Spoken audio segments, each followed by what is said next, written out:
on the road yet, Jamie? Yeehaw, let's go. We're in, I love it. This winter on the highway through hell. You need to respect that highway. It can turn really bad really fast. Oh, it's chaos up there. Whew. Oh my God, it's bad. Gotta hurry, these guys are gonna get pissed at us. Close, there's no option here. Get going. Pressure's on. Look, jackknife, look out! Here comes the chopper. What are you doing? Okay, whatever, man. I'm screwed. Whoa, whoa, hey! No. Competition's a bitch. Oh! Pretty damn good. No! It's his ass, not mine. Oh, that ain't good. Welcome to winter. In the rugged mountains of the Pacific Northwest, there's a highway like no other. Don't come flying down that hill. An unforgiving, white-knuckle ride.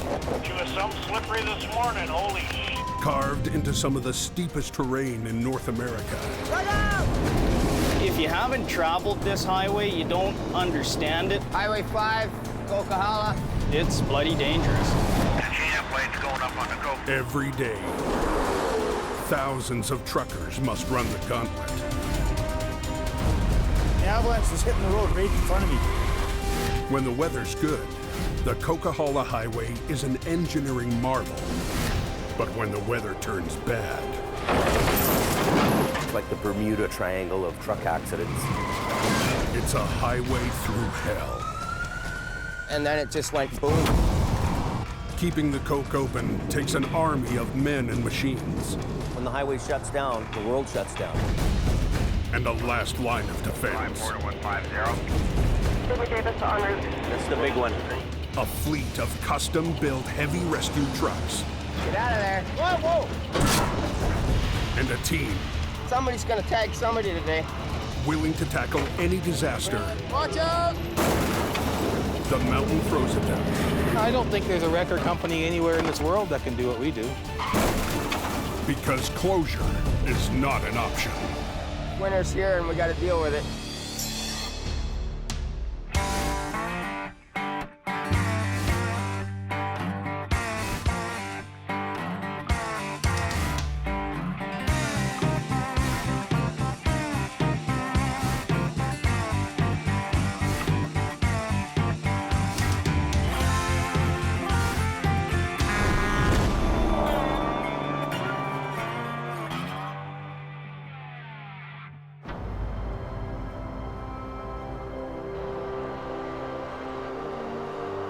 Anybody know what's going on up at the Coke? Fires are going 20 centimeters.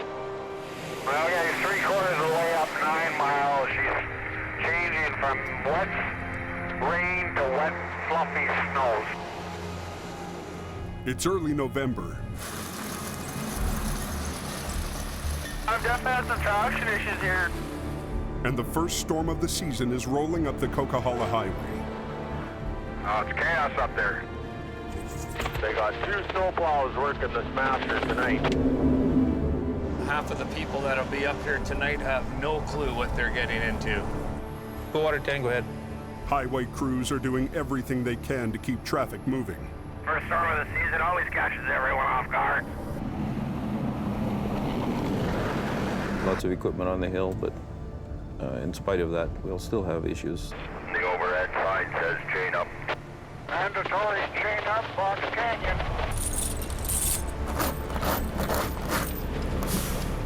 Snow's coming down so hard you can't see. The chain-up areas are backing up onto the highway. Get them on, don't send the truck. Drivers who only make money when they're moving are losing patience. Right now we've got both lanes completely blocked off here. Probably 3 inches of snow on the hood already. It could be like this all night long. But it gets even worse.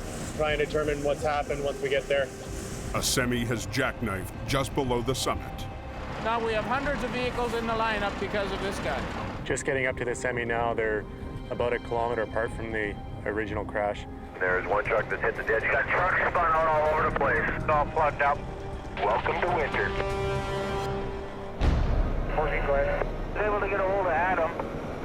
It's the first snow call of the season, and Jamie Davis Heavy Rescue has sent lead driver Adam Gazzola.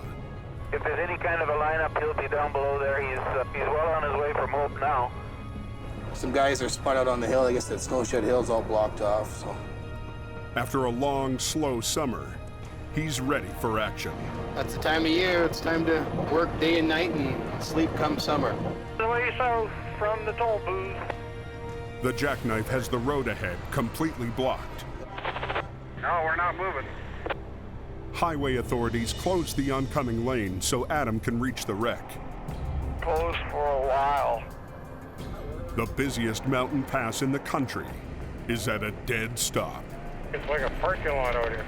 The fate of hundreds of trucks and millions of dollars in cargo is all in the hands of one man. Yeah, there's a mess down here. The road has been closed for 61 minutes when Adam arrives on scene.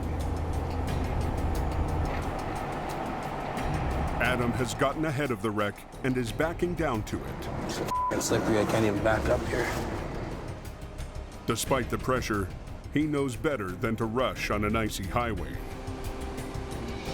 You just don't know the hidden dangers under this snow.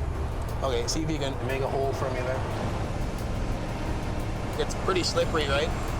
So I just want to take it easy because my front end could slide away on me and we'd be buggered. So see what's going on here. There's a lot of traffic here backed up. Yeah, low gear, lots of throttle.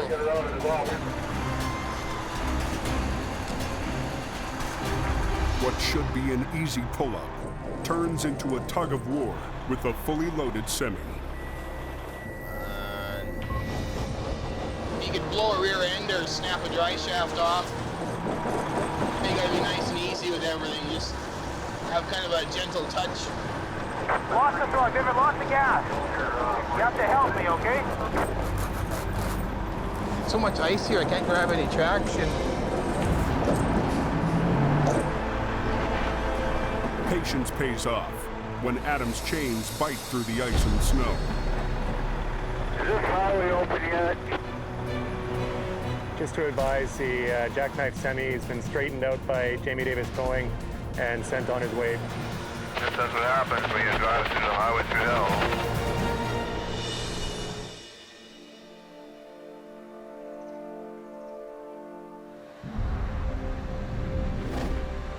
Down in the yard of Jamie Davis Heavy Rescue, last night's storm has the crew scrambling. Yeah, it's done. My goal for the season really is to be ready for anything and to be able to make sure that any jobs that come in, I'm going to be taking in them jobs. You want it just trickle charging? To be ready for the new season, Jamie bulked up with the biggest team he's ever hired. Signal? Yep. Ready to rock and roll. Bula, bula, bula. Bula, bula.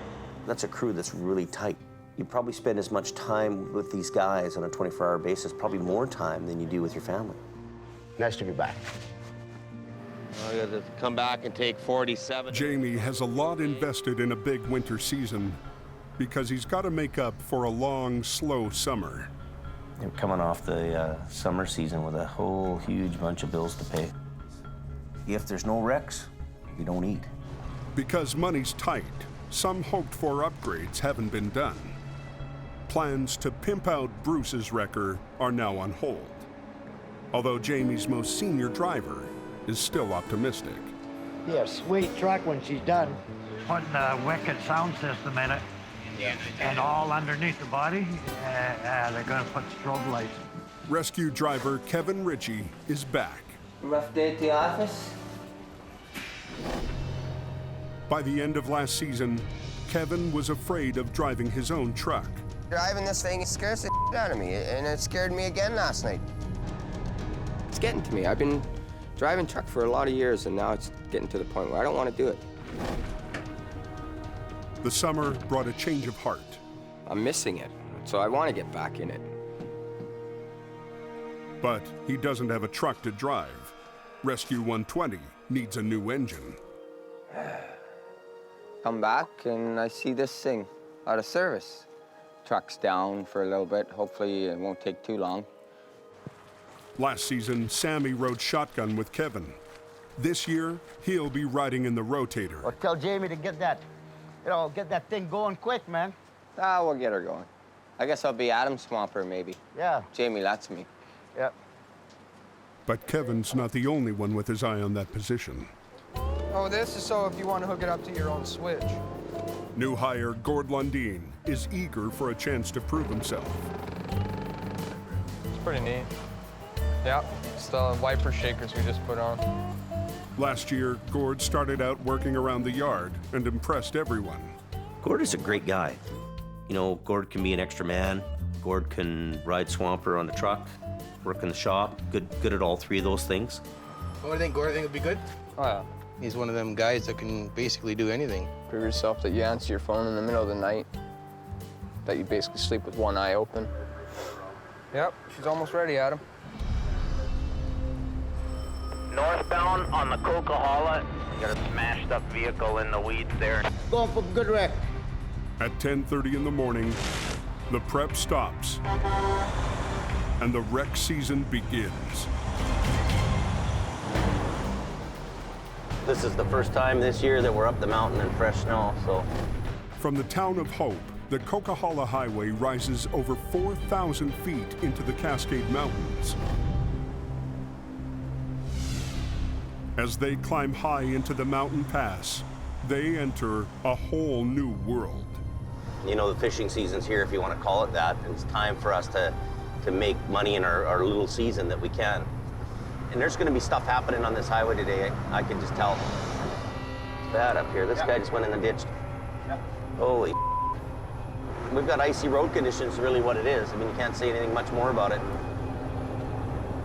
Look at this ice fog. It's -1 degrees. So it's too cold to be foggy. Foggy is moisture, but that's ice. Now we got another low bed guy. Low bedder having a problem up here. The ice fog has flash frozen the highway. We can't make it. Wow. The zoo up here today. That's, oh yeah. Well, I'm spinning out a little bit.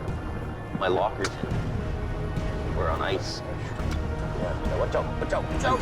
I got it. Oh, he's going sideways. Holy How is that hill driver? Northbound on the Coca-Cola. Got a smashed up vehicle in the weeds there.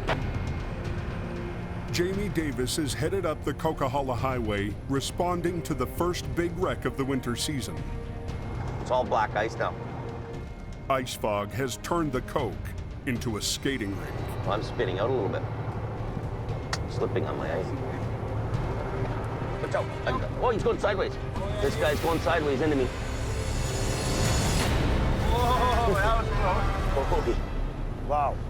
That was a close. What? That was you know what? I thought we were going to sideswipe him. I know. I saw him good. Oh, man.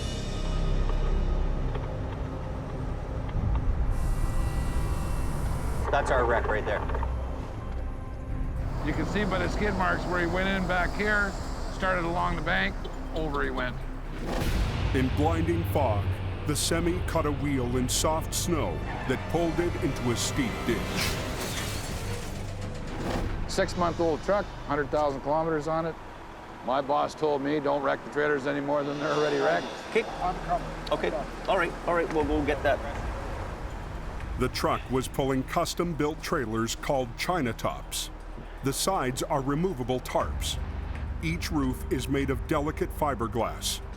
Incredibly, there's no serious damage. This unit's probably, I'm estimating a couple $100,000 new. And the truck belongs to one of Jamie's oldest customers. I have to make sure I do all the right things. We're not talking about some fly-by-night company here. We're talking about one of the highest-end trucking companies in BC. He wants to recover the trailers without causing another dime in damage. So the first thing we have to do is see if it's loaded or not. That's the first item in business. Recovering the trailers will be easy if they're empty. There's 2x4s, 4x4s. They're not. Holy moly, a lot of lumber.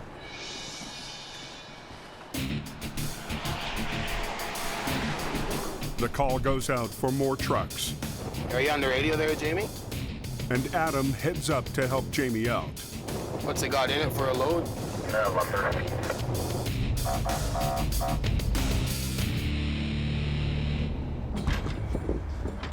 Okay, let it go. Okay. To deal with it. The trailers are filled with bundles of lumber, now on their side. See, the roof is intact on here. And likely, I mean, the extra cost of that would be bizarre if they had to pay that.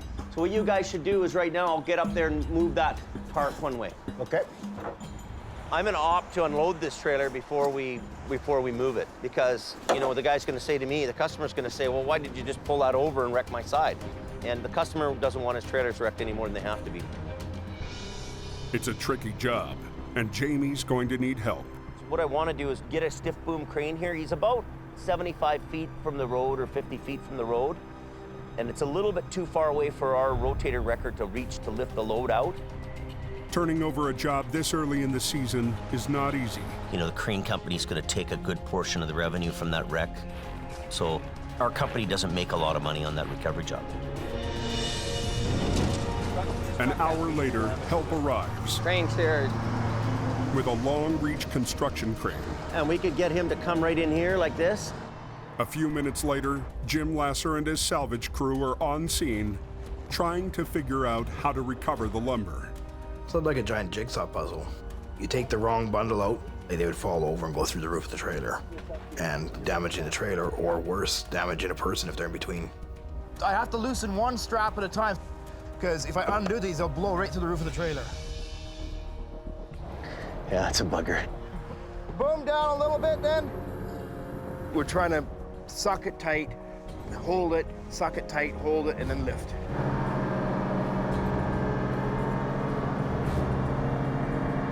It's slow going. Just watch yourself. The bundles keep breaking apart. Don't loosen it. Watch your back. Oh!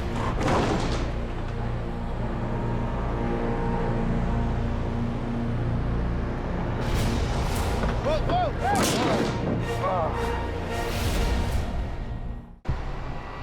There's something on Twitter about a wreck or something like that. A truck pulling 2 trailer loads of lumber has flipped on its side. We can't just roll the tractor trailer over because these trailers are worth a lot of money. Jamie is determined to save their expensive fiberglass roofs. I'm gonna opt to unload this trailer before we move it. Watch your back. So he's turned the job over to a salvage crew. Just watch yourself. But the unwieldy lumber isn't making it easy. It did some small amount of damage to the roof. The ding can be patched, but it scratches Jamie's hopes for a perfect job. You might have a little failure, and it happens. Undaunted, they get the rear trailer unloaded. 1 down, 1 to go. And this trailer is even trickier. This one doesn't have any doors. If any straps break or anything goes wrong, the guys have no quick escape. Like, big oval, right? And it will fill the gap between here and the ceiling instantly. So if you're in there when that happens, you're squished dead. Clear there, Steve, coming down.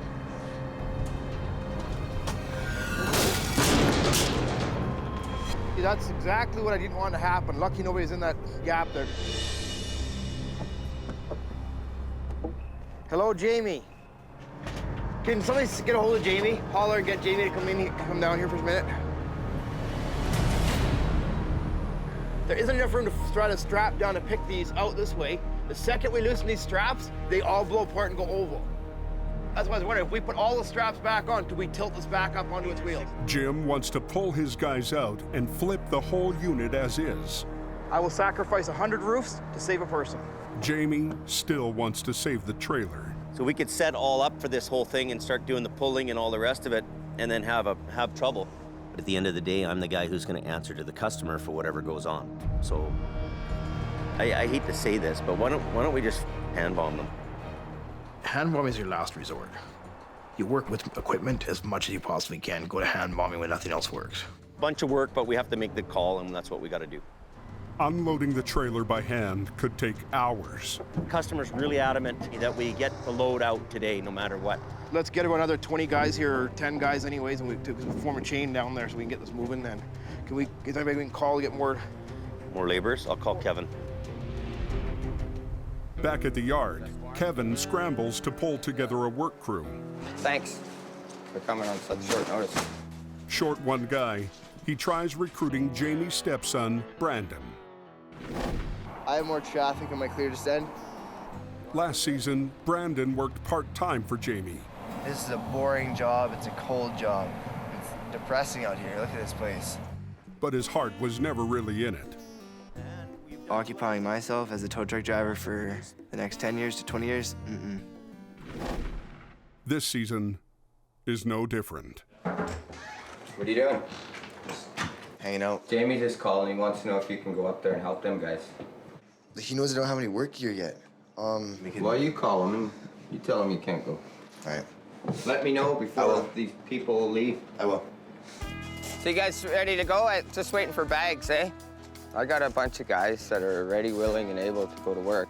And when I call them, they race up and help us. And then you got Brandon just, I can't go, I'm too busy, or I gotta go to the gym. To not have his work gear ready. All summer, he should have had it in a corner hanging up. I'm just phoning my mom right now to see if she knows where my stuff is. Hey, do you know where my work boots are and stuff? No, you don't? Okay, can you phone him, because I don't want to tell him. It's Juliet Creek. Past the toll booth about just over 5 minutes. Okay, thanks, guys. Hey, Kev? Yeah. So, my guys are ready to go now. I phoned my mom, and she said, I have no work here right now, and I can promise you this, that I will have my work here on Friday. Okay. So you got 2 days. 2 days. Okay. Brandon, do I count on him? Not these days.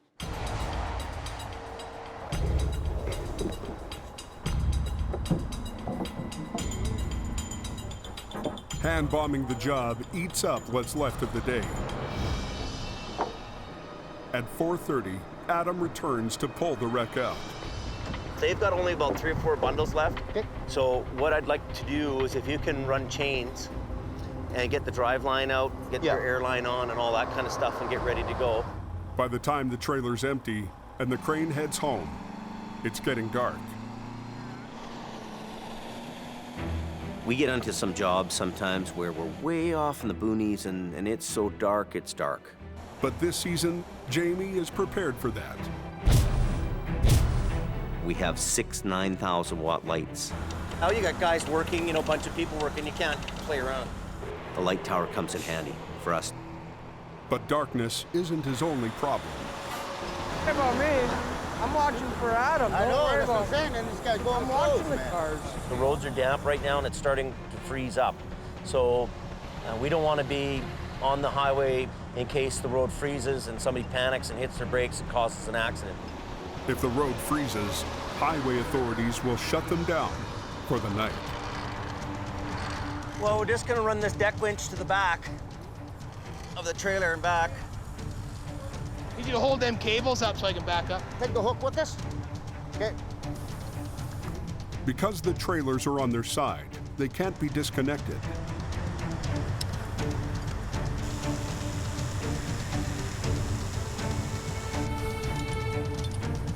The entire rig, all 3 parts, must be rolled upright in one move without shattering the china tops.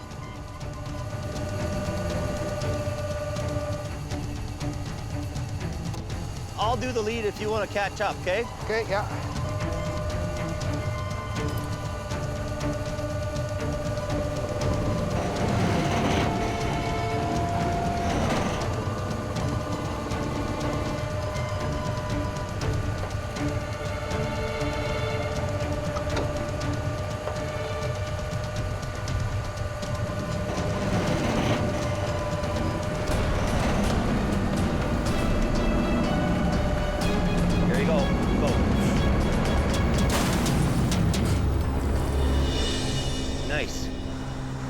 That went really good, eh? Oh, yeah. Yeah, I'm happy with this. Yeah, lucky that it boomed down. Both fiberglass tops survived the flip. But now there's a new hurdle. He's gonna drag it up out. Yeah, he's gonna Use the Bobcat, cut it down a bit, or? Pulling the cab up over the steep embankment could damage the diesel tanks. The truck's low profile, so they don't want their tanks scraped.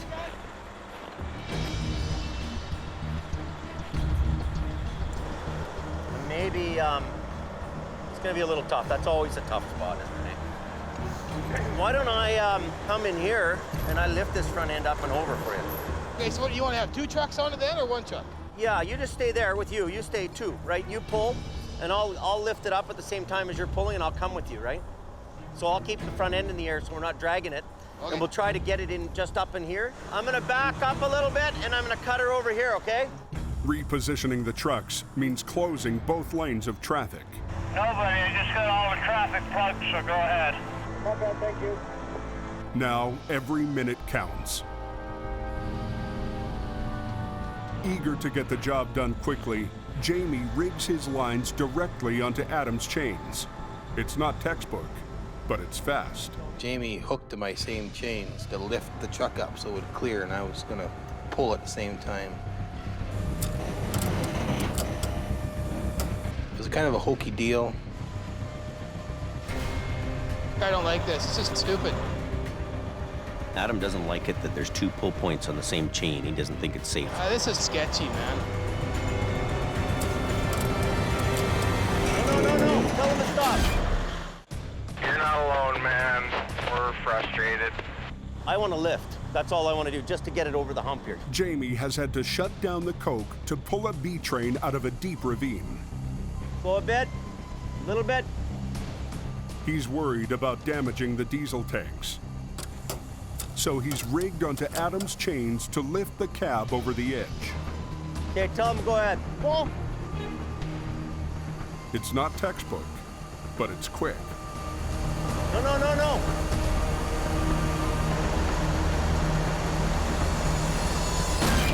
Stop.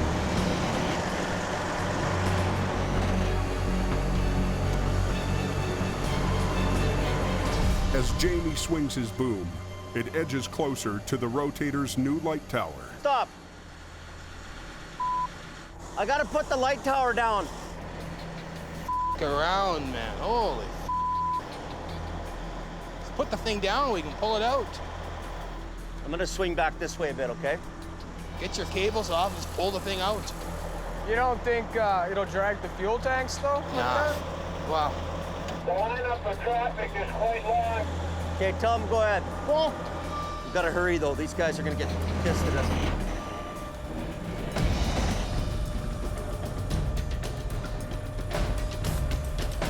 Okay, stop. The diesel tanks clear the edge. So now you gotta unhook me. Jamie scrambles to unrig so they can open the highway. Undo this one. And then I'll undo the other one, and then you're good, eh? But Sammy isn't quite sure what he needs to do. Undo the hook, Sammy. No! Whoa! Stop! I can't see. No. What did I say before I left here?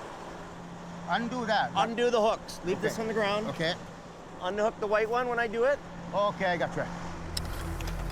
So me and Jamie have 2 different ways of doing it. I probably wouldn't have done it that way, but it's gonna pull ahead now. We'll get it off the roads, this traffic, and keep coming.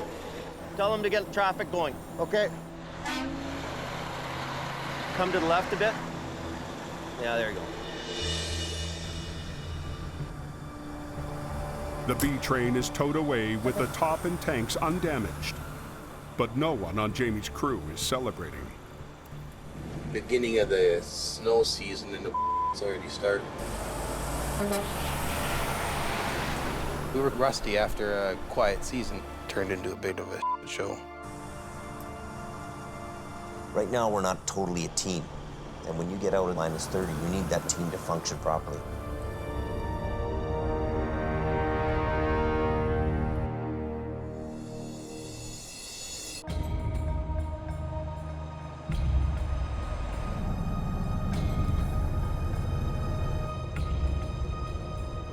I can't hear him too well. What's going on? There's a truck and trailer on fire. You see it's burning? Yep. The truck fire is on the eastern side of the Coquihalla Summit.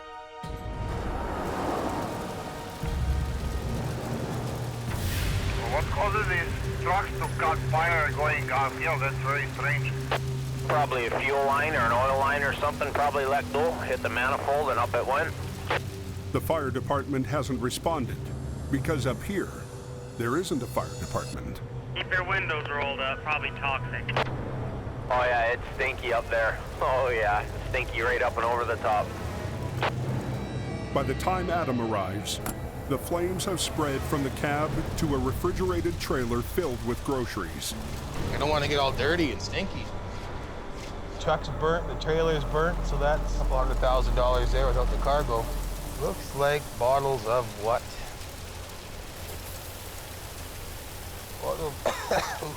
Bottle juices. Toxic, man. Well, that'd be a pretty expensive load. Somebody's grocery order ain't getting filled today. Putting out the fire isn't an option. It's too cold to get a fire truck up there to put it out because it will just ice the whole highway up. Whew. Before he can move it, he'll have to wait for the fire to burn itself out. Yeah, well, we might as well get some traffic control here. Okay, you bet. This thing will burn well into the morning.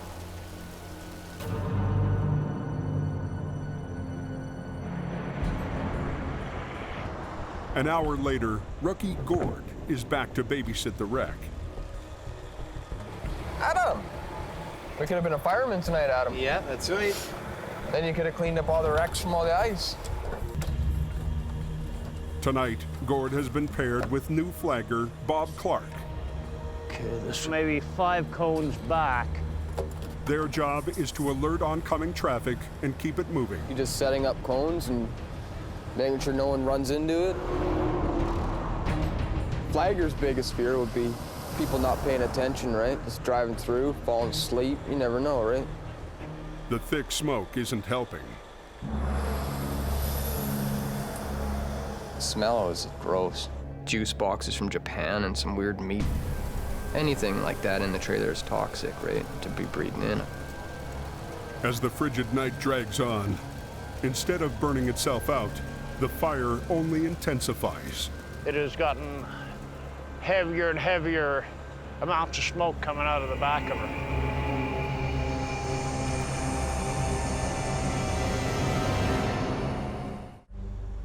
Rookie flaggers Bob and Gourd spent a long, cold night guarding a load of burning groceries. So they got the right 2 lanes blocked off. By sunrise, the fire seems to have burned itself out. But then... It's actually on fire. It's got flames coming out from the front. See it? Now look at it. Basically, we just got to get them all up here so we can put this fire out before anything else happens, right? Yeah, Bob here. I'm up watching this truck burn up, and the trailer itself is burning pretty bad. A fire like this can burn for days. Highway authorities want the wreck off the road today. We're in an unorganized territory where no fire department's going to come there, nobody's going to help us. With the sun up and temperatures above freezing, it's now warm enough to try putting out the fire. Jamie's got just the machine for the job. Last year, he couldn't resist a sweet deal on an old fire truck. Problem is, it hasn't been started in 6 months.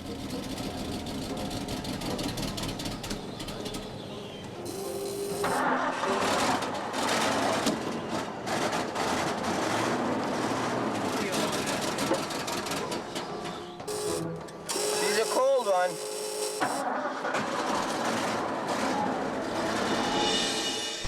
Should be smoldered out by now, I would think. Adam is first on scene. Has the fire truck left yet or no? Oh, it's still burning away here.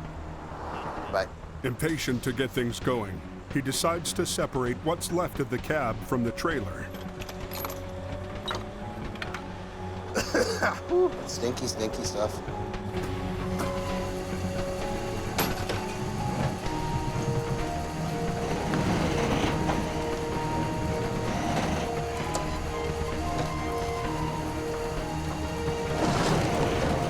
But that only spreads the blaze.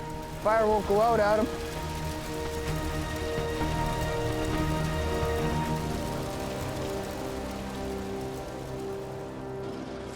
Down the hill,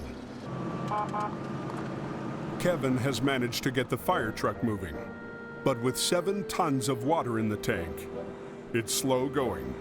No sense turning the lights and sirens on because everybody will be passing me anyway. But we'll get there. Up at the fire, Jamie arrives. His Rotator came equipped with a respirator and a fire suppression foam system. Can you help me with it? And this is a perfect chance to try it out. I need to turn the bottle on. Can you pour me some more hose?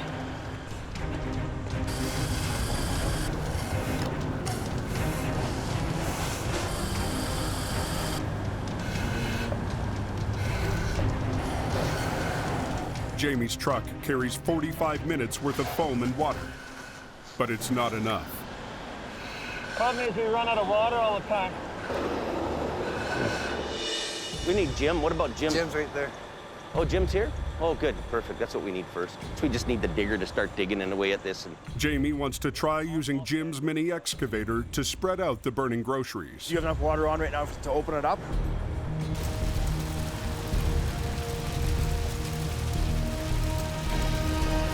I think we just start digging. Jim dives in and takes a crack at the fire, but it's a bit too close for comfort. So you're getting very, very close to something that's actually on fire. If that splashes back and lands on the lap of the operator, you don't want to burst into flames.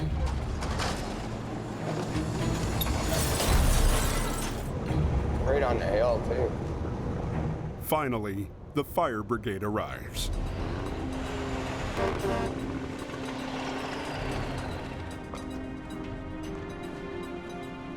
And then as the pieces come out, you kind of wash down whatever comes out.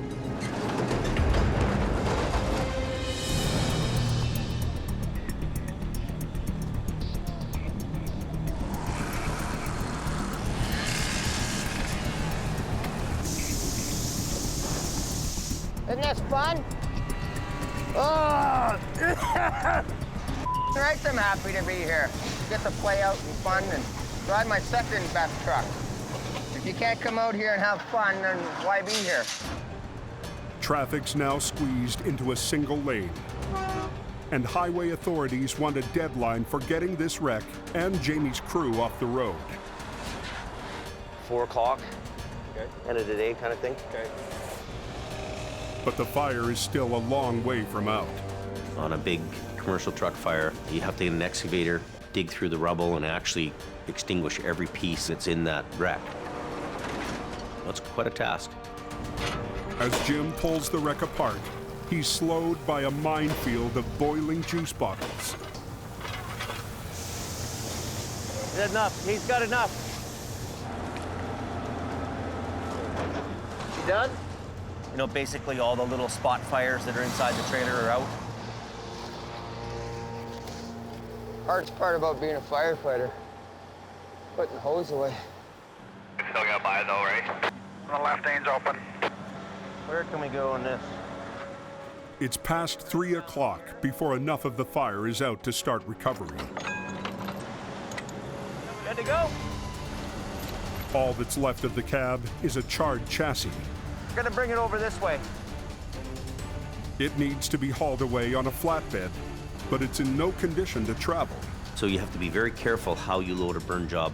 They tend to have a bunch of loose ends all over it, Is it hanging over at all? and things want to blow off. I mean, you can't have a motor falling behind you and stuff's coming off. Pretty good. Chop saw this. Hey! Rubber! Rub! Rubber! You gotta watch your sparks, man. Don't hit the truck. Go this way. Left or right. What are we doing time-wise now? We said 4 o'clock, it's 3:42. He's got 18 minutes to figure out how to move a trailer that's been burnt to a crisp. Watch you guys back! Jamie has to move an incinerated trailer before a 4 o'clock deadline. We said 4 o'clock, it's 3:42. He notices that the back wheels are still intact. What do you think If you guys chop saw this, flip this over like that, make a couple places for Adam to hook up, and tow it. That wouldn't be a bad idea. Could cut it all up and take it all apart, but the wheels are still good. Might as well just haul it home. They chop saw what's left of the trailer in half, and then stack the front half on top of the back. Beauty. But the airlines were burnt. The rear brakes are locked. The airlines are obviously burnt. You need air to release brakes. Truck brakes are powered by an air piston. It expands to release the brakes. Without air, the brakes close tight.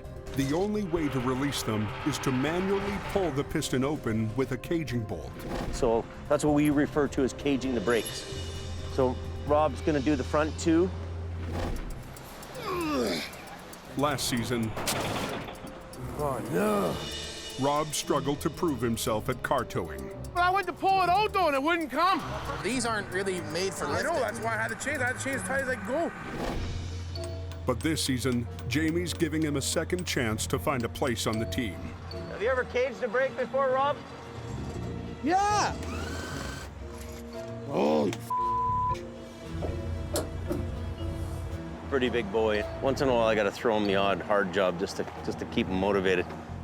Around, man. Not working? No, man. I've been under them trailers a gazillion times, so I'm old and I'm the boss. I don't have to go there no more. I'll just pull the pins and pop the pins out. Give me a chop saw, man. This is When all else fails, he chop saws through the push rod. It's kind of like the last resort that we would do. And it wouldn't go in, so I just cut him. Like my knees are soaked. I can't even feel my kneecaps. Really? Yeah, they're numb. With traffic backing up, Kevin jumps in to get the last brake unlocked. He's having a hard time too with this one. I had the first one.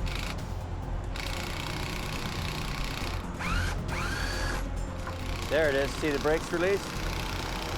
It just moved ahead. I'm gonna call highways and tell them that we're pretty well off the road. I'm gonna pull out of here. 2 seconds here, I'm gonna be gone. An hour past the deadline, the burnt reefer and Jamie's crew are finally off the highway. If you said everything went smooth, you'd be a liar.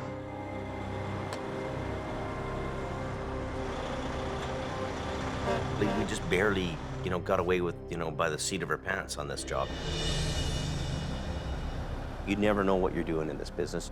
So you don't know what it's going to be like. You have no idea of your income. You have no idea what your workload's going to be. You have no idea what the weather's going to bring. It's as good as going to Vegas.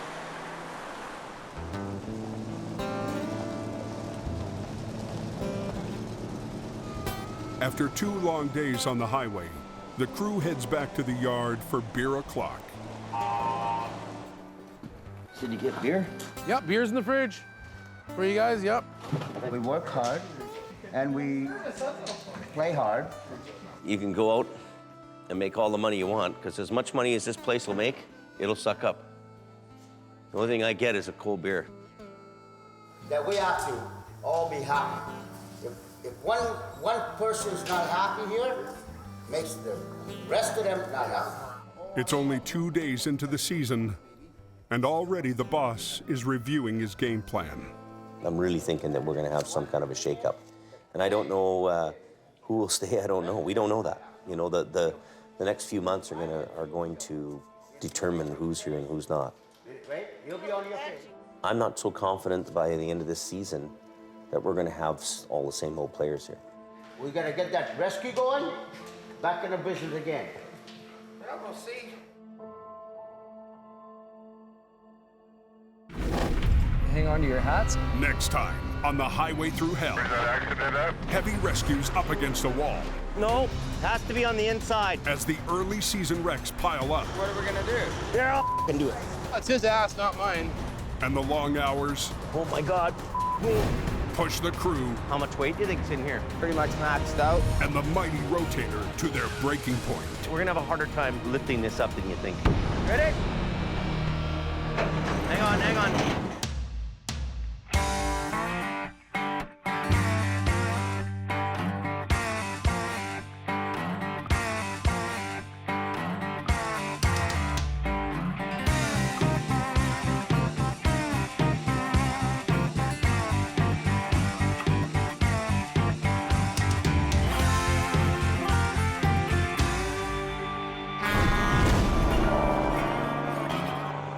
This time, on the highway through hell. As soon as we try to flip, it's gonna be a mess. Heavy rescue has to get 42,000 pounds of apples Rock and roll.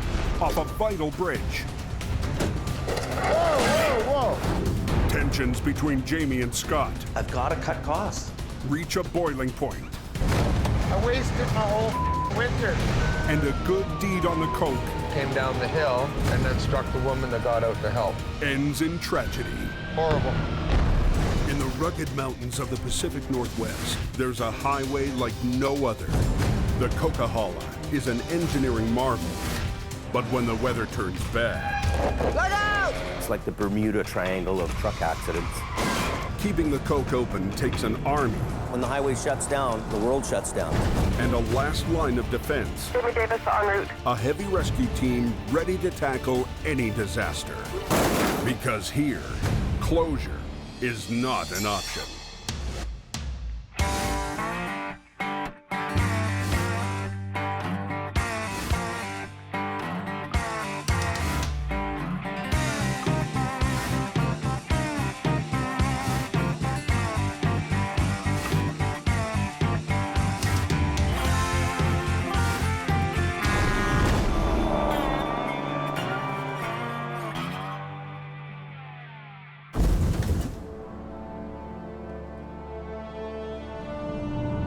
It's early March on the Coke, and already winter is easing into spring.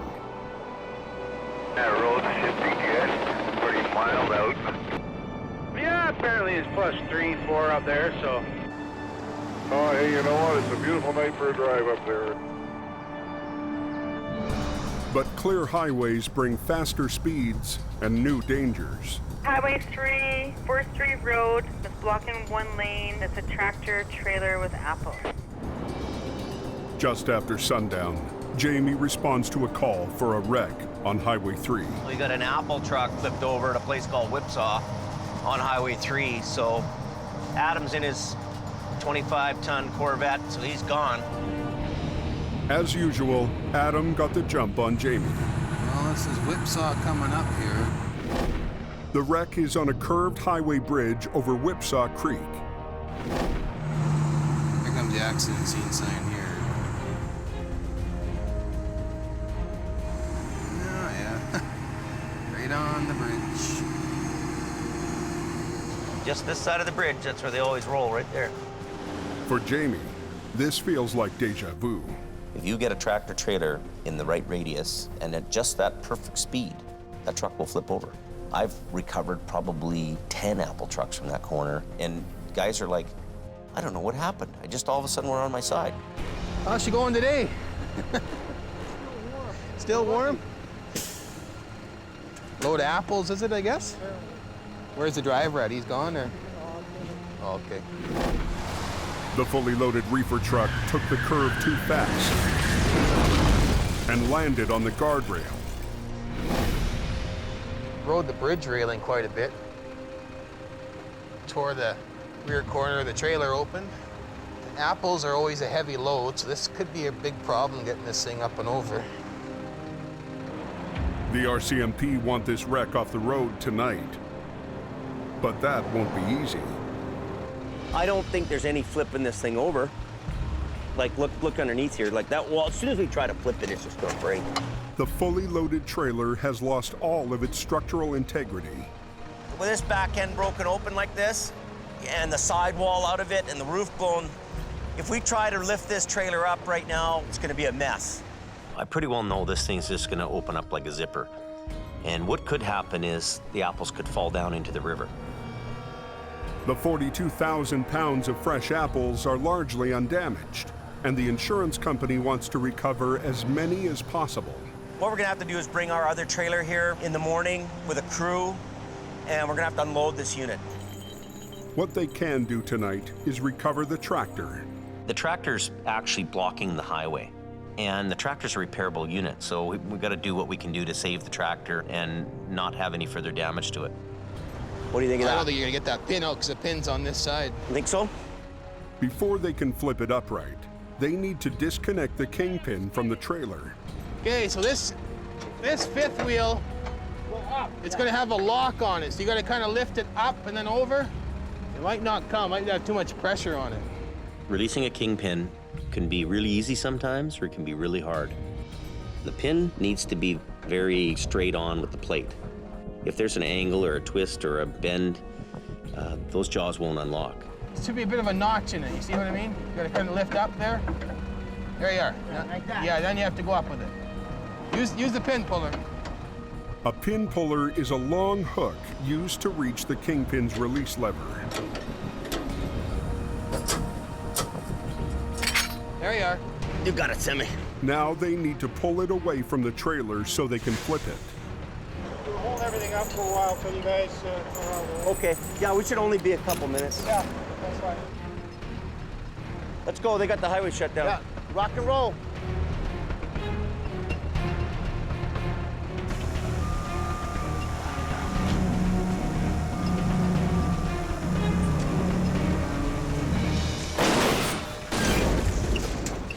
Yeah, baby.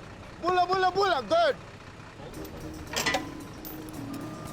In their rush to get the road reopened, they forgot to disconnect the airlines for the brakes. Hey, you want me to take this off? Yeah, be careful, though. You might have to cut that. Now, the hoses are too stretched to disconnect. Just get a knife, cut them. Huh? Cut them. Cut them? Yeah, we should have unhooked them already before we rolled it over.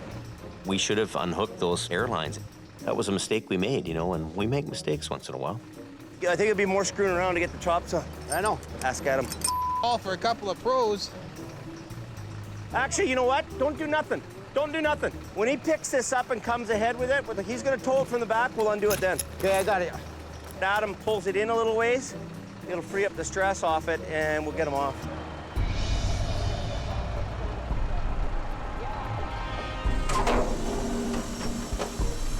Adam lifts the tractor to create some slack.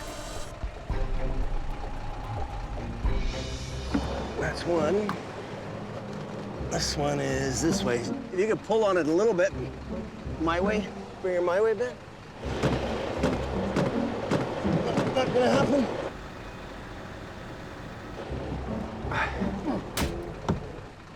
Give us a stretch here. Hit it now. Almost. Good. We got her. Right now, we're gonna pull off the road. There's no reason for us to be on the highway anymore. Okay, I'm getting out of here. Okay, all right, Adam. Adam tows the cab back to the yard.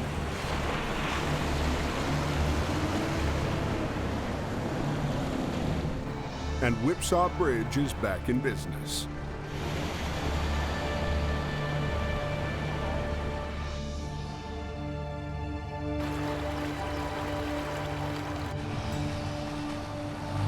The next morning, Scott returns to work after being away for the last 2 weeks. We better go find a truck to drive. Scott got fed up being stuck with a 28-year-old wrecker. If I had my new truck, none of this bull would be going on like this. So he stopped going out on jobs. Do you want me to find somebody to run the General if you don't want to drive it? I'll run it when we need to run it. And that pushed Jamie's buttons. In my mind, he should be driving that General. It's all in the work ethic, it's all in the attitude. If you've got a good attitude and your work ethic's here, great. You know what I think? I think you go home and holiday for a week, because you know what? You're just kind of dragging your ass anyway. I'm not happy with what's been going on with him. We all took our turns driving the old trucks. You know, suck it up, princess. We all did it. We've all been there. Pretty much pissing me off. Scott took the hint. and headed home to cool his heels. When I came to work for Jamie, I was under the understanding that there was a truck being built for me. And he's coming up with this reason why it didn't happen, that reason why it didn't happen. I'm not real happy with Jamie right now. Today, he's back, fully expecting his new truck to arrive any day now. I've been told my truck's gonna get put on the road here right soon. Been a long time coming. What's going on in here, boys? You know, it just seems that everything with Scott's a problem. And I'm not seeing a whole bunch of production out of him. So I am getting more and more frustrated with him. And I'm starting to think, you know, this isn't working out between me and him. But the boss isn't exactly thrilled to have him back. Well, it's new and exciting.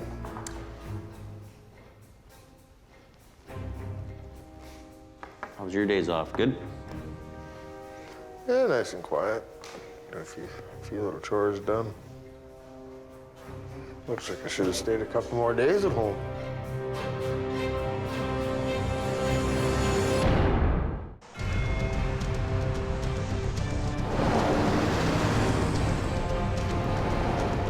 At Whipsaw Creek, a salvage crew led by Jim Lasser has begun unloading 42,000 pounds of apples.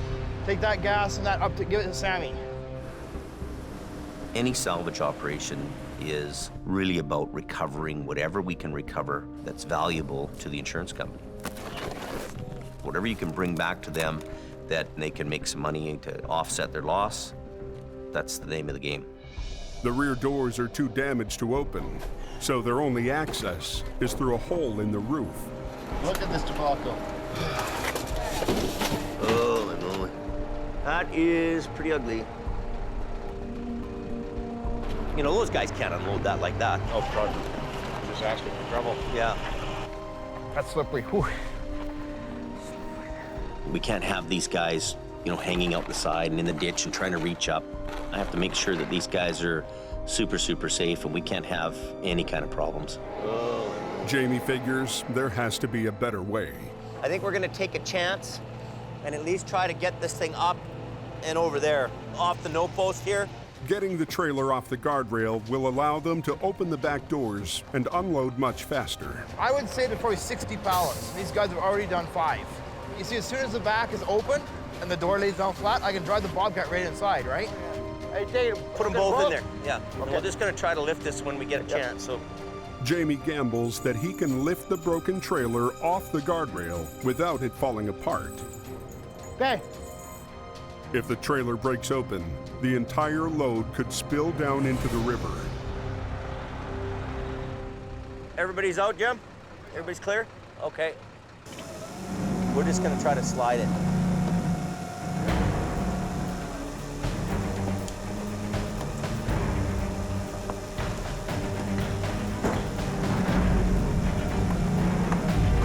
Oh, she's starting to tear, she's starting to tear.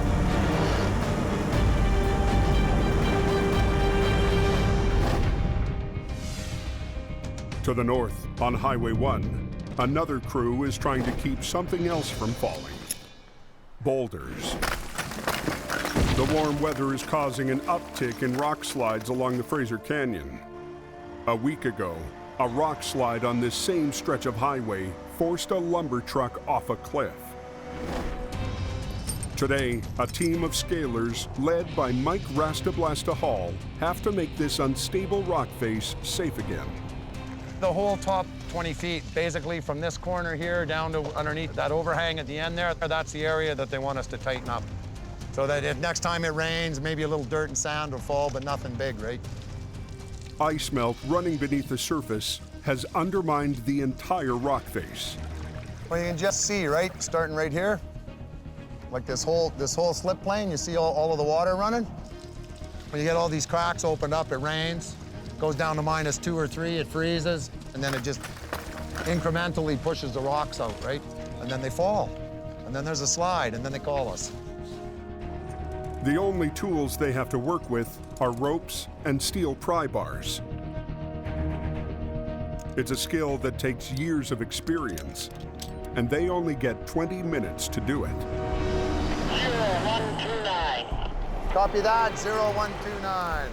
Okay, what happens is he just gives us our last southbound vehicle, then when it clears, we shut down traffic, and then we light them up. We got 20 minutes. So we scale 15, clean for 5. At 20 minutes, they got to be running. That's our mandate. Keep the traffic moving and make it safe. Okay, our last one went by. We're shut down. Okay, let her go. Rock and roll.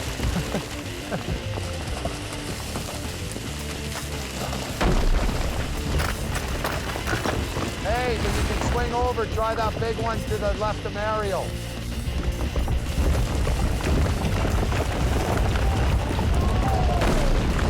Spectacular. That's why we're here. How's our time doing, Hank? Got about 10 minutes left, 10. Copy that, 10 left. You guys got another 5. Then we'll clean. In this type of formation, many rocks are interconnected. You gotta know when to stop, because if you take one too much, you're just gonna undermine it, and then you're chasing it back up slope 50 feet, right?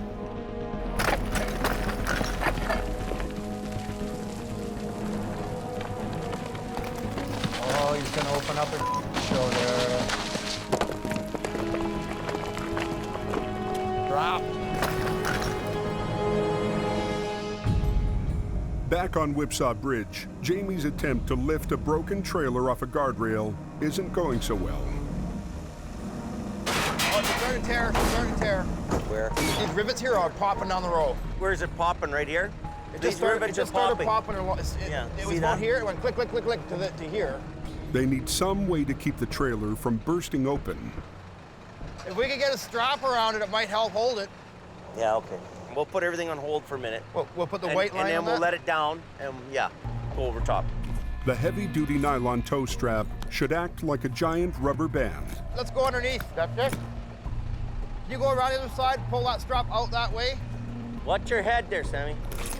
Yeah, if that comes down, it'll crush you like a bug. Take that and head that way with it.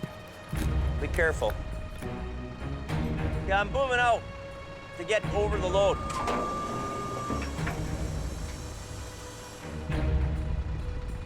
Get out of the way. In the clear?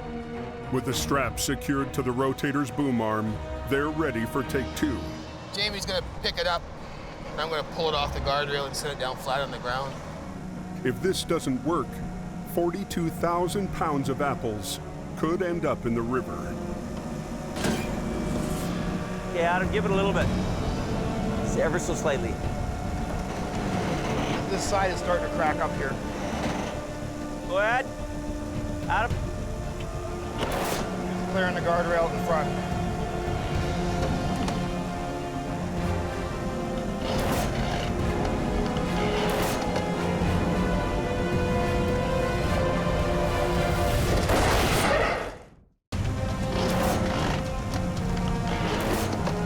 On the bridge over Whipsaw Creek, Heavy Rescue is struggling to recover a smashed wreck loaded with 42,000 pounds of apples. Top is just catching the railing now. Good board? To get better access to the cargo, Jamie wants to lift it off a guardrail without it falling apart. Whoa, whoa, whoa. It doesn't work. And she just tore the roof off. The wall cleared and the roof didn't. Now he can't set it down because crates of apples are caught underneath. Okay, so Jim, there's some boxes right here we need a few guys to take out. I'm not holding no weight, but I don't want to let them down on these boxes, you know what I mean? Yeah. So what we should do is try to get them out. At least that gets it more open for you. Okay. Okay, get the crew, get the labor crew. Let's pass it that way or pass it up this way and stack it along here. With the rotator still holding up the trailer, the crew scrambles to clear the spilled boxes. It's another delay in a frustrating recovery. There's 3 more boxes on the bottom and then that's good. Boxes clear, Jamie can set the trailer back down. Now, all they need to do is get the cargo doors open. Take it up a little bit. Good? Should work, should work. Come this way a little bit. It'll catch in there. Stand back. Once again, the Rotator comes to the rescue. Usually the big guy wins. Yeah, big guy. Usually the big guy wins. And I need a chop saw too. Yeah, there's one right here. Yeah, okay. Getting the bottom door off should take just a few quick cuts.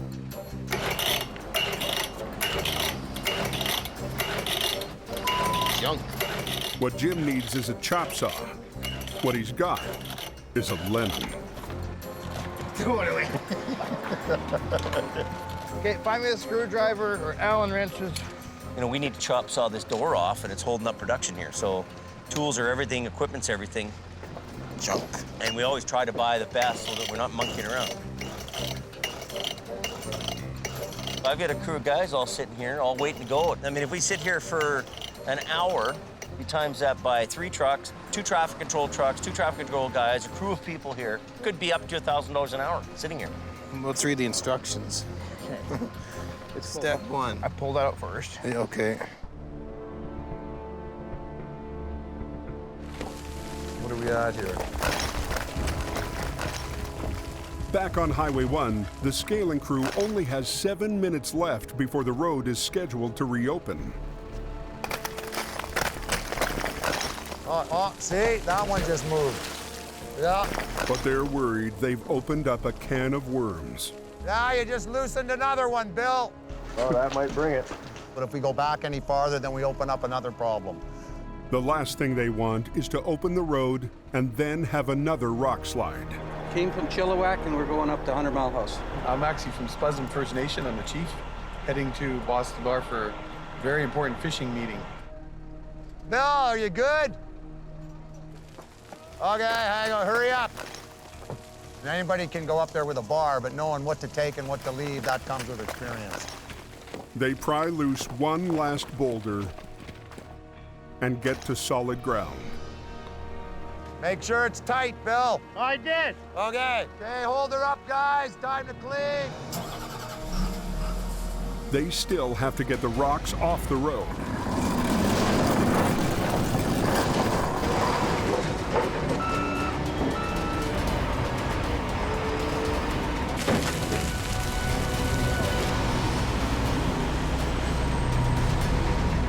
Okay, guys, let them run. Here they come. Yes, sir. 20 minutes flat, and the highway reopens safely.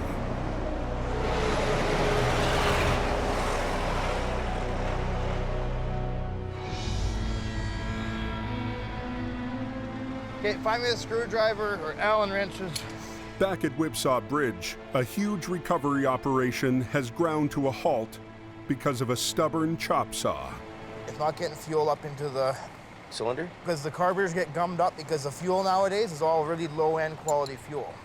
Jim uses a fuel additive to remove residue from the motor. I mix my fuel exactly right every tank. I mix 5 gallons at a time. I've just switched from salvage expert to saw mechanic.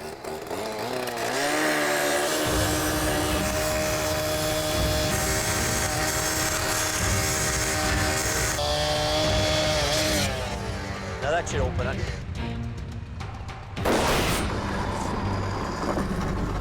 Perfect. With the doors off, the salvage operation can finally shift into high gear.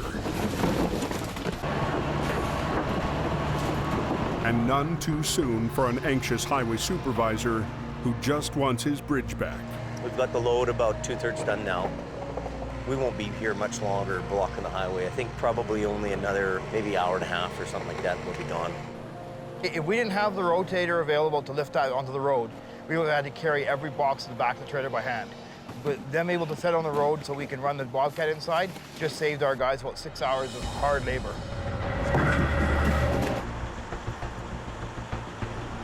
I need some straps. By mid-afternoon, the trailer's empty and the recovery phase begins.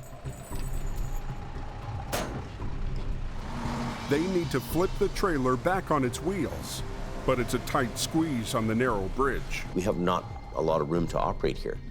Then we have traffic to contend with too. Highways insists that one lane stay open, so Jamie digs deep into his bag of tricks and pulls out a rarely used maneuver. There's probably not too many guys remember it, but it's actually, there's a term for it. It's called a California end roll. It's when two wreckers get end on end to a trailer and they roll it in the lane. One wrecker would get on one end, the other guy'd be facing the wrong way in traffic on the other end, and they'd actually do a mid-air inversion. They'll lift the trailer together, rotate it in mid-air, then set it down. This way, they only take up a single lane and traffic can keep moving across the bridge. That leg? Yeah, blue strap on that leg and then the other end in the hook. Adam hasn't done a California end roll before. He's never even heard of it. It's not something you use every day. It's a rare maneuver. We're on now. The wrecked trailer doesn't have many secure places left to rig onto. This side of the trailer's actually got the most weight in it with the reefer and everything right now. This is the strength right here. So we're putting a strap on this end and then we're gonna catch it with the other strap. So we've got a line, we're just gonna flip it over like that. Adam's just gonna pull on the suspension and he's not gonna touch any straps because the walls will just collapse on that end because they're already damaged so much, so. I wanna get the boom up quite a bit on this one. Everybody out of the way? Jim, everybody clear? It's all good.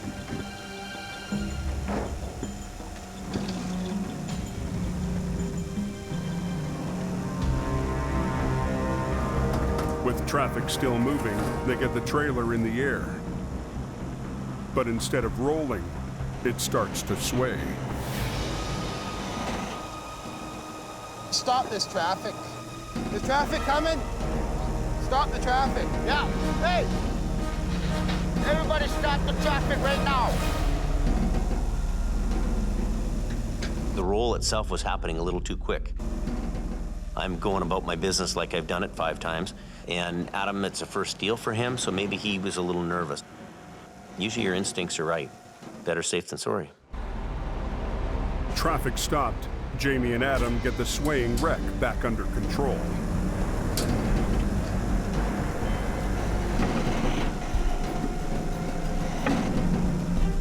You have to keep in mind, recovering tractor trailers or salvaging them is not a perfect science.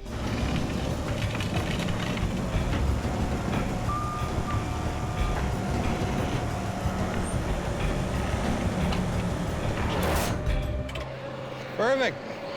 Okay, we'll just unhook them. Let the traffic go, it's all good. 10-4, Jamie. The owner of this load should be really happy. A little tiny bit fell in the river, but this is top notch. Jamie and Adam picked up perfectly. Went good. Whipsaw Bridge is reopened. You guys northbound, you guys are ready to one? But further up Highway 3, Keep your distance. snowmelt is creating a new danger. The springtime, break out the shorts and gumboots. On Highway 3, snowmelt is causing a new problem. It's all wet, guys. Keep your distance. During the day, water is collecting in deep pools along the highway. 3, got water on the road. At night, as temperatures drop below freezing, the puddles turn into solid ice. That can throw you for a loop. They can be really dangerous because they're gonna pull you out of control. It's up to Highway Maintenance Supervisor Stefan Bresch to come up with a plan to deal with at least half a dozen big pools. The snowbank is more or less waterproof. The water can't go anywhere. That's a concern. To get it cleared as soon as possible, the job gets turned over to the night crew. We're gonna get the water flowing. Ready to rock? Their first priority is a flooded bridge deck over the Similkameen River. There's a water pool somewhere. Cold air cools the bridge from both above and below. See how it's crystallizing? So this is one of the first places that freezes. It's a race against time, otherwise we'll be solid ice. Look, jackknife.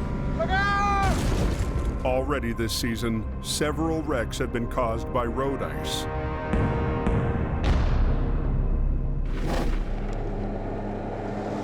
Tonight, the crew is lucky. The bridge is at a low spot on the highway, so this is one of the few places where engineers installed drains. We can free that drain up, It'll drain the water off the bridge.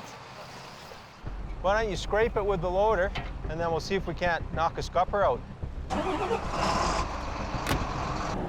Using the front end loader like a giant squeegee, they temporarily clear the puddle, only to find a tougher problem underneath. There's quite a bit of ice on top of the asphalt surface, and somewhere down there is a drain.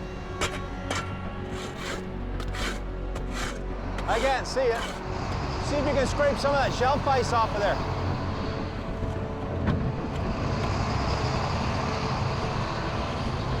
But the ice is rock hard and refuses to cooperate. We should have found the metal grate by now, and we haven't. The temperature's dropping a little bit, so it's freezing up a little bit now. If we don't have the drain open, it'll create almost like a big swimming pool right here on the highway. If temperatures continue to drop, by morning, this could turn into a skating rink. Is there only one on this deck or two? If they can't find the drain, they'll have to bore a hole in the edge of the bridge. Well, we're right down the asphalt here. Before giving up, they try looking underneath. Looks like it's right there though, Chris. Is it right here? Yeah. Through the pitch black, they make out the faint shape of a drain pipe. Found it. Right here. There's the metal. They chip through a layer of ice that's as thick as a cinder block. And we're through. Woohoo! Task complete. One threat down. And 2 more bridges to go. Boss, be happy we found the drain and not dug a hole in the asphalt that they have to patch tomorrow morning.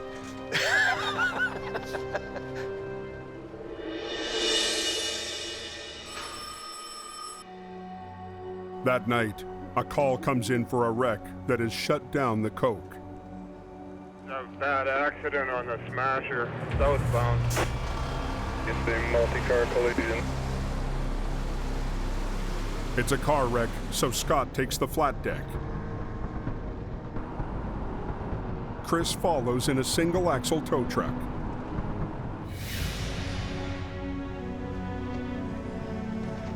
Looks like they got wrapped up underneath the semi truck.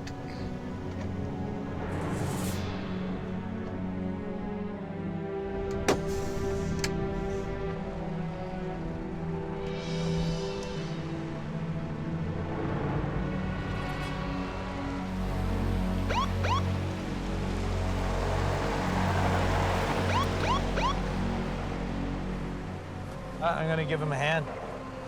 Get this thing loaded up. An SUV crashed into the back of a semi. The trucker's wife got out to make sure the people in the SUV were all right. Yeah, she was first aid nurse, so she came up to help. There was your big mistake right there. Sickening. The sad part was I guess they were newlyweds.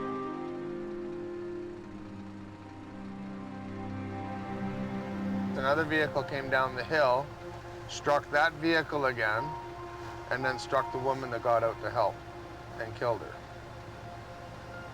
The person in the vehicle that struck that one and then the woman just carried on afterwards down into Hope. They didn't stop. Freaking sad is what it is. The southbound lanes are shut down so a collision reconstruction team can gather evidence. Someone has unfortunately died here. And so we're going to do as thorough a job as we possibly can. Investigators comb through the wreckage looking for paint chips or anything else that could help identify the vehicle that fled the scene. From our understanding, this vehicle has been hit twice. So we're just looking for some different marks of what the occupant would have been doing in the vehicle while the impact happened. Is there a possibility that we may have the road down for quite a while? Oh, probably more than likely.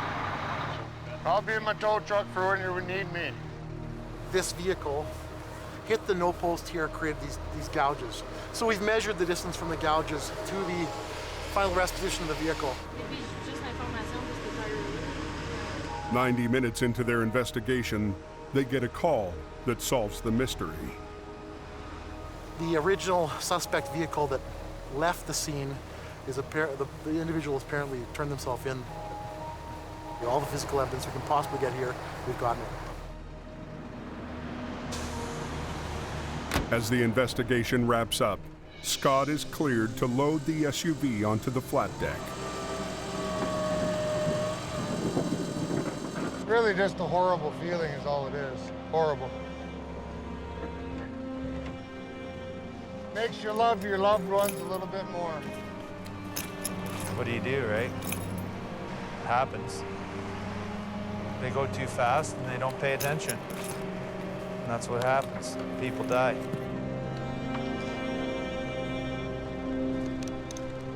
I don't think there will ever be a time where I enjoy doing this job when it comes to having to deal with that. Oh, right now the only thing I want to do is phone my wife and tell her I love her, you know. Life's precious and I wish people would start realizing that. There's so much needless people dying out here for no reason, none at all.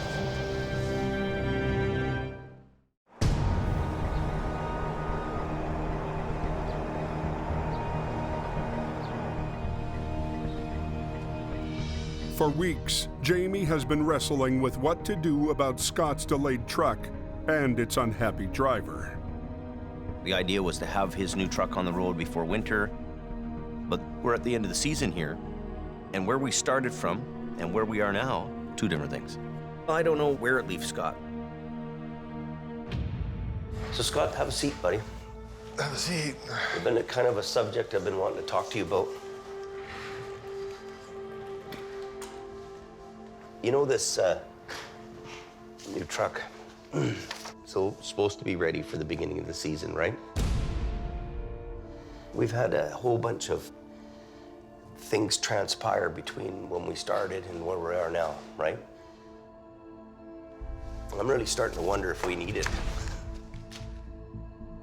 You know what I mean?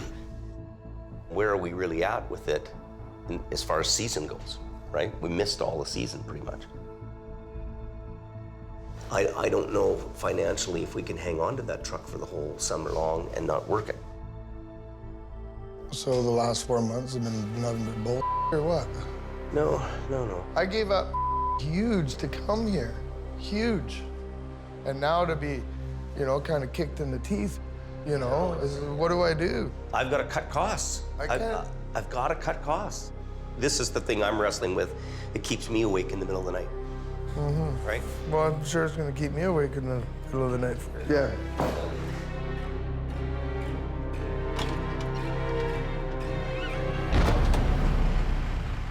Hours before my truck's supposed to be here, he's going, well, yeah, I think they're gonna Scotty and not get your truck. I've done everything that I've been asked to do by Jamie, and now I just got the biggest kick in the I've ever had, you know? It was like, I wasted my whole winter. Wasted it. Up on the mountain, Mother Nature couldn't care less about Scott's problems. That smasher's still a big gong show up there, guys. The Coke gets hit by an unexpected spring snowstorm. Yeah, the latest was there's about 10 spun out on the hill. Just above the snow sheds, they're all tight together. There's trucks all over the place. With traffic backing up, Adam heads out to help. Lots of snow up here. Some guys are spun out on the hill. I guess that Snowshed hill's all blocked off, so. Away south from the toll booth. So we'll go and see what we can do. Oh, we got a loaded Super B. Jamie's biggest rival, Al Quiring, has been on the smasher since sundown. I'm gonna tighten the cable up. You release all your brakes. Big Green to the rescue. Just comes along like Pac-Man and gobbles up all the stuck trucks.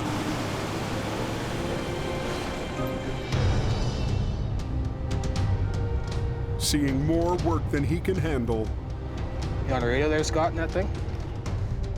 Adam calls the only other driver on the night shift schedule. You on the radio, Scott? You got a copy there, Scott?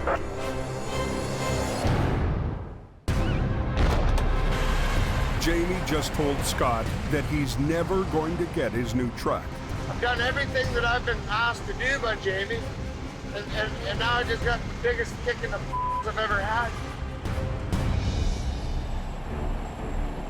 Up on the mountain, There's about 10 spun out on the hill. Adam's trying to get a clogged highway moving again. Just put it in low gear and give me lots of power, you know? Okay? You on the radio there, Scott, in that thing? He calls the only other driver on night shift for backup. You on the radio, Scott? In the 6 hours since Scott stormed out of the yard, no one has heard from him. You got a copy there, Scott?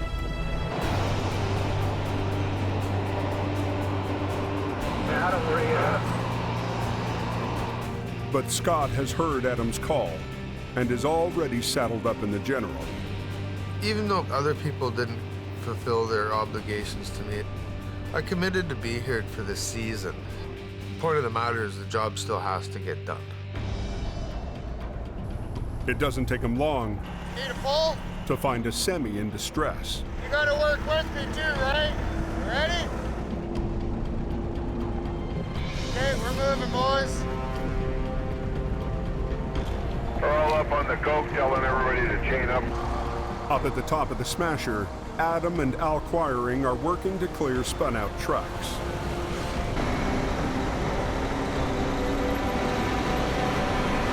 Blow a set of chains? Yeah, well. Still got something going south now? No, I don't think so. Sure. Oh, they're making them chain up now. Yeah, so. Scott, you get the jackknife down there? Well, he just hopped in and drove it away for the guy.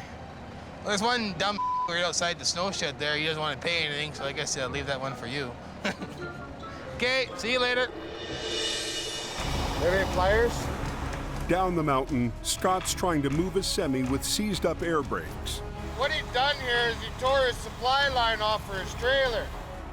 But before Scott can finish, a highway supervisor delivers a message. Are you kidding me? Well, they said I can't work up here. Adam, you want to hear something funny? A guy stopped and said that we're not allowed to hook up this truck. He said that Scott's not allowed to tow on the hill. But do whatever the you want. Me, man, it's just... Adam turns his truck around and heads to the rescue. Pissed off is what I am. Well, we hooked up to a truck and some guy was like, you guys aren't allowed on this road, you can't tow. But Scott's not going anywhere. I'm up here working until somebody throws handcuffs on me and tries to haul me off. Until then, we're gonna go make some money. Let's go, Gordo. Within 5 minutes, Adam arrives to sort out what's going on. Adam, we do have this organized. Turns out the supervisor didn't recognize the logo on the General and didn't want an unknown driver getting in the way during a snowstorm. Adam reassures him that Scott's on their side. Well, it is, because you know what? It's all about keeping the highway open, right? And you do a good job. Yeah. Do whatever you have to tonight. Okay, thanks. Heavy rescue shifts back to doing what they do best. You pull over tight to that side for me? Absolutely. Thank you. Getting the highway open. In front of that, there's another one, like great jackknife. Just take her easy, partner. It's slippery and so, okay? Scott's here to do a job, so am I, so is Adam. We're just gonna keep going all night. You know, me and Scotty have probably done 4 or 5 jobs up here. Me and him have had troubles in the past, but it's a good part of the team as far as I'm concerned. Another one right up by Desdemona here spun out across the road. Okay, on our way. For Scott, it's been a long season of disappointment. I came here to do a job. His return to towing hasn't gone as planned. And I intend to do my job. But Scott is a stubborn soldier. I'm not going to turn and run from a fight. And the war on the coke is not over yet. I said that I'd be here for the winter season. I'll be here. I'll show them that I'm a man of my word.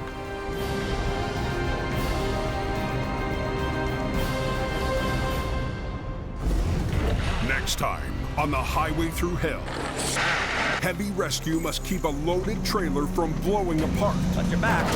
Oh, look at that. And the competition This is black gold. is knee-deep in Smells like poop. This is freaking gross. Get out of there. More bills. Jamie faces a threat he never saw coming. Trucks aren't running. The money's not here. That could force him off the coke. This is probably the hardest day I've had to deal with in years.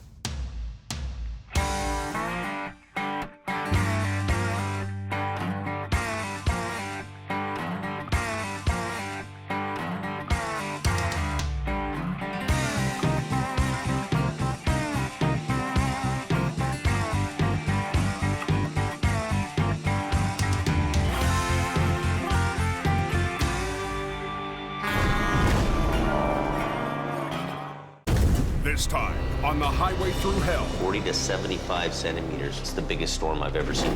the nastiest night of the year Oh my God, it's bad. Oh my God. becomes a nightmare. Close until further notice. When a load of methanol Highly flammable. Is it leaking? strands drivers in an avalanche zone. Keep going. And a bad day gets worse when someone smashes the rotator. Oh my God. In the rugged mountains of the Pacific Northwest, there's a highway like no other. The Coquihalla is an engineering marvel. But when the weather turns bad, Look out! It's like the Bermuda Triangle of truck accidents. keeping the coke open takes an army When the highway shuts down, the world shuts down. and a last line of defense. Jimmy Davis en route. A heavy rescue team ready to tackle any disaster. Because here, closure is not an option.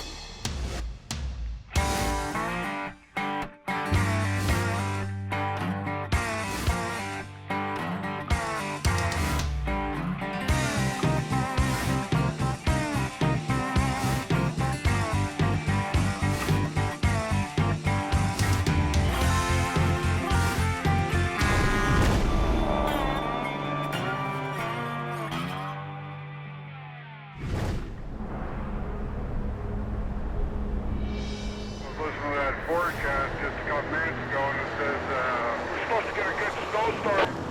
Forecasters have just issued a heavy snowfall warning. Anywhere between 15 to 40, 45 centimeters. 60 up on the hill, I'm thinking. A monster storm has been brewing in the Pacific. Oh, they're gonna get that 70 centimeters easy up there. It's about to run head-on into the coke. There's an advisory out on the 5. Oh well, it's winter. Get ready to put on your chains. Full water tank, go ahead. Yeah, he's also put a travel advisory on stating heavy snowfall. Yeah, copy that. VSA Highway Maintenance has the contract to keep the highway clear. Hey, Mike, we're gonna have to have replacements come. Yeah, I've already told them and have it all planned out. They'll be leaving our yard at 10.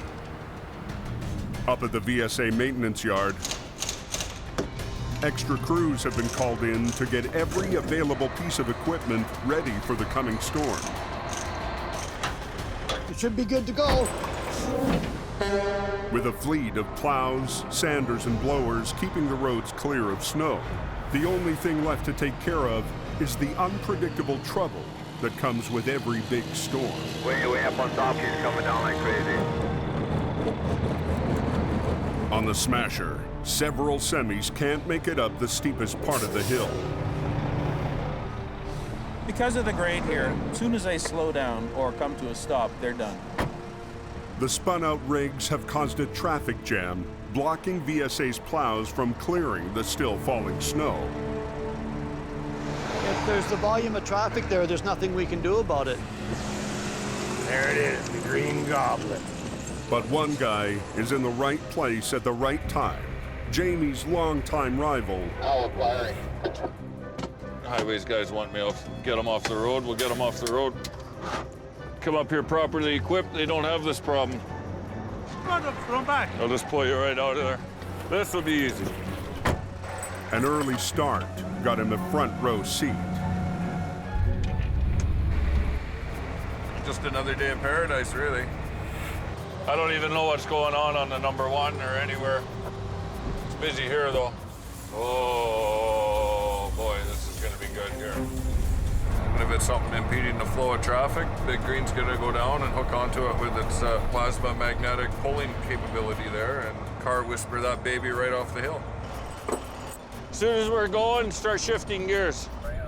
He's surprised that Jamie's crew hasn't made it up here yet. Well, I don't know where they are. I haven't seen them around. It's kind of odd. They're probably in bed sleeping, making cupcakes. Probably making cupcakes.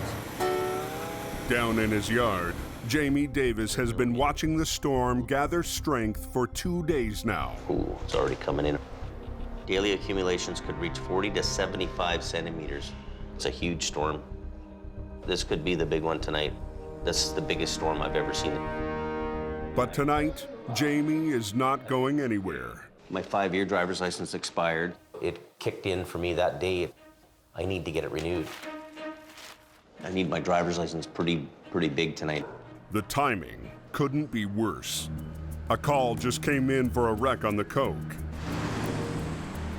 And he's forced to turn the keys to the Rotator over to Scott. You gotta look twice before you do something.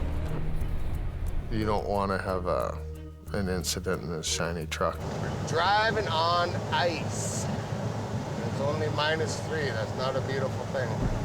Come over the overpass, you see it? Ken called for backup. Get out of. A Jeep tangled with a semi. The guy that was driving this went to the hospital, but I guess the big truck doesn't need to be towed. Turns out, Scott isn't needed. Well, there's supposed to be a little bit more of an incident than it is, so. Keep going, man. But he's not worried about lack of work. And if we're gonna get 2.5 feet of snow, there's gonna be more than enough cookies for everybody. Higher up on the Coke, the storm is getting fierce, and the plows are struggling to keep up. I'll have to go back and forth here a few times. You can only plow so fast. You can go down the road and 15 minutes after you've gone, it's totally covered again. It's amazing how fast it accumulates out here. While the plows wage war with the storm, Jamie is stuck in the office battling bureaucracy. And the quest was on to try to find a doctor, and that turned into a gong show. Welcome to Duck Medical. Please listen carefully as our menu options. I can't get my driver's license renewed because I can't get a medical done because I can't get a doctor. Unbelievable.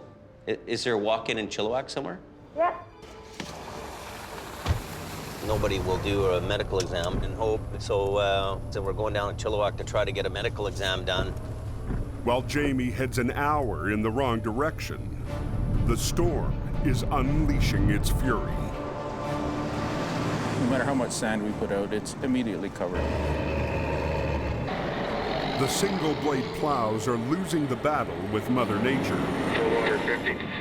But not to be outgunned this season, VSA has a new weapon on the mountain. They call it the tow plow. 26 feet long, the blades. The biggest piece of snow removal equipment ever deployed on the highway. We can clear fog line to fog line. This giant plow can clear 2.5 lanes in one pass. It'll do the job of 3 plow trucks, right? Because it tows a computer-controlled trailer that swings to the side, more than doubling its reach. Get the roads clear and people hopefully get home safe there wherever they're going. Okay, class 1, right? Any drug and alcohol issues? No. Do you have any psychiatric problems? Well, back, muscles, joints, that sort of thing? Not really. Probably a little heavy for my size, though. I don't have any reason to say you couldn't work tonight. I say now I can get out of that office and get back out to work. Thank you, sir. Appreciate it. Got it. Back to work. We're gonna head back up the Coke. The Coke is calling me. Hello?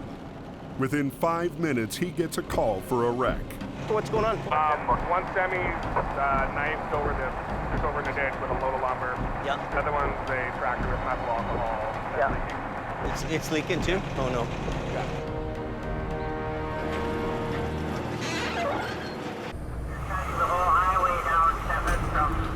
Adam is already on his way to the wreck. This is a real nightmare.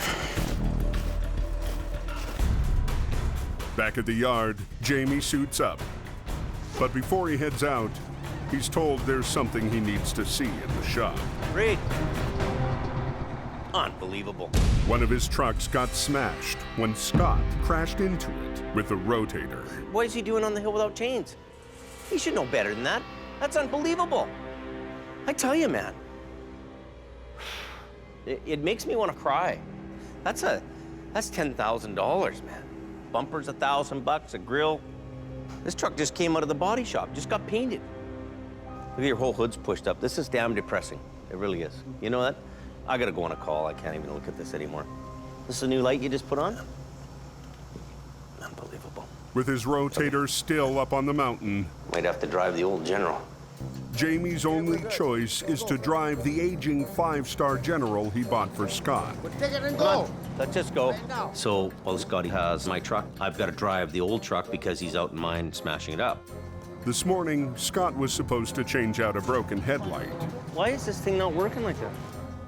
There's no headlights in the truck. Man, oh man. Look, here we go. Big box of headlights. Now I gotta take the truck out and the headlights are right here.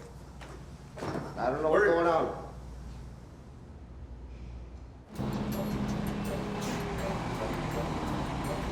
Why am I changing a frickin' headlight now?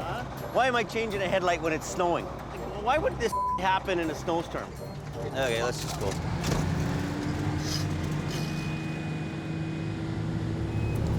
What a treat, eh, the General?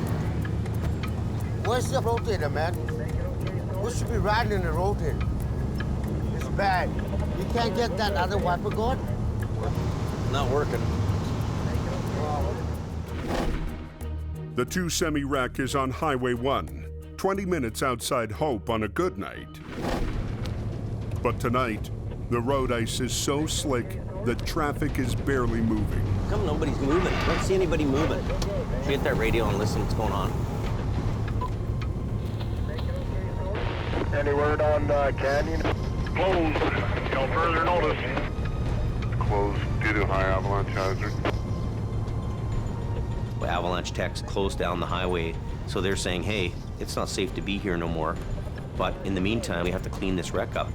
So shut the road down, but we're still there.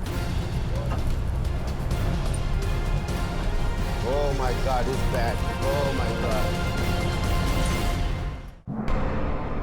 A high avalanche risk has closed Highway 1. It was an icy corner there. 6 miles up, a 2-semi wreck is blocking the escape route in both directions. Is there a hole in the trailer? So we don't know if it's leaking. Adam arrives to find lumber all over the highway and a trailer that was ripped open in the crash. A B train lost control on the ice and hit a semi that had stopped to chain up. Turns out, the trailer is loaded with canisters of toxic methanol. There's a significant amount of risk. We are dealing with highly flammable, very toxic substance.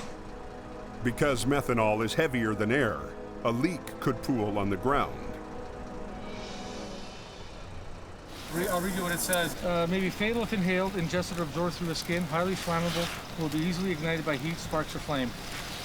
Okay, it is leaking for sure. Well, it's pretty toxic in there. So they're basically just gonna wait until we get the okay to do anything here. 15 minutes later, the General arrives. This is a mess. How much weight do you think it has in it? 20,000 kg of methanol. Is it leaking? No, I don't think so. If we leak, we'd be dead by now. The trailer had a gouge in the side. Really good possibility that that could have been a really volatile situation for everybody involved. With the back doors locked, the only way to see what's inside is through a gash in the trailer. There's one barrel sitting here that's not breached. Definitely been contacted. They don't see any broken canisters, but for safety, Jamie wants the trailer moved down the road, well away from his crew. But they can't move it forward. The trailer couldn't go up the road anymore because it was stuck where it was. He had no chains on. It was just too icy. So backing it down was the only option. If I just tried to back this truck up by itself, it could take off out of control. To keep it under control, Jamie gets creative. Well, we could put Adam's truck up behind here with the wheel lift. He could put his lift like up to the back end here. Yeah. And could be behind so that the thing doesn't run away. But we could go down together and get down into the hollow and get it out of here. Yeah. So what we're gonna do is we're gonna have him back up to me, to this trailer, and just be my bumper down the hill. Good to go? We're good? I'm ready to go now. I'm gonna back up. Hey, out of the way. You got it, Owen. Now it's going. Keep coming. He released the brake, and I released my brake, and we all just kind of rolled it down all as one piece. Okay, good, let it go. Just sliding here. Oh, hold on here, hold on. With no chains, the trailer starts to slide sideways on the icy hill. Pushed me into the guardrail here, I think. Oh, just keep going some more. That's working. Coming straight back. Keep going, keep going. The methanol is safely away, but now the snow is turning to rain, raising the risk of an avalanche. Because it's wet, it's falling out in small little bits and amounts, and we just don't want anyone to get hit. Oh, look at that ice, eh? There was some snow falling down, and you could hear the branches breaking. I just wanted to get the heck out of there to a safer spot. The RCMP are anxious to get the road open and the trapped traffic out of the avalanche zone. Even a small snow slide is enough to push a car sideways. Oh! Because at least we can get this cleared open here, we can get some stuff, maybe start moving if we can. Okay. But they can't open the road until they get the lumber off it. We gotta get this lumber out of here now. That's the biggest thing. This is heavy, heavy lumber too. Well, we want to get a plow through here, but the road's closed from avalanches right now, so they won't even allow the plows to come through. So we're in an avalanche area here too, but we're committed. We should have had a loader there and just push that stuff right off the highway, but we make do with what we have. What they have is Ken and his flatbed. Hey, do you want to bring your flatbed in here? Try to suck this up? Ken uses the flatbed's winch line to drag the bundles of lumber. Move that baby up. He hauls them down the road to a pullout. But he can only move one bundle at a time. Busy, man, busy. I'm busy right now. It's time-consuming, painstaking, and cold, tired, and miserable. Piss and rain out, my feet I'm soaked to the brim. Everybody was just about in tears. You see a bunch of rough and tough guys, all of a sudden, you know, they're not so rough and tough anymore. Well, we want to go home to mama, we're done. Just when it seems it can't get worse, Scott arrives in the damaged Rotator. Told Jamie that I wrecked his truck a little bit. Told him that I was going to bring it back to the yard, and said, no, just carry on. Nothing you can do about it now. So show me what you wrecked. Right here. Oh my God. You pushed the whole body out. When you see your truck that you just paid $729,000 for, and it comes in, it's all bent up, it's pretty disheartening. It's depressing. Oh. When Jamie went off like that, it just made me feel like a pile of. With dozens of vehicles trapped in the path of a potential avalanche, the Rotator is tomorrow's problem. It's gonna be a long night if we get there at all. Right now, they've got to get a half-loaded lumber truck off a concrete guardrail. Let's get these guardrails out of here. We're gonna try to pull this concrete block out. They're all kind of together on one cable. The concrete blocks have a steel cable running through them. Jamie figures if he pulls the cable, all the blocks might come with it. They don't. The cable breaks, and the concrete has no other attachment points, so now we've got to lift the tractor trailer up, loaded over top of this barrier. This is a big problem for us to try to lift it over top of this. There's still a lot of weight hanging there. What you're dealing with is a truck that weighs, 15,000 pounds, but now you've got the whole loaded B train pushing it down into the ditch. Okay, I'm going in. Down more. Okay, good. Leave it. Sammy rigs a chain to the smashed front of the cab so they can lift it. Okay, let's do this thing right now. Take it to go.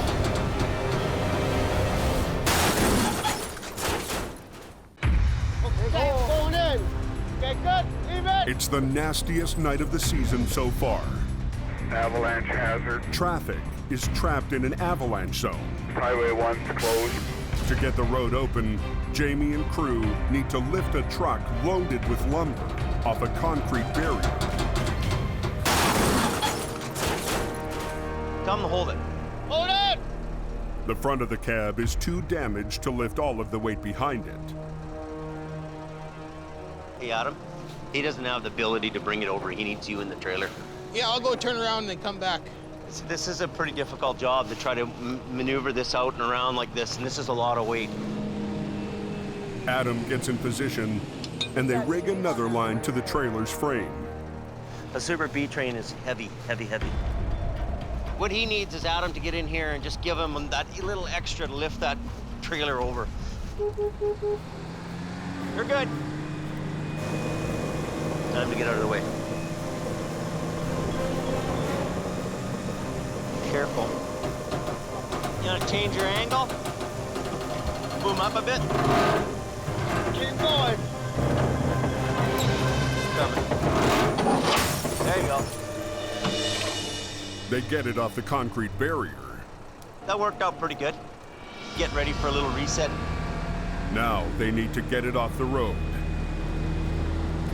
Oh, you see the spark in there? But as Scott pulls, sparks start to fly. The truck's battery is grounding out against the twisted frame. The batteries are arcing out right now. So they could have a fire here right away. We'll undo that battery. The mount is bent, so they can't get the battery out. They try brute force. He's gonna rip this battery box off.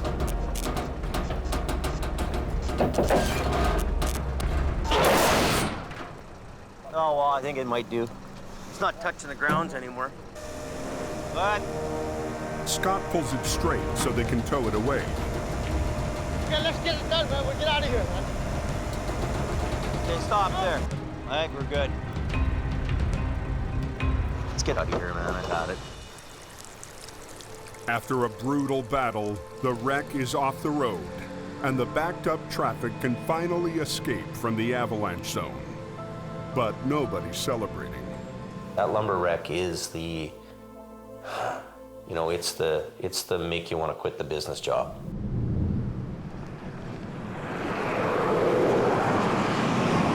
By morning, VSA crews have cleared over 2 feet of snow to get the roads back to black. But all that snow has to go somewhere. Today, snowbanks higher than a truck cab need to be cleared to make room for the next storm. We're at the stage now where the snowbanks are so high over the guardrail. So the only way we can get rid of the snow, we've got to use the blower to get rid of it. But VSA's 2 snowblowers weren't designed for the steep grades on the cove. These were designed for clearing airports, not highways. Get the snow off the road as quickly as can before the next snowfall, because winter's not over yet.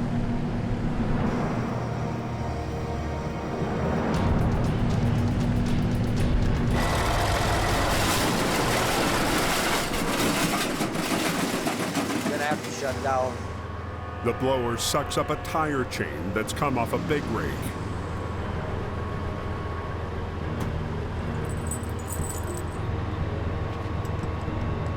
The damage is enough to send it back to the maintenance garage. As fast as we get one repaired, the other one's coming in to be fixed. For now, VSA has only one blower to move over 125 miles of snowbank. Mother Nature, you never win. You can fight her until hell freezes over, you're never gonna win. Back at the yard, Jamie's got his own headaches, lining up repairs for the 2 trucks Scott smashed up yesterday. Scotty slipped my legs up on my truck, or smashed the left front fender off it. You know, you can do so much good stuff and just look great doing it, and you know, you feel good about everything, and then just in a blink of an eye, everything can just go so terribly wrong. Smashed the back of the box and $10,000 damage. When you see your truck that you just paid $729,000 for, and it comes in, it's all bent up, it's hard on a guy. Let's not talk. You know what? I'm gonna pay for that.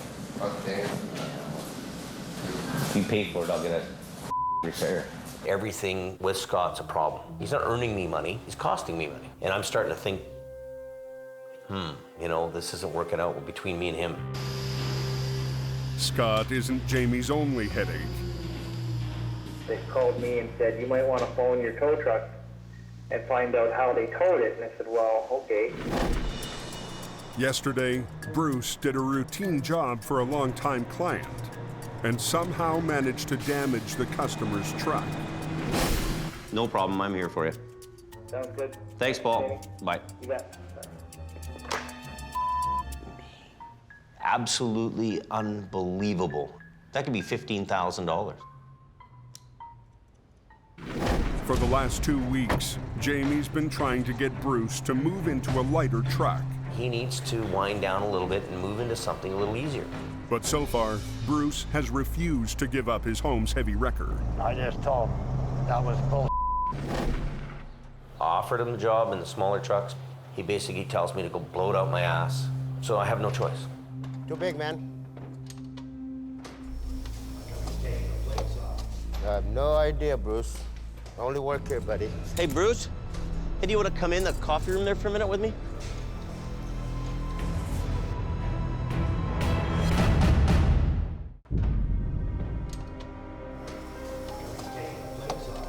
I have no idea, Bruce. Thanks, Paul. Bye. You bet.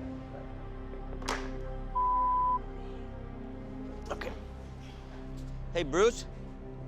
The final straw for Bruce was a phone call from a customer saying that he did $15,000 damage that I've got to pay for. I gotta go over some with you. You towed that truck, the one where they locked the keys out of there? They phoned me and they said that thing's $15,000 damage to that truck. 15,000 bucks, Bruce. That's a huge, huge dent in this pocketbook. Yep. Like, I don't know what's going on lately, though, but it's just like you're upside down, you know what I mean? Up in the... down, I'll admit it.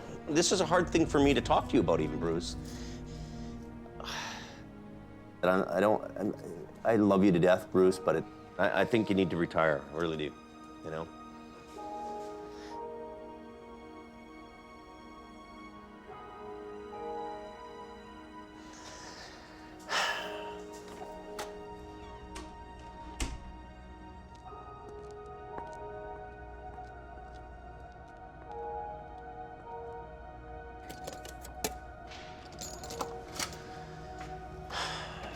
Hard day.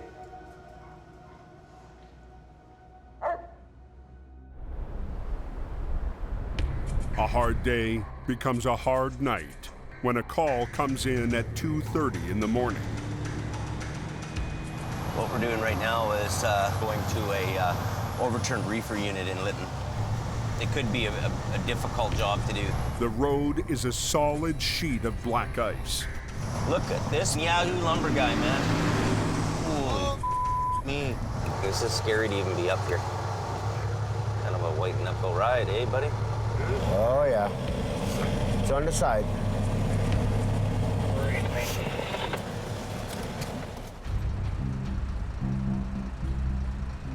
Coming around the bend, and the truck and trailer started to jackknife.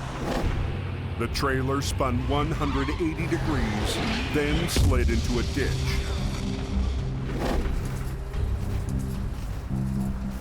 The tractor trailer's in pretty good shape, but it's on its side.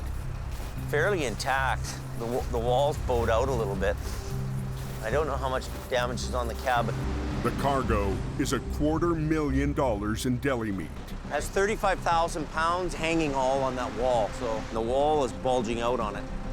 And if you start to hook onto it and pull it, give it some stress, it could break open. You look it over, you know, this guy's done hardly any damage to this thing, and all he needs to be is write it up, and he's gonna be away to the races.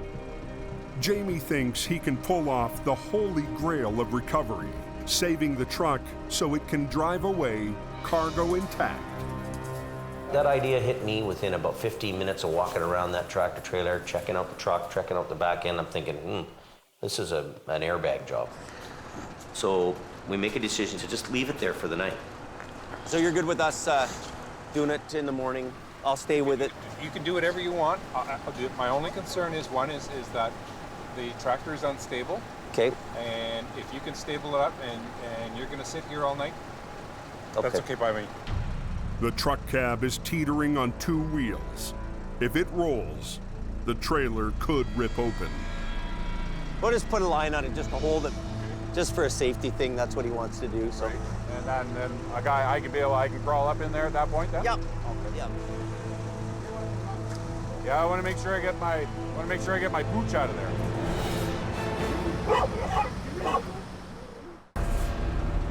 He was pretty shook up when we hit that ditch, man, I'll tell you. He was jittering pretty good. A semi loaded with $250,000 worth of deli meat has rolled onto its side. In the cab, the driver's frightened dog wants out. I want to make sure I get my pooch out of there. The driver can't get to the dog until the unstable cab is secured with a safety line. That's it. Okay, so you're secured on there now. Yep.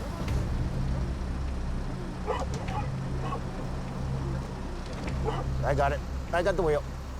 I'll get the door.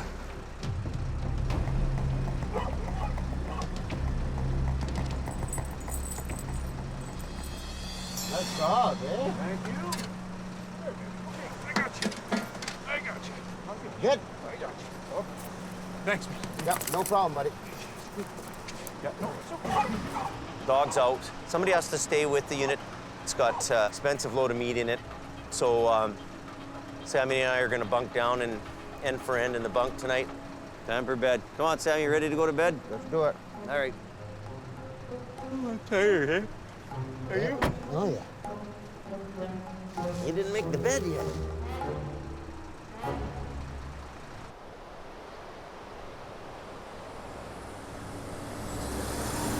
Next morning, Jamie is up early and chomping at the chance to pull off the perfect recovery. There's a chance this guy's driving this home. To us, that's the holy grail of recovery. The other side of the coin is that we come there and do a bad job. Bad words go down the highway a lot quicker than good word. My reputation rides on that kind of recovery work. Smashing the rotator has put Scott deep in the doghouse. I was pretty upset at myself for this happening in the first place. He's hoping that today he'll get a chance to redeem himself. Adam arrives first and breaks into his best Scott impersonation. Do we even need these airbags? All it takes is one pebble to tear the wall. We can't airbag. Who says that? Scott. Somebody's. Yeah. Holy. I'm gonna. It aches you. Well, I wouldn't be doing that. Fuck, we don't have anybody left. Yeah, I think you need to sit Scotty down tonight and just see what his plan is. Oh, I've already got a plan for him. This Scott thing is coming at me and coming at me, coming at me. Right on cue, Scott arrives. Well, this will be a pretty easy bagger, eh?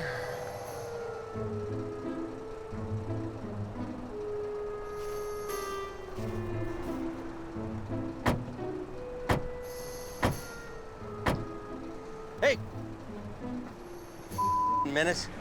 What was that? You're a menace. Leave this truck alone. It don't like you. Instead of raising the trailer with winch lines, Jamie will use airbags. Inflatable airbags placed underneath spread the load over a wide area, hopefully keeping the heavy cargo from blowing out the fragile trailer wall. See if I remember how to do this. It's been a while.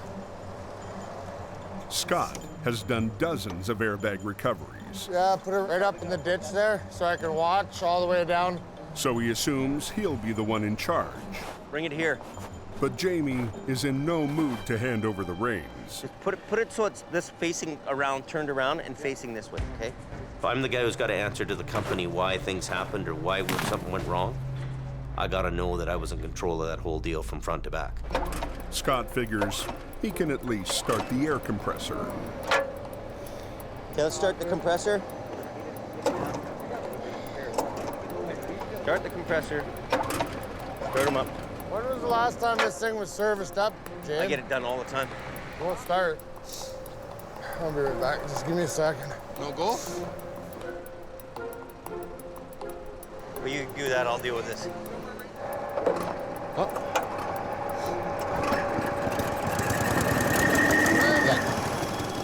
The rest of the crew unpacks the air cushions. Air cushions are like big hands. They're flat. So they grab a big surface area with the cushion, and they're gonna lift 150,000 pounds, those bags.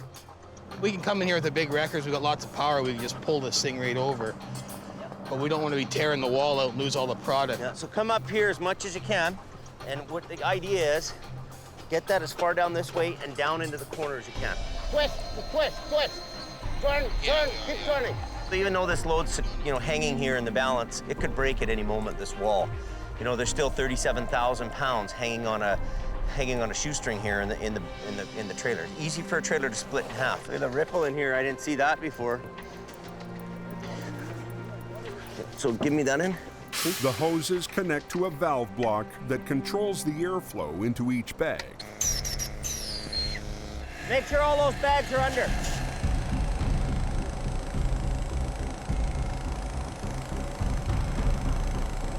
You gotta watch where you're pushing. You can push up too hard on one bag or not enough on another, and you can push the wall in. The low-pressure, high-volume system has more than enough lifting power for this trailer. The trick is getting the bags in the right spots. The bag's coming this way. We gotta push it back in, okay? The bags are made of tough hypalon, but like a balloon, the more they inflate, the more likely they are to rupture. Pull that tree out. Pull that tree out. The idea is that they all go up nice and even together, but once in a while you might have a kink in a line or something and one's pushing harder than the other one. You gotta really be careful. So you're always watching the wall.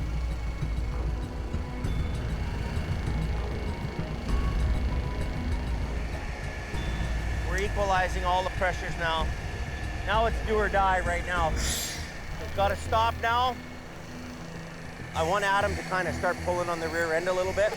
Okay, and I'll be right back. Don't move anything, because this load's worth a lot of money, okay? So there's only one guy makes that up. It'll be me, okay? All right. So the bags lift that trailer up to the point where they can't lift anymore. And then basically what happens is the wreckers pull it over the rest of the way. And then you gotta poke it up over top like that, okay? Tell them to lift that boom up. Straps are used instead of chains to put less stress on the fragile trailer. You want the boom up? Well, try to swing it so it's got some tension to it. Okay. Normally, they would position the booms directly above the trailer, but they can't because of low-hanging power lines. Okay, you're pretty close to the power lines, too. If the cables or booms so much as touch the 69,000 volt line, it could electrocute anyone near the rotator. Hey, Scotty, no, you gotta be away.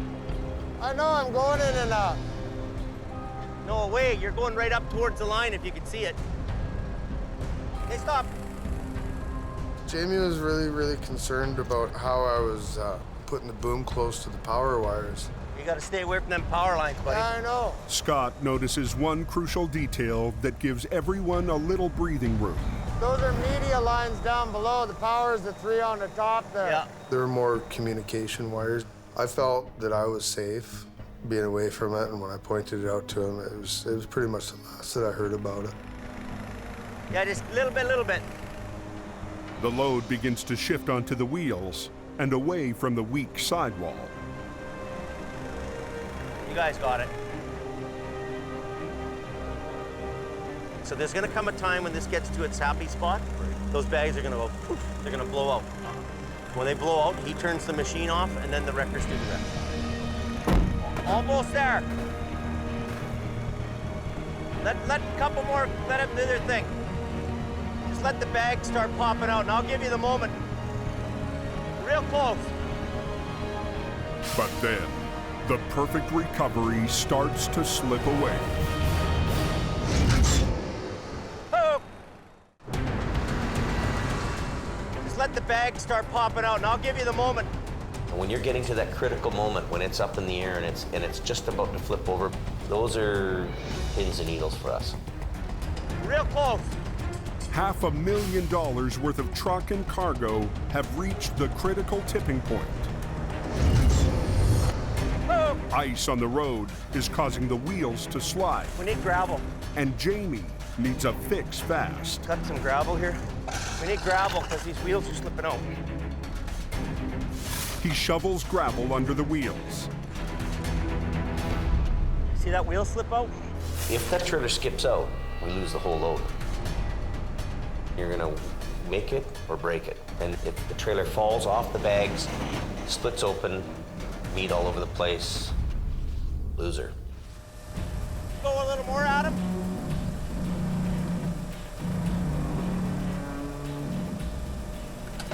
He's ready. Top one, top one, top one, top one, top one.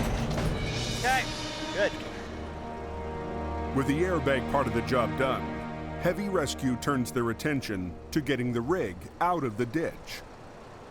What if we were to pull it back out straight the back ways? What do you think of that?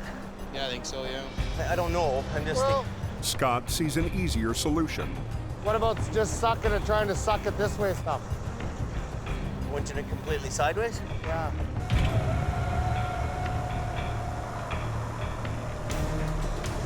Crank it as hard as you can, yeah.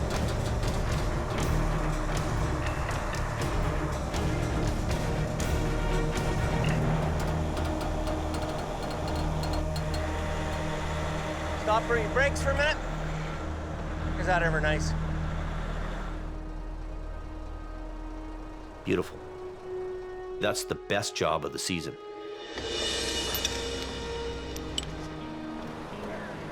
To be able to drive the unit away, especially after an incident as major as that, is a major achievement.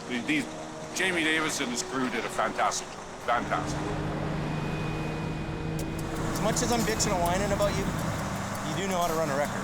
Oh, yeah. And when we're doing a critical job like that, you did a great job. Well, you're the incident commander. Yeah. Couldn't have done it without you, buddy. Made me feel good that he had the confidence in me still to carry on and use his equipment like that. There's no doubting Scotty's capabilities. I'm sure he can do it. Now, does he want to do it? Okay, let's go have some Chinese food.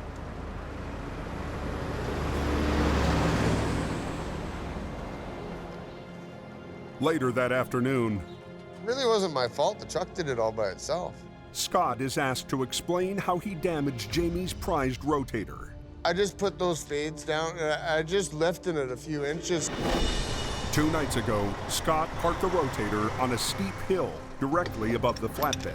He flipped the ice cleats down to stop it from sliding, but they kicked out. Did you have the spades down? Yeah, and I wasn't lifting the tires off the ground. I was just getting some space so I could get in there with the chain so I didn't scratch all the chrome up. You know what? Now that you tell me that, if you'd put the spades down without any kind of traction on them, like a cleat or a... Well, I put those little wheelies down. And they pop out all the time. As much as I'd love to yell and scream and say it's Scott's fault, I'm a realist too. I know that these things pop out. And that's exactly what happened, is they popped and... Anyway, it's spilt milk now. We can't cry over spilt milk.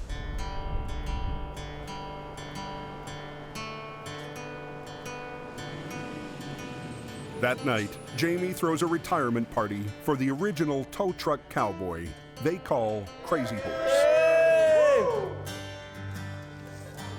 Oh, Bruce, gonna retire now? I am retired. Thought we were gonna retire together. I am retired. Okay, buddy, well, good luck, man. I'm gonna miss you big time. Bula, bula, bula, bula, bula. Bula, bula, bula! Everybody bula! I have a feeling for Bruce, man. I hate to see him go. I'm gonna miss him. I'm gonna miss him hard. You know what? Brucey isn't sad, so why should anybody else be? Comes a point in everybody's life where it's like, hold it. You need to stand down a little bit and relax a little bit, and me included, I'll get there. I'm a legend, and I'm old school. Just that I was slowing down, and it was time to retire. Yeah, I'm going home. I love you, See you man. later. Yeah. I love you. Crazy horse, crazy horse, crazy horse. Well, I didn't stay very long. Kind of an emotional thing for me.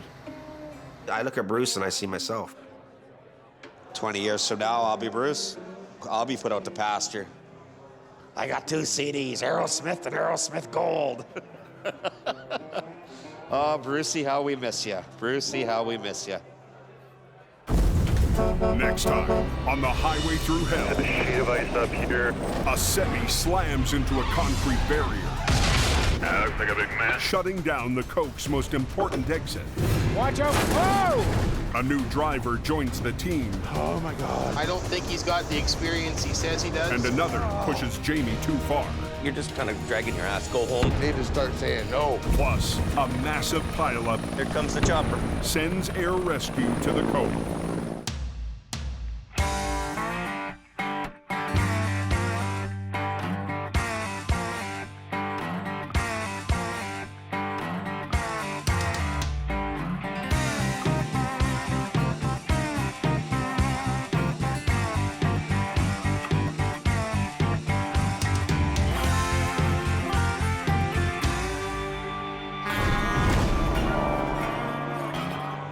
This time, on the highway through hell, And a sheet of ice up here. a semi slams into a concrete barrier, Looks like a big mess. shutting down the Coke's most important exit. Watch out! Whoa! A new driver joins the team. Oh my God. I don't think he's got the experience he says he does. And another pushes Jamie too far. You're just kind of dragging your ass. Need to start saying no. Plus, a massive pileup Here comes the chopper. sends air rescue to the Cove. In the rugged mountains of the Pacific Northwest, there's a highway like no other. The Coquihalla is an engineering marvel. But when the weather turns bad, Look out! It's like the Bermuda Triangle of truck accidents. keeping the Coke open takes an army When the highway shuts down, the world shuts down. and a last line of defense. David Davis en route. A heavy rescue team ready to tackle any disaster. Because here, closure is not an option.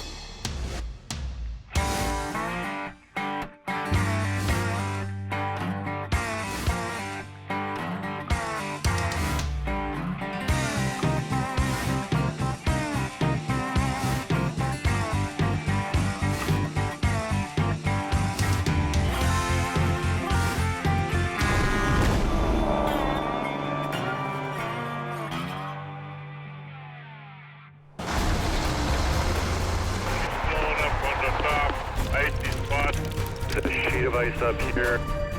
All icy. You're going to do it spinning going up. On the Coquihalla, an icy roadway has drivers on edge. See what they're driving on?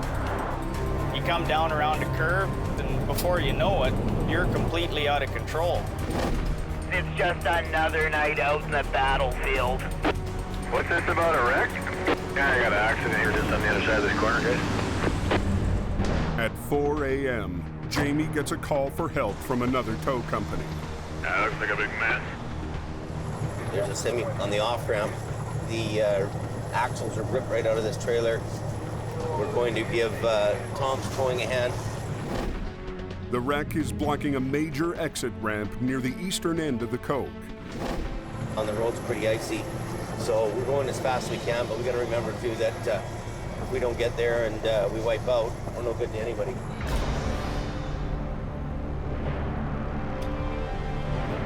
He just went around the corner and lost his wheels.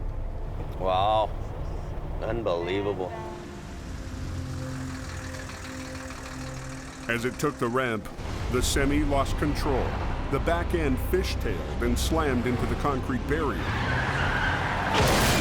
The impact sheared off the trailer's 2 rear axles. So he's ridden this guardrail and he's knocked out 8 of them down there. But I think they weigh like 3,000 pounds apiece. If these guardrails weren't here, he'd be over there. Because space on the ramp is so tight, Tom from Tom's Towing needs Jamie's rotator to get the wreck moved before morning traffic hits. The rotator is the ultimate machine you can use if you want to quickly clear wrecks off of highways. What do you want to do? You want to hook the front and get it up? Pull the truck out? Yep, and he can take the truck. The problem with this wreck is that we don't have any wheels under it. I'm gonna back up and turn around.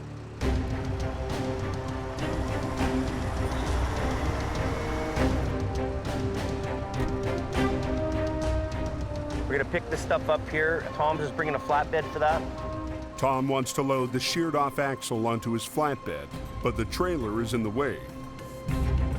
So Jamie needs to move it. I'll just get the boom out, then I'll get a couple of chains and run them in there. I'll pick that up first, get it out of the way for a minute. On the hook. Now you're going to find out how heavy it is. Yeah. As he gets it in the air, the truck cab starts to slide back down the sloped, icy ramp. Seems like it's moving. Felt like it was sliding back to me. I pick the trailer up and I start moving it. The trailer starts coming back. It could have rolled into me. Not very good.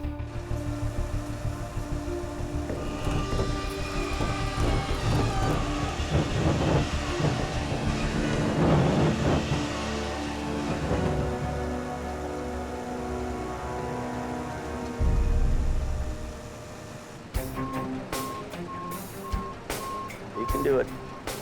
A trailer's rear axles are mounted on a track, so they can be adjusted for the weight of the load. Okay, this is gonna flip around. When it hit the barrier, the whole assembly snapped off. It's just like, comes off the end. Quite a lot of damage here just coming around a corner. Just set her on the deck. Is that good there? Yeah, that's good there. Did that all on your own. That's a good 22.5 too. Hey, it's a good one. We got a keeper. Next, they need to separate the tractor so it can be towed away. But they can't get the kingpin to release. Uh-oh. She's tight, Jamie. A kingpin locks the tractor and trailer together. The accident knocked it off center. Now it won't come loose. Just too much pressure, the pin against the jaws, because when he crashed and finally stopped, probably the truck kept on going. I'll need you to somehow swing the trailer ahead, eh? Too tight? Yeah. Still tight against the jaws. I don't know if I can swing it ahead. Sometimes when you lift it up, come loose. Jamie wants to use the rotator to lift the trailer and relieve the pressure.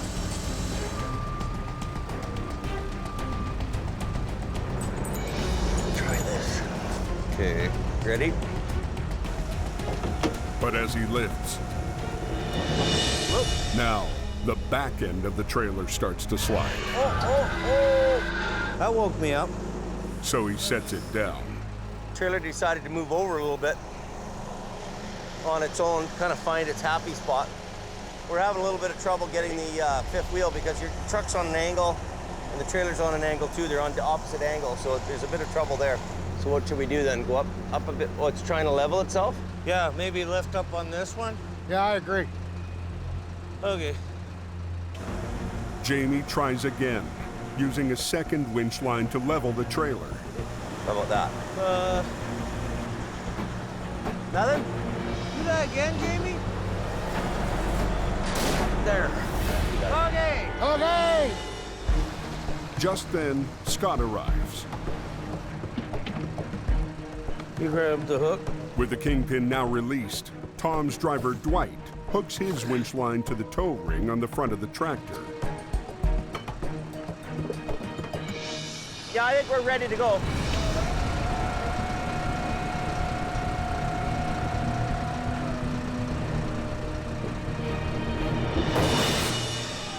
Dwight gets the tractor free, but the back axle is so twisted to one side that Jamie's worried it's going to roll over the Rotator's outrigger.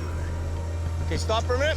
I went over to my control to lift the leg and push it in so that he could clear it. He should take a good run out so he's got enough room to get behind. Okay, you take it more ahead. I'll just use the truck power. Watch out for Jamie. Oh! He just went around the corner and lost his wheels. Wow.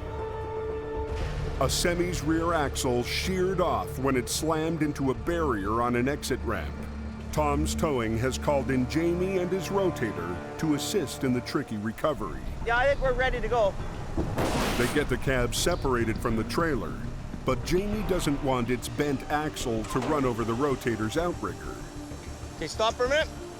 I went over to my control to lift the leg and push it in so that he could clear it. Watch out for Jamie. Oh! I knew it was gonna happen. What's he doing? How are you there? Just go. Keep going. About there. Good. Winner and still champ. I was more worried I about thought- you standing there. Yeah, well, I tried to get the leg in here so that he could clear it. That's what I was doing, getting the leg. Oh, okay. And then I thought he was just going to run ahead and freewheel. No. He just put it in gear and drove away. And I just by the hair of my chinny chin chin jump over top of the leg and get out of the way. Disaster averted. The job goes on. The cab's back axle is so mangled, there's no way to tow it.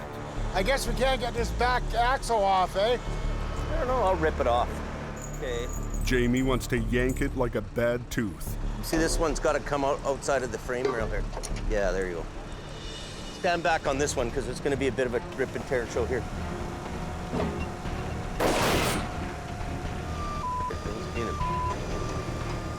We're gonna have a rollover now. I got it. Axle off, Dwight tows the tractor away. But they still need to move a trailer that has no wheels. For that, Scott's brought a special rig called a dirty dolly. Dolly that goes under a fifth wheel, and it allows a trucking company to haul 2 trailers at one time. We keep in the yard and we use it maybe once every 2 years. They could lift it onto a flatbed, but they're in a hurry. Morning traffic picks up in less than an hour. When the highway's closed, probably in everybody's best interest that we move wreckage as quick as possible. Hold it! Hold it! Okay, we're good. You have to go ahead. What I do, just spin that around and face it right straight back. Yep. The plan is to attach the dirty dolly to the front hitch, then tow the trailer from behind. Right around. Because they're turning the dolly around to use as a set of back wheels, they have to keep it from swiveling. Just pick that chain here. Yeah. Through here. To do that, they use chains to secure it to the frame. If you didn't chain the dolly straight, it would pivot on the fifth wheel, and then you'd be into somebody else's lane. What you got going on there? I don't. Unhook that hook. For this to work, the chains need to be tight. Hey, Gourd, lift up on it here. Tighten that up. Lift up on this. Lift up on it. You guys all good? Good enough. It may not be the best looking rig on the road, but it gets the job done. And the ramp open.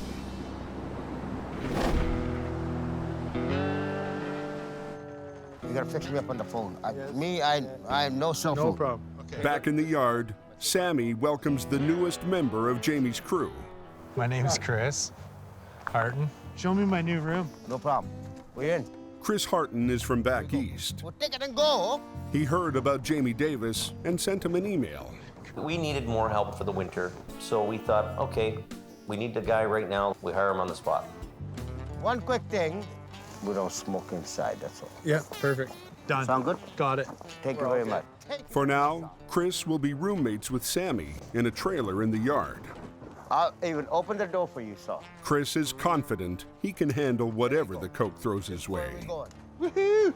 I did the exact same thing in Ontario. Just want to rock out. That's my goal. What put me right there? You know what? I have a feeling that you're gonna do it.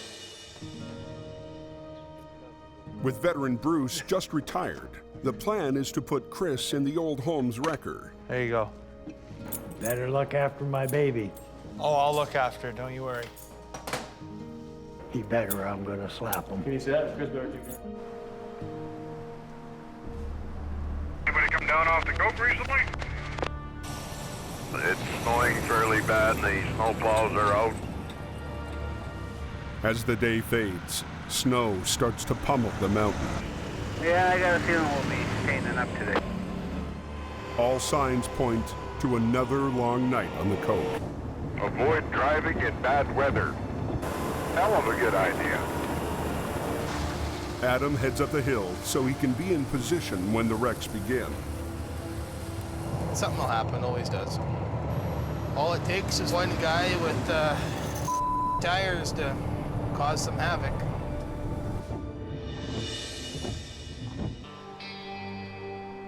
Across town, Knock, knock. Scott's picking up the old General at the repair shop.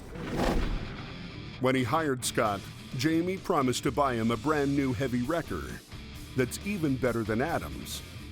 Shiny stuff, chrome flares, lights, light rack. Yeah. Shiny, shiny. So we're a couple weeks out? Couple of weeks out. Yeah. But 2 months into the season, it's still not done. In the meantime, Jamie's put him in a 28-year-old GMC 5-star General. Last week, the heater stopped working. There's heat in it? No, cabin heat, only have defrost. When that switch is on high, that's all you got. So that's where it's at. Is there any actual factual heat coming Yes. out of it? All right. It'd be able to put a match out? No, yeah, it would. It would put a match out. Maybe not a lighter, but it would put a match out. All right. With a storm hitting, Jamie wants him to spend the night up on the coke. Running like an old truck does. Noisy and stinky. Driving the General, I mean, it's kind of like the penalty box. Nobody likes to be in it.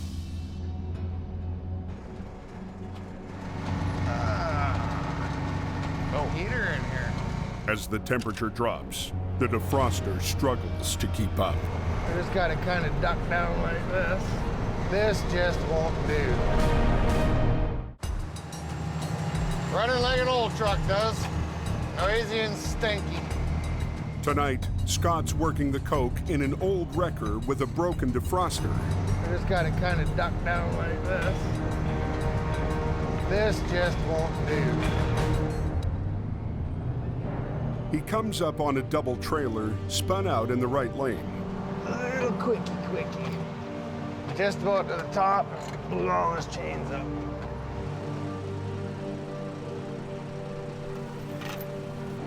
It's a simple bread and butter pull-up. Okay, just come up on it and I'll just give you a little jump and we'll get her going. He's golden now.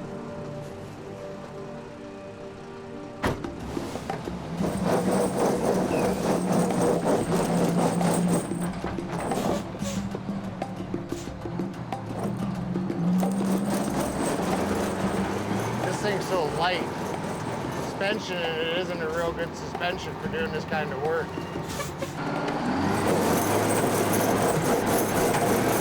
We're hopping a big time wheelie. The double load turns out to be too much for the old General.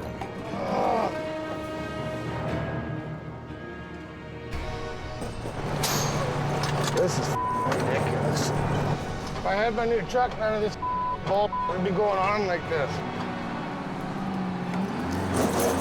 To add to Scott's embarrassment, Adam pulls up in HR 52. Get Adam to come and do this. I can't do it. That thing is a pile of I'm popping wheelies. Like I'll pull 4 feet of air. Yeah. But it ain't pulling the guy up there. I'm gonna give it one more shot and then I'll get you to. Okay. Yep. The General truly is an embarrassing truck to drive. The old General digs deep.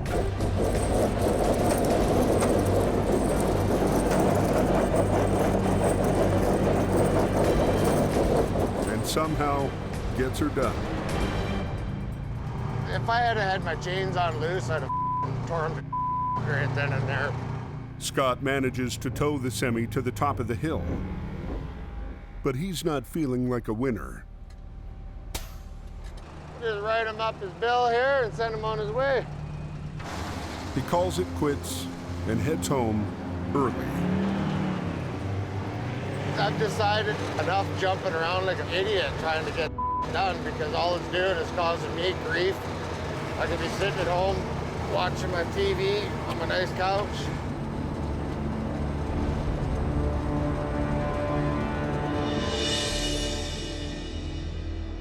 The next morning, the General's parked in the yard, but Scott's a no-show. Well, I went up last night, pulled 5 trucks up. Scott's short shift last night does not go unnoticed. Scott? Yeah. They pulled up the one guy and then left. Really? What time did he finish at? I think it was 11:30. I think he went down. Wow. Not impressed. We all drove the worst trucks in the world to start out with. You don't become the king in a day. Jamie decides to take the General out for a test drive. This ain't a bad old truck at all, if I can shift it. You know what, these guys are spoiled. You know, you get a brand new truck, you earn that truck.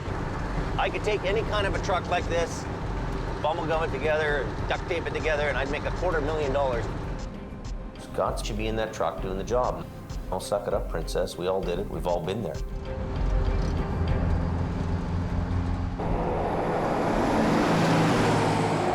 We got black ice report. High on the coke, wet roads and freezing temperatures are conspiring to create an invisible danger: black ice. Just be careful up there, she's slippery. We came around the corner just as struck spun out of control and went into the ditch. About 5 minutes later, that car came along and went in the ditch on that side. The road was just a sheet of ice. He's going to help you, okay? There you go. You get a nice piece of weather, and people tend to, to kind of pick up their speeds again. Preventing black ice is something of an obsession for Highway Supervisor Blair Barr. There's been a lot of accidents recorded in this stretch along this rock bluff. Today, he's checking a stretch of highway that's notorious for freezing over. In the wintertime, they never see the sun, so the pavement actually stays really cold. It's a really difficult thing to treat. At VSA's maintenance yard on top of the coke, black ice is as big a problem as deep snow. We're going to have cars going off the road. They'll hit that black ice, all of a sudden they lose control and they go sideways. Hey Doug, so we got a flash freeze taking place. I'm wondering, can we get some juice made up? And, and we'll try and get it applied today before end of shift. Traditionally, road ice is fought with sand and salt. But this year, VSA is trying a new weapon: beet juice. It's really syrupy. Made from sugar beets, it lowers the freezing temperature of water by 36 degrees Fahrenheit. Tastes like soy sauce. It was something that was picked up down in the States 10 plus years ago. Usually they use it as cattle feed, and somebody noticed that it actually melted snow one day. At the end of the year, we'll end up putting well over 1 million liters onto the highway. We're gonna hopefully get that down in time before cars start going off the road.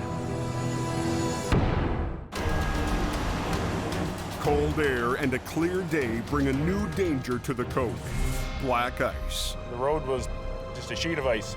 This season, highway crews are fighting back with a new weapon: juice from sugar beets. At the end of the year, we'll end up putting well over 1 million liters onto the highway. The beet juice is used on sections of the highway that get the least sun and the most black ice. It's changing the makeup of the snow, so it won't allow the crystals to freeze. So you can't actually form a layer of ice and compact that you typically see. Stays where you put it and does its job. This winter we've had as high as minus 35, and the juice kept the slipperiness away.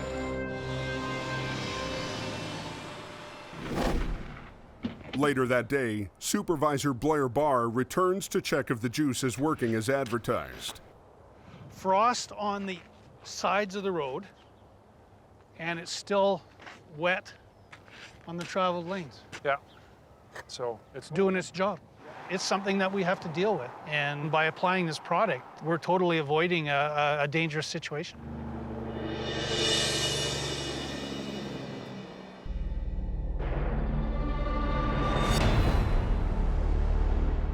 That night, Sammy is treating new roommate Chris to some of his homemade Fijian chicken. Sammy's a good guy. He's hilarious. What do you think? I think it's really good, but it's really hot. I'm not a big spicy guy. That's fine. It's all right. Chris on my trailer. What are you gonna do? He's gonna sleep outside? Come on. Have a little heart. He left his family to come here. Just like me. Bula, bula, bula. Somebody put their car in the ditch. Hello. When a call comes in for a car off the road, Jamie decides to give Chris his first taste of the mountain. You gotta be relaxed. And Sammy tags along for moral support. Off we go. Windy, turny. There's a car in the ditch somewhere, so I'm on my way up, me and Sammy. This is totally different here. Look at this. Look at these bees. Look at these bees. 1, 2, 3. Oh, they going hard. You're gonna watch these guys. You have people flying by you like you're standing still. It's all good. You give me a star. Well, bula. Bula. Bula. It's the car. Yeah, let's go look at this thing. Yeah, let's go. Hey, what's going on? You guys okay? Yeah. Moose ran out in front of me and I just missed him. The car's barely damaged and it's on its wheels. Wow. What do you think? Maybe a quick one or what? This should be an easy one. Pull it backwards. Yeah, go ahead. It's all good. You think that'd be... I think that's probably the best. Cars aren't my specialty. I'd rather do transports. I do not want to wreck this car. You okay with that, or do you need help? Think that'll hold it? Yeah. All right. Let's do this. Find your light down there. Watch it.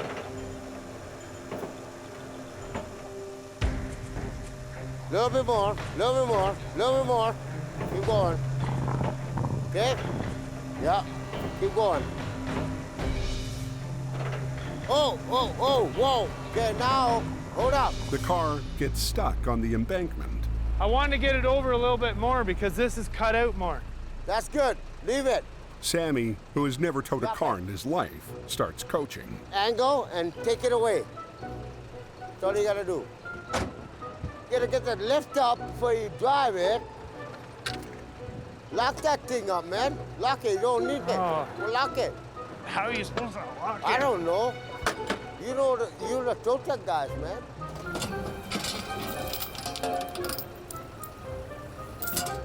Hi, Bobo. Bye, Bobo. Nice dog. I'm gonna hook this thing. Chain won't go in it. This is like a whole different ball game. What should have been a quick tow is taking forever. Pull it. And I'm trying. Keep going. Keep going. Come on. Go. I'm pulling. Chris finally gets it back on the road. Now all he needs to do is get it on the hook. Sammy. Yes, sir. I'm gonna lift this up a little bit. Back me up till I get to there. Hey, slowly. I'm watching you. Done. Gotta find something to hook to. Nothing here. These cars suck. Oh my God. An easy tow clocks in at 2 hours and 15 minutes. You know what? Whatever. But Chris is just happy he got it done at all. I've never towed a car in my whole entire life. Not gonna lie to you. I didn't even know how to hook it up.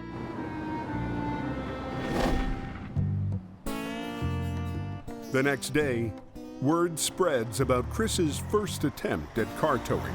A little bit slow, eh? All else fails, come to Jamie's place, he'll hire you, right? And he isn't much better at backing up a trailer. Don't you learn that when you get your license? I don't know, I'm not a truck driver, what the do I know? Adam decides to check into Chris's credentials. Not to be dumb, but that guy does have a class 3, eh? Really? Oh, does he? Have you checked his license or no? No, I didn't. Jamie assumed someone else had checked into Chris's background. Let's see your license. We gotta make sure you have the right class for you even go anywhere. Chris's license was issued back east in a different province. That's what you're allowed to tow with. So I don't know. Tow vehicle max 4,600. That's a problem. A 4,600 limit means he's only allowed to tow cars. Is there a number for the motor vehicle branch in Ontario? Here. And I'll call them and just see. We're a tow company out here in BC, and we're hiring somebody from Ontario. He has a Class D license, so what does that mean he can drive? Okay, so 4,600 is the max he can haul. Yeah, wow. He claimed to have experience, claimed to know what he was doing. Somehow he got through the cracks. The driver's licensing here is way different than it is in Ontario, right? For now, Chris's fate remains up in the air.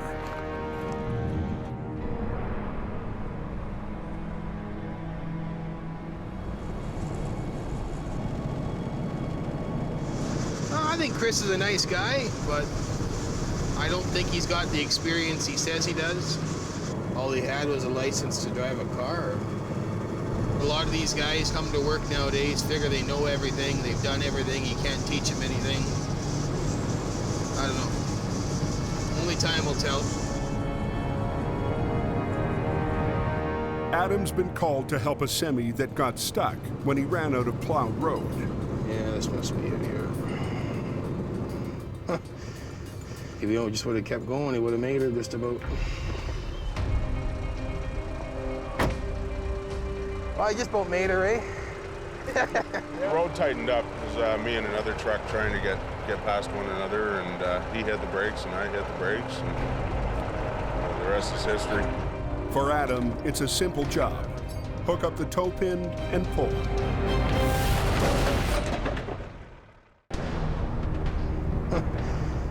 If he just would have kept going, he would have made it just about. Well, I just about made her, eh? Adam hooks up to a tow pin to pull a semi out of a snowbank when... Hey. Look at that.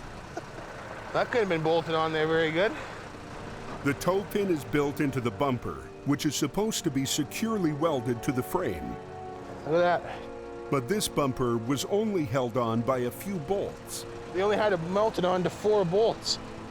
1, 2, 3, 4. Hey, what the good is that? You want to just grab that end? We'll lay it up over the snow over here for now. Just let it go. That's good right there. With no tow pin, there's nothing left to hook up to. Well, I'll have to go to the back now. So he pulls it out from behind.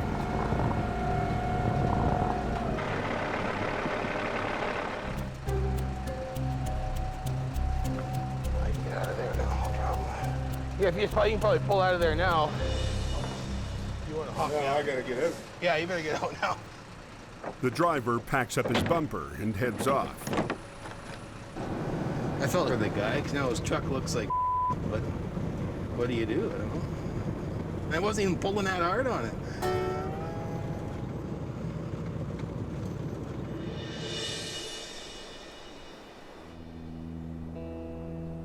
The next morning, after going AWOL for 2 days, Scott shows up for work and kicks back with newly retired Bruce. What are you gonna do today, Brucey?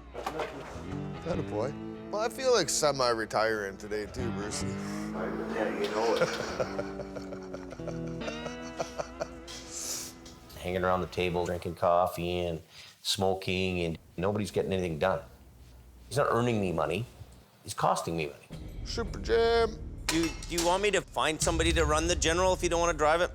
I'll run it when we need to run it. If you don't really want to drive that truck, I have no can't problem have it sitting running there. the truck. Either tell me no, I'm not going to run the thing until my other truck comes. It doesn't bug me running it, but you know, like today, for instance, like I came in and I got to go run over and help this guy do that. I got to run over and help this guy do that. You know, I'm just run off my feet. Have you ever? Oh God. Huh? No. Come on.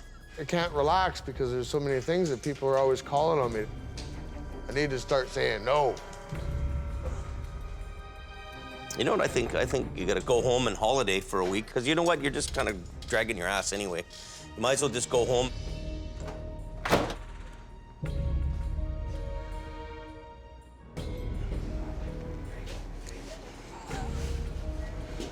I'm just run off my feet too. Unbelievable.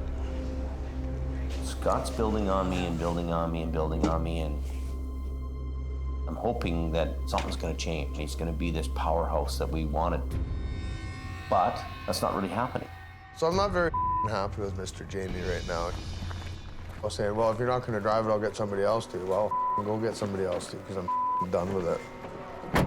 I'm just going to get the hell out of here. Scott drives off and doesn't come back. Anybody hear anything about a serious accident on the coke? Yeah, I've got another accident here. A call comes in that moves everything else to the back burner. 2 accidents happening. One's northbound, one's southbound. All lanes are closed. They need the highway open right now. There's a sheet of ice up here, and we're going to have a lot more crashes. Black ice, it gets people off guard. They think everything's beautiful here, but it's really not. At the summit of the Coke, 2 separate accidents are blocking traffic in both directions. They shut her down and they're all up. An SUV lost control on the ice.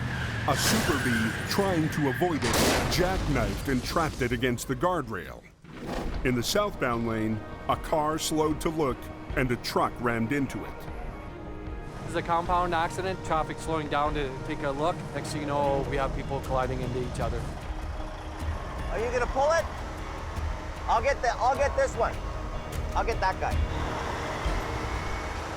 Jamie leaves the fender bender for a snowplow to clear and backs down to the more serious wreck. There's 2 people trapped in the vehicle. He jackknifed into her and squished her up against the no post. Yeah, that thing's tucked in there really good. Oh, yeah. No messing around in a situation like this. We're not there yet here. The driver and passenger are still trapped in the SUV.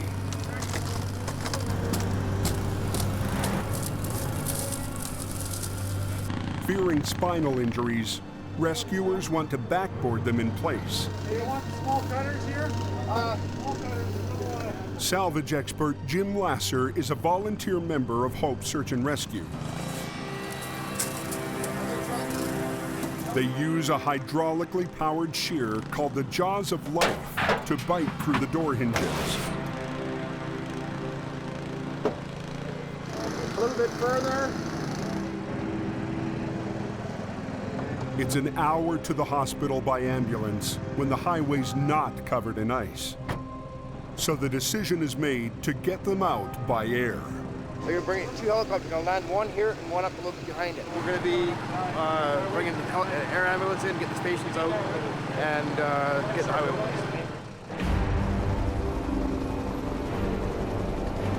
Here comes the chopper.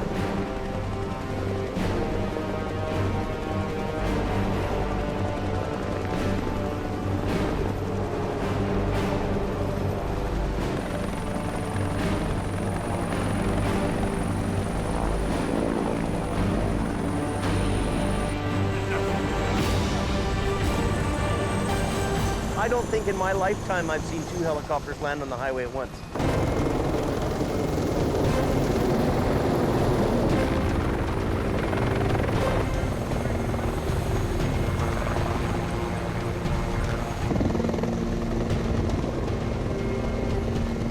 Man, they can land those things good.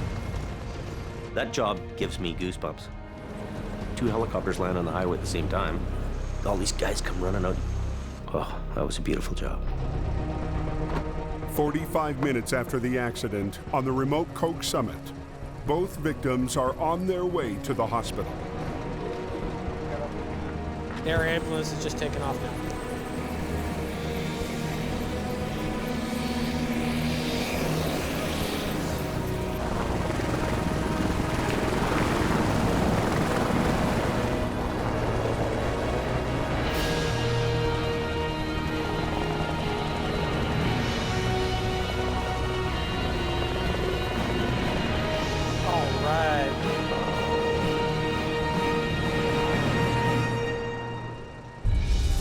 Now, the ball gets tossed to Jamie. We have 2 helicopters on the ground, so south and north are both closed. The traffic backup is the longest one so far this season. Get the hook in. Hundreds of vehicles have been at a dead stop for almost an hour. The Coquihalla is closed. Coquihalla is closed, everybody, till they clean up that accident. The delay to medevac victims from a wreck on the Coke has caused one of the worst traffic backups all season. Now, it's up to Jamie to get the highway open. It's showtime for us. We could start moving things if you're good with it. He's called Gourd to bring a light-duty truck to tow the demolished SUV. Go around, go down the over ramp, come back, come on my side, and then you can get this out of the way. To get to it, Jamie needs to first get the jackknife truck out of the way. Yeah, Jim. Pull the yellow button, but make sure the red one stays in. Sammy makes sure the tractor's air brakes are on before Jamie moves it. I just don't want it to roll straight ahead.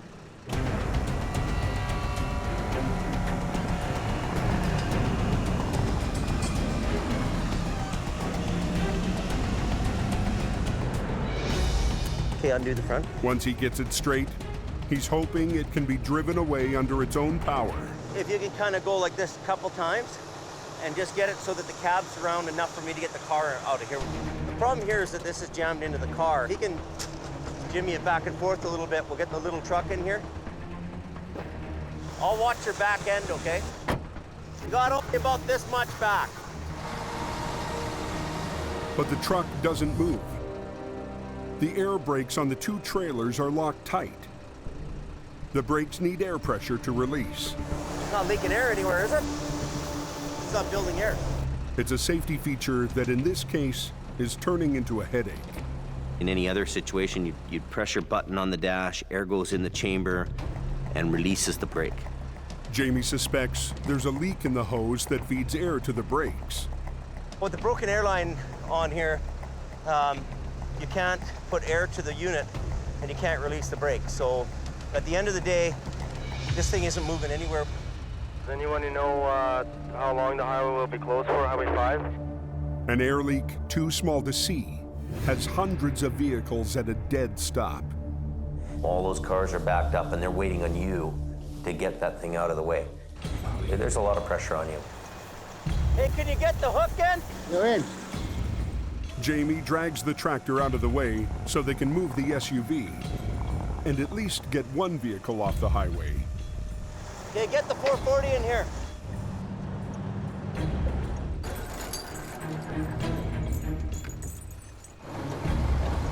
A little more, a little more, a little more. Keep coming. Go as far as you can.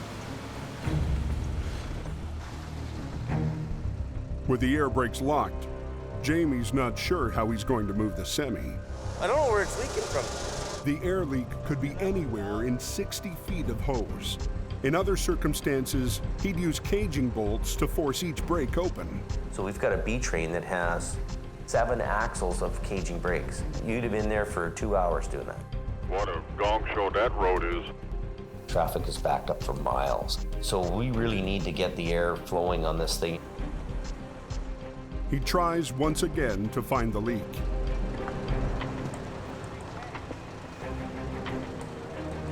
there's an airline broke here. A fitting on a hose that connects two air supply tanks appears to be broken. One little fitting, one little airline, and that's stopping this whole thing from getting off the highway. Maybe we can jerry rig it to get some air to go. So if you bend that line over, crimp it with a vice grip or something, I'll put a plug in there. It should work. Jamie digs into his bag of tricks. Okay, so we gotta improvise. What do we do? Let's have a look. Is it bent over nicely? We taped it up a little bit, and we're putting a brass fitting in here, so that's what we're doing right now. So it should be good now. You wanna try it, Ken? That's all good.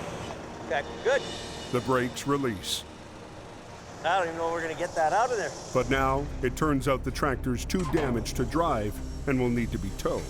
That's one side is low, eh? And the bumper's too banged up for Jamie to get his tow bar far enough underneath. Not gonna work. It's not gonna work. The truck's too low to the ground to get under, so I'm gonna try to just lift it. He lifts it enough to get blocks under the front axle. Hey, Sammy? You got a block? Yeah. Hoping this will give him the clearance he needs. Oh, no, this way, yeah, to the right. At the 5-way address. Good. Good. Okay?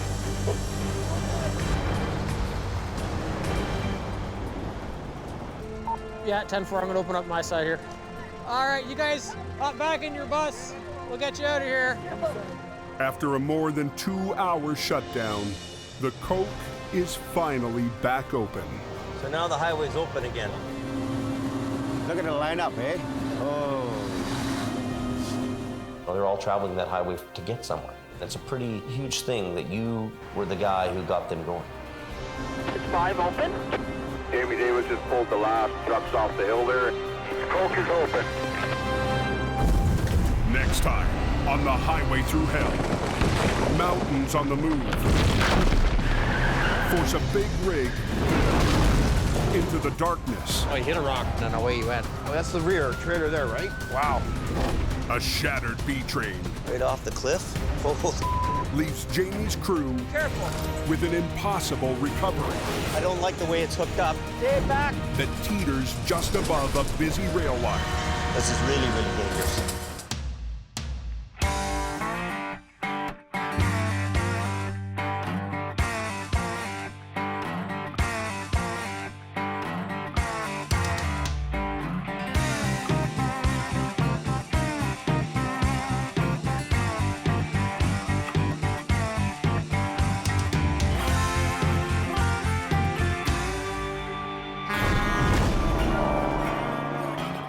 This time, on the highway through hell, Going like a son of a...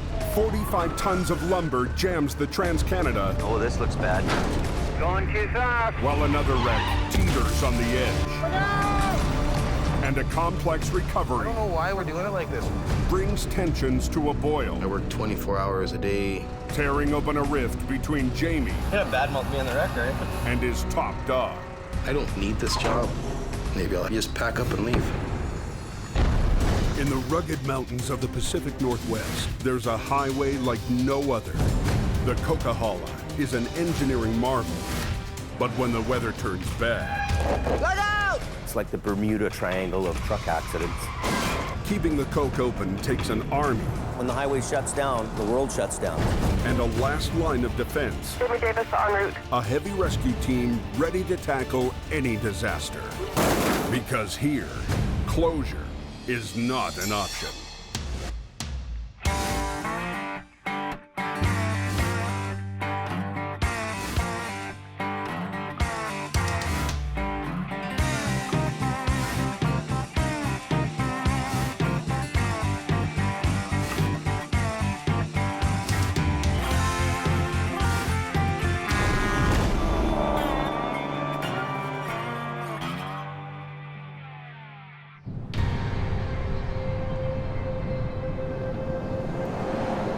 Heavy snow on the Coke has trucks diverting to Highway 1 through the Fraser Canyon.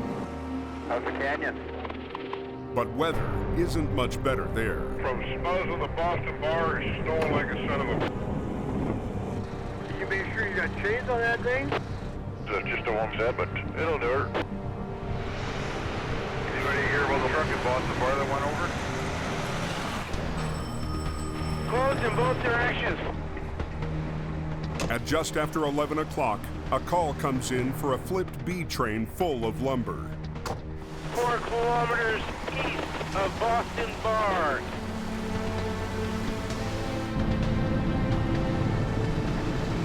There's a semi flipped over load of lumber, and it's blocking all lanes of the highway.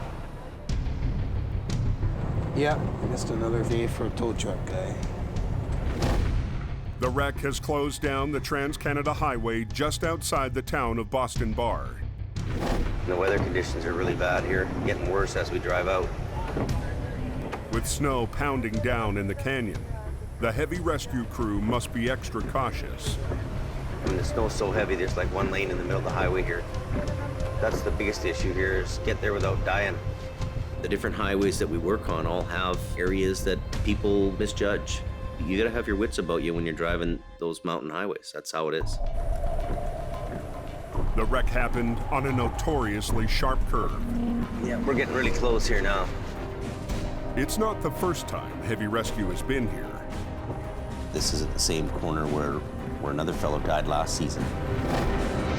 Last winter, a truck lost control and smashed into a power pole, killing the driver. So this is some of his personal stuff, so we'll keep care of that for company. We'll probably send it back in a box for the company, and they can deal with what they can deal with. I'll keep this for him. Things run through your mind. You wonder who the person is. You know, does the person have kids? You know, is there somebody at home waiting for him to get home?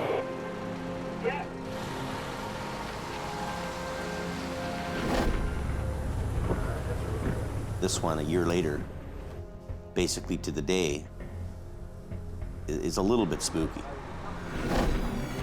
The B train, hauling 2 trailers, hit ice, clipped a barrier, and flipped. This time, the driver survived, but the load is all over the highway. Okay, here we go. So yeah, that's a lot of lumber, eh? Where does it go, all in this guy's yard? These people's yard? Wow. My house was 20 feet from the road where the wood started coming flying off the highway. Then it flipped on its side, and there were sparks everywhere, and there was wood flying everywhere, and I ran.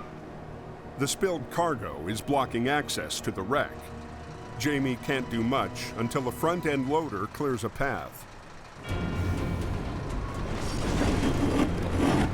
I don't know if they interfere with the lumber.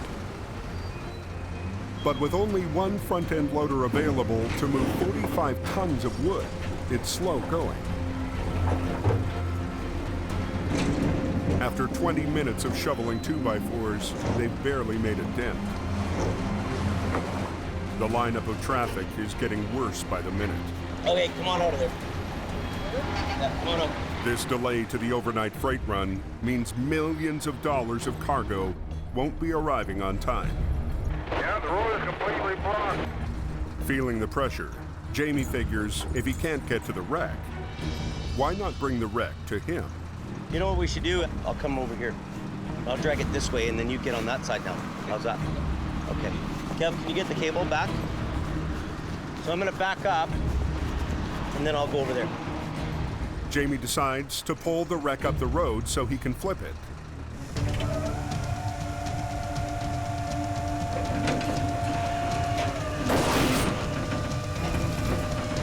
Getting off the highway like right now. But sliding a 15-ton truck on its side is a tough pull, even for the mighty Rotator. What's it look like on the other side? Come to daddy. They get it clear of the lumber. Stop right there, stop right there. But now, they have to get it on its wheels. Throw the brake on, Kevin. Scott and Gourd arrive just in time to rig up the wreck. It's right here, Adam. Is it? They can't disconnect the trailers while they're on their sides, so they'll have to flip the entire rig all at once. Yeah, I can grab the back one line on each, eh? I'll come right here, then I'll just get on the tractor. They've traded one problem for another. The new spot is one of the narrowest sections of the highway. If he goes over a bit, We're kind of having issues with space. We don't have enough room here to get the trucks in the right spot.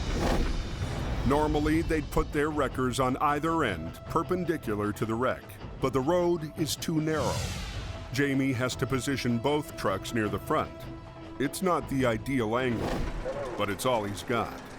I'll come right here, Jim. We can't get the trucks, backed in properly, and I'm kind of working alongside Adam. Yeah, push around the wheel in here.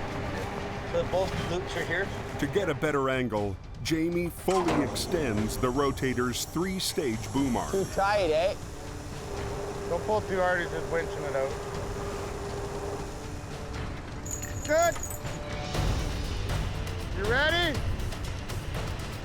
They want the heavy cab to start flipping first and let it pull the 2 trailers with it. Last winter, it worked like a charm on another B-train wreck not far from here.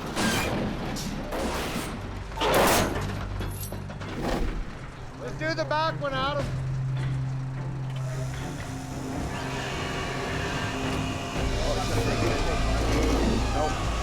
But this time, they're not so lucky. The snow on the road is keeping the wheels from digging in. I don't know why we're doing it like this. All we're doing is pulling the trailer over towards me, it's sliding. Why doesn't he go down? You want to pull down on that? It'll come. You just go ahead. I'll pull after. This isn't doing so great. It's picking and sliding. Its trailer's kicking out all the time. Why we want to run a line down low, maybe? Yeah, to what though? Adam and I can, usually spot what we're doing, and we're right on the ticket. But on this one, we're kind of a little bit off our usual game here. The tension between Jamie and Adam has been brewing for weeks. You can only go so much. I'm only one man. With Jamie spending more time in the office, Adam's had to take on more responsibility on the highway. If I pull my socks up anymore, I'm going to tear my feet out the end of them. They run me to my breaking point. I work 24 hours a day, 7 days a week. What about me? I have a family, I have kids. Don't I deserve a couple days off? Woo. No, I'm to the point where if I don't make some kind of change, I'm not going to be any good to anybody. 2 days ago, Adam skipped town without telling Jamie. Something just switched off in my head, and I figured, I just don't want to do this anymore. Jamie and his top driver have barely spoken since Adam got back.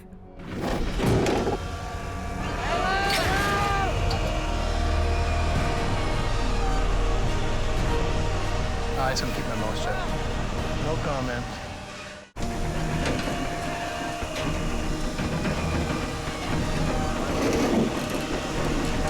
A flipped B-train has Highway 1 backed up for miles. I don't know why we're doing it like this. Heavy Rescue is struggling to flip it back on its wheels. But on the icy road, it just keeps slipping. And Jamie's top guy is losing patience with the boss's plan. Why doesn't he just pull down on that thing? I'll get a chain and we'll anchor off to the back. New driver Scott Bird gets an idea. He re-rigs the cables to a low point on Adam's truck. Don't go to that leg, it takes all my weight off. This one? Yeah, I gotta go up to the top here. By pulling down instead of sideways, the back trailer should flip first, bringing the cab with it. Go ahead, pull the back one. Look out! Look out, guys!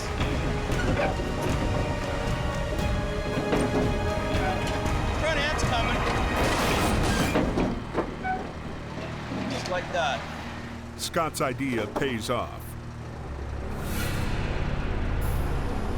I'm just gonna pull straight ahead, okay? Get out of the way. Minutes later, they get a single lane open. Highway 1 is now open, boys. It's getting nasty up there, too. But Adam is in no mood to celebrate. Well, let's go. Tie that chain to that hook. Kind of wanted to have a nice, relaxing night, but oh well. Adam and I, the only issues we have, we're having a hard time to communicate with each other. It made for a bit of a rough one. You know, I don't even care. I hook on this thing and I'm done my job and going home.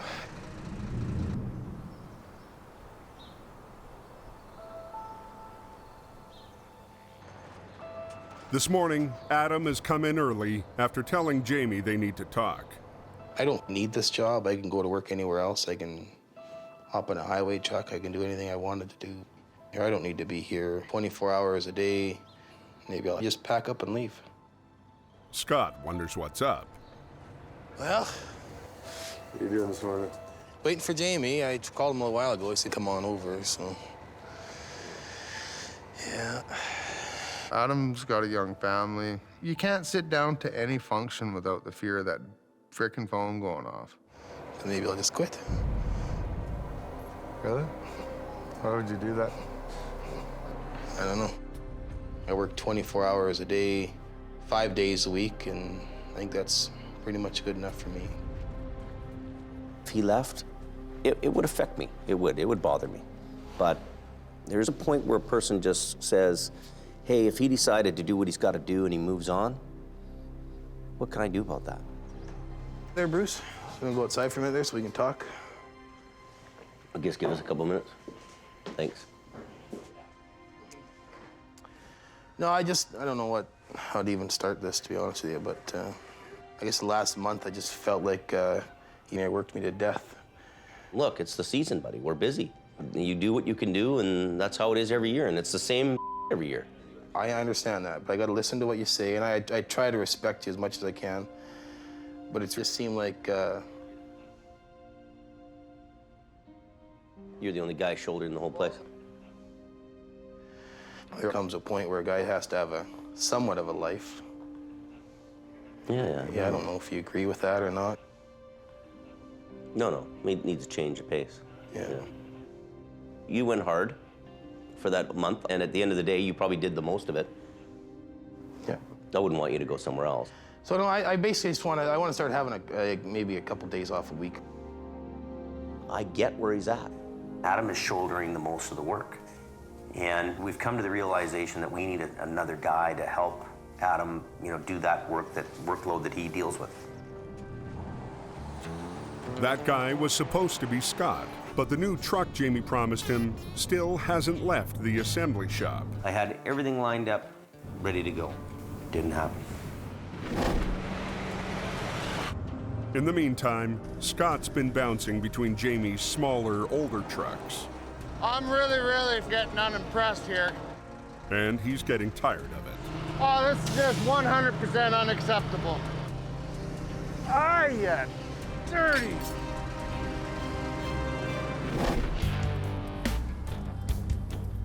Today, he's driven to the assembly shop to check on his new truck's progress. Dwayne, you're working on the wrong truck, buddy. I know. Be right there. Gotta get you over here, Dwayne. So this is the truck. It has a 600 horsepower Caterpillar in it. It's got a 20,000-pound front axle. It's got 46 rear ends with lockers. The wrecker's brand new. It's a 30-ton Century wrecker. Every full load bell and whistle on this thing, it's got everything. Because it's never shiny, eh? Oh, it's gorgeous. Shiny stuff. Chrome flares, lights, light rack. Shiny. Makes a guy feel good running down the road, having a prime piece of truck underneath him. Yeah, but it's a touch screen versus Jamie's touch pad. So I got a little bit more Googleophonic than him. Good. Don't let him swap it out on you. Well, I won't. It was a beautiful thing. And it just made me a little bit more antsy. Let's just get in the truck and go. The only problem, it's still not ready. What kind of a timeline are we looking at? So we're a couple weeks out? A couple of weeks out. Yeah. Okay. It's not the news he was hoping for, but at least there's an end in sight. Okay, man. Every minute I'm here bugging you is a minute less wasted on the truck, eh? I want that thing on the road. You know, we're 4 months behind schedule. It's been affecting my income. I left behind some pretty good opportunities to make a lot of money. I shouldn't have listened to Jamie. Yeah, it's happening. I shouldn't have come here until that truck was on the road. I may be faced with the possibility of having to just dump Jamie on his ass and go elsewhere, you know.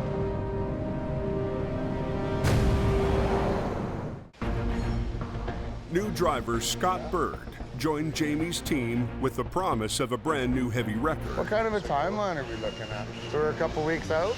A couple of weeks out. Yeah. But it's months behind schedule, and Scott is losing patience. I may be faced with the possibility of having to just dump Jamie on his ass and go elsewhere, you know.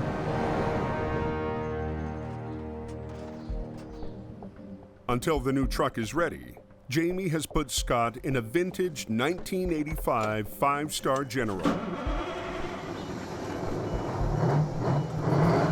Nothing like a rotator, eh?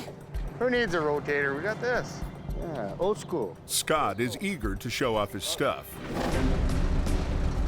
Last week, using Adam's record, he hit a home run. Okay, everybody. When he single-handedly flipped a B-train.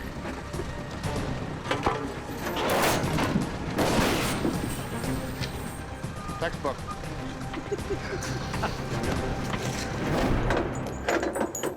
But with the old General, it's going to be tough to keep the winning streak going. What's it got on it for gear? Chain, man. Those are old school. I think I might have to grab that up in mine. I don't know, it's kind of a cute little truck. You know, it's a hydraulic and it's a nice little truck. You know, it's kind of a good little backup truck. It's kind of a truck that you can use for a few weeks and keep, at least make some money around here. Well, you know, one nice thing about it is it'll kind of fit in the gap on your museum pieces there.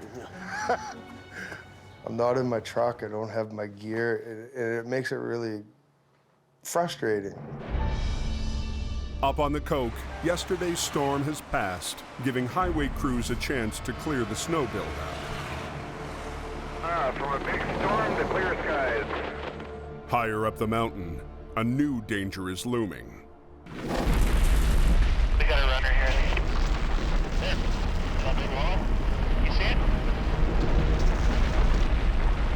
Last season, the Coke was shut down when an avalanche hit the highway. Closed. High hazard. Highway's closed. These vehicles must be out of here right now. Avalanche observations, size 2 naturals and roads to granite.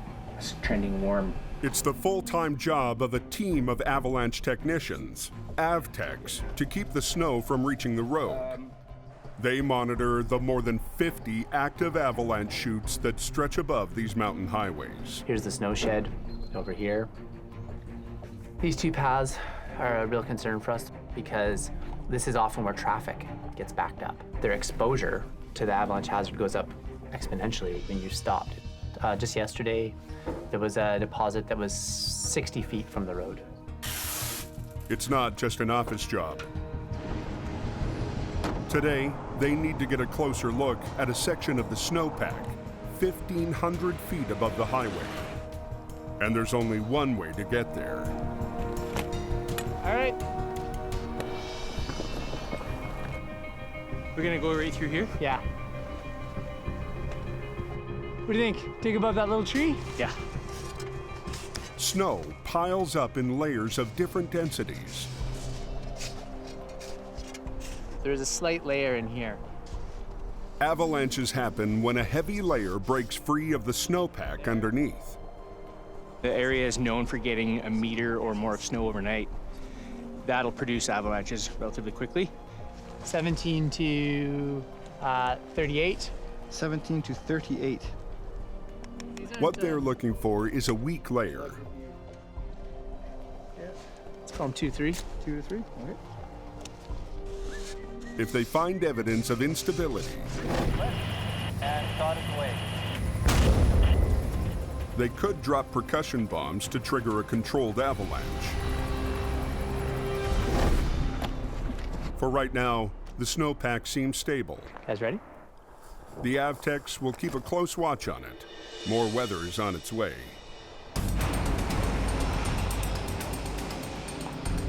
But there is one avalanche zone they can't tame. At the bottom of the smasher, the highway passes under the Great Bear Snowshed, a reinforced concrete tunnel that allows the biggest snowslides on the Coke to thunder safely over 6 lanes of traffic. Today, an accident inside the snowshed has left traffic exposed and at risk. That's very dangerous. With respect to avalanches, we would try and actually get most of the volume moved through as quickly as we possibly could. A pickup spun out on the icy snowshed floor. An SUV swerved to avoid it, lost control, then hit the barrier and flipped.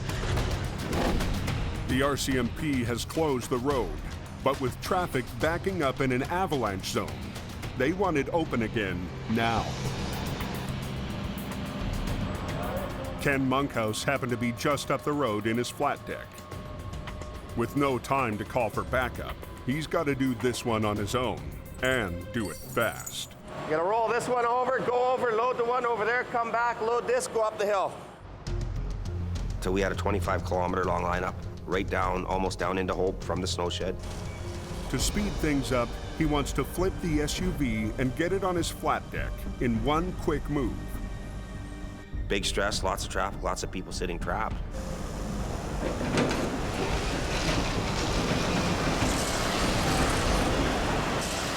But the road surface is too icy. The SUV won't flip.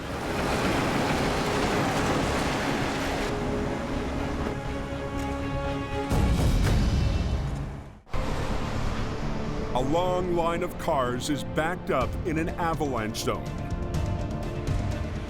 Inside the snowshed, Ken is racing to get the Coke open. You've got all these people, they're in the worst possible place you could ever be in, and it's a sheet ice inside the shed. But he can't clear the wreck if he can't flip it. Ken re-rigs with a 2-point line, hoping he can swing the SUV into a position where he can get it to roll upright. When the shed was built, engineers embedded electric warming coils in the pavement, but due to safety concerns, they were turned off years ago. Even with 2 lines, Ken can't get the SUV to flip. It wouldn't dig in, it wouldn't flip over. So he tries something else. I knew that I had to have an extreme low line to the back end of the truck to get it to come over. To pull down on the flipped vehicle, Ken rigs to the low point of his flat deck. He's betting it'll force the rubber on the tires to dig in. I'm looking around, I'm seeing the look on the cop's face. We know it's turning into a gong show. You know, we gotta nip it in the bud because this is taking way too long.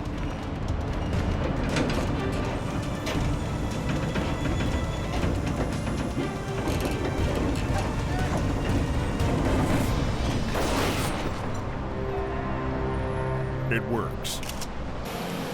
He quickly gets the other vehicle on his flat deck, hooks up the SUV, and the highway's open.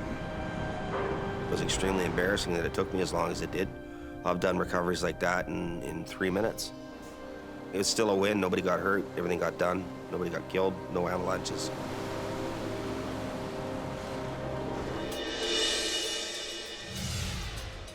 Higher up near the summit, new guy Gourd's on his first solo job.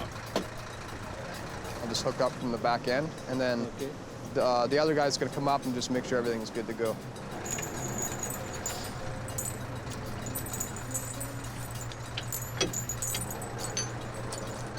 I mean, I'm not used to being up on the hill like that, right? It's my first winter ever. So, I mean, I'm thinking, oh, how should I hook it up? These gloves suck. They're actually freezing. My hands are sweating, so they're starting to freeze, yeah. Ken stops by to check on his apprentice. Oh, I got it all hooked up, just making sure you have a look at her. And when I started driving tow trucks, most tow truck drivers were big, hairy guys, leather vests, lots of rings, lots of yelling, lots of fighting and crap like that, and I wasn't like that. I looked out for the brake lines and everything. Good, buddy. When I look at Gourd now, I see myself, 25 or 30 years ago. Whenever you throw four-wheel drive to the back, automatic or standard, always make sure it's in neutral, especially with the automatic. Okay. Okay, up a bit more. In neutral? Yeah, it's in neutral. In neutral? Yep. Is it in neutral? Good. Turn the heat on, huh? Beautiful. All right. Gourd definitely has the tow truck DNA. I wouldn't have second thoughts about leaving him on his own. Okay, it is going to dog track a bit. Yeah. When you get to the brake check, just get out, feel the hub, make sure it's not getting too hot. Okay. Okay, buddy? Right on, thank you. Just go slow, take your time. Oh, yeah. He just basically showed me how to hook up, but I already had the right idea. This is what I'm learning to do, and this is what I want to do. It is pretty much like tow truck school.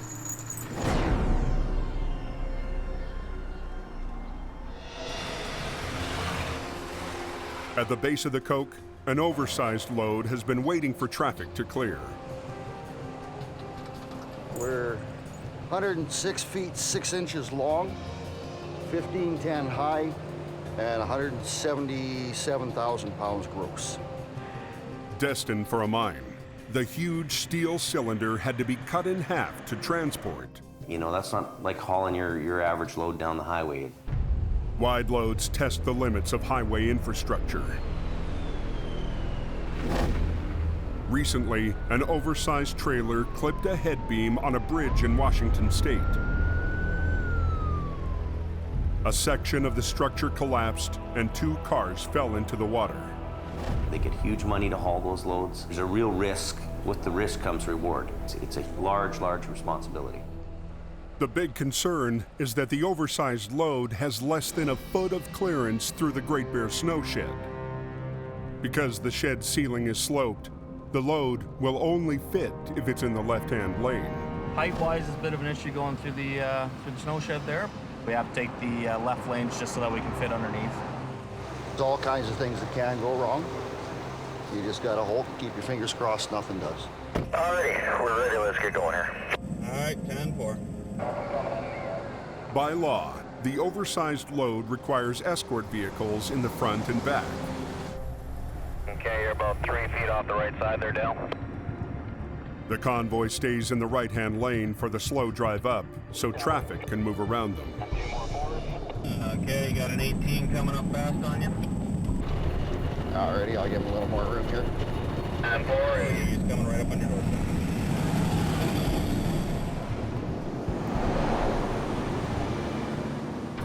The plan is to shift lanes just before they reach the snowshed. I'm going to be holding all lanes back for you, and nobody's getting by at this point. Alrighty, I'm just gonna keep this gear, this speed. Okay, that mobile parking lot's coming down on your left. All drivers northbound, we are taking up all lanes. Please do not attempt to pass. But just as the convoy tries to move into position,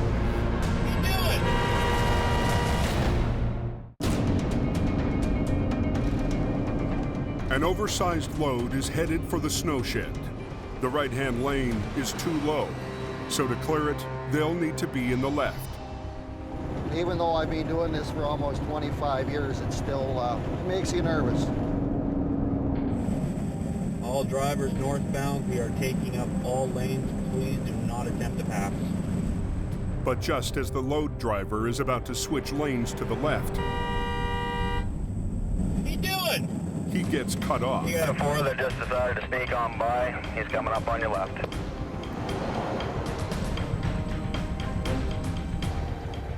He can't stop, or he'll lose the momentum he needs to get up the hill. Got the 2 left lanes secured for you. We'll have clearance if we're lucky.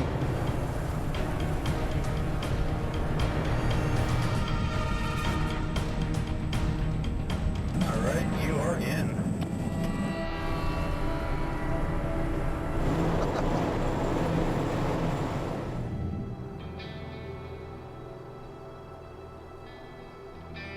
In heavy rescue towing, Sunday is just another workday. But today, for the first time all season, one of the hardest working drivers on the hill gets a day off. Being a good girl, Abby. All the long hours and miserable nights of screaming at myself. That's the reason why I do everything, to make sure they have a decent life anyways. Let's go, Kayla. If it wasn't for my 4-year-old, I'd be gone doing something else. Come on, Abby, let's go, sweetie. I want to watch my little girl grow up. We'll have hot cocoa when we get inside, okay?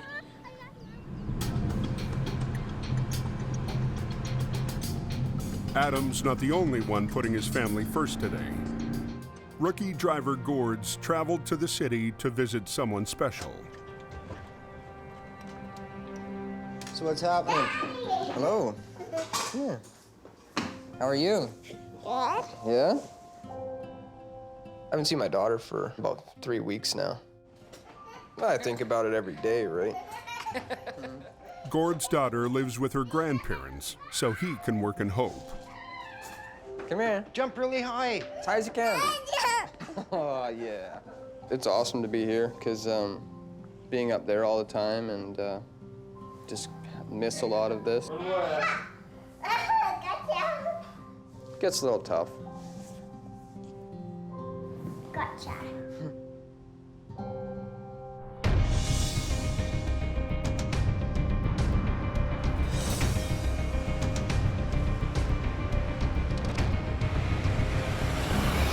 Up on the coke, Adam's HR-52 patrols the highway.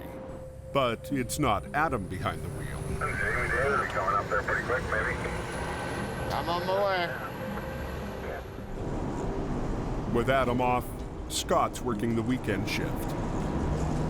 It's Adam's truck, it's not mine, you know. I don't plan on taking Adam's job away from him, but it's nice when Adam decides to take some time off. He spots a semi broken down inside the Snowshed. Well, we're gonna stop and check on this guy because he is in a pretty dangerous spot. Well, here comes Jamie Davis here. I don't know if he's here for me or not. Hey, what was your name? Dave. Dave? Okay, I'm Scott. What's wrong with it? Red. Blew the red on it. Oh, yeah. Son of a bitch. Okay. Water problem. A little bit of a water problem. There's no cell service, so the driver can't call to authorize a tow. Just gonna pull this guy into a safe spot. It's just the right thing to do. Scott tows him anyway. We're gonna lift off to start it up. Just give me a little lift. Yeah. And then go into neutral. Sure, you want me to shut it off, did you say? Yeah, shut her off. Let's not hurt your motor. A lot of guys, they won't get out of their truck and help people out, but, you know, that guy sitting there is kind of dangerous. In the long run, it'll work out to our advantage. And, you know, he'll talk about it. He'll say good things about it.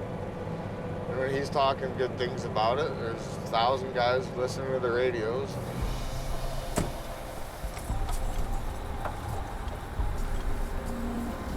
Okay, we're done. Can't help everybody for free, but it's nice to help some people now and then. At the end of his shift, Scott drops off Adam's truck back at the yard.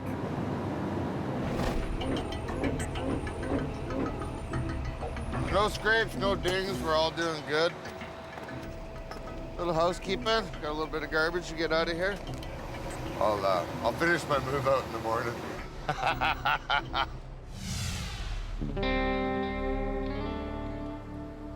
But next morning, Scott's house cleaning doesn't quite pass the Adam test. You can just tell it's been smoked in because you can see all the nicotine everywhere, right? He was smoking and there's ashes all over the place. Well, I like to keep it clean, eh? Yeah. It's like changing your underwear every day. It's got to be done. He'll never, ever drive my truck again. He lost that privilege. So for Scott, it's back to the 5-star general. Well, I'll turn the lights on, they don't even come on.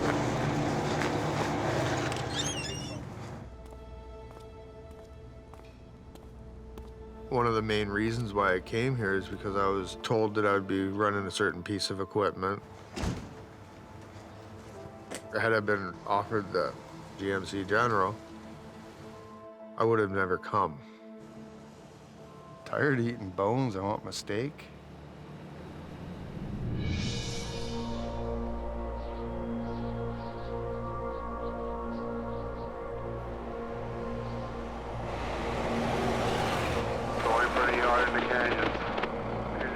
take her easy. Those roads are slippery there. Yeah, it's pretty bad up there, guys. At just before dawn, a call comes in for a wreck on Highway 1. I heard it was a mail truck. I got a feeling this is going to be a long day. We're headed out to a wreck just north of Lytton. A mail truck is jackknifed and hanging over the edge. The wreck is an hour north of Hope near the town of Lytton. After 2 days' rest, someone else is eager to get back in the action. Good to go out and do something, make a few bucks. And I'm married to my wife and I'm married to this truck, so I got to split the time between the two of them. That's who I am and that's what I do.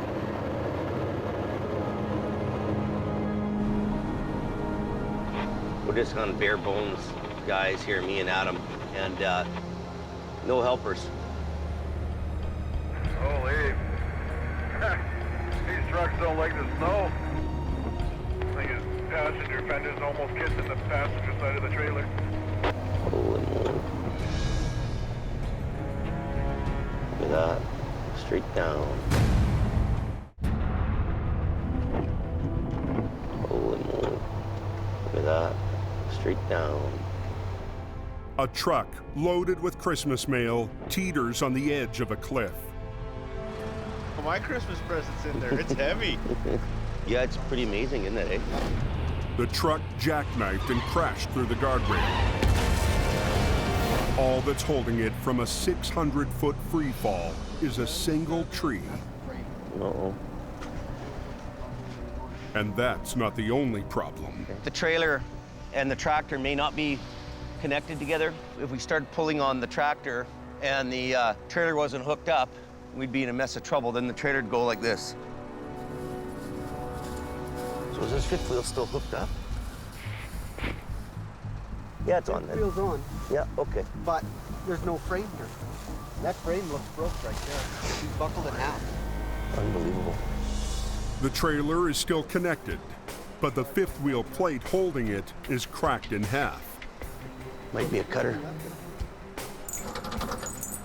Adam hooks up a line to secure the trailer just in case the tree gives way. Jamie is worried about the semi separating. And then just two low lines to it. And we have to be fairly delicate about what we're doing. And then it doesn't go down anywhere, right? So you've got it. And we have to make sure that we're not going to put too much pressure on it. And then I'll come back right up to this thing that way. The highway has been closed for going on 2 hours now. But you know what? It doesn't look like it's going to open anytime soon. No, you can't go anywhere. You're pretty much stuck. Whatever they're going to do, they need to do it fast. You know, we could have some troubles with this truck frame. It's a bit pretty flipsy-flopsy, so Adam will hold on to the back end of the trailer no matter what. We decided not to do anything much more with the trailer for fear of damaging it. His plan is to use the rotator to ease the cab out and hope the trailer comes with it. Okay, guys, you want to probably stand back a bit.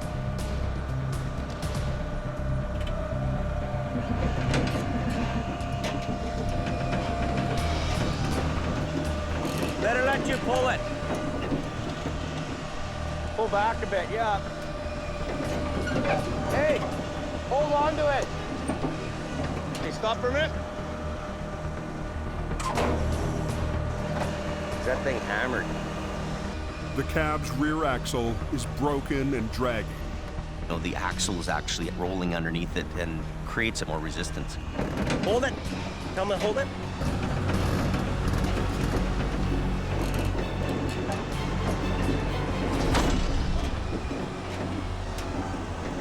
They get it out, only to discover that the cab is even more damaged than they'd thought. Wow, spare parts. I think she's like a single axle now, eh, Bob? Yeah, you took her right out. Yeah.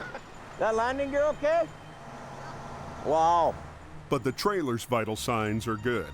Landing gear works. How do we luck out that way? So the trailer's pretty good then, really. You didn't rip it off. I know. The intact landing gear means another cab can hook up and get Christmas back on track. But first, they need to disconnect it from the fractured fifth wheel. Being a bitch, eh? I'm trying to pull the kingpin here, but the frame rails are bent right together, like, holy Jaws lock around a kingpin, linking the trailer to the cab. When the lever is pulled, it should release the jaws. So when the jaws went around the trailer kingpin, they either bent or twisted somehow when the truck went down. Totally clear. Murphy. Adam tries using a chain to pull the release lever. What do we do? What do we do? Ready? What about lowering the trailer down a bit on it? Adam lowers the landing gear, hoping to shift the weight off the lever. Hold it. Nope. Nothing. A 5-minute job has now taken over an hour, and the highway is still closed. Until we get that fifth wheel unhooked from this tractor, we can't do anything. We're dead in the water. Well, it's a waste of everybody's time. Keeps the highway closed. Gets Bob mad at me. Jerking around here. We're looking like idiots at the side of the highway trying to get this stupid fifth wheel out. Adam's getting frustrated, I'm frustrated. Did it move? I don't think so. What the? We don't have time to monkey around. It's starting to piss us off. Anything? Nothing. An hour becomes an hour and a half. This is like trying to unhook the fifth wheel from hell. Like we're cocked to this. What if we were to pull this thing straight so everything's, the whole unit straight? Could do. When all else fails, Jamie turns to the biggest tool he's got, the rotator. He lifts the front of the cab, shifting pressure off the plate, while Adam uses a ratchet to pull the lever. Right there. Go back with it. Oh, right, oh. Moving now, is it? Yeah, it's going. There we are. Got her there. Got her? You betcha. Brute force. Man is stronger than machine. After a nearly 3-hour shutdown, the Trans-Canada Highway is finally open.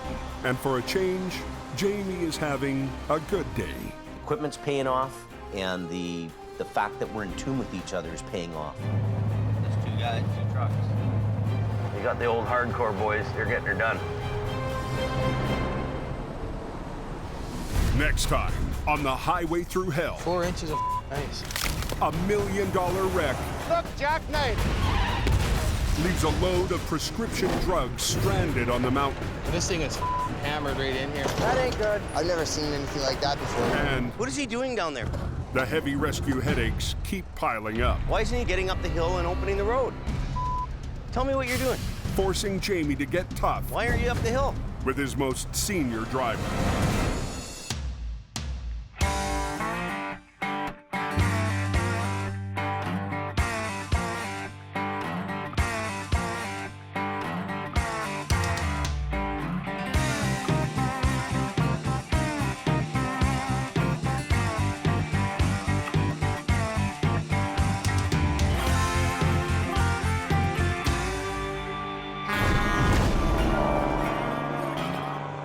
This time, on the highway through hell, mountains on the move.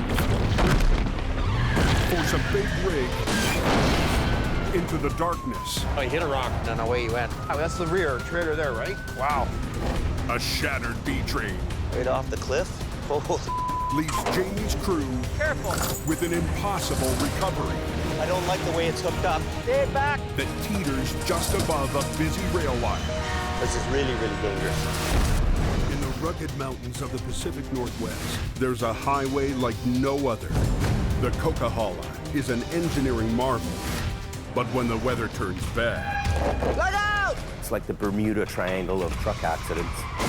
keeping the Coke open takes an army When the highway shuts down, the world shuts down. and a last line of defense. Davis en route. A heavy rescue team ready to tackle any disaster. Because here, closure is not an option.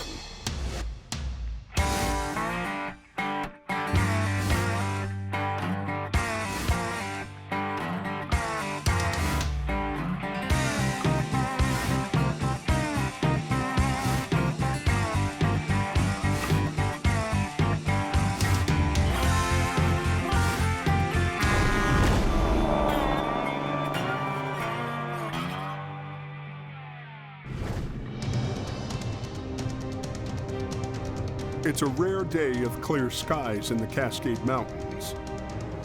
Coke's beautiful, my friend. Oh, there's only one thing up there you're gonna watch for. The sun. You're gonna need your sunglasses.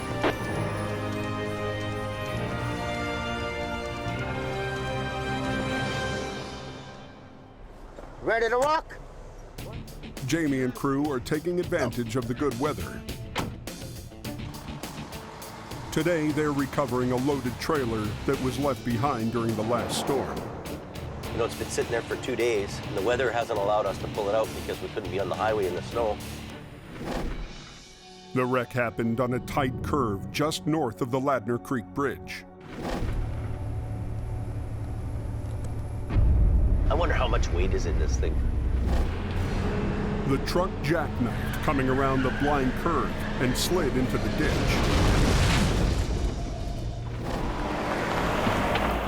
Okay, let's do her, Sam. Okay. The cargo is still inside. Bags loaded with millions of tiny bits of shredded, recycled plastic. It's a difficult unload job. The bags are broken apart. All it wants to do is break apart and spill its load all over the road. And then one past the accident scene, just flying, driving like idiots. We got a pretty tight space here. A blind curve and speeding traffic make it too dangerous for a salvage crew to unload the trailer. Well, it's really tight. So Jamie needs to get it out with the cargo still inside.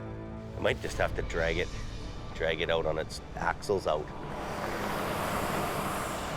You can picture it like a big bag of jelly beans that we have to get up on the road. You got a snatch block, and then back to the deck here. His plan is to use a wrecker at either end to carefully winch it out of the ditch and hope it holds together. We could start pulling on it, she could just break apart. So we're kind of taking a bit of a risk here, and we're trying to see if we can get it up and out of there without that happening. Ready to go? Think she'll come out of there?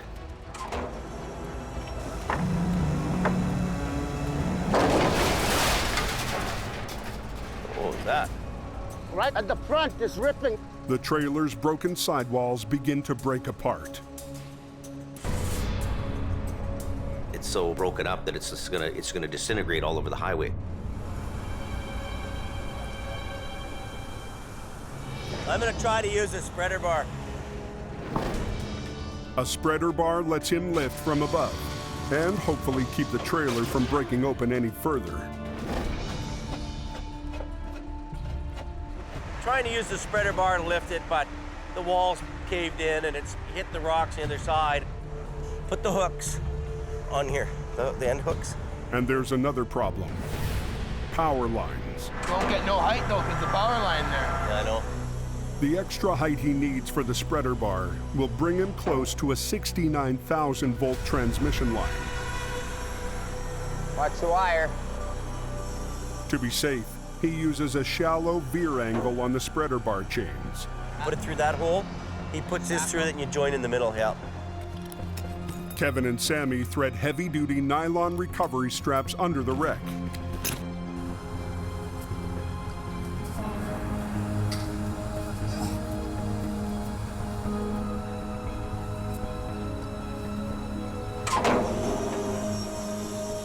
As Jamie lifts, Adam pulls. This front's barely holding together.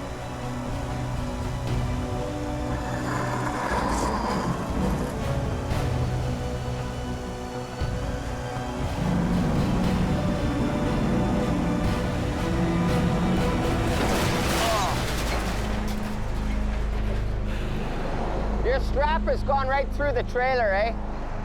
This thing's leaking something. Plastic beads are pouring out. Think we'll be able to drag it down to Caroline? backside is okay, but it's at the front end where it's broken up. Unhook the strap? Unhook the strap, and we'll take it to the back, and I'll lift the back end of the trailer over with it. Jamie tries re-rigging to the less damaged back end of the trailer. So where are we going, in between the DOT bumper and the wheel? Just somewhere under there. But raising the back end risks dumping the cargo out the front. No pain, no gain. To keep that from happening, Adam rigs a line to the kingpin. Even if you could just take a little bit of pressure, maybe not even tow the whole thing up, but just keep it away from the bank. Yeah. Don't cave this side in. Go ahead, but don't go too fast. Just a little bit.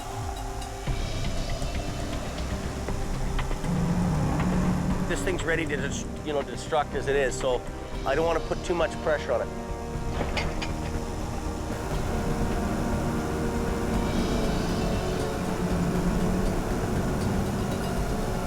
Barely holding together.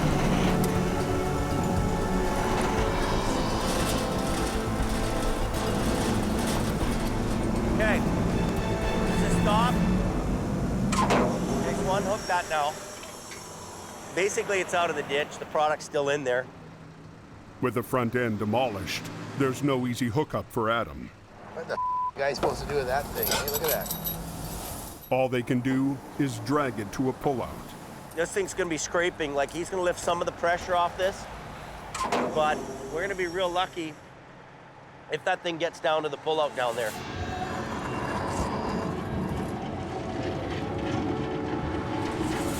First, so good, Adam. Smoking pretty good.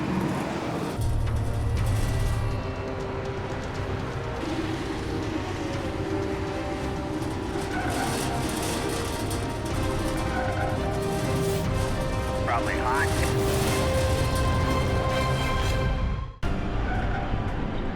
Heavy rescue managed to get a badly damaged trailer filled with shredded plastic out of a ditch. First, so good, Adam. Now, Adam needs to drag it to a pullout so it can be unloaded. Smoking pretty good.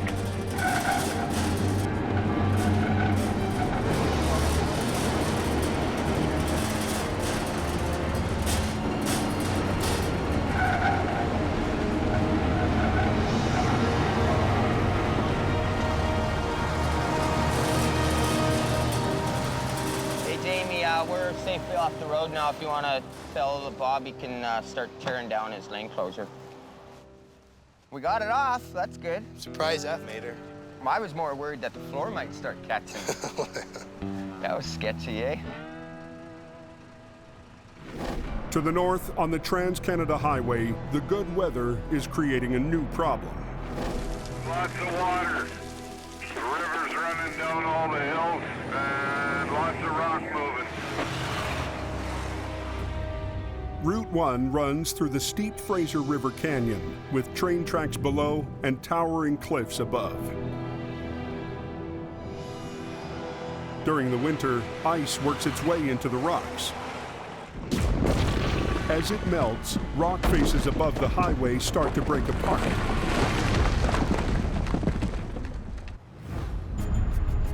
EAM is a highway maintenance company contracted to keep the road safe.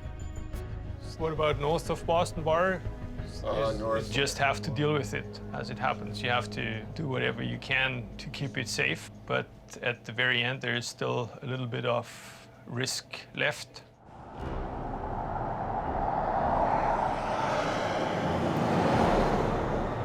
It's Foreman George Davidson's job to patrol the Trans-Canada, looking for signs of instability. In my area alone, I have over 170 avalanche paths. That is pretty scary out there. You never know with that road. Boston Bar 33, Boston Bar 10. Go ahead, George. We got ice down at Alexander Rock. Avalanches, rock slides, they could fall at any time, but it's most likely going to start to really move in the next couple weeks. when we get the warm rains come in. In the most dangerous areas, mesh nets and concrete retaining walls have been built to keep falling rocks off the road. We have big high start zones with large rocks that come down these big chutes, and they built these rock walls to take the impact instead of it just flying right onto the highway. Before, we used to just have a cement wall like this bottom wall here all the way along. And there's been times where this whole wall has been taken out by big rocks. So they built this style of wall. This is designed to be like a big cushion and absorb the impact instead of being a hard surface where it's just gonna break. But this stretch of highway is 115 miles long, and they can't build walls everywhere. Rock slides like this one 2 years ago happen without warning, taking drivers by total surprise. As soon as it hit, my hood was up and I could see absolutely nothing. Just outside Yale Tunnel, George spots something. Like one rock hit there and broke that one. That was one rock hit. And this is what it did to my guardrail. You can see it laying right down there, 4,500, 5,000-pound rock. You come from straight up the hill there, you can see it. The funny brown color there, it's not the same color as the rest. That's where it all come out of.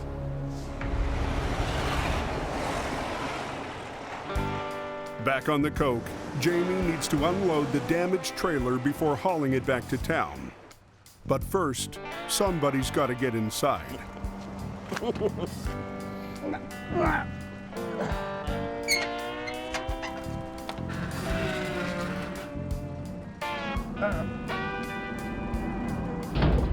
Some of the bags filled with shredded plastic have broken open.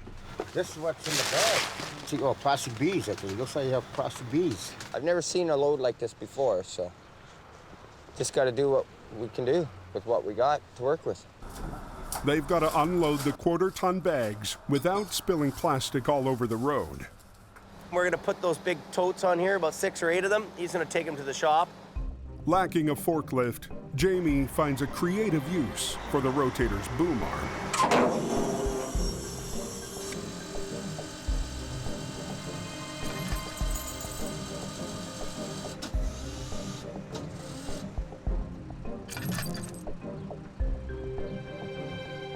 All right, let's get something done here.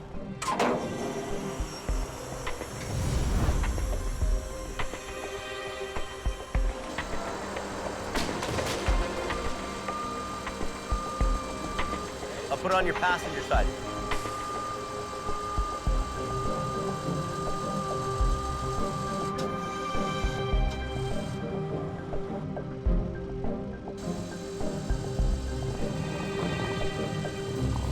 Oh, it's all leaking on the bottom. Sammy improvises a quick patch job. Let me put one more. I'm afraid of this one bursting. Like, you should go back. This one's a real ugly. It works. Sort of. Not that bad. Pretty good. It's because you put the cardboard in there. Yeah, cardboard would help. They get the cargo out, but they can't tow the trailer with the landing gear dragging on the highway. Cut it up in small pieces, I guess. So they use a bobcat and a chop saw to rip the front end clean off. He gets that corner off, then he can flip it, right?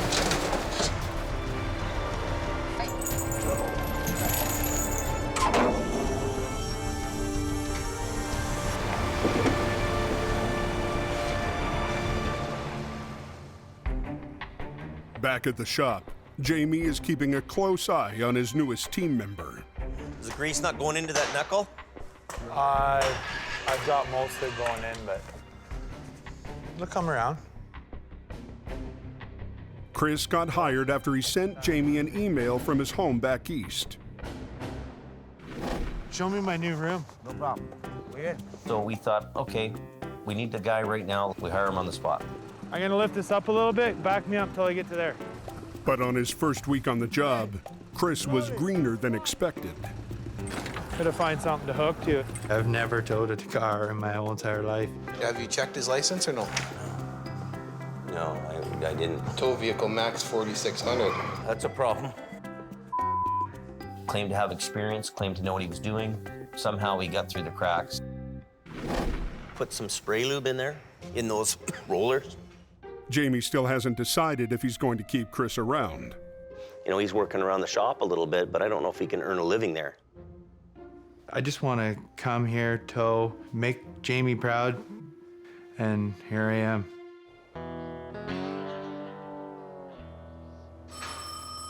Just after dark, a call comes in for a car wreck, and Chris jumps at the chance to prove himself.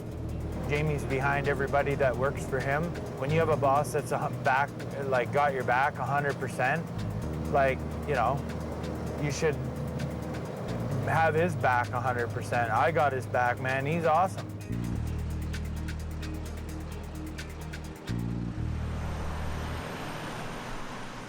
A car skidded on ice and flipped.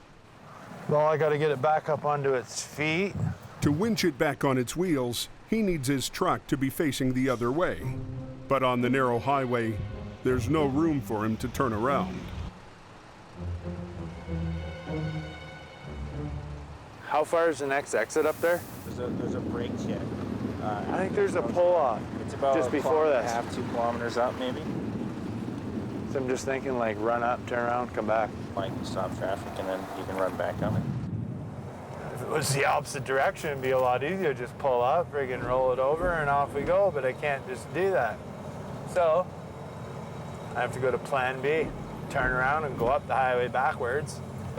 Ah, I can turn around right there. Perfect. The RCMP officer will block the highway so Chris can avoid oncoming traffic. Okay, man, I'm spun around whenever you're ready. There's a semi coming. When the semi passes, you're good. 10-4. Chris heads down the exit ramp in the wrong direction. This is an awful feeling. So I guess that's the semi. Just a white one, right? That's it? 10-4. Okay, I'm on my way right now. Tractor trailer just passed.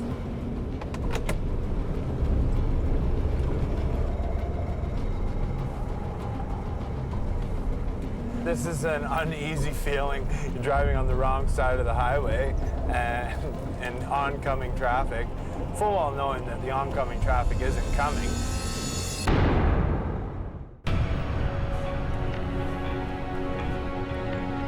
New driver Chris had to go to an exit ramp to turn around. Okay, man, I'm spun around whenever you're ready. He's about to get his first taste of driving down the coke in the wrong direction. This is an uneasy feeling. You're driving on the wrong side of the highway. Nothing like sprucing the night up.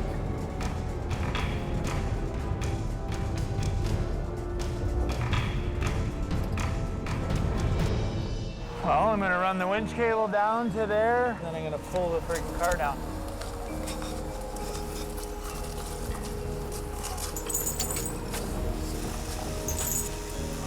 Come on.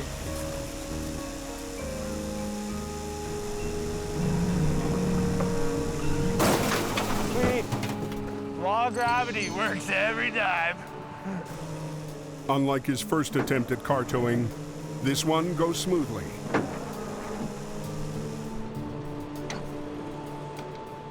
For Chris, moving all the way across the country for a job was a big gamble that he's still hoping will pay off.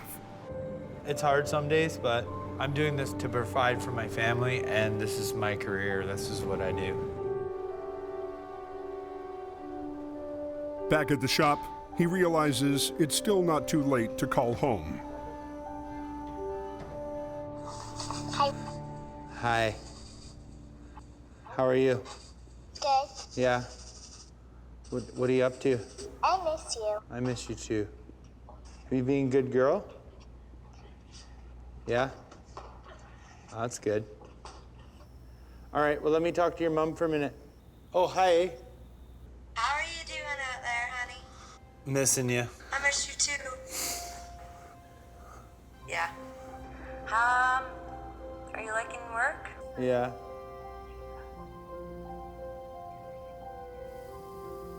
But I gotta get these kitties off to bed. All right. I love you. Love you too. Okay. Miss you. All right. Bye. Good night.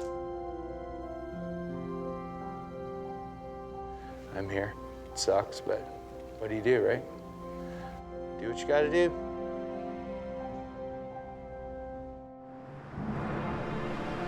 Rock down the size of a pickup, a bunch of little ones with it. Slide come down? Yeah, I guess they got rocks there the size of cars and pickup trucks. On Highway 1, the rock slide that maintenance crews were fearing just happened. We couldn't see where it was coming from, and there was smaller stuff rolling down the slope constantly, so I couldn't allow traffic to go through. Probably come from about 500-600 feet up. Traffic is stopped, but the rocks are still falling. There's some loose rocks up there, so the danger area right now is right here, so we're going to move away from it. Yeah, we're not moving. Are the rocks that big? Yeah, it's the rocks the size of cars. It's going to be a long one. They clear the road, but they can't reopen it until a geologist assesses the stability of the cliff. Just basically trying to figure out where the rockfall started from, to make sure there's nothing left up there to come down. 70-80% of the time they sort of do their thing and that's it. He gives the okay to open the road, but the crews that monitor Highway 1 remain on high alert, and for good reason. Last season, a rock not much bigger than a basketball caused one of the worst wrecks of the winter, sending one driver to ICU and a second truck over a cliff.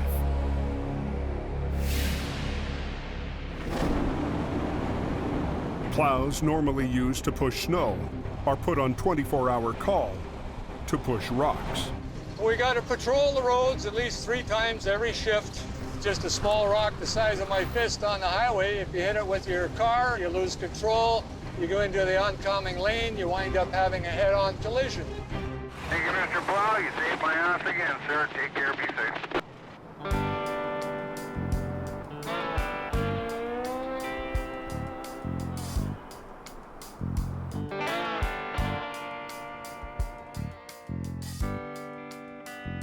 So, buddies, all that in there. Chris is spending the evening alone in the shop. I like working here. It's awesome. Whatever they give me, I'll do it. I don't care. Rock slide over here, truck hit a big rock, tried to avoid some more, and away we went. A call comes in for a pickup that hit a rock on Highway 1, and Chris takes it. It's probably not a big deal at all. That guy's like, I don't know, it's a pickup truck anyways. I don't know if it was, I don't know if I heard it right or not, but they're over an embankment somewhere, maybe 15 feet I thought I heard, but could be wrong. Never driven this highway, absolutely not. 100% have ever drove this highway. So I have not a clue where I'm going. I'm just going to look to see where this accident is and see if they need help. Going through a tunnel. I'm gonna hold my breath. Okay, I'm not doing that anymore. Now, if we had a Jake brake, I would turn it on all the way through there to make a really big noise, because it'd be fun.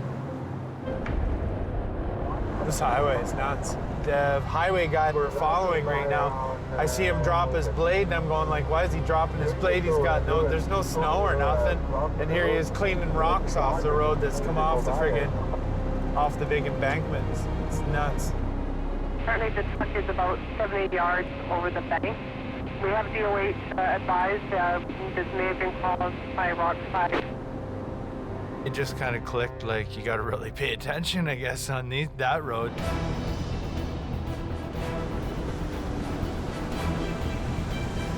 It's a call up for Hope Search and Rescue for a semi-truck that went over the embankment. I've on scene advises a couple of truckers have scaled down to the driver and have made contact. New driver Chris is responding to what he thinks is a minor call. It's a call up for Hope Search and Rescue But it turns out to be a lot bigger than he expected. for a semi-truck that went over the embankment. I'm just gonna pull over in front of you guys. Just pull over in front of there. They're still doing the investigation, so. 10-4. Thank you.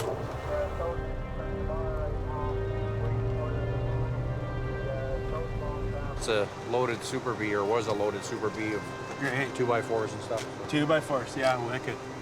They're fun. scattered everywhere. Awesome. What, he just seen a rock and bushed her? Oh no, he hit a rock. You look over by that sign, he hit one, something like that, hit him, so he sort of tried to miss more that were coming, and away he went.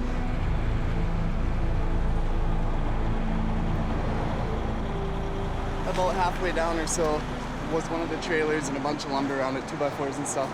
The cab's pretty smunched up. The guy crawled right out of it looked like the back of the sleeper. Okay. And we found his lunchbox, and I think I got his logbook. We brought those back up. I didn't see any signs of anybody else. It's not long before the big boys arrive. Where's Adam? Truck and trailer broke apart, and the truck and the lead trailer was so far down I couldn't even see it with a flashlight. So one's there and one went past that. That's the rear trailer there, right? Looks like the front, yeah. Wow. Or is that the truck? It's a truck or something down there. That looks like the truck. It's too dark and dangerous to attempt a recovery tonight, so Chris volunteers to spend the night guarding the wreck. Wear a hard hat all night because the rocks come through roofs here, right? They didn't bring one. No? No. Okay. I got a high-vis vest. Oh, then you're okay then. The rocks won't get you. They'll go around you. As long as they can see you.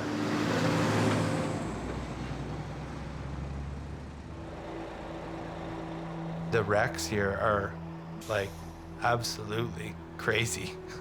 There's nothing compared to the hills here. It's more challenging and it's dangerous. Back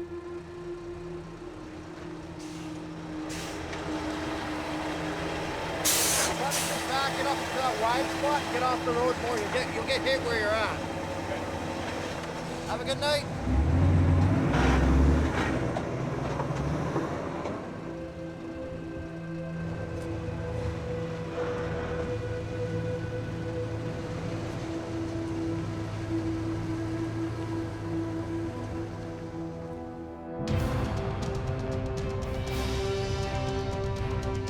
First thing next morning, Jamie's team mounts up. Okay, we'll see you over there. Okay.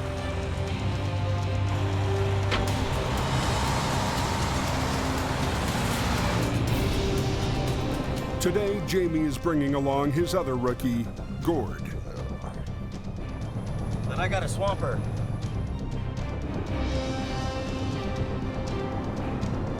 All those wreckers were heading up there to pull that wreck out. I don't know where this guy is running, boy. That'll be a horrible ride.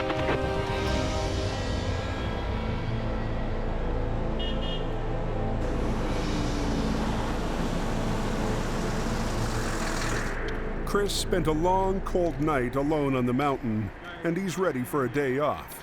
I'm feeling like a bag of donkey. But Jamie needs him back at the shop. I feel like crap. We have nobody in a small truck around there, so maybe if you just stay around there and help her with the small stuff if something happens, if you can. Chris may be looking a little worse for wear, but Jamie's starting to see the tow truck driver in him. I'm impressed with Chris all the way around. He's a go-getter, and he's getting at it, you know? You need guys that are going to get up and go in the middle of the night and get out there. You know, if he keeps his head down and he's at it and he's steady Eddie, I think he'll go a long ways. But if Chris wants to be a heavy rescue driver, he's got to dress like one. Hey, where'd you get those pajamas from? You were wearing them up here? Well, I had my coveralls on, but... Oh. So to have a nap, I thought I would... Wear your pajamas. Yeah. Them are sexy. Yeah, they're nice, eh? Oh, babies. What? No. Anybody laugh at you? No. Okay, buddy. All right. See you later. Yeah. So this is where he went over? It looks like he went right over here. Right off the cliff. Holy. That truck's down a long ways, eh? It is, yeah. the Super Bee hit a rock, swerved, and went off the edge of a cliff. It's gotta be what, 200 feet down? It's being held by a few trees 200 feet down. But the bigger problem is the active railroad track 200 feet below that. Is there one coming through right now? If we disturb something, it tumbles down onto the train tracks. We can derail this train, or we could interfere with the train's operation. Someone has to climb down the cliff to attach winch lines to the wreck. A perfect chance for new guy Gourd to prove how good a swamper he really is. Nice knowing you, buddy. Yeah, thanks, guys. He's got to get himself and the heavy rigging down a steep, unstable cliff. There's huge rocks everywhere, and any moment in time, those rocks are just gonna let loose. It's pretty hard to hold the cable and haul a big chain down, right? It's backwards.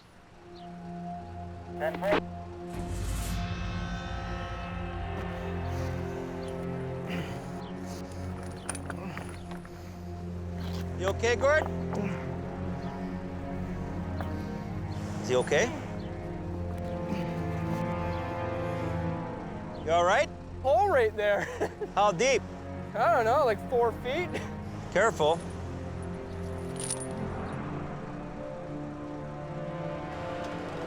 I don't know if we'll have enough cable for that. I better get up on top and look. 20 feet from the wreck, he's almost out of line.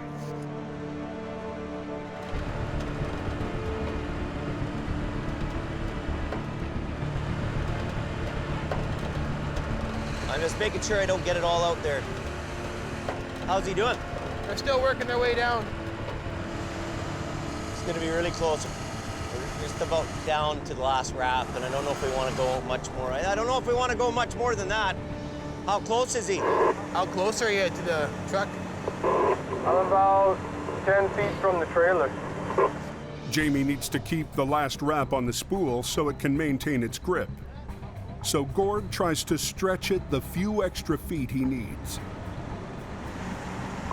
Okay, I might hook onto the trailer now. Just pulled like an extra 5 feet. Right, just hook her on somewhere that will give her a bit of a pull and get it closer.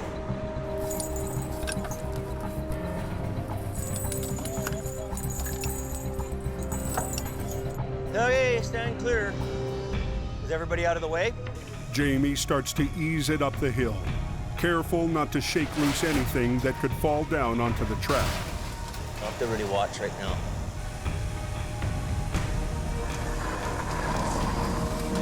But after only 10 feet, the wreck gets stuck. Wonder why it's hanging up. He tries pulling harder, but no luck. Well, it's hanging up on a rock, so we don't want to push it too much. The cable can only take so much stress. Coming out. Last year, a simple recovery got a lot messier when rocks snagged an SUV and snapped Jamie's cable.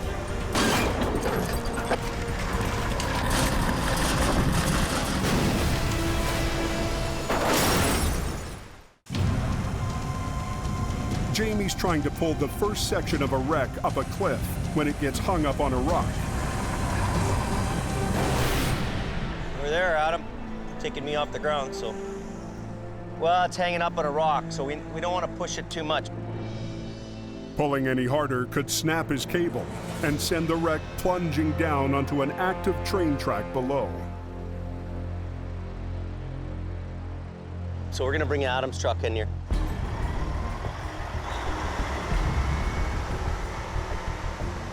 With 2 trucks and 2 lines, they can maneuver the wreck around the rock. We're gonna have to do a shutdown. What he's gonna do is he's gonna put his truck up and he's gonna go across the highway so it's more dead on to the wreck.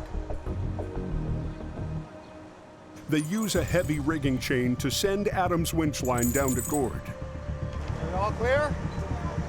Clear. Let her go.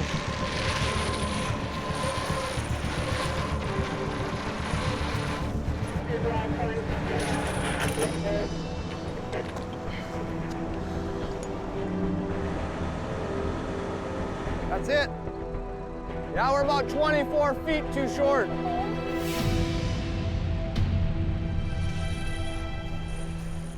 We need more chain.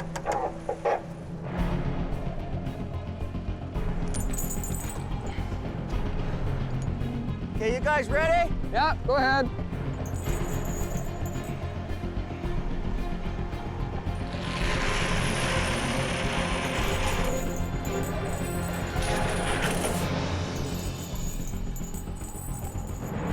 Throw this one down there. He's about 20 feet, he says. So.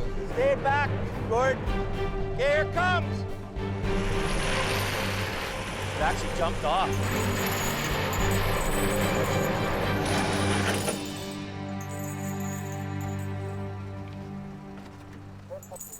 As Gourd hurries to rig, the traffic on the shutdown highway continues to back up. Hey, Adam, I think we can go, eh?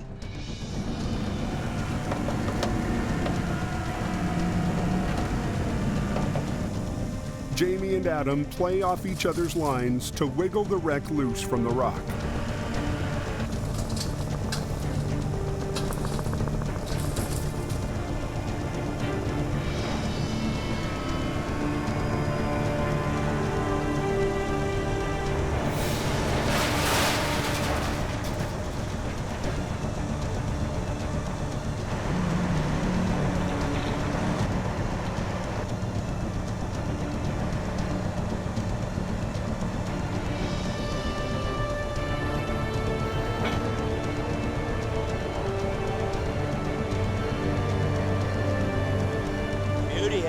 Got her now, I think, Billy.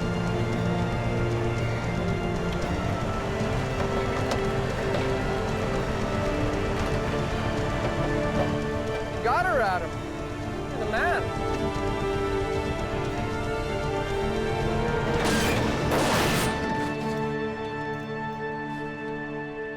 Boom all the way out. Suck it up. I'll unhook it. We'll just get her down the pull-out.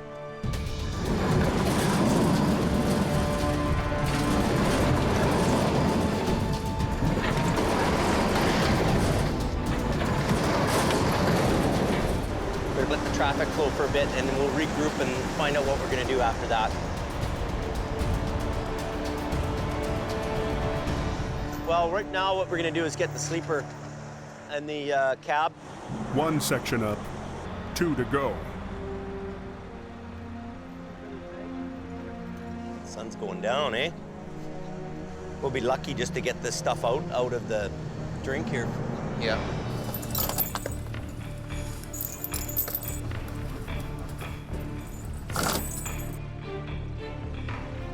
Jamie. Go ahead, Gourd. Go ahead. You can pull.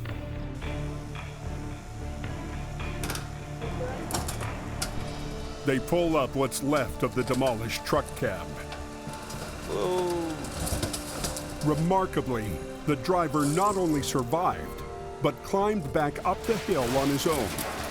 I can't believe that guy got out of there, man. That's unbelievable.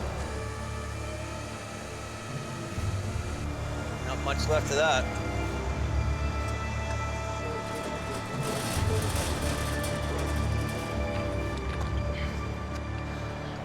His radio's actually underneath his dash there, and his microphone was there, so he did call for help.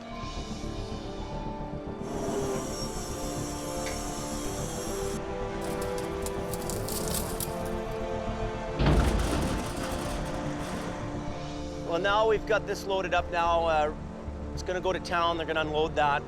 We're gonna pull out the last trailer now. They still have to recover the rear trailer. This is really, really, really, really dangerous.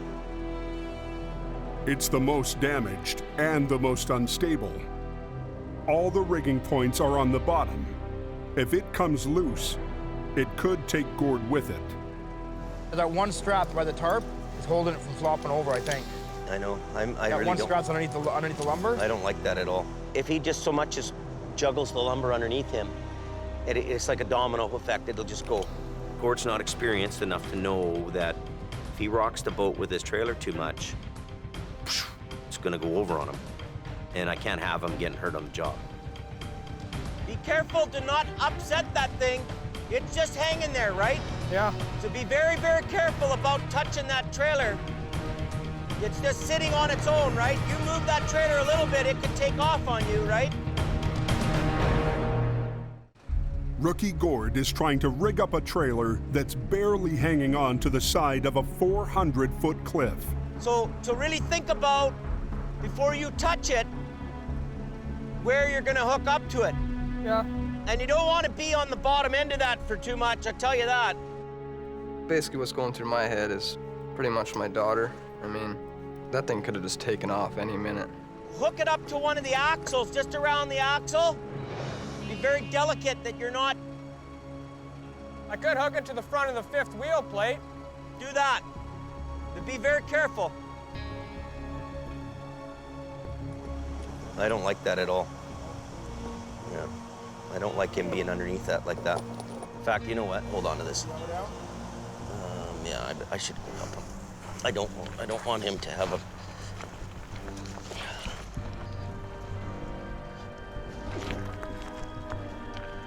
This thing is so dangerous, like, it's wickedly dangerous. Let me see this one. I could have stood on the wrong 2x4 and that trailer could have went down the hill with me. And Jamie saw it right away and he came down. I gained lots of respect for him. So imagine you wouldn't want to hook up on the bottom side of this. You know, that decides to go or something, you know what I mean?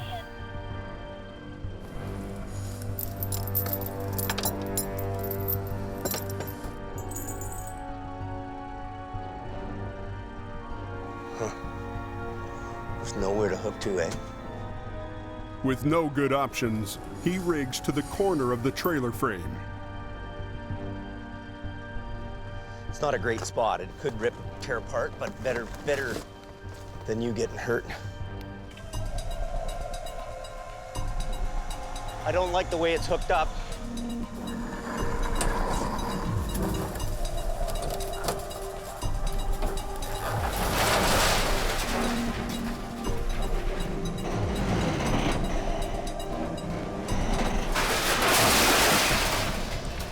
Where we've got it hooked up on the corner of the trailer is really not the greatest. So there's a good chance that this thing could pop out. So we got to be really careful of that.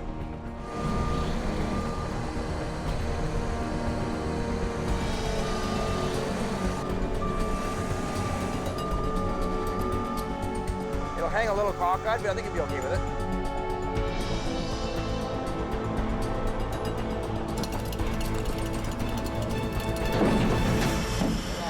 Isn't that beautiful? Gord's doing a good job today. I'm getting better.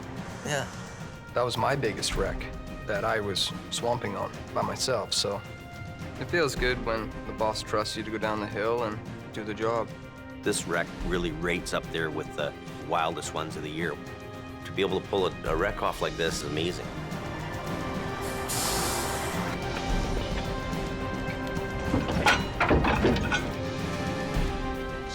So it's mission complete.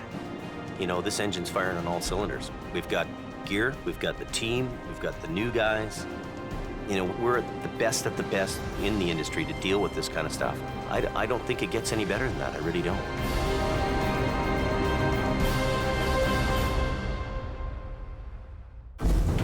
Next time on the highway through hell. As soon as we try to flip, it's going to be a mess. Heavy Rescue has to get 42,000 pounds of apples Lock the rope.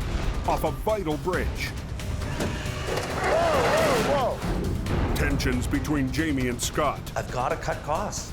reach a boiling point, I wasted my whole winter. and a good deed on the coke Came down the hill and then struck the woman that got out to help. ends in tragedy. Horrible.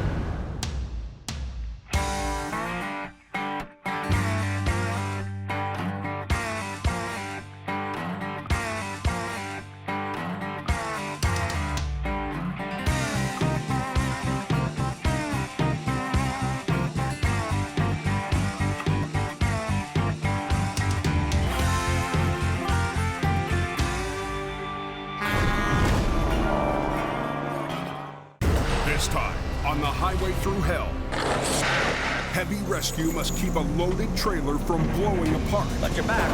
Oh, look at that. And the competition This is black gold. is knee-deep in shit. Smells like poop. This is freaking gross. Get out of there. More bills. Jamie faces a threat he never saw coming. Trucks aren't running. The money's not here. That could force him off the coast. This is probably the hardest day I've had to deal with in years. In the rugged mountains of the Pacific Northwest, there's a highway like no other. The Coquihalla is an engineering marvel. But when the weather turns bad... Look out! It's like the Bermuda Triangle of truck accidents. Keeping the Coke open takes an army. When the highway shuts down, the world shuts down. And a last line of defense. Jimmy Davis en route. A heavy rescue team ready to tackle any disaster. Because here, closure is not an option.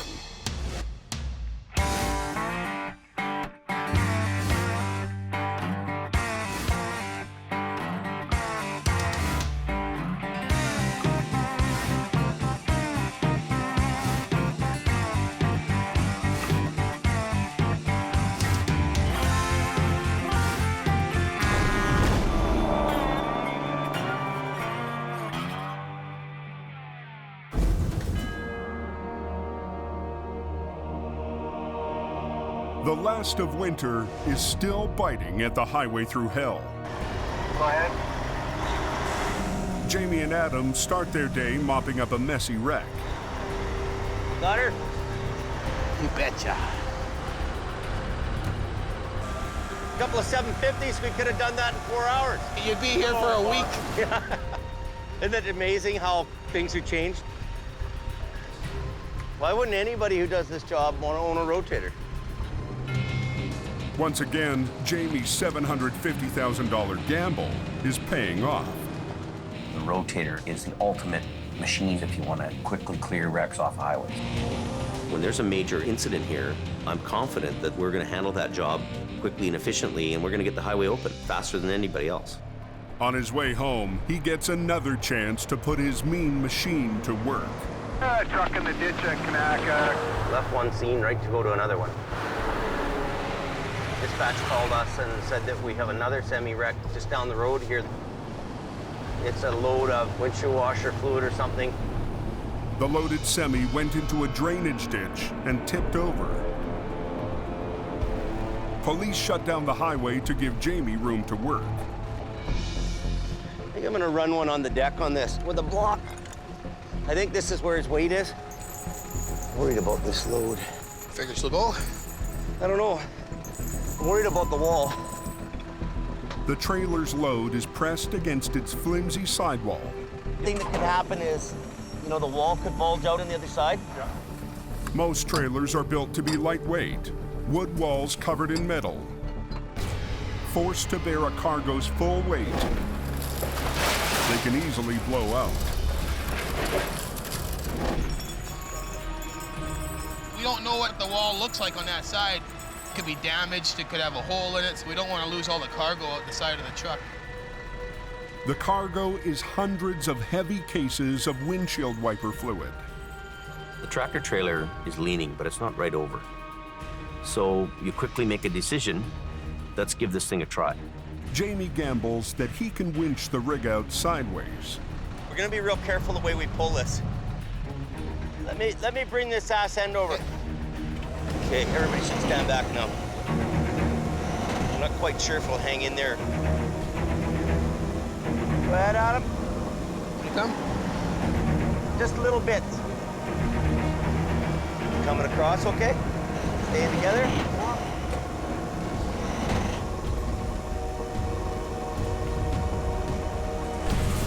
Watch your back. Look at this thing. Holy. I don't know what we're gonna do with that landing gear. The weight of the load is pushing the landing gear into the ground. The landing gear was kind of in the mire and it was grabbing onto the pavement, the trailer, and then the walls hanging there, and that's a real critical time. So, you know, what do? Do you keep pulling? Do you stop? Do you shovel it out? Traffic is backing up, and the police are pressuring Jamie to get the road reopened. Pull it through there, hey? I don't know what else we could do. With the trailer hanging, their only viable option is to keep pulling. Go ahead. Keep going. I gotta get ahead.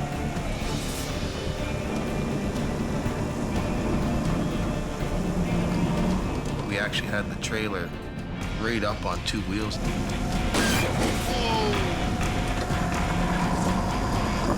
It's coming over there now. The trailer's back on the road, and even better, We're lucky. the cargo is still inside. Okay, you can undo her. The only damage is a blown front tire. That went pretty quick, eh? That was pretty fast. Only 15 minutes after arriving on scene, Jamie and Adam have the highway moving again. Highway 1 is now open, boys. As Jamie heads back to base, What's going on here? he hears about yet another wreck. Coca-Cola is closed, everybody, till they clean up that accident. Better get that Jamie Davis out there. He's number 1. A semi is in pieces on the Coke just east of Hope. We have a truck that has rolled over on Highway 5. It appears as though the trailer on the truck broke as it was driving down the road, caused the driver to lose control, and the trailer broke in half and left the roadway. This was a freight courier truck that's full of people's packages. A lot of people aren't going to be getting their packages today. Yeah, go ahead. Got 1 vehicle off-road left, so we'll just wait for the tow truck. Earlier this season, a local tow company that specializes in cars decided that they want a piece of the big rig action. We've got tow on scene. So, they leased an older model wrecker to try their hand at heavy recovery. Competition's competition. I have no problems with the fact that there's another competitor tow guy. I'm used to competing with everybody. But they pulled up in some rig. They have limited capability and a recovery job, so the one truck guy doesn't bother me so much.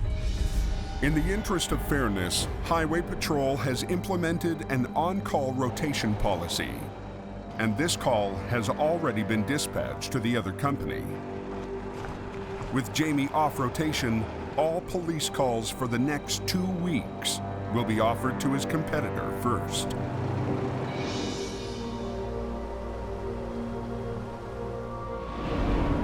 Higher up on the Coke, Jamie's car guy, Ken Monkhouse, is on the hunt.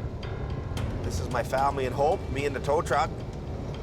General plan is you drive up and down the highway, they're looking for somebody that needs assistance.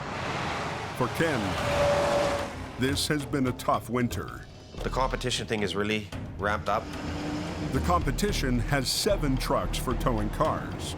7 trucks that do cars, and then on our side, me doing cars.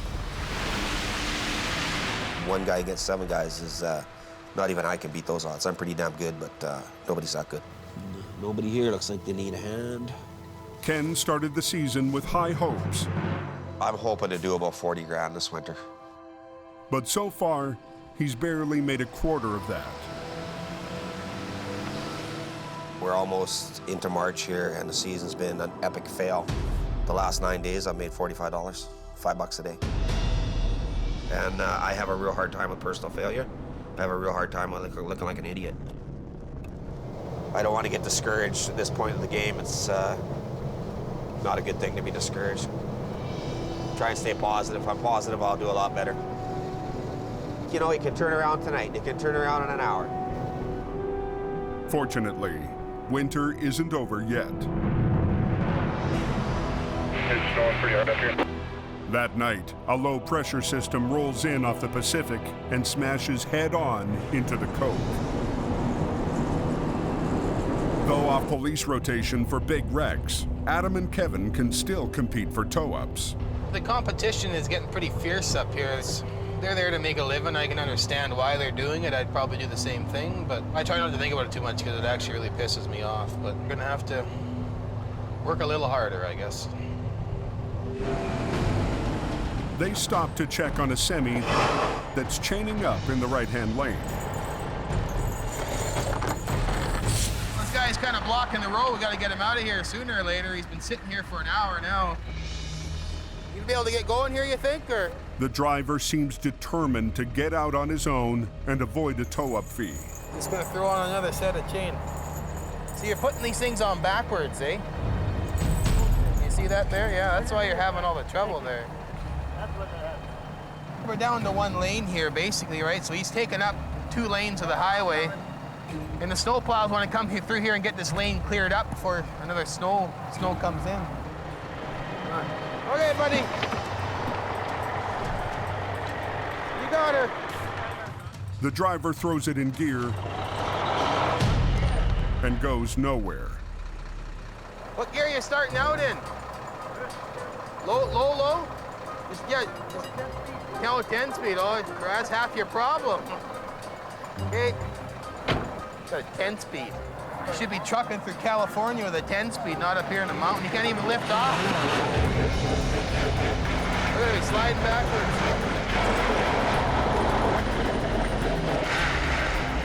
You can't tell a guy how to drive because he knows how to drive, right? Something's got to give. Look at that chain, it's getting shredded.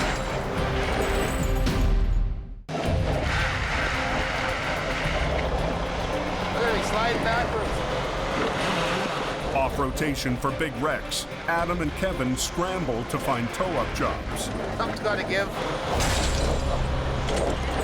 But a spun-out driver is determined to get moving again without their help. Got a 10 speed. You should be trucking through California with a 10 speed, not up here in the mountain. We might get her if he gets over here. It might be fine, but never know because he's gonna dig and chew until he can't go no more. And then his whole truck is gonna be sideways to block the whole highway. Oh, this chain, look at his chain. Look at his chain right off. It took half an hour to put that chain on. It took 2 minutes to burn off. Where's the logic in that? He just blew off $500 in tire chains, burning off his tires. And his clutch. His tranny.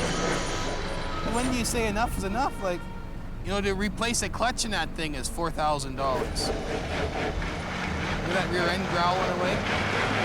All to save $350. The driver finally throws in the towel. How do you want to pay? Cash? Perfect. Adam hooks him up,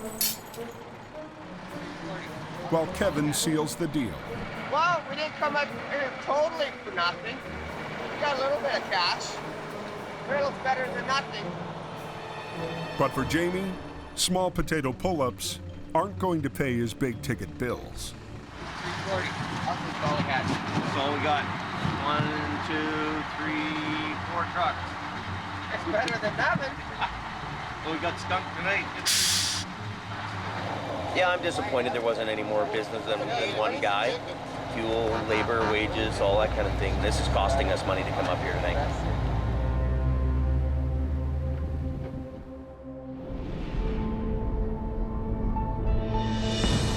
Morning brings another wreck to the Coke. A double hopper hit a slushy shoulder and tipped over into the ditch. With Jamie off rotation, the call goes to his oldest rival, USA 12 from Al Quiring. Also, we have a semi flipped over at Larson Hill. Trailers are completely on its side. The load is out, so. Unlike Jamie, Al's philosophy is that one man and one truck are enough to tackle almost any job. I do a lot of tractor-trailer rollovers with just the one wrecker, and that's not uncommon for me at all. There's no rescue trucks, no guys running around. Wah, wah, wah, wah, wah. You can't send out an RB when all you needed was a fly swatter. Al believes in keeping his overhead to a minimum. Never once has anybody phoned my family's office and asking if we've got a shiny truck before we get a job. You know, most of the time it's, can you come quick? Yeah, here's our guy right here. Wow, that's a lot of tension on there. But something about this job smells funny. Smells like poop. It is! It's stinky poop, Al! Yes, it is human waste. It's biosolids. It's processed from the sewage treatment plants. With only one wrecker, Al will have to upright one section at a time, starting with the cab. Now we're gonna hook the winch lines on and do us some pulling. If you want to take the hook down to the chain there, I'll pull from here. He recruits the trucking reps as swampers. We'll bring that right up to the D-ring there again. Al's Vulcan wrecker is equipped with a side winch, allowing him to pull from two directions at the same time.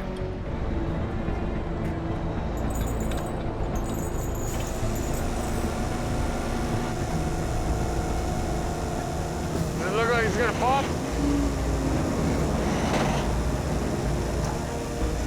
Just watch out, John. Get out of there.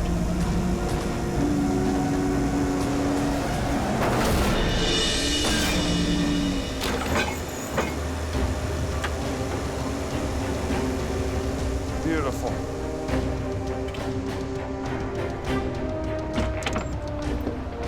Now, if the rest comes out that easy.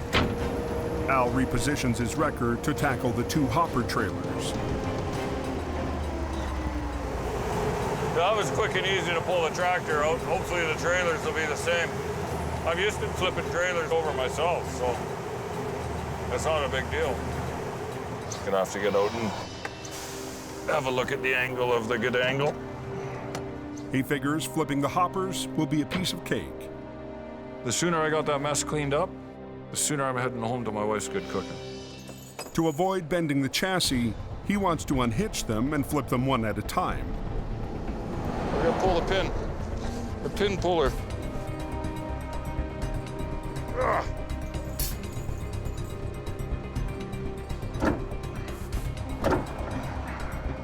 Is it moving? There's a pretty good twist on that, Al. The weight of the loaded hopper is putting too much pressure on the kingpin. I think you're gonna have to lift on this frame just to take that tension off. Yeah. Pull up and give her a little tug with the side pull there.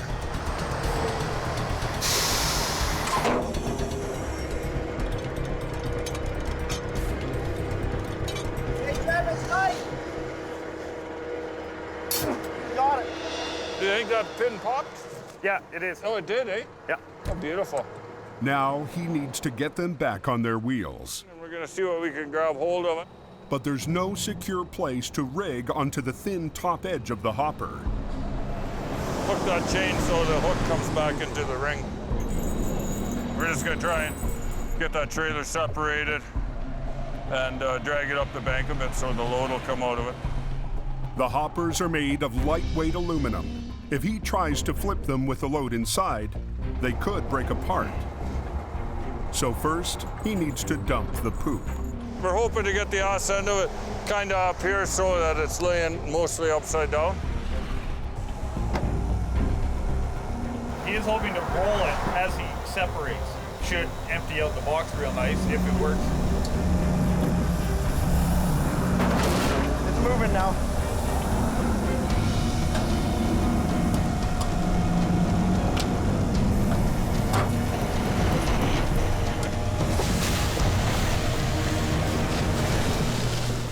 Let's have a look and see what we've done. Some of it rolled out, but not a lot.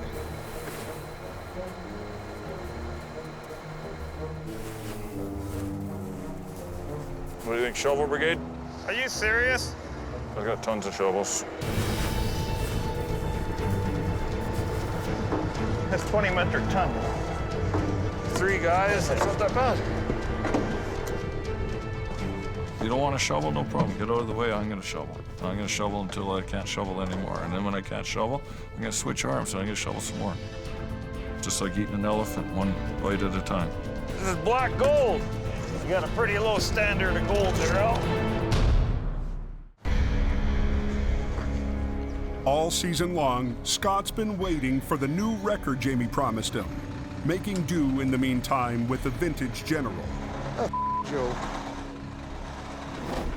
Last week, Jamie broke the news that the new truck is built, but he can't afford to put it into service. I don't know what to say to you. What do I do? I've got to cut costs. I can't. I've got to cut costs. This is the thing I'm wrestling with. It keeps me awake in the middle of the night. Mm-hmm. Right? Well, I'm sure it's going to keep me awake in the middle of the night.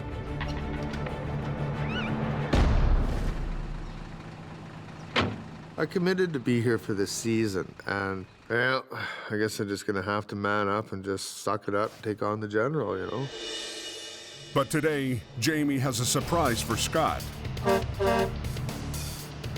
It may be months late, but all that is forgotten as the shiny new rig finally arrives. You guys knew it was coming too, didn't you? I knew it was coming. I didn't want to make you feel like we liked you or something. I know. Don't want to get your hopes up. The rebuilt Western Star Wrecker is state-of-the-art. It's a beautiful truck. That's everything you wanted. 600 horsepower Caterpillar in it. It's got a 20,000-pound front axle. Every full load bell and whistle on this thing, it's got everything. Yeah, it's nice. Light rack doesn't look the same as Adams. It's sharper. Well, Adams is taller. It's got a more of a swoop to it. Yeah. Yeah. He said it was new and different from everybody else's, so. Because it was delivered so late, Jamie struck a deal where he doesn't have to make payments until he puts it into service. The only thing is, though, I can't license it and have it sitting here and me making payments on a truck that we'll hardly use. This thing will be $3,000 to $4,000 a month, and we won't license this till fall, if we keep it. He signs the check, I drive the truck. What I'd like is to throw some plates on it and we go to work. And we show the competition, this is what we got for gear. What do you got? You know, let's just get at her. But for now, the newest addition to Jamie's fleet isn't going anywhere.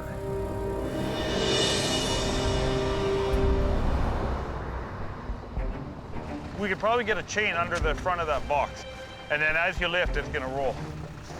Back at the poop wreck, Al has given up any hope of recovering these hoppers on his own. The digger's here. This is freaking gross. He's requested an excavator to speed up the digging. He's got to come around and just suck up a little bit of that goop out of there. He's also called in a backup wrecker. If you get a good scoop beside it, we can always just shovel into it, right?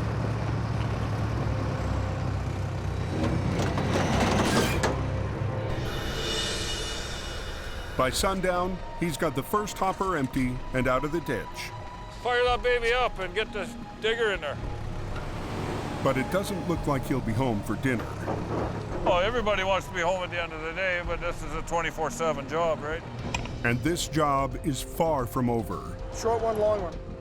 Al still has to get the last hopper out of the ditch. Flip this one over the same as we did the other one. Yep.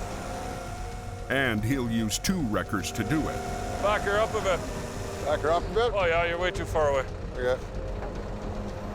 We're not dragging, we got to lift. You see your boom is here? Yeah. The load is over there. Yeah.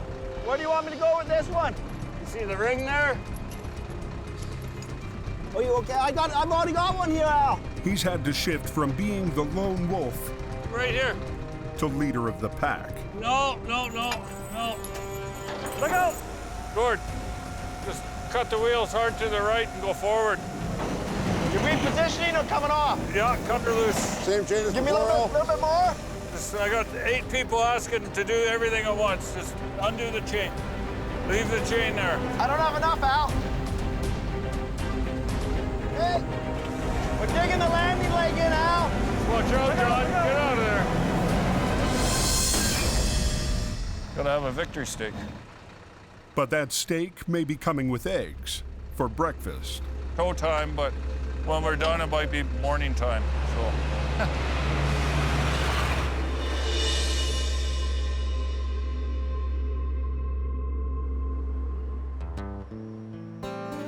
In downtown Hope, Ken's gone home to take a break before another night shift. There you go. Holy cow. What a good girl. To save money this season, he decided to move into a hotel. I moved into one room. It's not a bad hotel, but I mean, it's a hotel. What a good girl. What a good kitty cat. My strategy was, if I don't have a nice place to live, I'll be in a tow truck way more, and it's worked. Hey, buddy, it's Monkhouse. Sounds like they're chaining up on the hill there, so I'm gonna head up for a bit. I don't just live here by myself. I've got the cat, and I've got Mum. Pretty sure she's still in there. Yeah, she's still there. So that's Mom. She's been looking after me ever since she passed, 2007. You want some food? In case I don't come back for 3 days? Breakfast of retired tow truck drivers. Same thing Bruce had this morning. There you go, chicken feast. See you later, Mom. My guardian angel. Look after the cat. No fighting with Mom.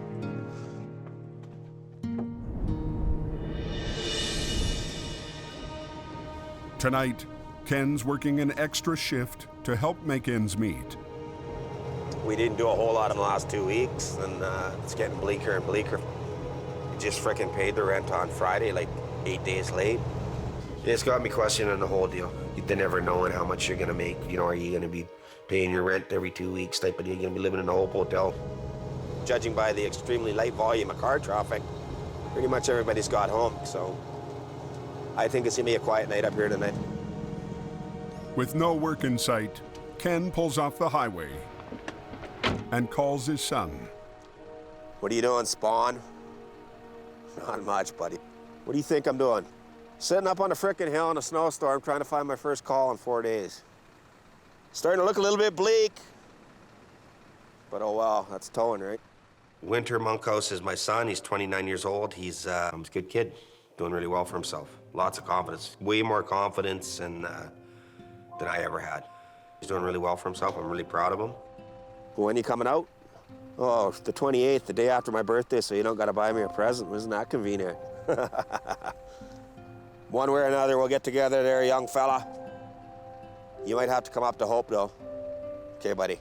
Yeah, you have a good night. Love you, too. Bye-bye. Good kid. Surprisingly, you know, coming from me.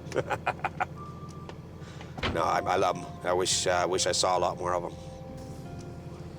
Good guy.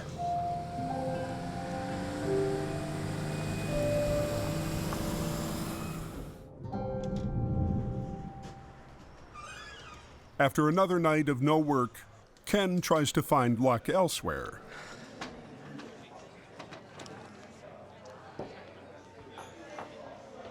I gotta leave him something. I can't leave him nothing.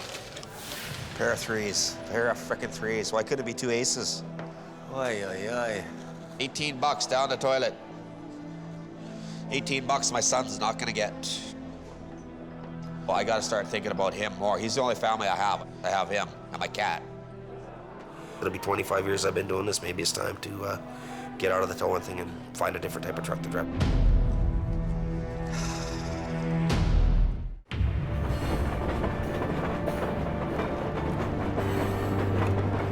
Jamie has been off police rotation for a week now, and the reality of having no wrecks to recover is starting to sink in. We're on rotation with the other guy every 2 weeks, and we have 2 weeks on and we have 2 weeks off. So for the 2 weeks that they're on, you know, I'm keeping people staffed and employed here.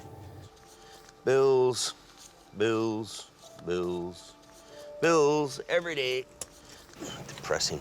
You know, I hate to be a whiner. I hate to whine about all this stuff, but we're riding on millions and millions of dollars of investment here. You know, millions to just be here. So, you know, when you lose your money and your revenue's gone, I mean, it's a life game changer for you. I'll go deal with the phone calls, I guess. And the more bad news mail. I bought myself some gloves. I got the receipt. Cool. Thanks, buddy. Why are we buying 3 of these things? $215, like. Scotty, why do we need 3 premium propane torches? I got one for your truck, I got one for Adam's truck, and I got one for my truck. I'm not unlimited money, right? So you get this guy spending and you buying for that guy and that guy buys for you. I'm just like community milk cow. Hey, everybody just, hey, give me money, James. You can take them things right back where they came from. Man, it's like money's unlimited or something, you know that? I'm not upset at people, I'm not mad at the world. My real problem is I've got a banker to answer to who's financing the trucks. Jamie Davis Towing. Yeah. It's Jamie's brother. Hey, how you doing? Hey, not too bad. And between Al coming up here and those guys giving them half the work, I mean, he just took a $20,000 job yesterday. I mean, I've got trucks coming out of my rear end here to service the area, you know what I mean? I have to put these trucks to work, right? They can't be sitting around here like looking at me in the window. I'm not gonna wait 6 months and go broke here. It's not gonna happen. There's gonna be a real change around here, and it's gonna happen fast.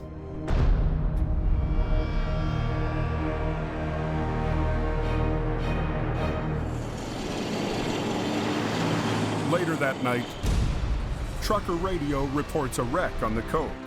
Northbound, got a smashed up vehicle. There's a parking job. Just hope nobody's hurt.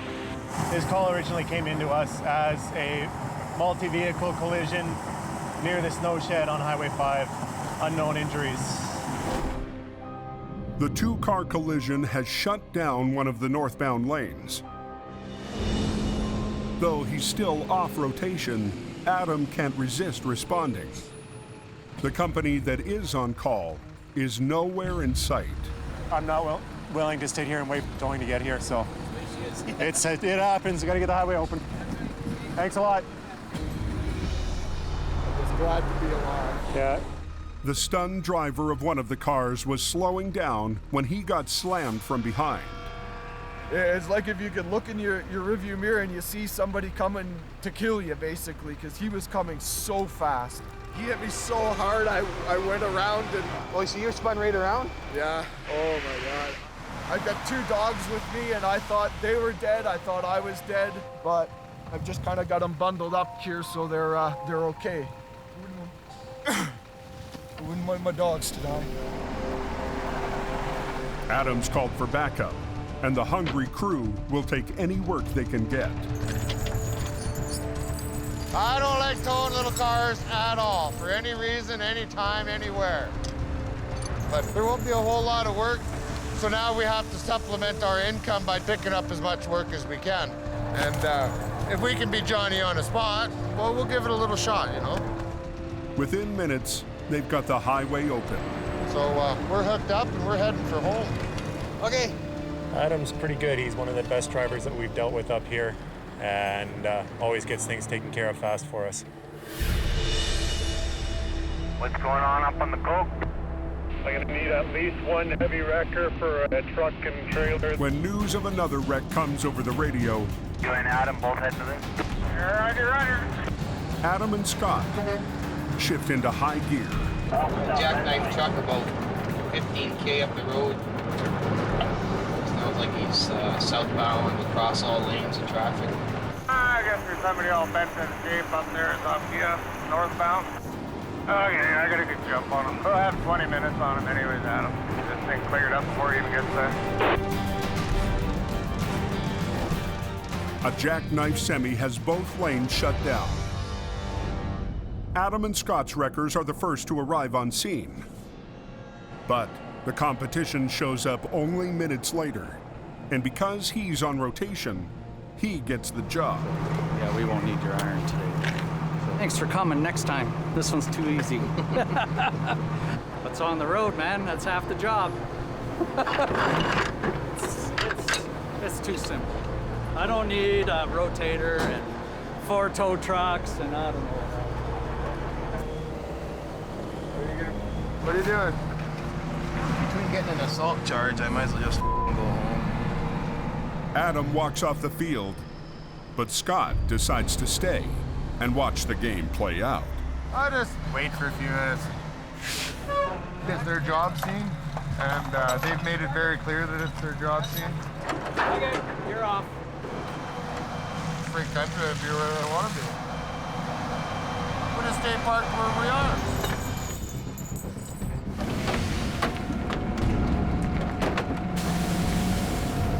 The rival wrecker hooks up and begins to straighten the cab. But as he pulls, a punctured fuel tank starts to spew diesel all over the highway. A jackknife truck is blocking northbound lanes on the Coke. Scott and Adam were the first wreckers on scene, but the competition is on police call, so he gets the job.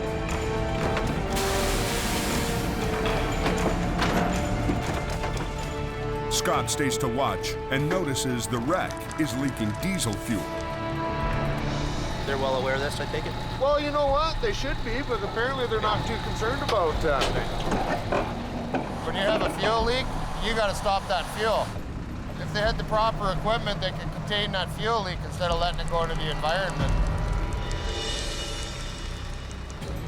The officer reports the situation back to his supervisor. Stop that fuel, Johnny? How are you going to stop it? How? Stop it. Well, I'd just take a piece of wood and jam her in a hole like it's been done for years.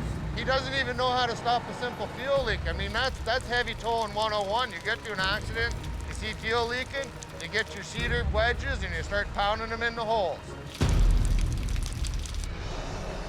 Always have wood with you to stuff in the hole.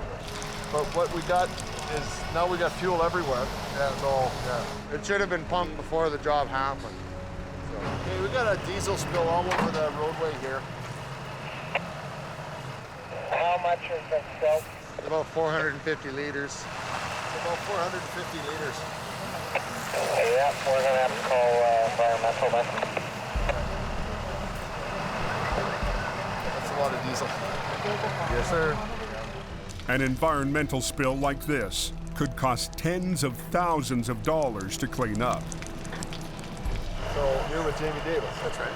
Okay. I just stayed to observe what's going on, and he doesn't like me pointing out their faults. That's why we spend millions of dollars on gear, and he spends. Does anyone have a pump we can pump it? We do. You do? We do. We got a pump too, but by the time we get it done and rigged up, it's already been punched out all over the road anyway.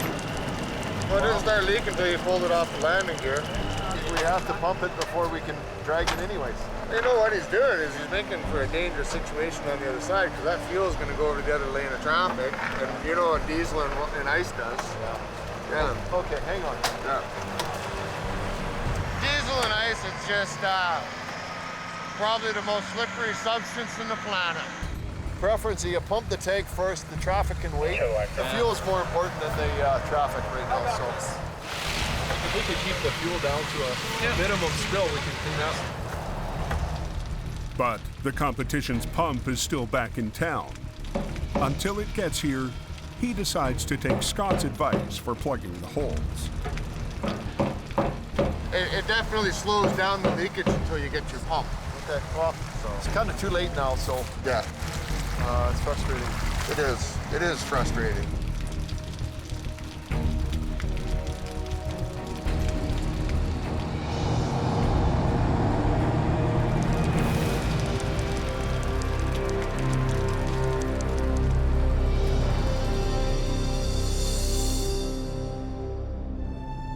The next morning, Scott arrives early to work on getting the General up to his standards.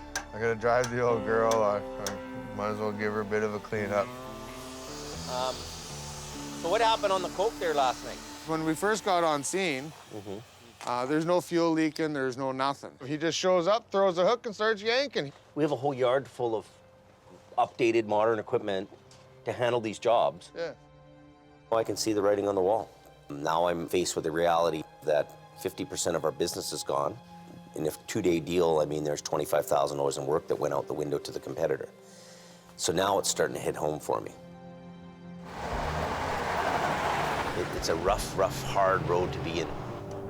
I don't recommend people to get into this business, I tell you that. In a second, in a New York minute, you're done.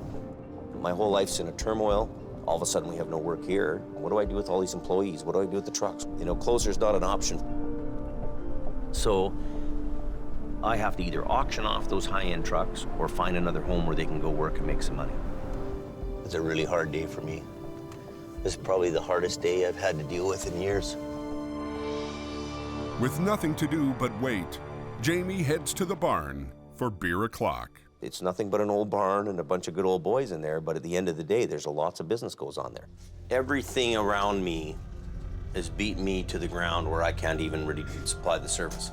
It's not a lack of knowledge that's holding you back here. It's a lack of business, and you don't feel you can. Well, we can't survive. Really. We can't survive. We have a guy who's taken 50% of the rec work out from us from the RCMP. So the phones aren't ringing. Trucks aren't running. There's no work. The money's not here. These are realities that I've got to face and I've got to deal with.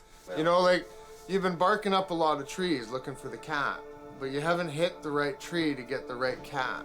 If he's gonna wind up packing it in here, he might as well make an attempt somewhere else. There's money in the oil fields. Go to the oil fields. Go to Alberta.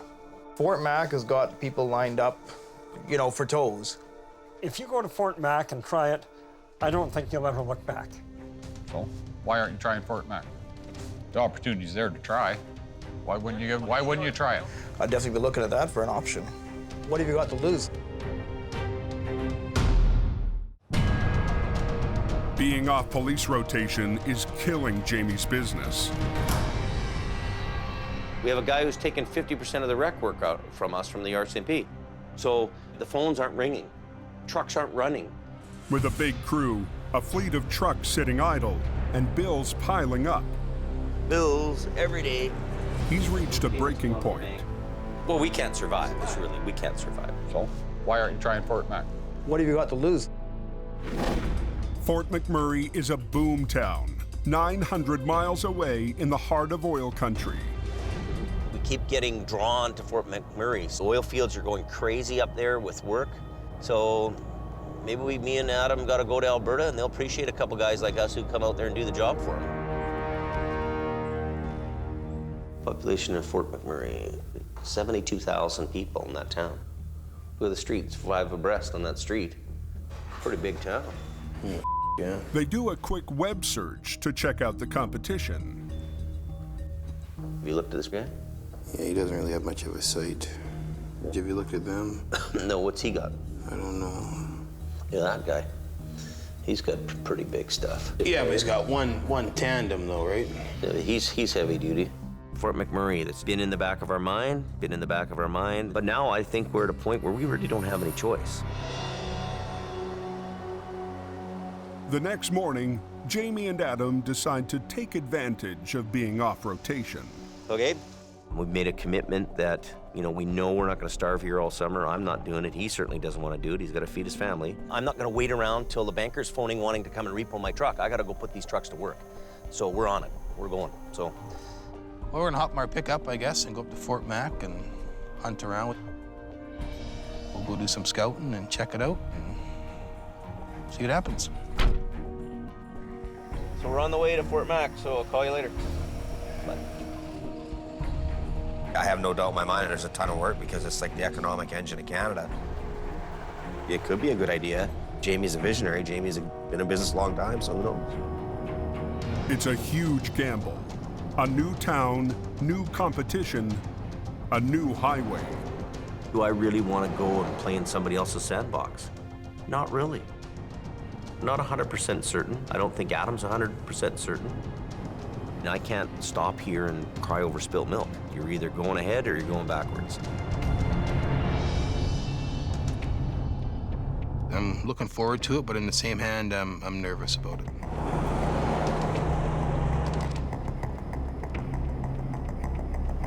So we're on our way to Fort Mac. You know, if we don't have work here, you know, if like the logging truck guys, if they don't have logs to haul in Hope, they haul logs in Golden. So we have to go where the work is.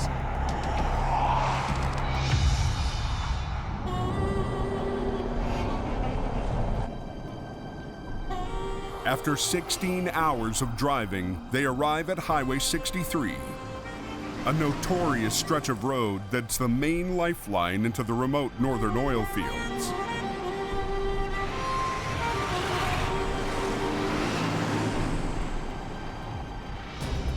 Look at that.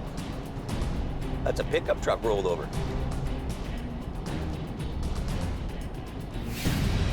I can't believe they leave cars in a ditch like this around here. I mean, this is like the Wild Wild West here, from what I can see. Just like money, money, money all up and down this road all morning, eh? Yep. For most drivers, this highway is a nightmare. But for Jamie, it might be a dream come true. Next time on the highway through hell. Nobody's going anywhere. A nasty spring storm Yeah, he blocked the whole road. catches the coke off guard. We were converting to summer. A mail truck hurtles toward an icy river. I'm worried about that trailer moving. Look at, look at, look at, look at. And a broken promise forces Jamie to walk off the job. We're done, okay? We're leaving. And face a reality that could drive him off the coast. You're either going ahead or you're going backwards.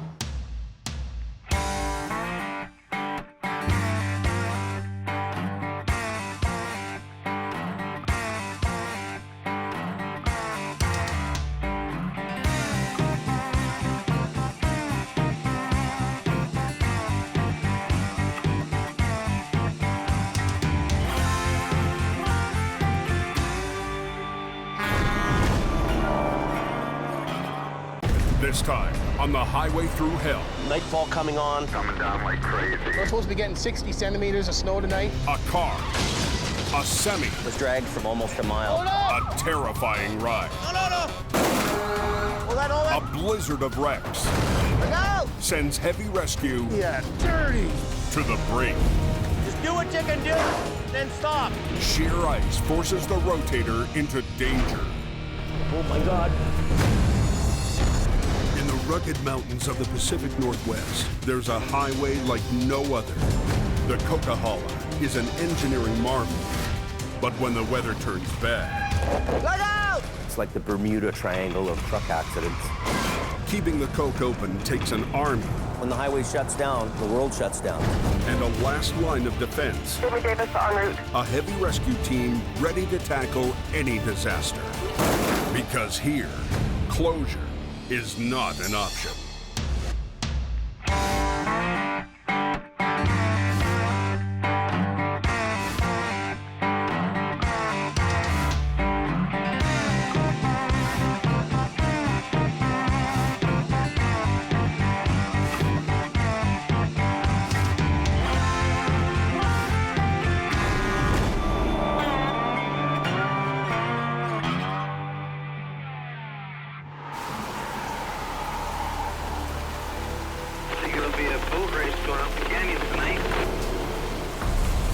Torrential rain is blinding drivers on Highway 1. Canyon's wet and dark. Holy crap, they got a rainfall warning right from Hope. Heavy rain all the way through to Lytton. Jamie Davis has been called by RCMP to a possible fatality. There's a whole bunch of ambulance for coming off first. Somebody underneath the semi, from what I hear. There's a semi versus car accident. Guy's still trapped in the vehicle, so we're gonna give them a hand here. Holy moly. A car is wedged under a semi.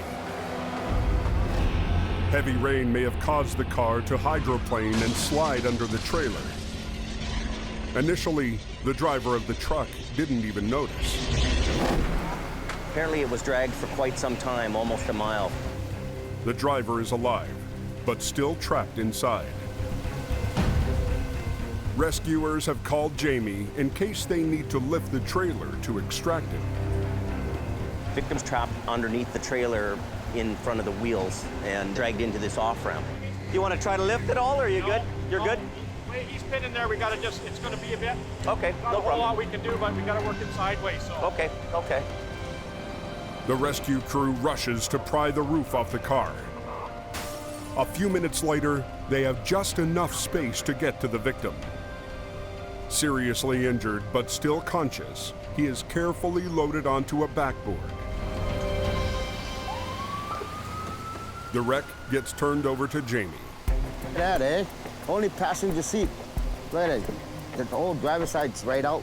Unbelievable. I know.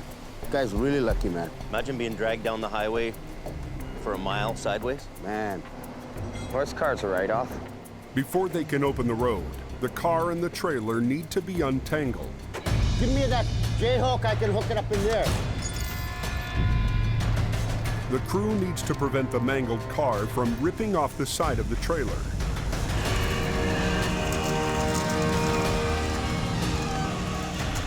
Tractor trailer doesn't need to be towed.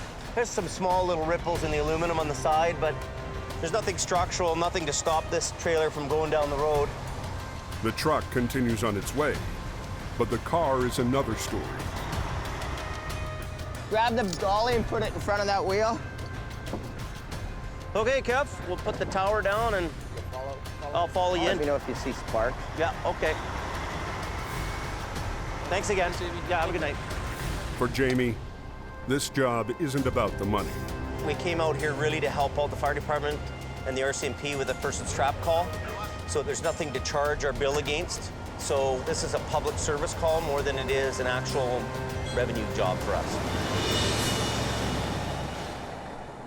High up on the Coke, it's snowing.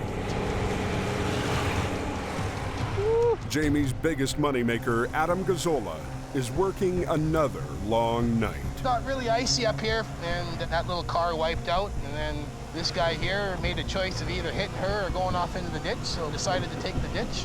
And we're supposed to be getting 60 centimeters of snow tonight, which will cause some havoc. What we're gonna do now is... Yes. You're gonna hop in there, basically steer it out, just as if you're backing out of this ditch. Okay.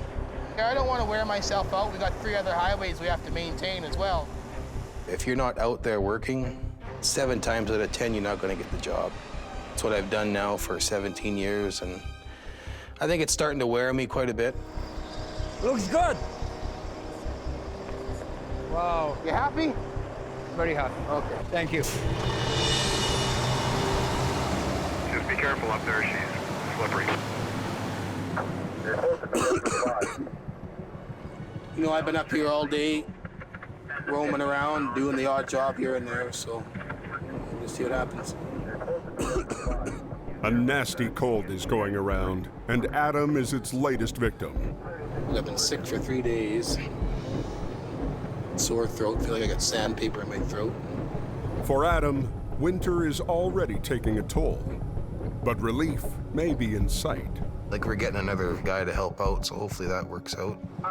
I just hope he can work enough to help me out and pick up the slack.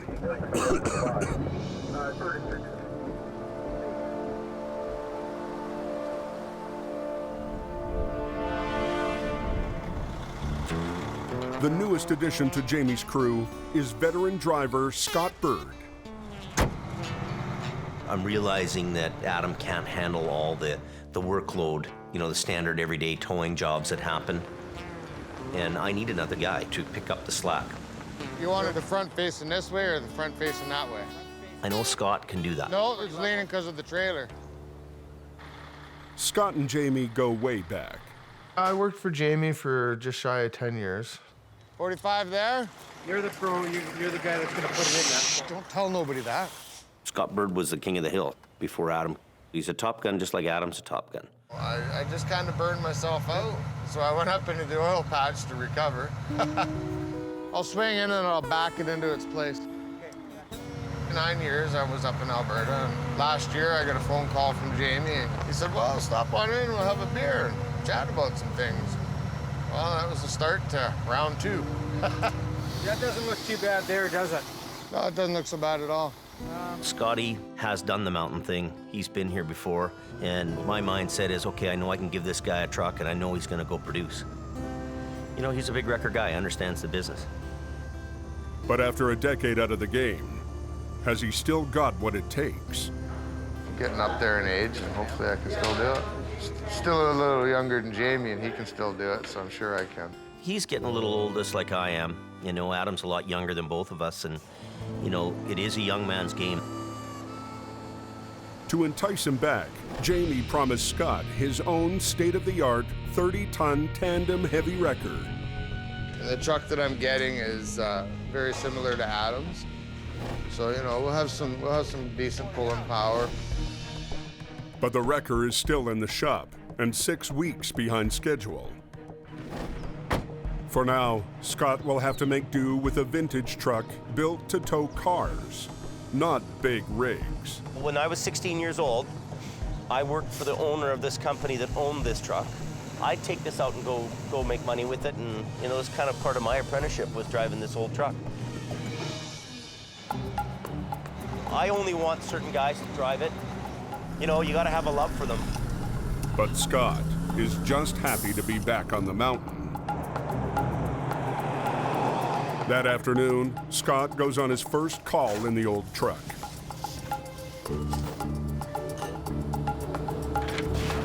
But the winch line is a tangled mess. I'm really getting unimpressed here. People can't take care of their The last person that headed out on a winch job, his rat nested the line up on me. So I gotta try and unwrap that so that I can use that line because it's on that side of the truck and it's just gonna make it easier for me to do my job. Just pull on it real hard. Is it coming? Oh, it's going back in? Fast. Oh, this is just 100% unacceptable. Good Lord, I had enough of that. Scott gives up on the tangle and uses the backup winch line on the far side of the truck. Okay, head her over. We're just using another line. I wanted to use the other one, but I don't have all day to mess around with it. I'm sure the customer isn't happy about standing there any longer than he had to. We'll just do with what we have and go back to the shop and fix her up. But the awkward rigging tests the limits of the old truck. Oh, she's torqued.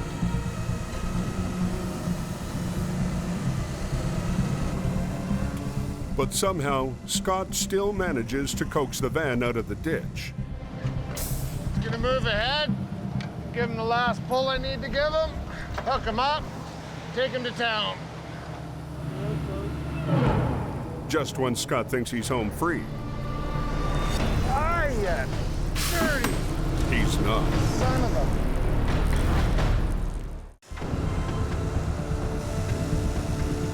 Veteran driver Scott Bird is trying to wrap up a simple job using one of Jamie's vintage trucks.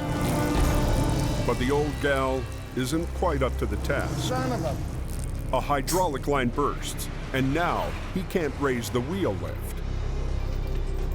Now we gotta try and get this underlift off the ground so I can move ahead and do a job. Scott improvises using the winch line to raise the wheel lift. Then he uses the same line to get the van back on the road. You can break lines with old trucks, you can break lines with new trucks, but the odds are stacked against you when you're running old, right? Kind of why some guys don't like driving this old stuff. There's been a few little incidences on this job. Not too impressed. What do you think? You think we can get back into town like that? No. Son of a... Scott gives up and calls Jamie for help. Hey, buddy. Yeah, I can't get the wheel lift to come up. It broke while we were doing the recovery. It won't go up at all? I've got it about an inch off the ground, but I won't be able to tow this fella. Send Rob up here in the 440, just in case. Yeah. Well, Rob's coming to save your ass. It's always the old guys we have trouble with, eh? I get to go save Scotty's ass today. Mr. Pro. But it's sure funny how now the truck's broken, so obviously he did something wrong. So I get to go up and save the day. Bring back the other vehicle, which will be fun. Scott's, I don't know, personally, find him too bossy, and then, you know, like just the way he rubbed off on me, just don't like him.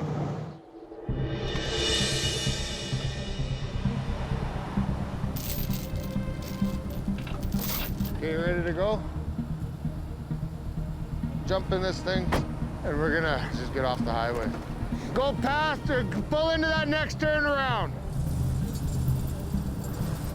With no place to turn around, Gourd backs it down the highway. We've been towing it down, it's been rolled over. For safety reasons, you don't want people driving vehicles that have been rolled over. Yeah, whereabouts are you? Just past Brittany Creek Rest Area. We're in the center there in the turnaround. Can't miss it. All right, 10-4.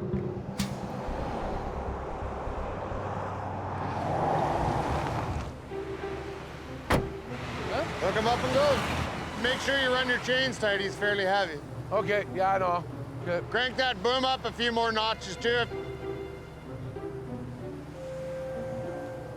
Get him hooked up, let's go.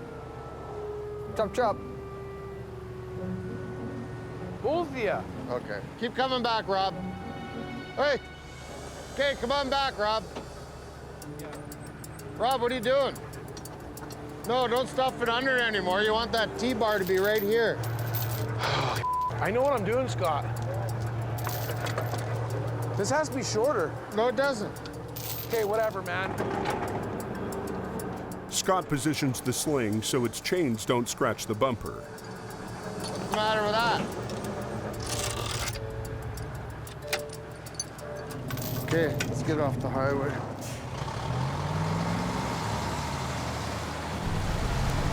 I hate being told how to do my job. Okay. I'm out of here. I know how to hook up a truck. I've done it more than once.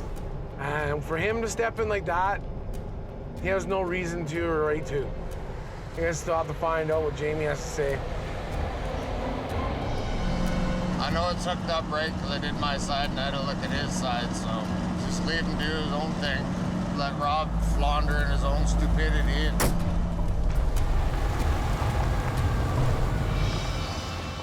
Back at the yard, Adam notices another problem with Scott's vintage truck. What the hell happened here?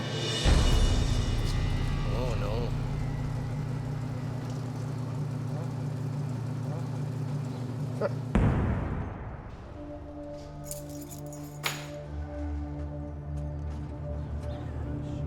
What the f***?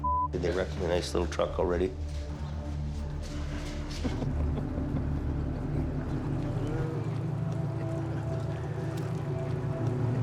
Walled the guardrail or something. That wasn't on there the other day when, buddy, that just happened with Scotty. Scotty just did this. He had to, and he didn't tell me about it. What are you laughing about? Oh, just saying it looked Hugo like Hugo coming in the cable wrapped around the back here. What are you gonna do? They're just gonna have to fix it, I guess. He was rude to me, telling me how to hook up a truck. And it's just the way he told me and then telling me to get to work and do it right in front of everybody. I was not impressed that I was being told how to do my job. Did you tell him off? Yeah, I told him off. What'd he say? And basically just smiled and laughed. Scotty can be a little rough around the edges with people around him sometimes. Well, you know what? I don't want any stress, Jim. I didn't come here for stress. I didn't come here to create it. I came here to do a job all for I'm you. really worried about is ending it. I'm frustrated, and as I get frustrated, I start getting louder and louder and louder. That's all I'm in. I want it ended too. He's butting heads with a few guys because he's just that kind of a guy, you know, bit redneck. If the truck was here and it was rolling down the road, he'd be out in the workplace doing jobs. So really, Scotty needs to be in a truck and he needs to be on the road. But Scott's new truck is still stuck in the shop.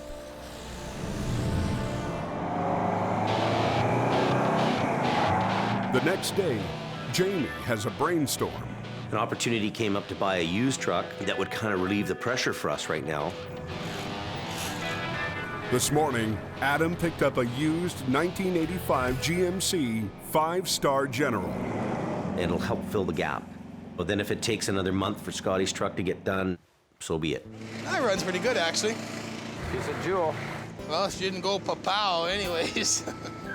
It's a good backup truck, I guess, Scott's new truck. So she's a classic, you know, the old 5-star General. Yeah, not too many of them left around. No, sir. Wait, if you had an old 5-star General, man, you were the Years 85. You're the back in 85. What was the other one? The Brigadier. Yeah, Brigadier General. Yeah. The 5-star had the 2 air horns and a dual stack, see? Yeah. Runs pretty good. Up until the time that my truck comes, I'm sure if the call comes, it'll get out there and get at her, you know. But the old General still has a few kinks to iron out before it's ready for battle. There's a clutch linkage problem. It's probably going to be a couple of weeks before it's ready for the road anyways. And I got my fingers crossed that my truck will be ready before then. Scott's not the only one who isn't impressed with the new purchase. Jamie's oldest driver, Bruce, was counting on his own record getting an upgrade. Now, Jamie promised to pimp my truck out. Almost $14,000 of stereo equipment, $13,000 in chrome. 8-inch chrome straight stacks. It's gonna bark when the Jake goes.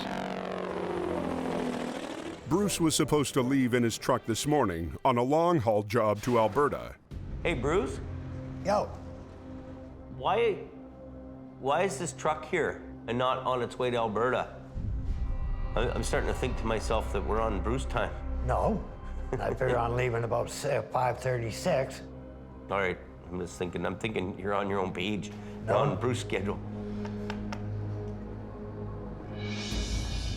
I'm finding that he's having a harder and harder time, kind of keeping up the pace. Bruce decides to get on Jamie time and heads off for Alberta. With the general in the shop and Bruce out of town, the job of keeping the highway open is once again on the shoulders of one man. And he's not feeling so good. I got a killer cold and I feel like today. Jamie just told me there was a truck wreck up there, and he told me it was a mail truck, and he wants me to go up and have a look at it and see what we need. Well, there's our mail truck right there. A loaded semi hit ice on a sharp corner and slammed into a concrete guardrail. Holy is he ever lucky, eh? The concrete dividers likely saved the driver's life. Wow. Something else. But it totaled the truck, snapping nearly every wheel along the driver's side. Holy is he ever lucky, eh? Adam is struggling with a nasty cold and a nastier wreck. A semi full of mail didn't make a sharp corner on Highway 3. It crossed into the oncoming lane and hit a concrete barrier. Something else. There's no way he can tow it. Well, it tore all the axles out, twisted them up, down, sideways, took both frame rails, bent them, even knocked out the steering axle. There wasn't too much straight iron left on that thing. I'll phone Jamie and tell him to send the low bed up. An hour later, the low bed is on scene. But Adam figures it's too dangerous to attempt to load on the blind corner. Basically a hairpin curve, so there was just no room to block the whole highway there to physically lift it. So the low bed is parked safely down the highway. The company's coming to get their own trailer. I want to get this thing separated so they can back into it. I'm going to winch it out from underneath the trailer, get it out onto the road here and see what I can do with it to straighten that front axle out. You being turn that wheel straight. Yeah, the wheels are going every which way but straight.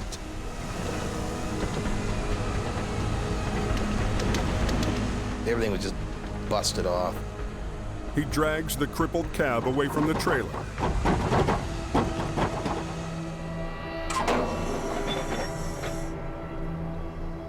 Now, he's got to get it on the low bed. This thing is just I'll get in here and pull it sideways. But the twisted wheels won't let him pull the cab in a straight line.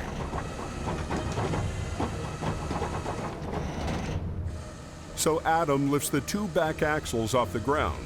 He'll try to guide it on using just the front wheels. See, now we got the tires so crooked, that's gonna be a bitch to steer. Chain here. He uses chains to try to lock the front wheels in place. So we got the wheels straightened out just to get it movable enough to get it onto the low bed. And so I had to try to back it on there. Okay. Well, we'll give this a whirl. Now he has to back it blind up a ramp that's only slightly wider than the cab. I'll get it as close as I can.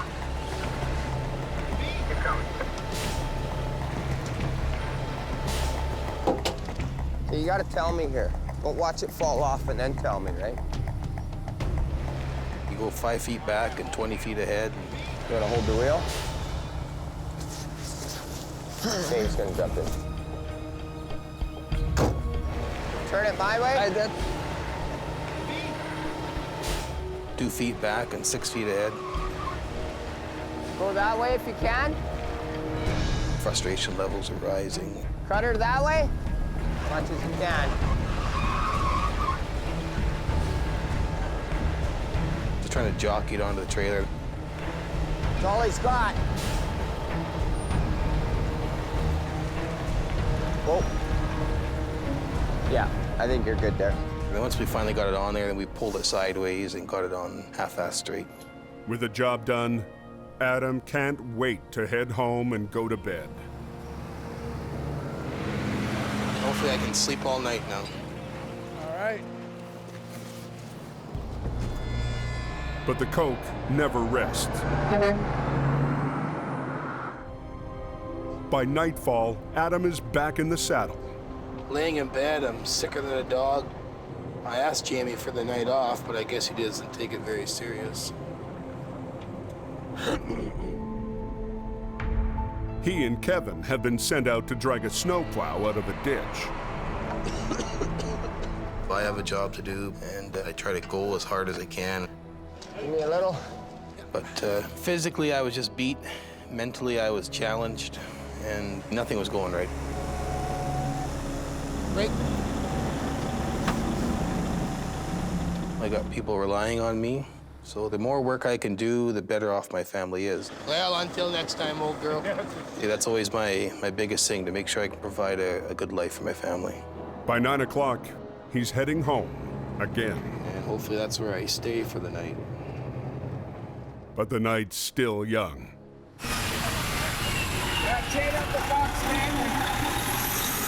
Trucks are backing up in the chain-up area.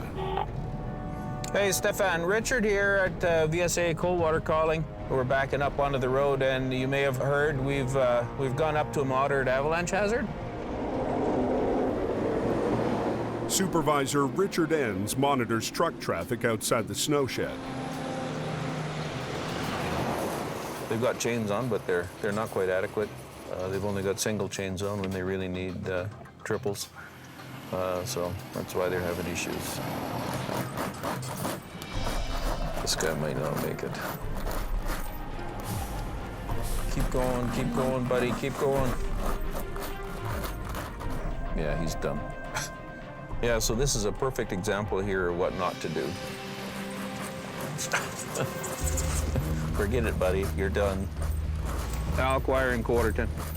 Yeah, Al, we got another one spun out here on the bridge. He said he's gonna back up and try and straighten out and go again, but I'm not that confident here.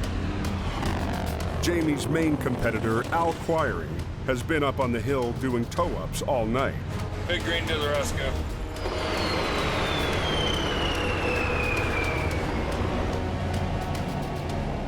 This is like crab fishing, but different. We don't necessarily have to have a lot of snow to have a lot of trouble. That's the only way over the pass, so that's what we deal with. Al Quiring gets this job, but there's plenty more to go around.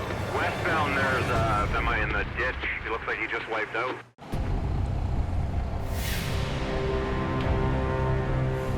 You on the radio, Adam? Non-stop wrecks You on there, Adam? and a nasty cold are wearing down Jamie's top guy. I had a sore throat. I barely got any voice left. Sinus headache. When you work your guy into the grave, what's the point of that? I don't know. He just takes me for granted sometimes, I think. Just bounced off the no post that went into the rhubarb there on the rock face. One lane is closed, and the weather's getting worse by the minute. These roads are worse than when we were out here earlier. They want Adam to disconnect the cab and get it off the highway. They just want us off the road right now.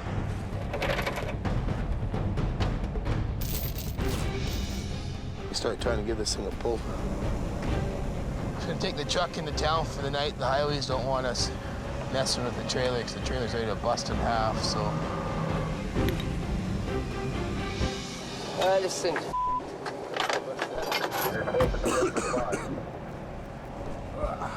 It's basically wore me out. I'm to the point where if I don't make some kind of change, I'm not going to be any good to anybody.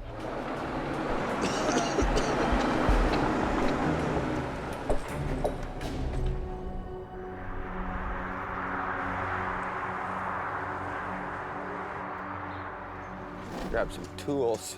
Never know what you need. After an exhausting night, Kevin is up early prepping for a long-haul job. So I'm taking that truck to Vernon. He'll be gone for 2 days. Hammer. Need one of these. He's worried that his good friend Adam is being pushed to the breaking point.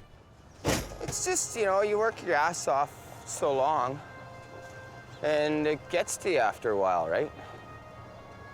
You need time. Sometimes you don't get that around here. What I'm looking forward most on this trip is a little peace and quiet, a little serenity, I guess you can say. He makes one stop before leaving town.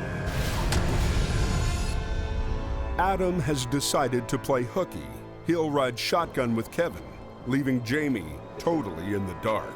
Something just switched off in my head, and I figured, I just don't want to do this anymore. Call her a night golden. I just wanted to throw the towel in. I was just done with the place. I'm on a day off. Let's get out of here. Poncho and Lefty, here we go.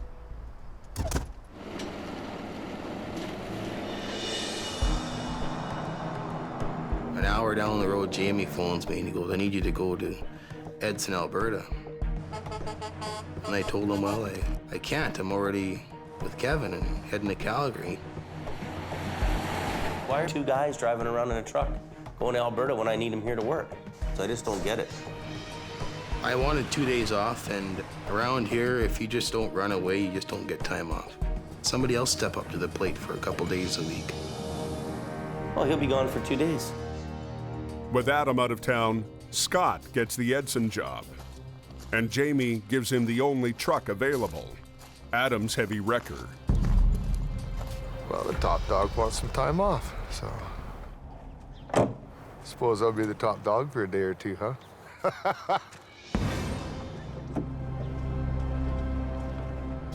You get back into the big truck and everything just starts to flow again.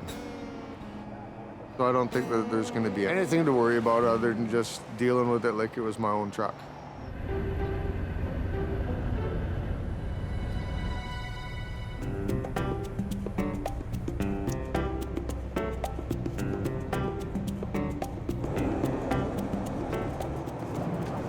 I'm going to Edson, Alberta tonight. Yay!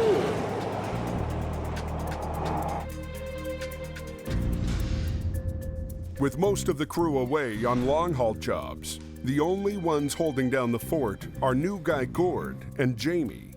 Basically, you've got me and that's it. So now if the storms were about to come in again and storms were gonna happen here, and if it happened tonight, whew, she'd be tough going.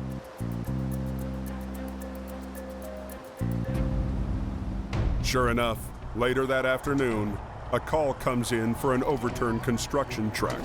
The job is over 90 miles away, on the far side of the Coke, outside the town of Merritt.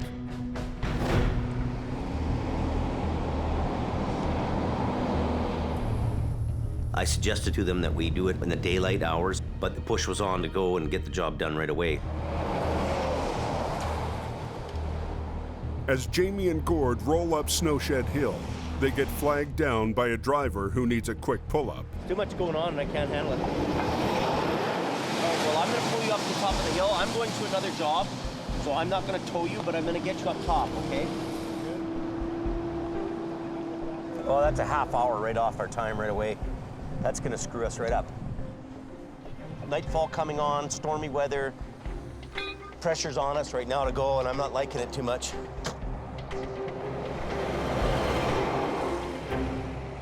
By the time he reaches the client, it's getting dark. And he finds out the job is actually 20 miles down a remote dirt road. Whoa, see that? I just about went off the road there. And we're talking about an old off-road road that's, you know, mostly traveled by pickup trucks, not machines that weigh 80,000 pounds. So right off the bat, I'm getting the heebie-jeebies about this call. This is like a goat's trail, this place.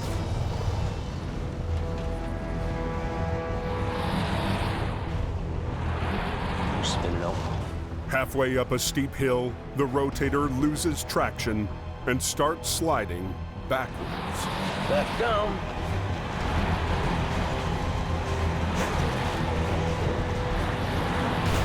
Oh my God.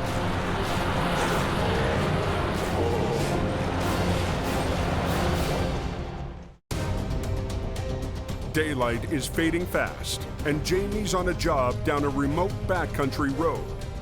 Right off the bat, I'm getting the heebie-jeebies about this call. This is like a goat's trail, this place. But halfway up a steep, icy hill. We're spinning out.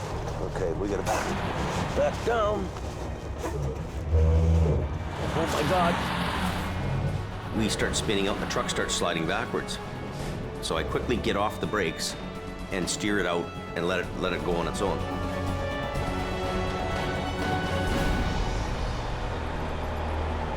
That road is complete ice.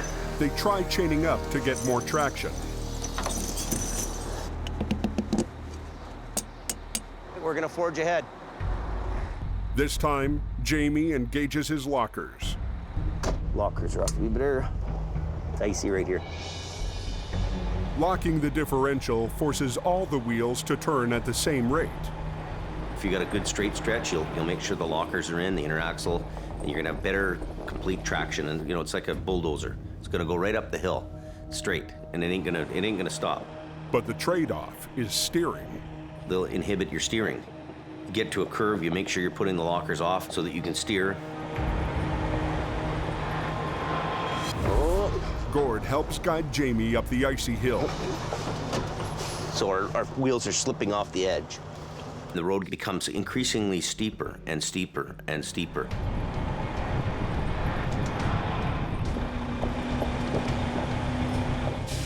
He gets to the top, only to find that the ride down the other side is even more dangerous. Unreal. What am I doing here? Well, we made her to the top, but now this other side is really scaring me. Gourd just fell down, look. I've had enough. That truck's worth $700,000. It would cause me unbelievable financial pain if that truck goes off the edge. Never mind one of us getting killed or something on this job. We cannot go any further. With no place to turn around, Jamie decides to abandon ship. We're actually gonna park this truck up around the corner here for the night, and we're gonna stay in Merritt for the night and be back here in the morning. You can pretend you're the hero and the guy that saves the day all the time, but when you're getting to the point where you're jeopardizing yourself, your equipment, your guys, it's time to say no. Back in Hope. An RCMP call just came in. Jamie's wife, Sherry, gets an urgent call. Tractor trailer flipped over on its side. Wood is everywhere, blocking both lanes of traffic. Anybody copy? Holy cow, looks like a war zone. Axles and tires and lumber and crap everywhere. A lumber wreck just west of Hope has the highway closed in both directions. Lumber truck going too fast, westbound, went up and over. Didn't make the corner and then scattered everything. Jamie is stuck in Merritt, and Adam is at least 10 hours away. Hello? Anybody out there? Anybody copy? Scott's not due back until tomorrow, Hello? but on a hunch, he decided to come home early. Tractor trailer flipped over on its side, blocking both lanes of traffic. 20 minutes later, Scott arrives on scene in Adam's truck. The truck is laying partway over a cement barrier in the middle.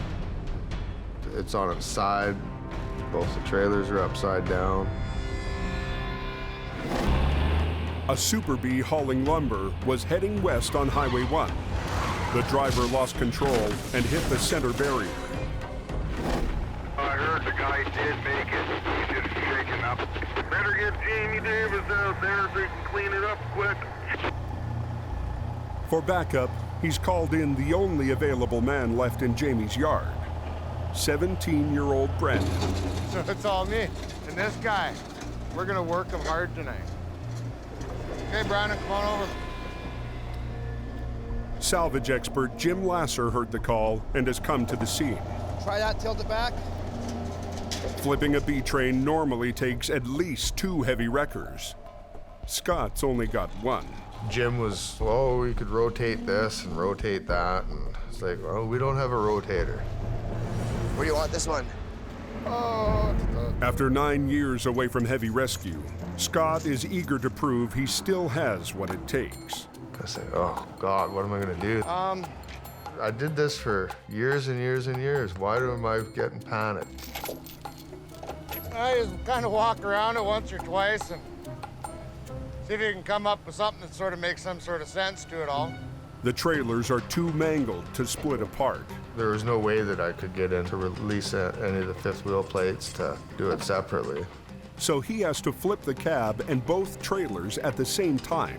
I just knew what I had to do. Just straighten it out, flip it over, let's go. He comes up with a plan, something he's never tried before. Using the concrete barrier as a fulcrum, the 2 winch lines from Adam's truck might be enough to flip the entire rig. I had the bonus of the concrete barriers being between me and the trailers. I could use it as an anchor to start them trailers on their rollover. We're gonna suck it into the wall. We're gonna flip it over the wall back into this lane. The truck is sitting on top of the guardrail right now, and it's got a tendency to want to go that way. So we're gonna take it over that way. Well, you're pulling heavier that end, right? With that? Yeah, if you go up and turn around. Well, actually, you know, let's just give this a whirl.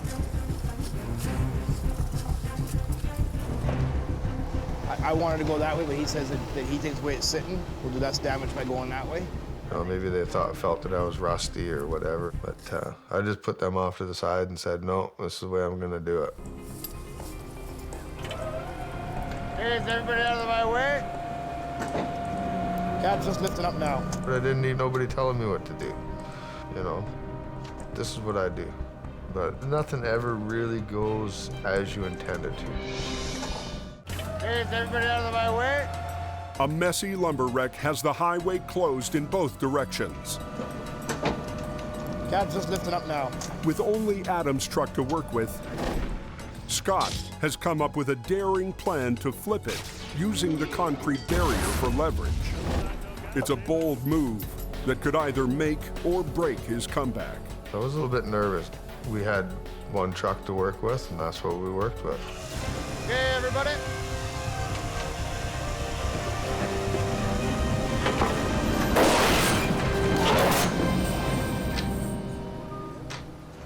Textbook. Okay, let's rig her down, boys. That worked out perfect, eh? Looked pretty cool, too. You get style points. Perfect, went 100% perfect. Nothing 80% about it was 100% perfect. You don't know until you try. First rollover I'd done in 10 years, and everything worked out perfect. Jamie's brother from Aggressive Towing arrives to haul off the trailers, while Jim's salvage crew clears the lumber. And Scott heads home, victorious. I spoke with the highways guy, and he was very happy with the way things were going. Now we're out of here. Now we're gonna be going home, and hopefully get the covers pulled over me before the phone rings again.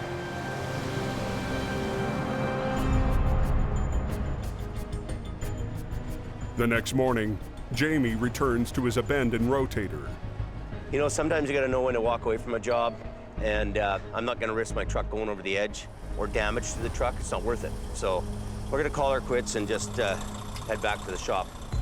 With no space to turn around, Jamie has to use his backup plan. It's not for the faint of heart to come down a road like this.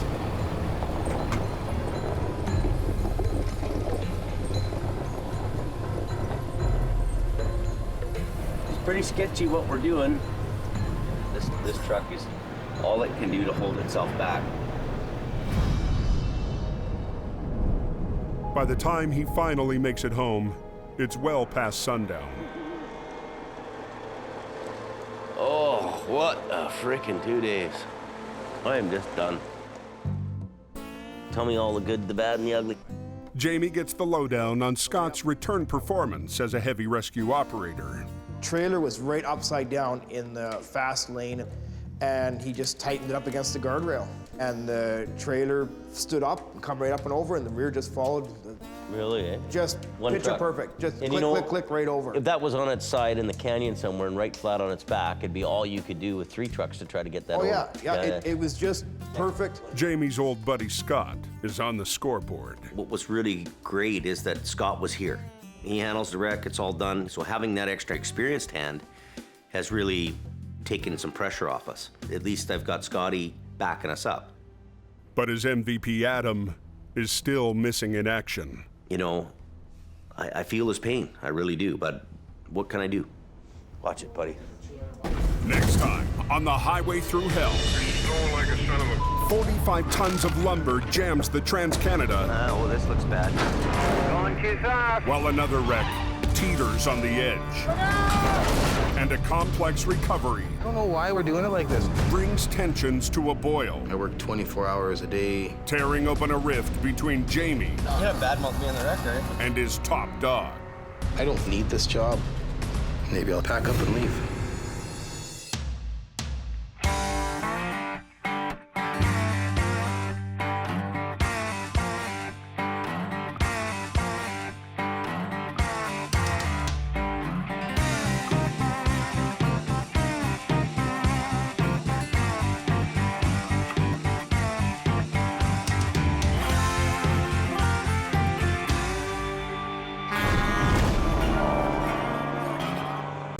This time on the highway through hell. 40 to 75 centimeters. It's the biggest storm I've ever seen. The nastiest night of the year. Oh my God, it's bad. Oh my God. Becomes a nightmare. Closed until further notice. When a load of methanol Highly flammable. Is it leaking? strands drivers in an avalanche zone. Keep going. And a bad day gets worse when someone smashes the rotator. Oh my God. In the rugged mountains of the Pacific Northwest, there's a highway like no other. The Coquihalla is an engineering marvel. But when the weather turns bad... Look out! It's like the Bermuda Triangle of truck accidents. Keeping the Coke open takes an army. When the highway shuts down, the world shuts down. And a last line of defense. Davis en route. A heavy rescue team ready to tackle any disaster. Because here, closure is not an option.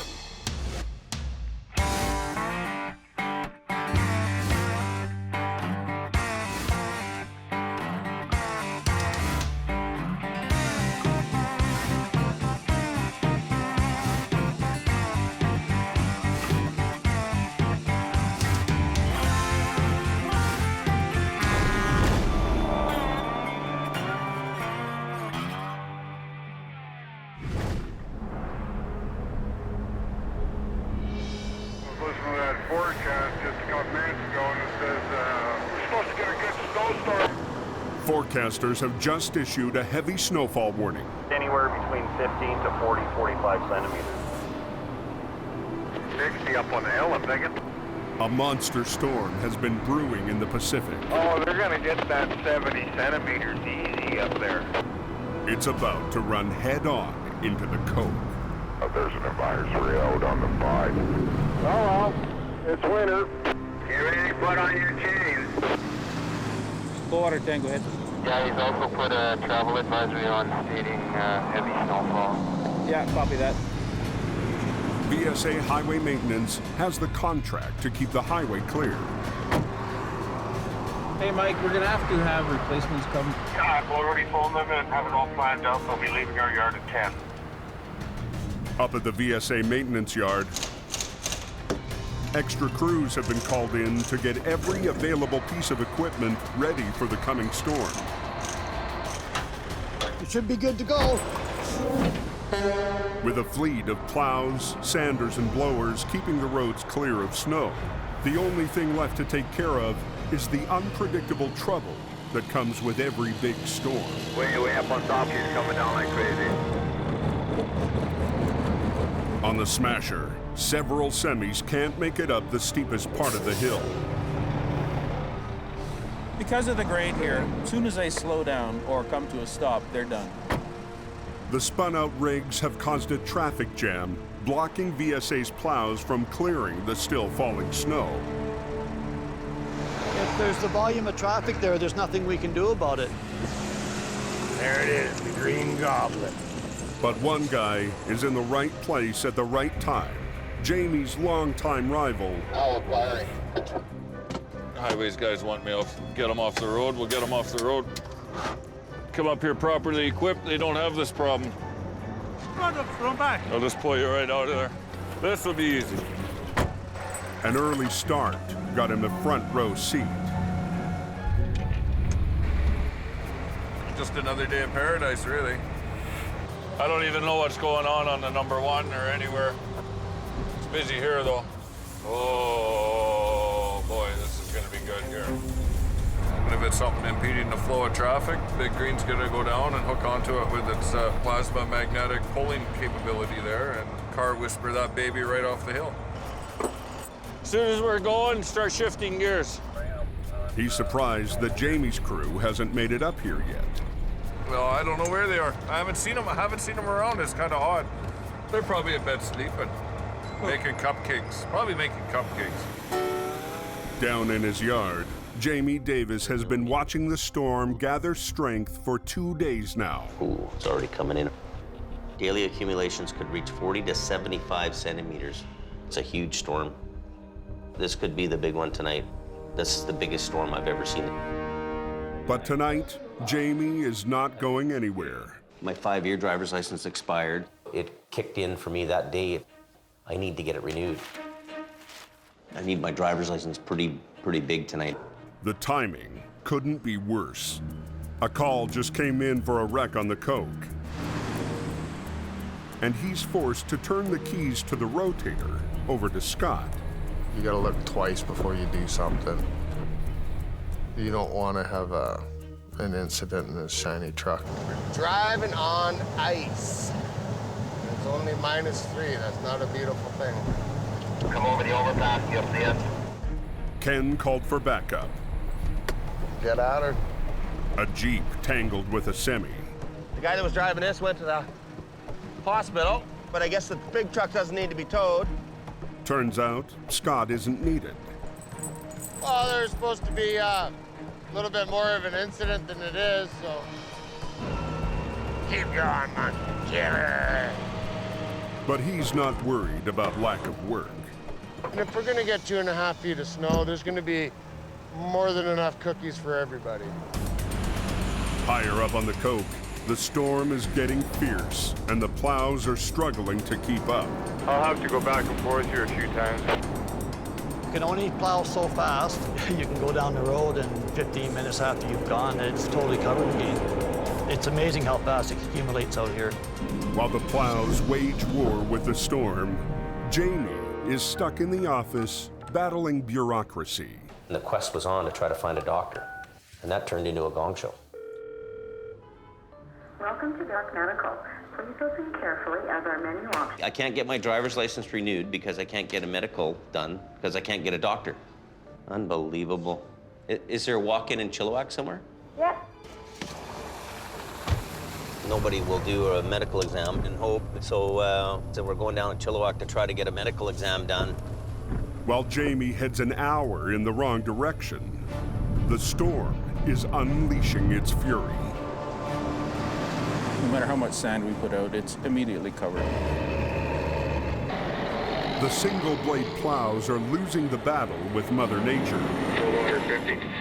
But not to be outgunned this season, VSA has a new weapon on the mountain. They call it the tow plow. 26 feet long, the blades. The biggest piece of snow removal equipment ever deployed on the highway. We can clear fog line to fog line. This giant plow can clear 2.5 lanes in one pass. It'll do the job of 3 plow trucks, right? Because it tows a computer-controlled trailer that swings to the side, more than doubling its reach. Get the roads clear and people hopefully get home safe there wherever they're going. Okay, class 1, right? Any drug and alcohol issues? No. Do you have any psychiatric problems? Well, Back, muscles, joints, that sort of thing? not really. Probably a little heavy for my size, though. I don't have any reason to say you couldn't work tonight. I say now I can get out of that office and get back out to work. Thank you, sir. Appreciate it. Got it. Back to work. We're gonna head back up the Coke. The Coke is calling me. Hello? Within 5 minutes, he gets a call for a wreck. What's going on? One semi knifed over the ditch with a load of lumber. Yeah. The other one's a tractor with methyl alcohol. Yeah. It's leaking too? Oh no. Yeah.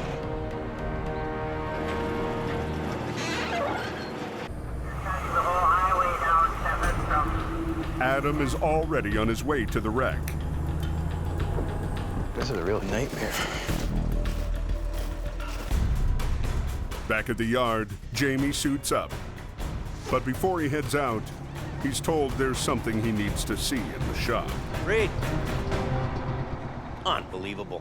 One of his trucks got smashed when Scott crashed into it with a rotator. What is he doing on the hill without chains? He should know better than that. That's unbelievable. I tell you, man. It makes me want to cry. That's $10,000, man. Bumper's $1,000, a grill. This truck just came out of the body shop, just got painted. Look at your whole hood's pushed up. This is damn depressing. It really is. You know what? I gotta go on a call. I can't even look at this anymore. This is a new light you just put on? Unbelievable. With his rotator still up on the mountain, Might have to drive the old General. Jamie's only choice is to drive the aging 5-star General he bought for Scott. Take it and Come go. on, let's just go. So while Scotty has my truck, I've got to drive the old truck because he's out in mine smashing it up. This morning, Scott was supposed to change out a broken headlight. Why is this thing not working like that? There's no headlights in the truck. Man, oh man. Look, here we go. Big box of headlights. Now I gotta take the truck out and the headlights are right here. I don't know what's going on.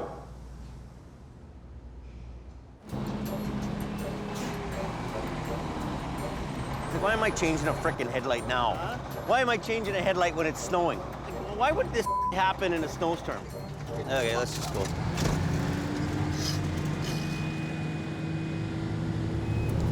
What a treat, eh, the General? Where's the rotator, man? We should be riding in the rotator. It's bad. You can't get that other wiper guard? Not working. The 2-semi wreck is on Highway 1, 20 minutes outside Hope on a good night. But tonight, the road ice is so slick that traffic is barely moving. How come nobody's moving? I don't see anybody moving. Should we get that radio and listen what's going on? Any word on Canyon? Closed. Till further notice. Closed due to high avalanche hazard. Avalanche techs closed down the highway, so they're saying, hey, it's not safe to be here no more. But in the meantime, we have to clean this wreck up. So shut the road down, but we're still there. Oh my God, it's bad. Oh my God. A high avalanche risk has closed Highway 1. It was the icy corner there. 6 miles up, a 2-semi wreck is blocking the escape route in both directions. Is there a hole in the trailer? So we don't know if it's leaking. Adam arrives to find lumber all over the highway and a trailer that was ripped open in the crash. A B train lost control on the ice and hit a semi that had stopped to chain up. Turns out, the trailer is loaded with canisters of toxic methanol. There's a significant amount of risk. We are dealing with highly flammable, very toxic substance. Because methanol is heavier than air, a leak could pool on the ground. I'll read you what it says. May be fatal if inhaled, ingested, or absorbed through the skin. Highly flammable. Will be easily ignited by heat, sparks, or flame. Okay, it is leaking for sure. Well, it's pretty toxic in there. So we're basically just gonna wait until we get the okay to do anything here. 15 minutes later, the general arrives. This is a mess. How much weight do you think it has in it? 20,000 kg of methanol. Is it leaking? No, I don't think so. If it leaked, we'd be dead by now. The trailer had a gouge in the side. Really good possibility that that could have been a really volatile situation for everybody involved. With the back doors locked, the only way to see what's inside is through a gash in the trailer. There's one barrel sitting here that's not breached. Definitely been contacted. They don't see any broken canisters, but for safety, Jamie wants the trailer moved down the road, well away from his crew. But they can't move it forward. The trailer couldn't go up the road anymore because it was stuck where it was. He had no chains on. It was just too icy. So backing it down was the only option. If I just tried to back this truck up by itself, it could take off out of control. To keep it under control, Jamie gets creative. Well, we could put Adam's truck up behind here with the wheel lift. He could put his lift like up to the back end here. Yeah. And could be behind so that the thing doesn't run away. But we could go down together and get down into the hollow and get it out of here. Yeah. So what we're gonna do is we're gonna have him back up to me, to this trailer, and just be my bumper down the hill. Good to go? We're good? I'm ready to go now. I'm gonna back up. Hey, out of the way. You got it, oh, now it's going. Keep coming. He released the brake and I released my brake and we all just kind of rolled it down all as one piece. I can let it go. Just slide in here. Hold on here, hold on. With no chains, the trailer starts to slide sideways on the icy hill. Pushed me into the guardrail here, I think. Oh, just keep going some more. That's working. Coming straight back. Keep going. The methanol is safely away, but now the snow is turning to rain, raising the risk of an avalanche. Because it's wet, it's falling out in small little bits and amounts, and we just don't want anyone to get hit. Oh, look at that ice, eh? There was some snow falling down and you could hear the branches breaking. I just wanted to get the heck out of there to a safer spot. The RCMP are anxious to get the road open and the trapped traffic out of the avalanche zone. Even a small snowslide is enough to push a car sideways. Oh! Because at least we can get this cleared open here, we can get some stuff, maybe start moving if we can. Okay. But they can't open the road until they get the lumber off it. We gotta get this lumber out of here now. That's the biggest thing. This is heavy, heavy lumber too. Well, we want to get a plow through here, but the road's closed from avalanches right now, so they won't even allow the plows to come through. So we're in an avalanche area here too, but we're committed. We should have had a loader there and just push that stuff right off the highway, but we make do with what we have. What they have is Ken and his flatbed. Hey, do you want to bring your flatbed in here? Try to suck this up? Ken uses the flatbed's winch line to drag the bundles of lumber. Move that baby up. He hauls them down the road to a pullout. But he can only move one bundle at a time. Busy, man, busy. I'm busy right now. It's time-consuming, painstaking, and cold, tired, and miserable. Piss and rain out my feet, I'm soaked to the brim. Everybody was just about in tears. You see a bunch of rough and tough guys, all of a sudden, you know, they're not so rough and tough anymore. Well, we want to go home to mama, we're done. Just when it seems it can't get worse, Scott arrives in the damaged Rotator. Told Jamie that I wrecked his truck a little bit. Told him that I was going to bring it back to the yard and he said, no, just carry on. Nothing you can do about it now. So show me what you wrecked. Right here. Oh my God. You pushed the whole body out. When you see your truck that you just paid $729,000 for, and it comes in, it's all bent up, it's pretty disheartening. It's depressing. Oh. When Jamie went off like that, it just made me feel like a pile of. With dozens of vehicles trapped in the path of a potential avalanche, the Rotator is tomorrow's problem. It's gonna be a long night if you get there at all. Right now, they've got to get a half-loaded lumber truck off a concrete guardrail. Let's get these guardrails out of here. We're gonna try to pull this concrete block out. They're all kind of together on one cable. The concrete blocks have a steel cable running through them. Jamie figures if he pulls the cable, all the blocks might come with it.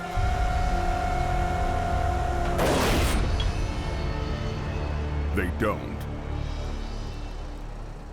The cable breaks, and the concrete has no other attachment points, so now we've got to lift the tractor trailer up, loaded over top of this barrier.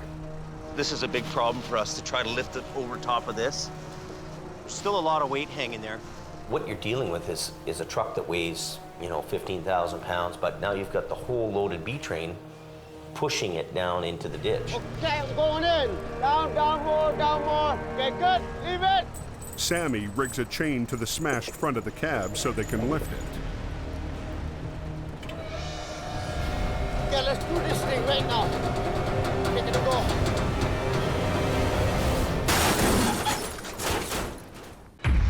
Okay, I'm going in. Okay, good. Leave it. It's the nastiest night of the season so far. Avalanche hazard. Traffic is trapped in an avalanche zone. Highway 1's closed. To get the road open, Jamie and crew need to lift a truck loaded with lumber off a concrete barrier. Come hold it. Hold it! The front of the cab is too damaged to lift all of the weight behind it. Hey, Adam, he doesn't have the ability to bring it over. He needs you in the trailer. Yeah, I'll go turn around and then come back. This is a pretty difficult job to try to maneuver this out and around like this, and this is a lot of weight. Adam gets in position, and they rig another line to the trailer's frame. A Super B train is heavy. What he needs is Adam to get in here and just give him that little extra to lift that trailer over. You're good. Time to get out of the way. Careful. You want to change your angle? Boom up a bit. Keep going. Coming. There you go. They get it off the concrete barrier. That worked out pretty good. Get ready for a little reset. Now they need to get it off the road. Oh, you see the spark in there? But as Scott pulls, sparks start to fly. The truck's battery is grounding out against the twisted frame. The batteries are arcing out right now. So they could have a fire here right away. We'll undo that battery. The mount is bent, so they can't get the battery out. They try brute force. He's gonna rip this battery box off.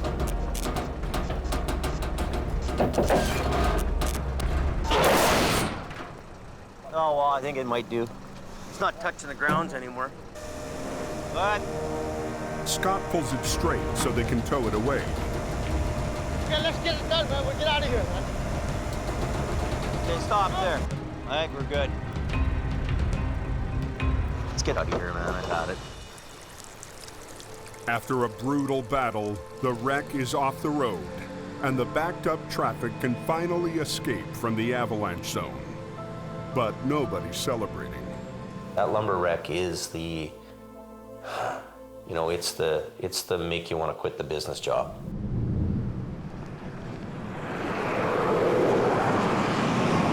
By morning, VSA crews have cleared over 2 feet of snow to get the roads back to black. But all that snow has to go somewhere. Today, snowbanks higher than a truck cab need to be cleared to make room for the next storm.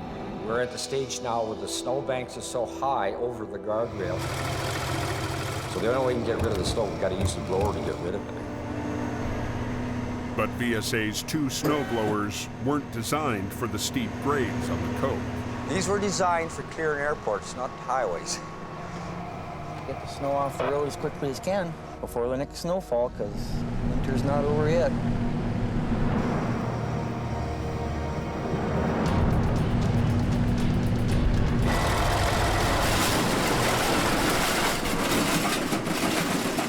Gonna have to shut down. The blower sucks up a tire chain that's come off a big rake.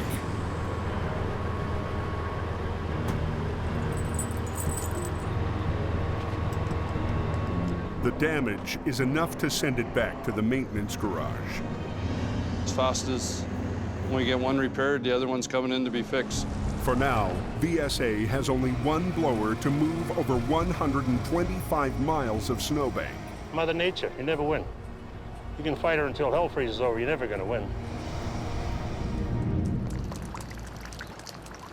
Back at the yard, Jamie's got his own headaches, lining up repairs for the 2 trucks Scott smashed up yesterday. Scotty slipped my legs up on my truck, or smashed the left front fender off it. You know, you can do so much good stuff and just look great doing it, and, you know, you feel good about everything, and then just in a blink of an eye, everything can just go so terribly wrong. Smashed the back of the box and $10,000 damage. When you see your truck that you just paid $729,000 for, and it comes in, it's all bent up, it's hard on a guy. Let's not talk. You know what? I'm gonna pay for that. I'm paying for that.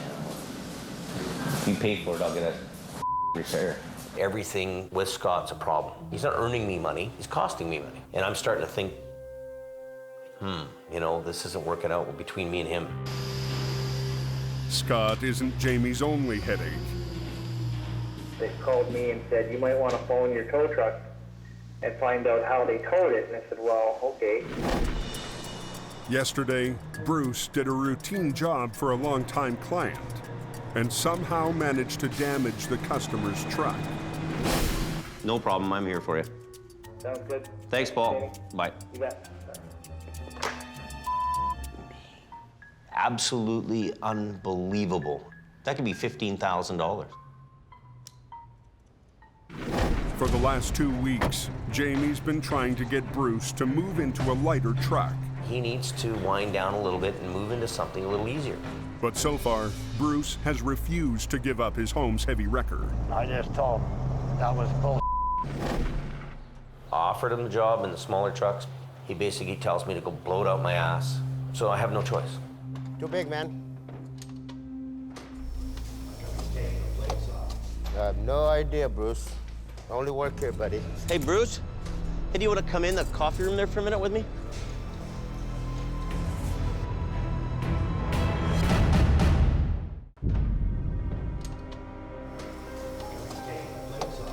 I have no idea, Bruce. Thanks, Paul. Bye. You bet. Okay. Hey, Bruce. The final straw for Bruce was a phone call from a customer saying that he did $15,000 damage that I've got to pay for. I got to go over some with you. You towed that truck, the one where they locked the keys out of there. They phoned me and they said that thing's $15,000 damage to that truck. 15,000 bucks, Bruce. That's a huge, huge dent in this pocketbook. Yep. I don't know what's going on lately, though, but it's just like you're upside down, you know what I mean? Up in the... down, I'll admit it. This is a hard thing for me to talk to you about, even, Bruce. I love you to death, Bruce, but I think you need to retire. I really do, you know?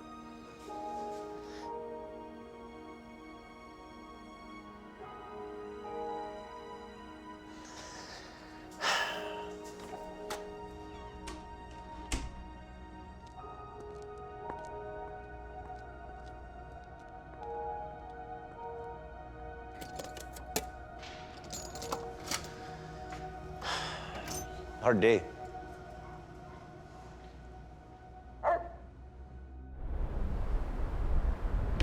A hard day becomes a hard night when a call comes in at 2:30 in the morning. What we're doing right now is going to a overturned reefer unit in Lytton. It could be a difficult job to do. The road is a solid sheet of black ice. Look at this Yahoo lumber guy, man. Holy me. This is scary to even be up here.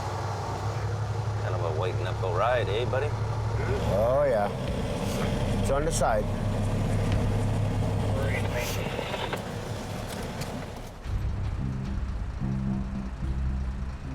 Coming around the bend, and the truck and trailer started to jackknife. The trailer spun 180 degrees, then slid into a ditch.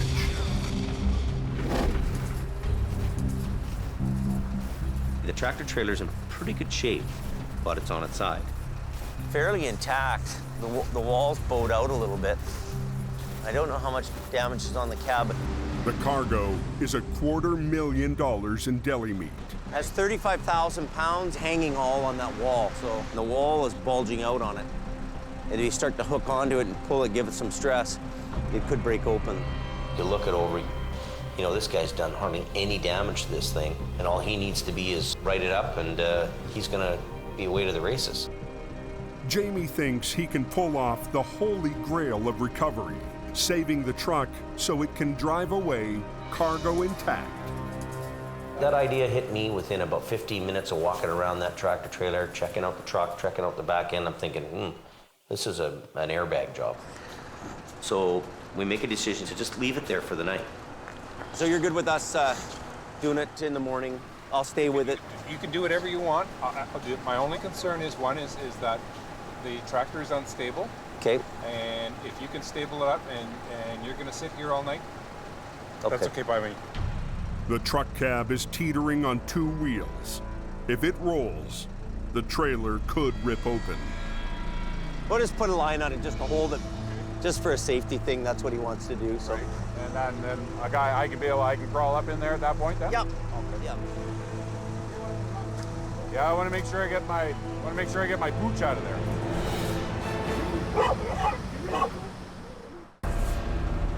He was pretty shook up when we hit that ditch, man, I'll tell you. He was jittering pretty good. A semi loaded with $250,000 worth of deli meat has rolled onto its side. In the cab, the driver's frightened dog wants out. I want to make sure I get my pooch out of there. The driver can't get to the dog until the unstable cab is secured with a safety line. That's it. Okay, so you're secured on there now. Yeah.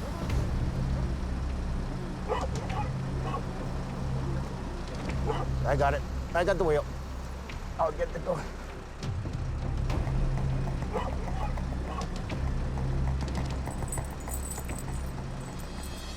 Nice job, eh? Thank you.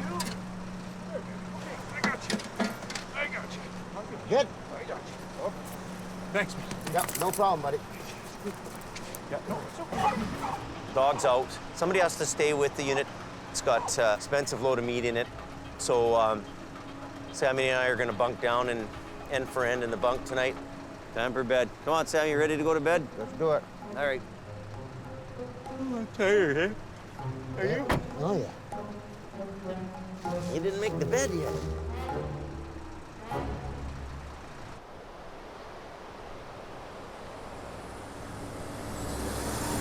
Next morning, Jamie is up early and chomping at the chance to pull off the perfect recovery. There's a chance this guy's driving this home. To us, that's the holy grail of recovery. The other side of the coin is, we come there and do a bad job. Bad words go down the highway a lot quicker than good word. My reputation rides on that kind of recovery work. Smashing the rotator has put Scott deep in the doghouse. I was pretty upset at myself for this happening in the first place. He's hoping that today he'll get a chance to redeem himself. Adam arrives first and breaks into his best Scott impersonation. Do we even need these airbags? All it takes is one pebble to tear the wall. We can't airbag the Who says that? Scott. Somebody's. Yeah. Holy. It aches you. Well, I wouldn't be doing that. Fuck, we don't have anybody left. Yeah, I think you need to sit Scotty down tonight and just see what his plan is. Oh, I already got a plan for him. This Scott thing is coming at me and coming at me and coming at me. Right on cue, Scott arrives. Well, this will be a pretty big, easy bagger, eh?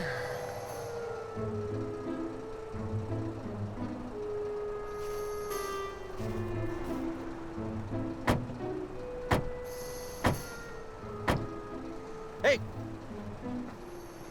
Menace. You're a menace. Leave this truck alone. It don't like you. Instead of raising the trailer with winch lines, Jamie will use airbags. Inflatable airbags placed underneath spread the load over a wide area, hopefully keeping the heavy cargo from blowing out the fragile trailer wall. See, I remember how to do this. It's been a while.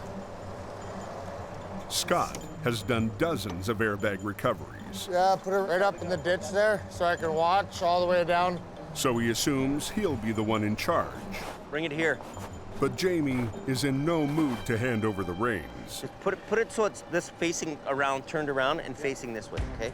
If I'm the guy who's got to answer to the company why things happened or why something went wrong, I got to know that I was in control of that whole deal from front to back. Scott figures he can at least start the air compressor. Okay, let's start the compressor. Start the compressor. Start them up. When was the last time this thing was serviced up, James? I get it done all the time. Won't start. I'll be right back. Just give me a second. No go? Well, you do that, I'll deal with this.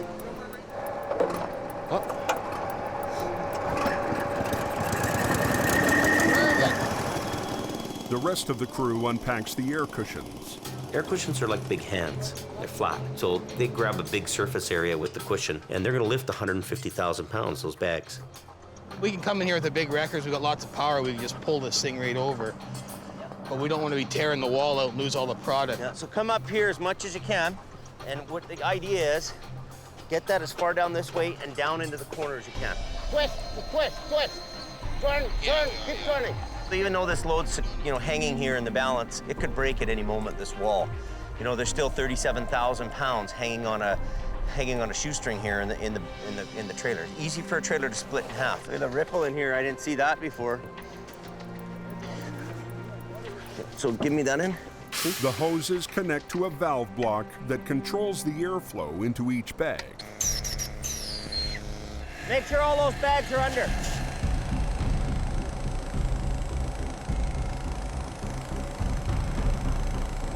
You gotta watch where you're pushing.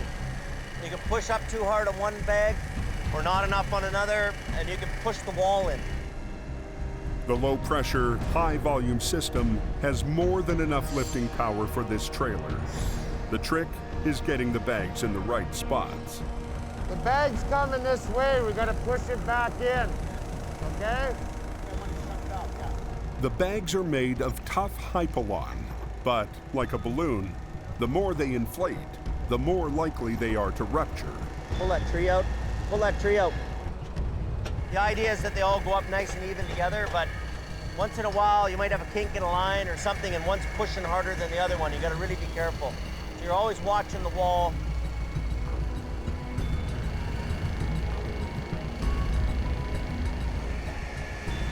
We're equalizing all the pressures now. Now it's do or die right now. It's gotta stop now. I want Adam to kind of start pulling on the rear end a little bit. Okay, and I'll be right back. Don't move anything, because this load's worth a lot of money, okay? So there's only one guy makes that up. It'll be me, okay? All right.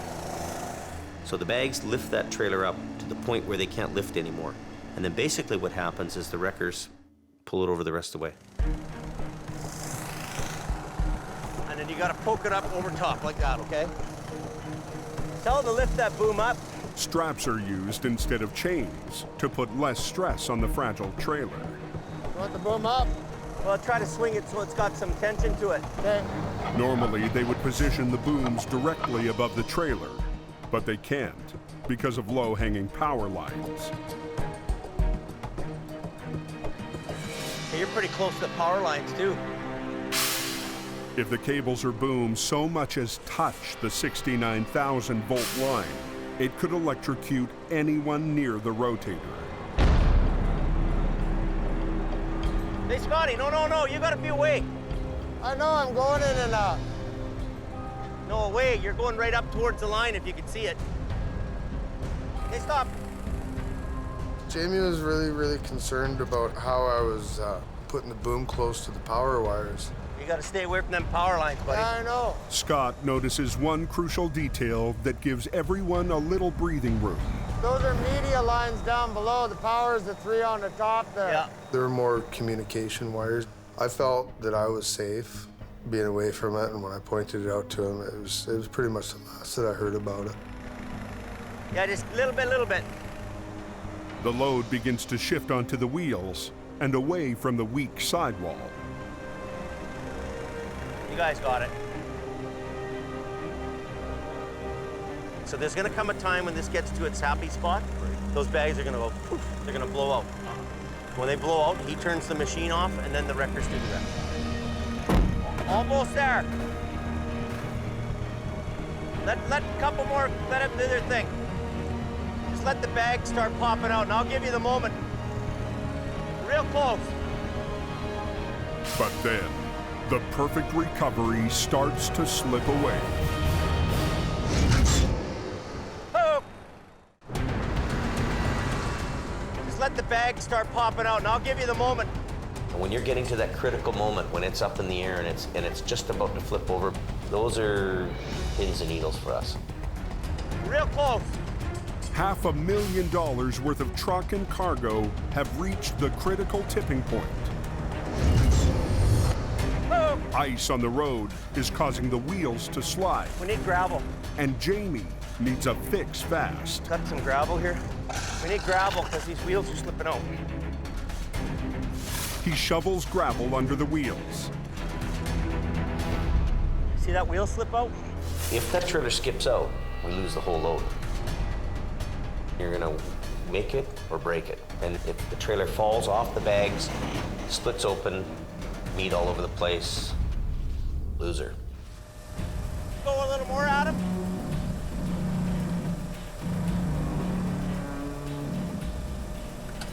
He's ready. Top one, top one, top one, top one, top one. Okay, good.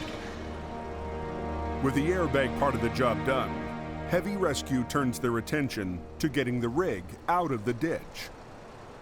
What if we were to pull it back out straight the back ways? What do you think of that?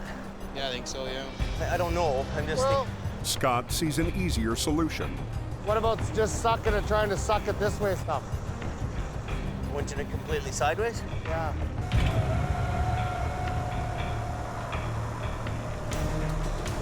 Crank it as hard as you can, yeah.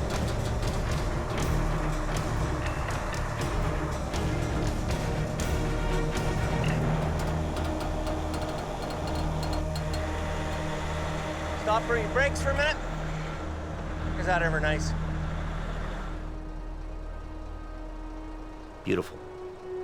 That's the best job of the season.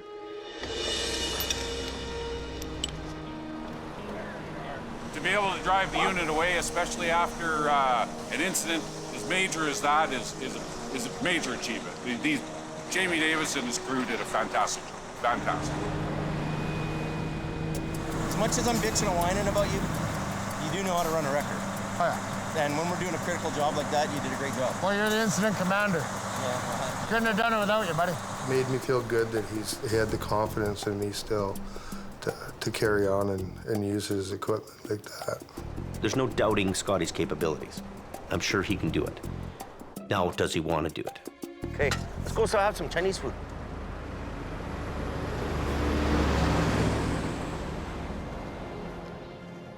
Later that afternoon, It really wasn't my fault. The truck did it all by itself. Scott is asked to explain how he damaged Jamie's prized rotator. I just put those spades down, and I just lifted it a few inches. 2 nights ago, Scott parked the rotator on a steep hill directly above the flatbed. He flipped the ice cleats down to stop it from sliding, but they kicked out.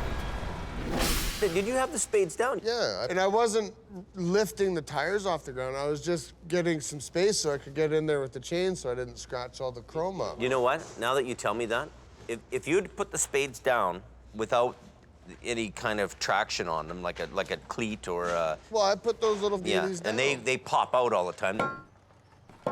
As much as I'd love to yell and scream and say it's Scott's fault, I'm a realist too. I know that these things pop out.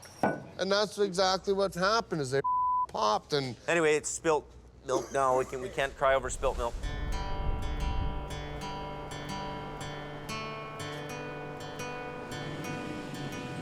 That night, Jamie throws a retirement party for the original tow truck cowboy they call Crazy Horse.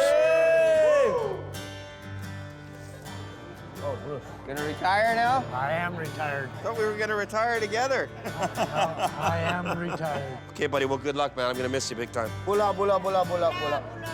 Bula, bula, bula! Everybody bula! I have a feeling for Bruce, man. I hate to see him go. I'm gonna miss him. I'll miss him hard. You know what? Brucey isn't sad, so why should anybody else be? Comes a point in everybody's life where it's like, hold it. You need to stand down a little bit and relax a little bit, and me included, I'll get there. I'm a legend, and I'm old school. Guess that I was slowing down, and it was time to retire. Yeah, I'm going home. I love you, See you man. later. Yeah. I love you. Crazy horse, crazy horse, crazy horse. Well, I didn't stay very long. Kind of an emotional thing for me. I look at Bruce and I see myself. 20 years from now, I'll be Bruce. I'll be put out to pasture. I got 2 CDs, Aerosmith and Aerosmith Gold. Oh, Brucey, how we miss you. Brucey, how we miss you. Next time on the highway through hell, a sheet of ice up here. a semi slams into a concrete barrier, Looks like a big mess. shutting down the Coke's most important exit. Watch out! Whoa! A new driver joins the team, Oh my God! I don't think he's got the experience he says he does. and another pushes Jamie too far. You're just kind of dragging your ass. Go home. Need to start saying no. Plus, a massive pileup Here comes the chopper. sends air rescue to the Coke.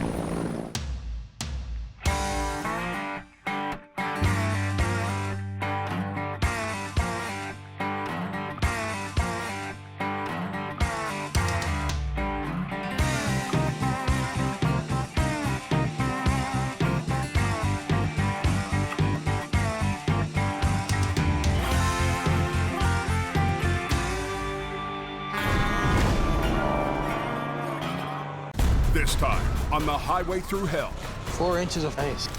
$1 million wreck Look, jackknife. leaves a load of prescription drugs stranded on the mountain.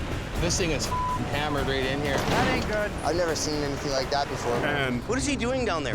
the heavy rescue headaches keep piling up, Why isn't he getting up the hill and opening the road?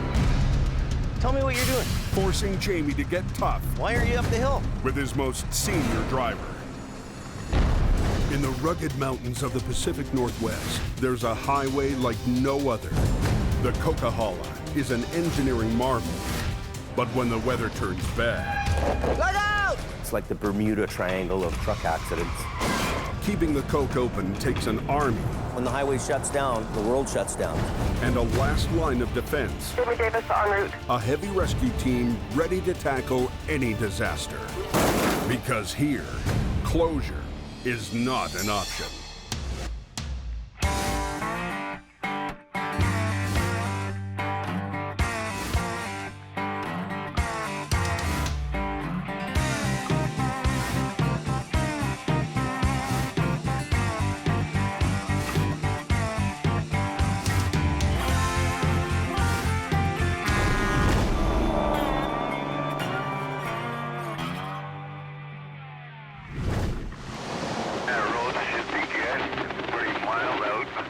By 7 p.m. here, it's supposed to be 0 degrees.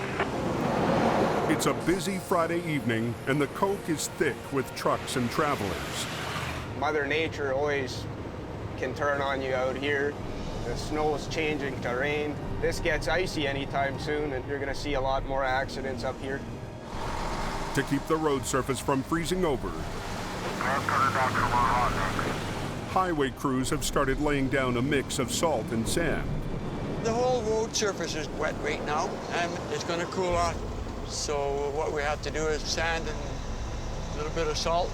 Otherwise, it just turns to a sheet of ice. Higher on the mountain, the road has already iced over. It's pure icy up there on the bridge at Shylock, going on the Shylock. I'm glad I brought a second pair of underwear, because I just about needed them. At 7:48, just north of the Shylock exit, Somebody crashed and blocked both sides of the coke. a semi has plowed into the deep snow. Both lanes of traffic are shut down. I'm going to need at least one heavy wrecker for a truck and trailer that are in a ditch. Within minutes, a fast-moving highway becomes a parking lot. We're literally hundreds and hundreds and hundreds of motors that are sitting in the queue down there trying to get to where they got to be. Apparently a truck went through the no post and traffic's closed with no estimated time of opening. Don't tell me they're turning us around here. At 8:01, authorities close the coke to keep the backup from getting even worse. She's closed tonight. You guys will have to take 1 or 3. They're closed down the coke now. They're turning everybody around. They don't want to go back. They want to go through. But for the hundreds of drivers already on the mountain, there's no escape. Yeah, Jamie Davis is en route. Hey, go get him, Adam. He's up there. The line of trapped vehicles extends halfway down the coke. This time the traffic's backed up all the way almost to Merritt. That's about 90 kilometers worth of traffic backed up. This thing is The semi lost control on a grueling descent, bounced off the median, and slammed hard into a snowbank. The truck is just mangled. The whole front end is tore right off the truck. Hey, let's go. Grab this line. Come on. It's not clear yet. We're still at a standstill down here. You got highways breathing down your neck and general public breathing down your neck. And so you try to do your best to get it out of there as quick as you can. Got it wrapped around the whole frame, eh? Adam rigs up to the smashed cab, hoping this job is a simple pullout.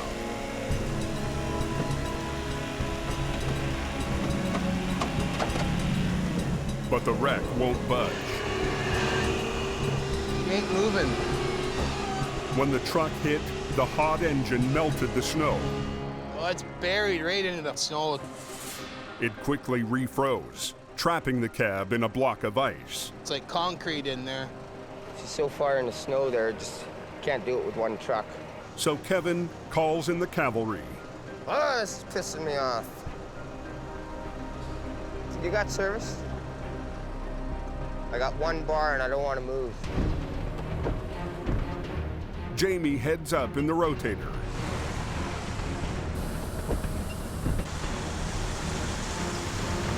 Yeah! But now, ice on the road has spread all the way down the mountain. I can see the sheen on the road. We're on ice. I'm losing my steering a little bit. Whoa, this is really icy right here. Hang on. You got a copy there, Jamie? Yeah, go ahead. This thing is hammered right in here. I don't know if we're gonna get her out, so. By the time Bruce and Scott arrive, traffic has been at a dead stop for over an hour. These guys get together on the back end here. We might get something going. Adam wastes no time getting them hooked up to the semi, hoping 3 wreckers will do the trick. Now he's gonna be stuck here, you watch. Without James, Bruce can't get traction.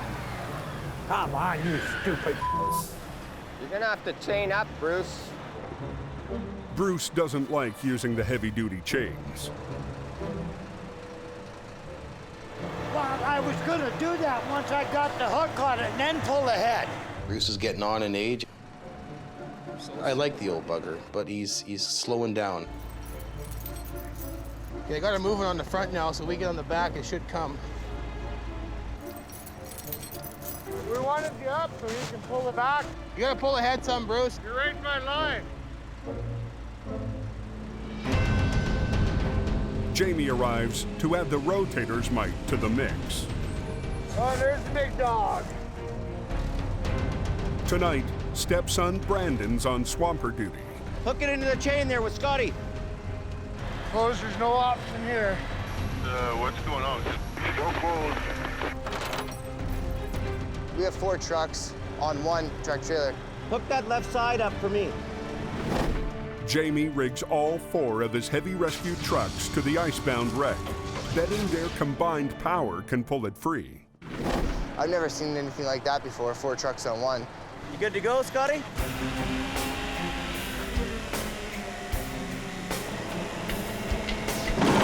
Okay, pull now a little bit. Just kind of catch up with me.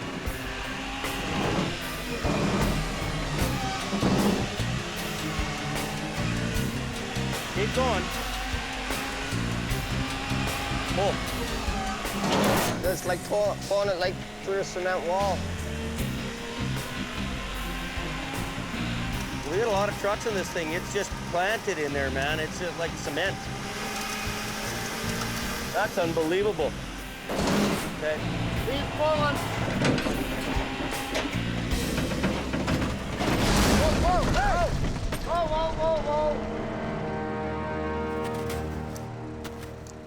What's the matter? The wall's cracking all the way up. The force of the pull is ripping the trailer in half. So if we pull this backwards, we're gonna end up pulling this whole trailer apart. So there's a lot of force pulling this, but there's something holding it back. It's kind of down and hung up on something. Would say it was in it. There's $500,000 in pharmaceuticals. It's got pharmaceuticals in it, $500,000. If they keep pulling, they'll dump the load all over the highway. Hey, did they open up the coke yet? Hundreds of drivers have now been trapped on the remote highway for 2 hours. Southbound is still completely shut. In the freezing cold, it's a dangerous situation. We're frustrated. The RCMP want it fixed now. I'll get out of the way. Well, can you move the barriers out of this lane? The wreck scattered concrete barriers in both lanes. Okay, I'll move all that stuff.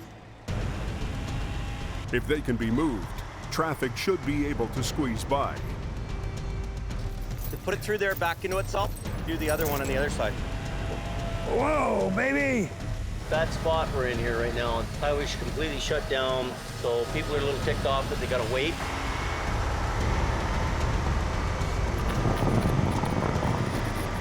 Brandon! Where is he? Where did Brandon go? Jamie doesn't have time to look for his swamper stepson. Yeah, I'll go over there, pull the chain over to that one. We'll get that other one in the middle. Okay, the ambulance is going through. Brandon's nose was bleeding. I told him to go to the ambulance. No. He needs to get a napkin. He doesn't have to go to the ambulance. Oh. I didn't tell him to go in the ambulance. I just told him to go to the ambulance, stop his nose from bleeding. Is he in the ambulance? I don't think so.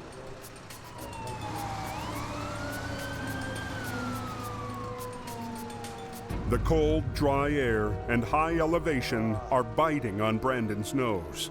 It's just the time of the year. I always get this once a year. But as soon as Jamie gets his youngest crew member back, his oldest decides to take a nap. They're letting you through now? With the barriers out of the way, Yes, sir. the backup begins to move along the ice-slick highway.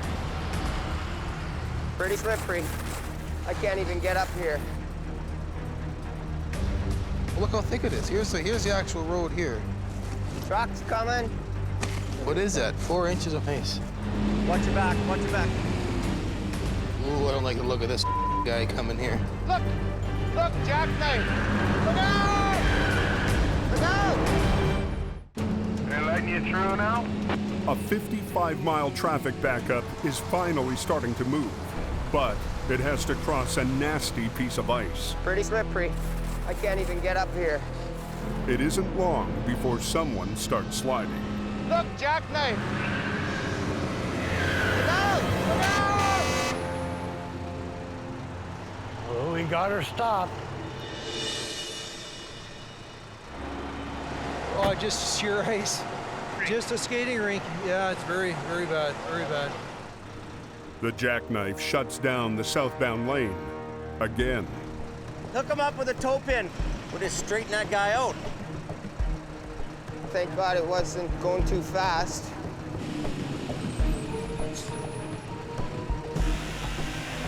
Careful, in this case he slides, right?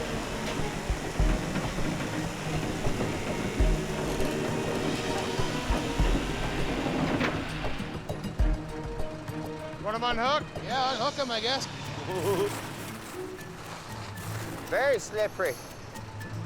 Oh, it's slick out here again. Oh, it's bad. Little dicey.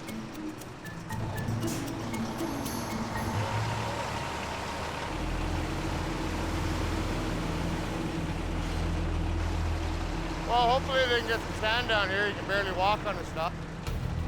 Gotta get a sand truck in here as fast as we can. But the sand truck is trapped in traffic a mile down the mountain. But we're clearing them out one by one. He's been in the lineup just waiting. To prevent a pileup, police send the trucks through one at a time. Okay, send the next one.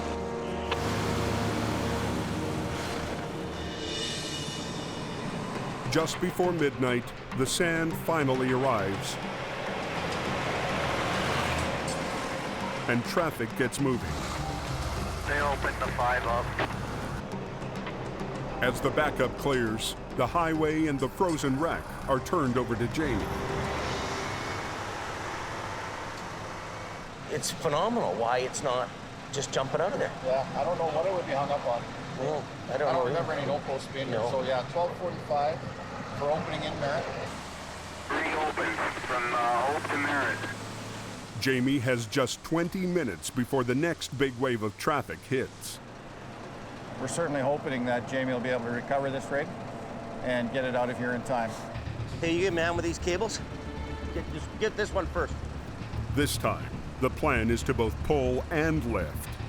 What's happening is the landing gear is digging into the ground there, so we gotta lift it and then pull it back. The rotator will lift the front of the trailer, hoping to free it, while the others pull from either end. See how Bruce is making out here. See if he's on his cable. You all ready to go, Bruce? Not yet. There we go. Just do what you can do till you slide back and then stop. Ready? Jamie's hoping the lift will keep the already compromised trailer from breaking apart How's that? and spilling pills all over the highway.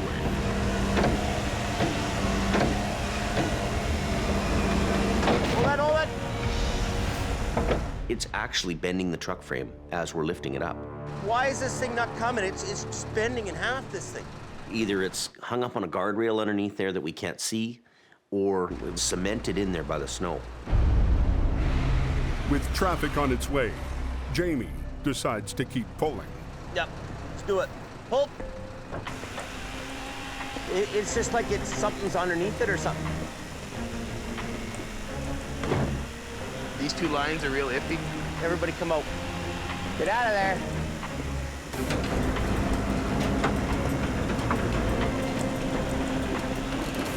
One more.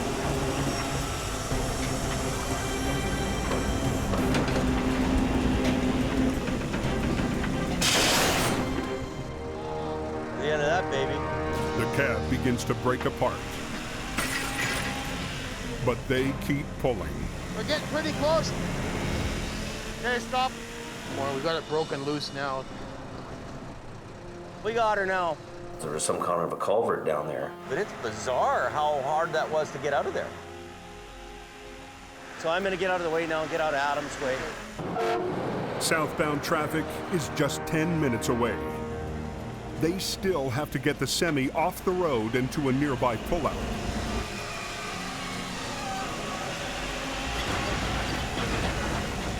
We're not home free just yet. Too slippery. The trailer's air brakes are locked. He's got to actually physically drag that out from underneath here. Kevin lowers the landing gear so they can disconnect.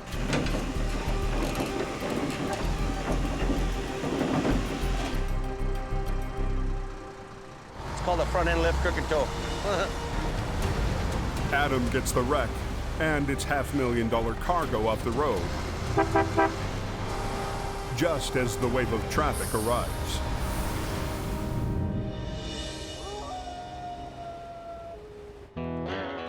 After a long night on the coke, Jamie's crew spends the morning getting ready for the next big wreck. Bruce preps the tire chains he never got to last night. At 65, Bruce Hardy is Jamie's oldest and most experienced driver. 2 years ago, Bruce survived a near-fatal accident. After 4 days in the hospital, he came straight back to work. A lot of these new guys can't keep up the hours that the rest of us can. I can go 36, 52 hours without sleep. Doesn't bother me. For the last 5 years, he's been in the same 1992 Home 750 wrecker. And he's still waiting for Jamie to make good on a promise to pimp it out. Be a sweet truck when she's done, putting a wicked sound system in it, and all underneath the body, they're gonna put strobe lights. I've had a game with Bruce for a long time. Who's gonna conk out first, him or the truck? They're neck and neck right now. I don't know. Come on. This season, Bruce is back, insisting he's got another winter in him. It's in my blood.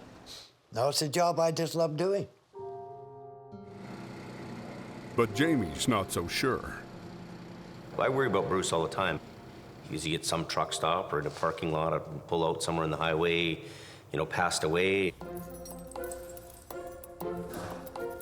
Bruce is a great guy, but when the snow flies, Bruce isn't exactly the snowshed warrior.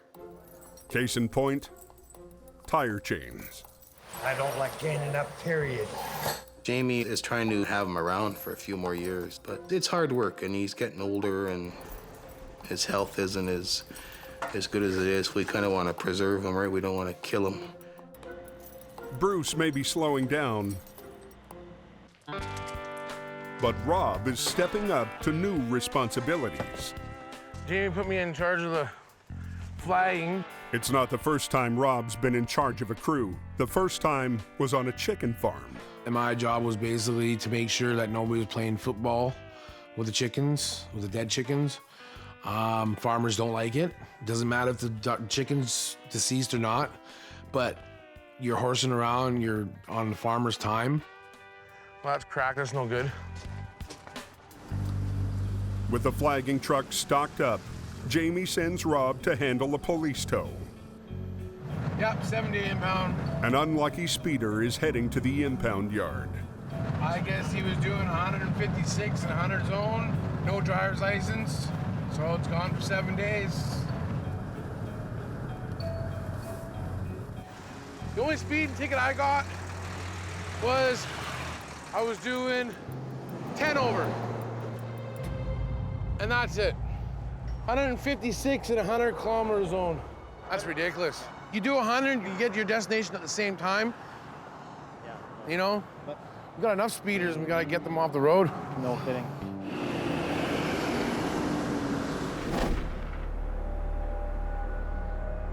By sundown, a new storm is rolling up the coke.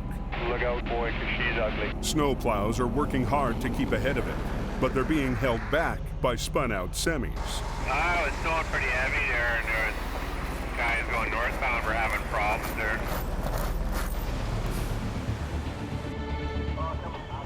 Jamie sent both Adam and Bruce to help keep things moving. We're going right up slow. Bruce comes up on a struggling semi. Yeah, he's chained up. That's good. He decides to let him fend for himself. A little farther up the hill, Adam's got more spinouts than he can handle. They've lost count. It's good there. When will the madness end? Adam's about to head up to the next job when he spots Bruce parked down the road.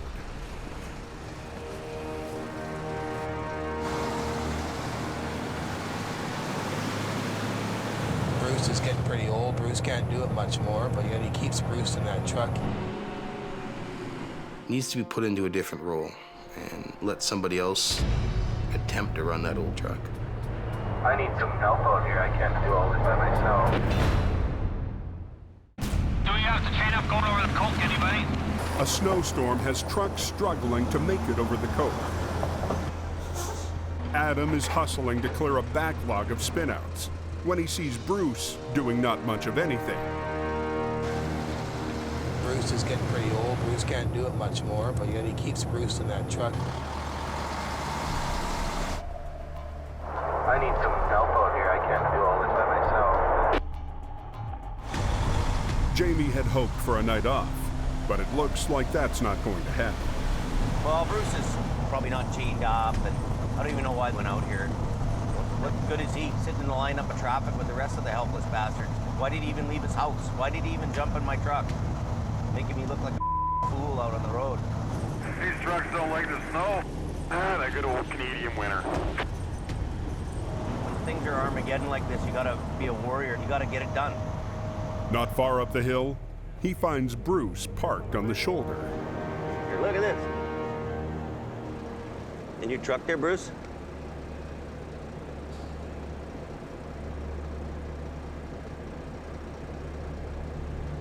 Bruce.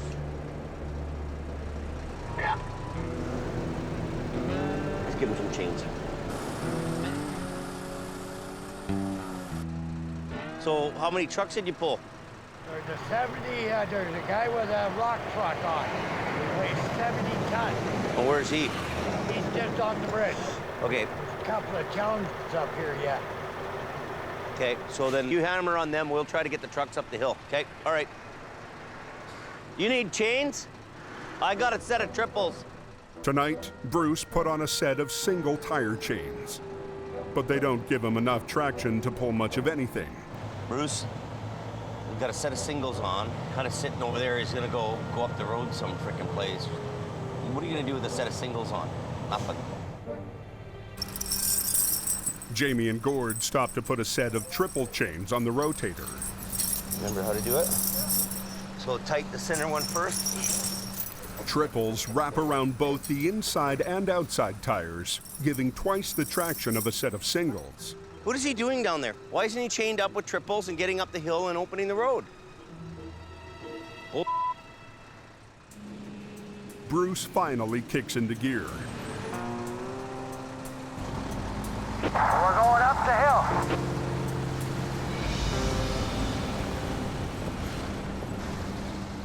Bruce driving up the hill with a loose set of singles on his truck. Like, what's he gonna do? What is he gonna pull up with a set of singles? Nothing. Might as well be down at the shop, stoking the fire and drinking beer. Jamie heads up the hill to find a parking lot of spun-out semis. Like, who do you pull first? You kind of got to go to the guys that are blocking the highway, right? 5% out there, James. There's Adam coming down the hill. Is there something actually blocking the hill here, Adam?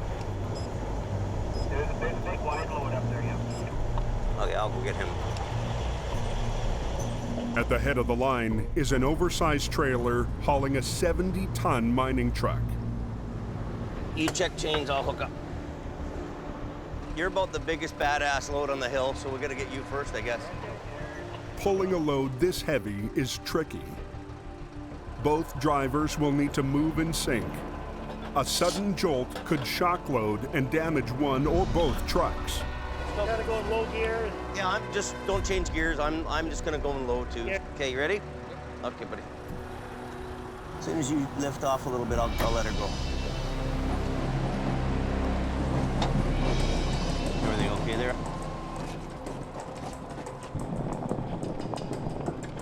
I got this oversized, okay. He's got a lot of axles there. I'm not sure the exact weight, but he's up there. It's still gonna be tough to get it up that hill. Nice. Jamie's night off has turned into a low gear crawl across the coke.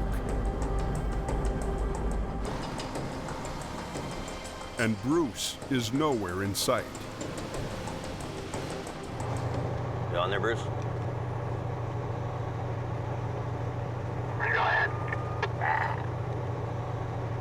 Are you get those other trucks out or not there? Hey, we're gone. It looks like they got themselves out. In a weird kind of a way, he adds to the problem in a snow event. He's not clearing the highway, this guy. He's screwing the highway up. He's part of the problem. And that drives me nuts. Heading home. Eventually, Bruce passes by on his way home.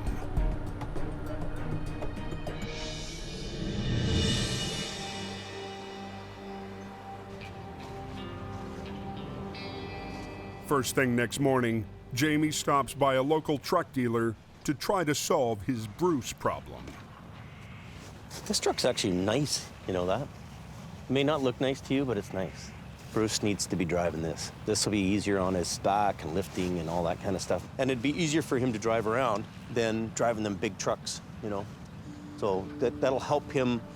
He'll still be able to make a living, but, you know, I guess it's a little bit crusty like Bruce. So a crusty truck for a crusty guy.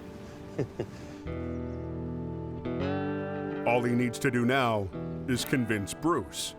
The reason I'm talking to you is it is getting harder and harder for you to put in those hours and harder for you to do that work. Maybe the way to solve this problem is to put you more in a smaller truck, and then you work with Ken to do the car towing.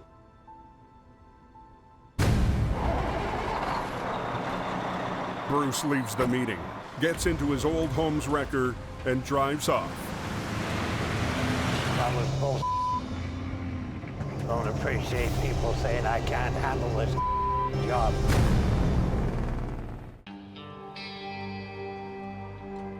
Jamie's staffing problems are piling up faster than the snow. I just got a call from the RCMP. They're telling me that you have a serve prohib notice on your driver's license. So that means you're prohibited from driving. And he's coming over here right now. Turns out Rob has one too many speeding tickets. You know, you're gonna be out of a job if you don't have a license. You can't drive tow truck, you can't drive your flag truck, so you're done, right? You basically firing yourself.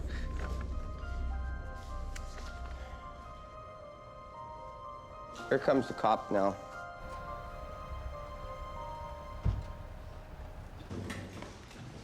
Okay. Well, you can wait in here if you like. I just gotta go to the car and finish up the paper. Okay? I'm screwed. I'm royally screwed because I have no income. Without me, I pay most of the rent. Popcom Road, or there's a truck in the trees there. In the shop, Kevin takes a call for a wreck out on Highway 1. He must have just missed the guardrail and went into the ditch there in between the two lanes. We just got a call for Jack Naisemi, so I could really use Rob right now because we need a traffic control guy. So, you know, he's been doing a good job and he's been trying to get his things together there, but it's just a little bit too late. They're prohibiting you from driving for a period of 4 months starting today. You have to understand though, if you get caught driving after 6 p.m., you'll be arrested. So when always my luck. Just whatever. I don't know.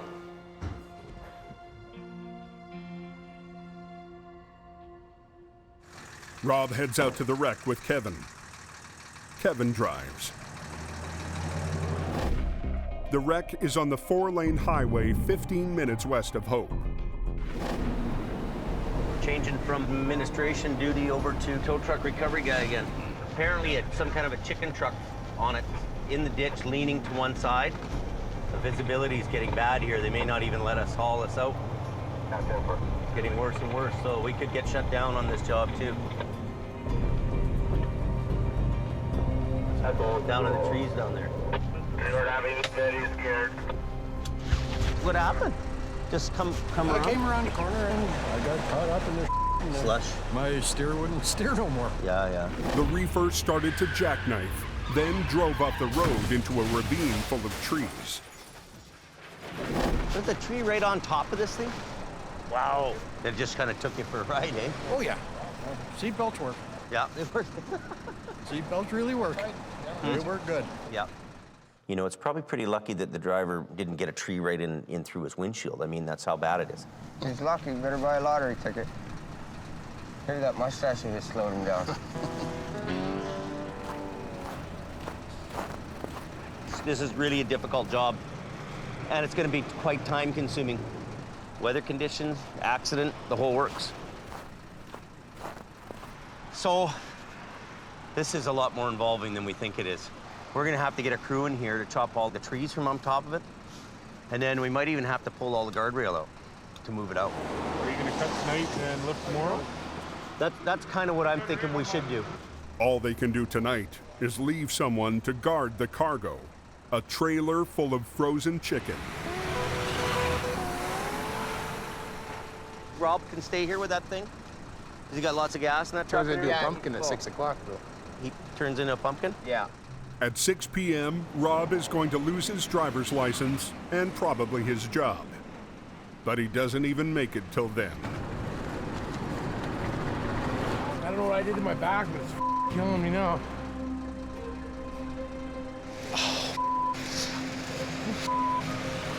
What's wrong? I don't know, man. I'm like so in pain, man. No, it's having like one hell of a bad day today.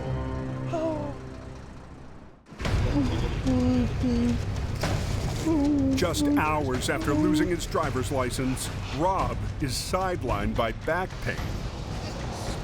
No, it's having like one hell of a bad day today.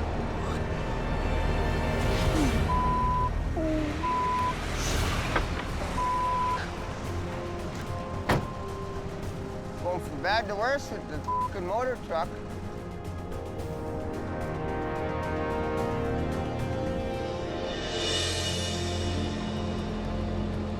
The next morning, Bruce shows up in his old home's wrecker. Last night, Jamie called him to do a job in the smaller truck, and Bruce said no. Oh, Jamie called me, but go up and flip a car back on the Thru. I said, why can't Ken do it? I didn't go. It's just that I just crawled in the tub. But the headache with Bruce is going to have to wait. Jamie has his hands full with news Rob has filed an injury claim with workers' comp. What happened on the same day? I don't know what I did when I lifted those signs. I don't know if I grabbed it and twisted the wrong way or what, but it just, boom. I can stand for 5 minutes and then that's it, I'm done. I gotta sit down. Don't you think it looks kind of funny to your boss though when you have a compo claim the same day? I'd rather be working, Jamie, I tell you that. This is not a good time for this to happen. This is like right at the end of the month. Can you lend me $1,000 for now? And then I can just pay my rent and pay the bills? Oh. And I'll give you a check then. Yeah, I'll pay it back. I always do. Well, you need money to live, right? Yeah, I'd rather be back at work though than doing this. Thank you. And I'll let you know more what happens.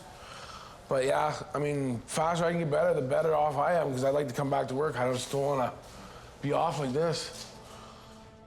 This just gets to a point of stupidity where, why am I doing this?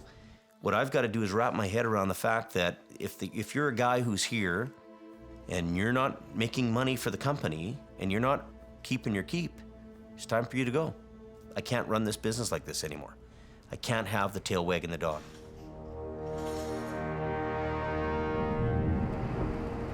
An hour later, Jamie heads back to last night's chicken wreck, short one flagger. So I've got all these guys around me doing what they feel like doing. You know, all this stuff can't come at a worse time. We're working around the clock to clear wrecks off the highway. Oh, I need those guys to be solid. Oh, he's right down in the trees there. A salvage crew has been up since dawn cutting trees off the totaled rig. The truck is a write-off, but its cargo of frozen chicken is still intact, and Jamie hopes to save it. The load's inside, still frozen. We're gonna try to pull it out to the point where we can unload it or get it off the off-ramp. But first, he's got to get the trailer out of the woods. We got the stumps here in the way. You go backwards, it's gonna hit that tree more. Making it worse, the guardrail that's supposed to keep trucks on the road is now blocking the way back. Let's take some no posts out all the way down here till about About here. Lift up the lifter. That's good. You gotta pick up and then set it down and reset it. See, every second lift it opens and every second lift it closes. So you set it down and it locks and then you pick it and it opens.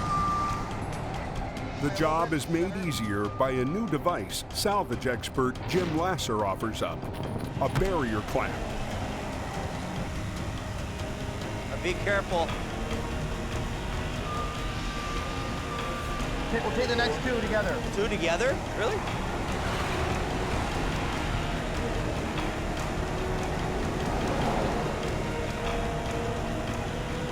That should give us enough to come out, I think. As trees are cleared from the far side of the trailer, Jim uncovers serious damage. The other side of the trailer is so badly crinkled and wrinkled from the trees and all that that the integrity is gone. The trees have actually damaged the trailer so bad that the sides are now weak and they have weak points on them and it's actually torn up the side of the trailer.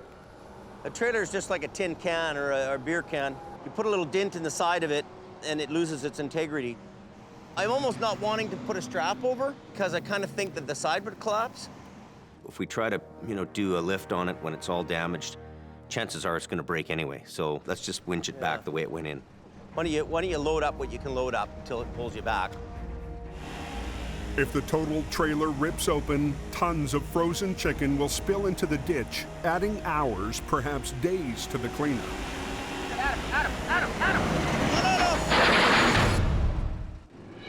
Wow. It just kind of took you for a ride, eh? Oh, yeah. I came around the corner and I got caught up in the slush. My steer wouldn't steer no more. 18 hours ago, a slick, slushy road pulled a reefer full of frozen chicken into the bush. Crews have spent the morning cutting trees away, so Jamie can pull it back onto the road. Let's just winch it back the way it went in. Let's give her a shot, see what she does. Why don't you load up what you can load up until it pulls you back? We don't know if it's going to make it out loaded or not. It's a 50-50 chance. Good to go?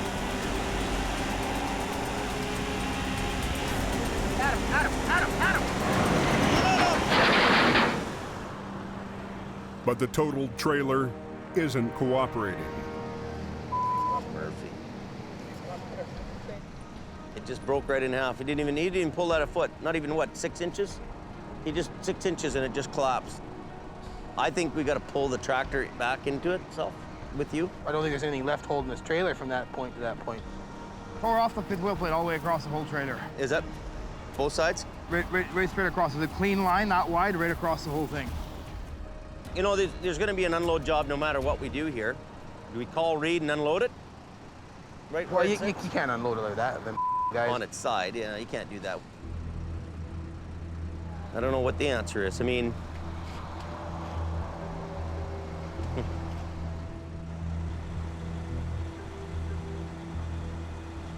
well, we can take a chain and a cinch and cinch it together.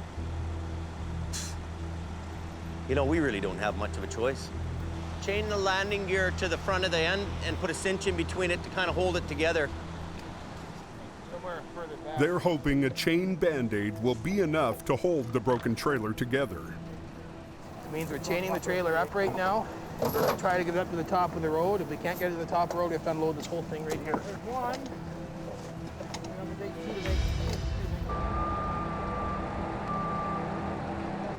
They rig the trailer to both wreckers and give it another try. I knew where it was. Try to pull then, eh?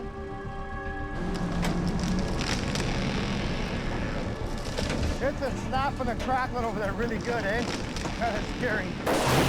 Hey, we didn't stop there. Sounded like the wall gave in.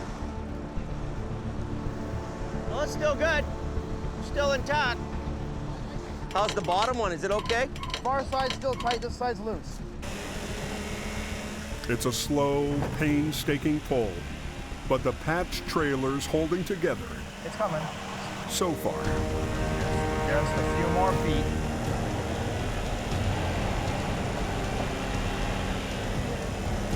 I can't believe we're keeping that together.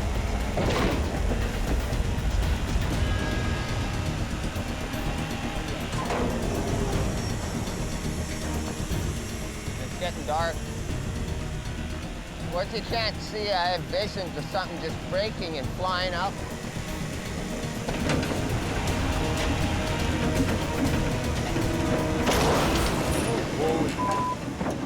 That ain't good. Sounded like the wall caved in. I think the car goes through the wall. That was the end of that. The damage from the crash was too much. Thousands of pounds of chicken spill into the ditch. Chicken everywhere. The other half of the load is still in the trailer intact. But if they keep pulling, they'll lose that too. It's a hand bomb job. We did our best to bring it out, but we're done. That's all we can do. You don't expect anybody to walk in there when it's like that, eh? Well, I don't know what else do we got to do, right? We got to unload it. Keep pulling. The damage is done, right? He thinks we should just pull this thing anyway. He said the damage is done already. Not a safe environment per person.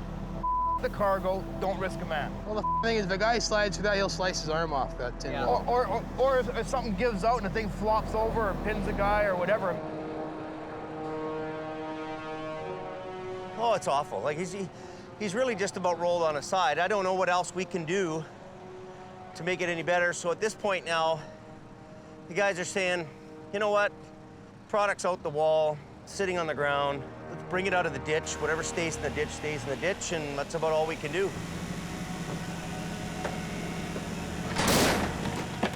You know, we've been trying to be delicate with this thing. We've been trying to, you know, finesse it out of the ditch. You know, at the end of the day here, you can only do so much. You know, sometimes the patient dies.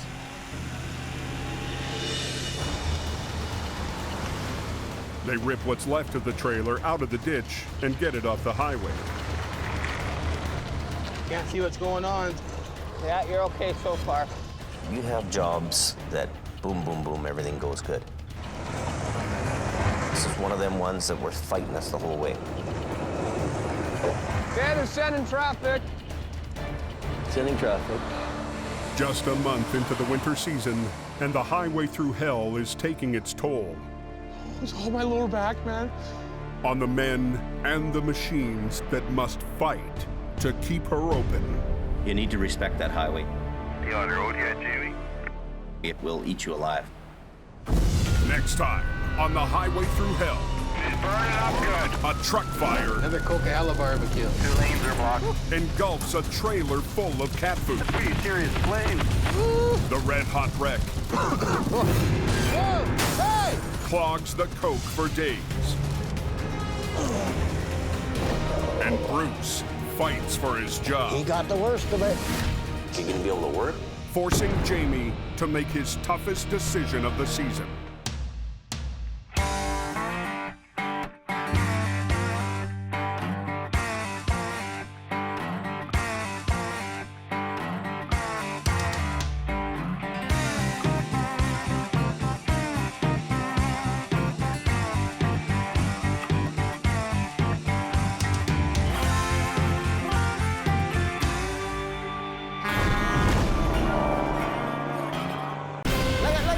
This time, on the highway through hell, Jamie Davis and his heavy rescue team take a very special look at the season that was in what could be their final beer o'clock in hope. A wicked winter of wrecks. Chaos up there. And heartbreak. No!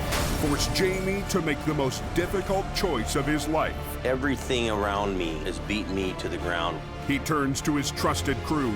The reason I called you guys all in today. To decide whether to stay on the coke. Look at that. Or leave. Money, money, money all up and down this road. For the rich towing grounds in Canada's booming north.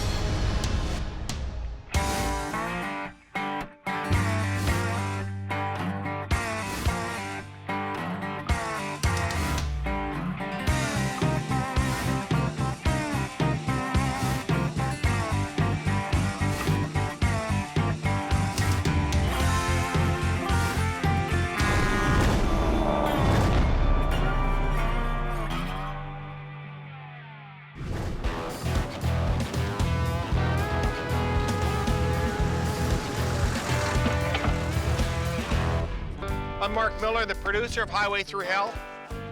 Welcome to our big pre-game show for our grand finale. I know everybody's anxious to see how it all ends, but we thought, what would be better than a final beer o'clock, a chance to catch up with Jamie and the boys to talk about the season that was up on the coke and some of the hard decisions that still need to be made. Cheers, guys. Cheers, boys. Cheers to the end of the season. I hope. Hey, Mark. One big episode left, big grand finale. What's it like for you guys? Now you've been on TV a year, a full season. Oh, it's great. I'm amazed at how kids enjoy the show. Kids start dressing up as you at Halloween. You know, you're either very frightening. Even just going grocery shopping, you got people following you through the grocery store. If you walk by somebody, you can just tell they're looking at you like, I know that guy. Some guy banging on my door 8 o'clock Sunday morning wanting free posters. So people know who you are. Oh, yeah. And I mean, I'm not as recognizable as these guys. I mean, but I get it a lot. My God, you got a good haircut. I got the same barber as you bastard. Well, listen, we figured that we would take kind of an unofficial poll of some of the top wrecks. We'll roll some tape, count them down, see if you guys agree with what our poll says. The reefer started to jackknife, then drove up the road into a ravine full of trees. You got the stumps here in the way. You go backwards, it's gonna hit that tree more. The other side of the trailer is so badly crinkled and wrinkled from the trees and all that that the integrity is gone. Adam! Why was that such a complex problem, that one? The trailer was so structurally damaged. On the other side of the trailer, people couldn't see that. We don't think it's recoverable, but we'll try. So our goal really was to get it out on the road and get it upright so that it could be unloaded. Did the trees tear up the side of the thing, or? Yeah. It was just, you know, on a scale of 1 to 10, it was at 8 already, damage-wise. And, you know, we got 20% chance of bringing it out.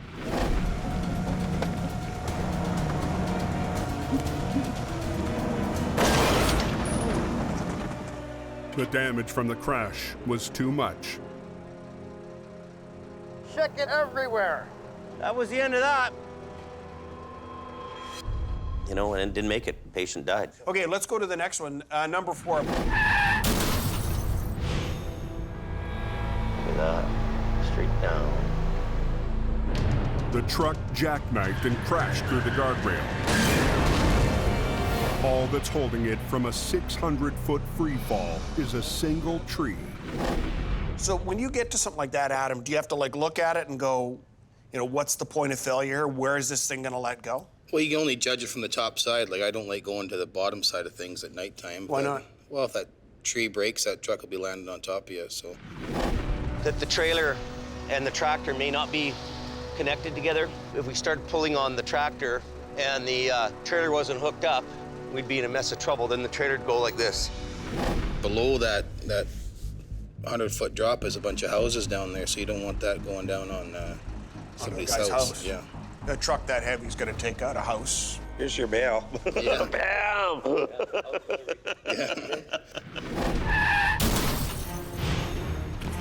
Hey, let's go. Grab this line. Come on. The semi lost control on a grueling descent, bounced off the median, and slammed hard into a snowbank. Well, it's buried right into the snow. I think, was that Holland? Pharmaceuticals. Pharmaceuticals, that's right. And that was a very expensive load of. That was a happy wreck. Yeah. Who was on that one? Me and Kevin got on scene first on that one. What did you think of it, Kevin, when you first saw it? It was difficult because the way the truck went in, it was just so cemented in with the snow. But you didn't know that, though, till you started pulling on it. Right. Like, it just looked like it was sitting in the snowdrift. Adam and I thought, like, this will be done in 20 minutes. Right. Out of here, towing it down the road, but it didn't turn out that way. So you guys called in Scott, right? You came in as the number 2 truck on that one? Jamie was number 2, I was number 3, and Bruce was number 4. Yeah! Come on, you stupid. You had 4 trucks on that. Yeah. It's just jackknifed a little bit in the ditch. It boggled everybody's mind how much gear and iron we put on that thing, and it wasn't coming. Keep going. Pull. We had a lot of trucks in this thing. It's just planted in there, man. It's just like cement. One quick look at that trailer and truck. One guy in the back, one guy in the front. It should have just pulled out like that. It should have been a no-brainer. Yeah.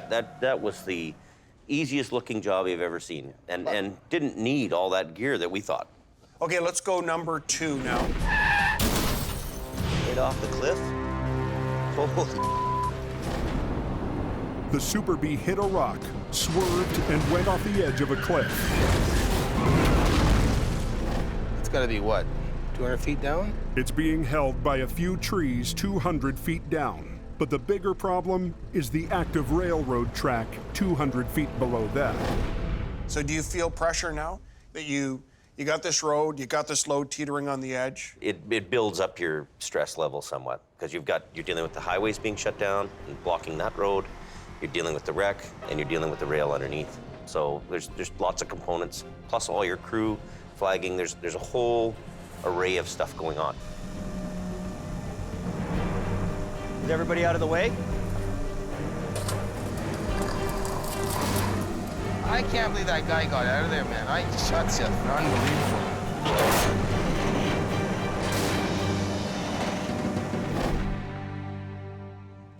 All right. Was there anything left of that truck? I mean, that was a mess, that one. Pieces.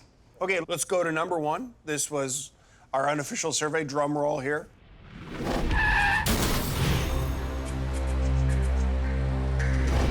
The trailer spun 180 degrees, then slid into a ditch.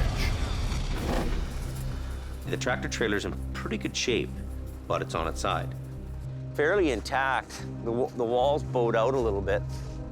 You look it over, this guy's done hardly any damage to this thing, and all he needs to be is write it up, and he's gonna be away to the races.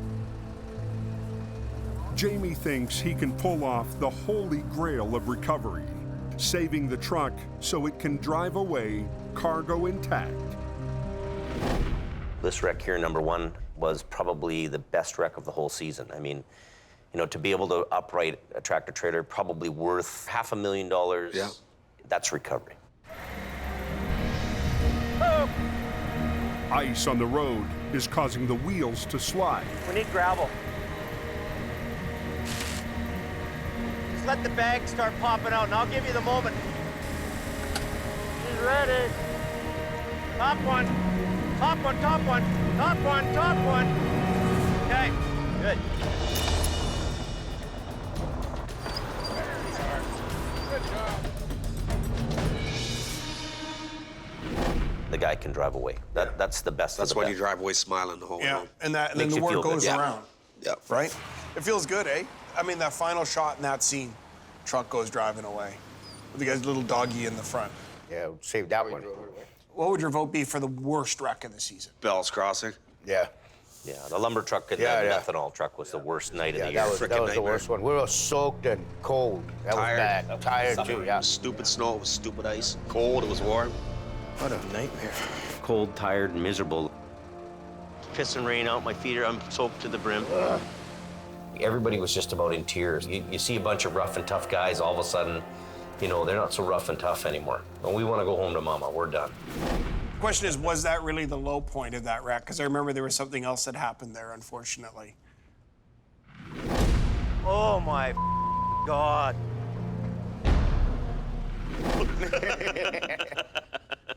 Listen, when we come back, we'll talk to you more about that moment. So let's take a quick break, and then we'll come back and talk to the comeback kid about his return. Over in the shop, the crew is worried about what all this means for their future. The rumors are, I guess, the fort's moving to Fort Mac, so I guess we're all gone. I don't know. We'll see how it is. There's obviously we're going to have some discussion on what's going on and what his intentions are and all the rest of that BS. I don't know what's going on. I don't know if I'm going to keep being a car guy in hope, or does he want me to go up there and be part of the A-team, or am I even on the A-team? Am I still the B-team? I don't know. Hopefully we'll find out soon. It's kind of frustrating. Communication around here sometimes isn't as good as it could be. So it made me get jazzy over here and show you how it's done. Keep pressure on that line. Keep pressure, man. I'm not 300 pounds like everyone else. Pull it back now. I'm gonna get really pissed Pull! off. Don't yell at Get me, in your buddy. truck and go Don't home. yell at me. Don't yell Get at in me. your truck and leave. You don't tell me what to do. You Get don't in your yell at truck me. and leave. If Yeah, you show don't off do for the it, you're camera. told, leave. Show off to the camera, Scotty. That's Go away. you're. I thought you were a good person. It's kind of like a captain of a ship. When the captain speaks, people do as they're told.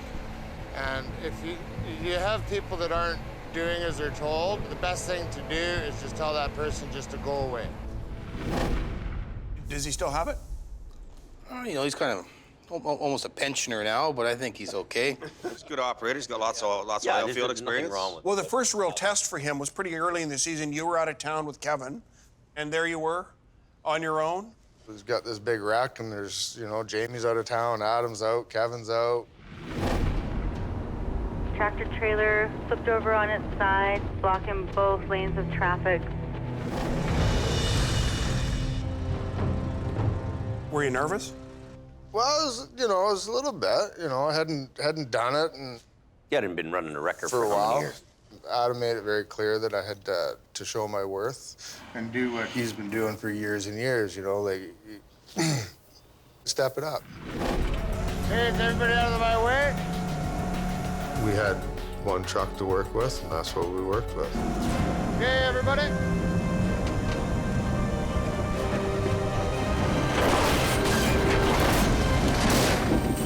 That was cool. Textbook. Okay, let's rig her down, boys. Nothing 80% about it was 100% perfect. You don't know until you try.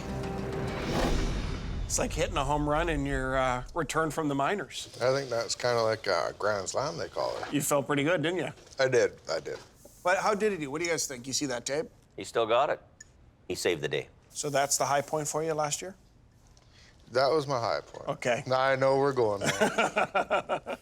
What's the low point? January 8th was the ultimate low. 2 nights ago, Scott parked the Rotator on a steep hill directly above the flatbed. He flipped the ice cleats down to stop it from sliding, but they kicked out. So show me what you wrecked. Right here. Oh my God. You pushed the whole body out. The whole body's. Jamie, were you a little disappointed? Calm down. Easy. It was a tough one for me to stomach. So he goes from being the hero to kind of being the GOAT. The zero. In really a matter of couple of weeks, Days, maybe. yeah, within days. Yeah.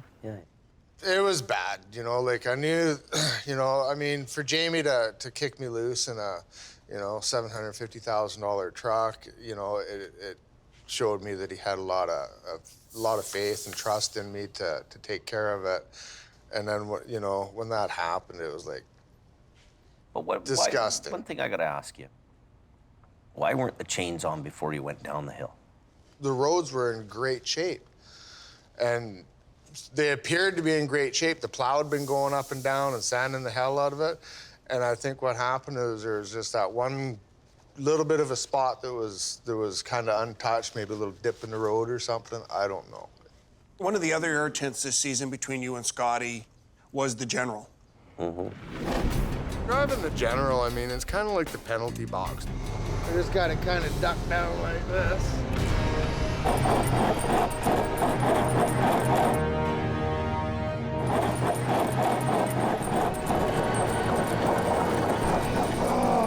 The general truly is an embarrassing truck to drive.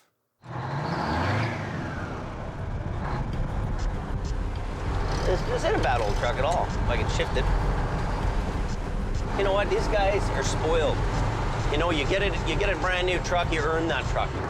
I could take any kind of a truck like this, bubble gum it together, duct tape it together, and I'd make $250,000. Scott should be in that truck doing the job. I'll suck it up, princess. We all did it. We've all been there.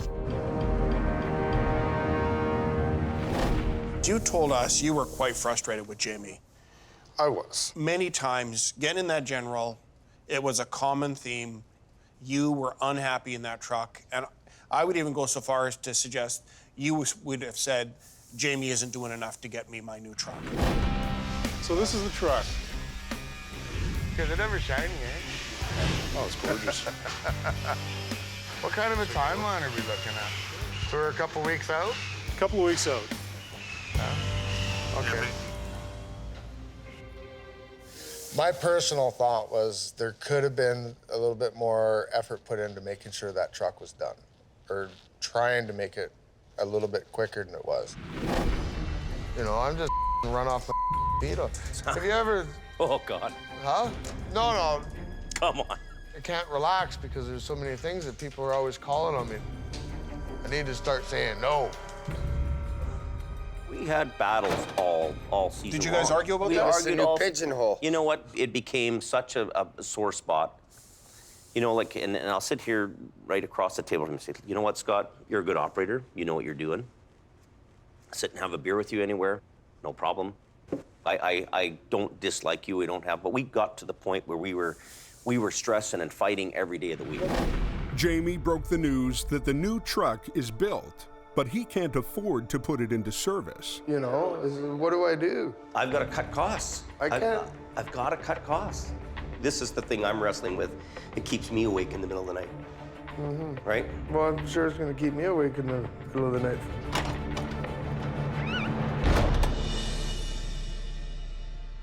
Well, near the end of the season, you know, we basically saw your truck arrive on the back of the flatbed. Yeah.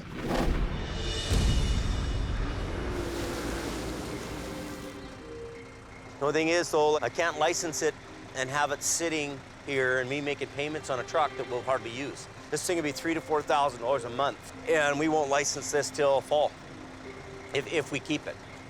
I've done everything that I've been asked to do by Jamie, and now I just got the biggest kick in the I've ever had, you know? It's like, I wasted my whole winter. Wasted it. He gave up a good money job in Alberta to come. Yeah. Did you feel a responsibility to deliver on your promise? I think that I did everything I could possibly do, given the circumstances that are beyond my control. He got kind of shafted in the whole thing. I'm not denying that. But at the end of the day, I didn't shaft him personally. It wasn't me saying, hey, Scott, I'm gonna give you the gears and put a knife in your back. Everybody has their own personal feeling. Do you wish that you didn't come to Hope? Do you wish you would have stayed with your job in Alberta? I kind of wish that, you know, if we seen things that things weren't going to work out when they were supposed to, that, you know, maybe I should have pulled the pin on it. My question is, do you regret coming here? That's a tough one. It's tough to say. No, you know what? There's some bittersweet moments there. I mean, you know. And I'll be fair to Scott, too. There was a lot of times during the winter, he saved our ass on the job. Even though other people didn't fulfill their obligations to me, I committed to be here for this season. Point of the matter is the job still has to get done. Back at the yard, Jamie's got a surprise up his sleeve for Scott. Come here, you lying, cheating, thieving bastard. So here's the deal. Guy walks up in the airport. You're from that show, Highway Through Hell. I says, yeah. I'm not signing autographs. I'm the grumpy old fart on that show. And that's the way it is, and that's the way it's going to be. Well, we got Bruce with us. Crazy Horse. Welcome back, Bruce. Glad to be back. You started out, you had big plans this season. You're going to get your truck pimped out. Another promise not kept, eh? Exactly. If there's no wrecks, you don't eat. Because money's tight, some hoped-for upgrades haven't been done. Plans to pimp out Bruce's wrecker are now on hold, although Jamie's most senior driver is still optimistic. Be a sweet truck when she's done putting a wicked sound system in it. Yeah. And all underneath the body, they're going to put strobe lights. Why was getting the truck pimped out, why was that important to you? I like that truck. You see potential in it? It's a nice truck. Why didn't you pimp out the truck? I just think we had just too much on the go. There were so many projects. It's like, how many projects can you do? Bruce, what kind of season did you have? Did you have some struggles this year? I had a few. What was the challenge for you? I was getting tired of getting up at 3, 4 in the morning. Bruce is a great guy, but when the snow flies, Bruce isn't exactly the snowshed warrior. I don't like chaining up, period. Now he's gonna be stuck here, you watch. You're gonna have to chain up, Bruce.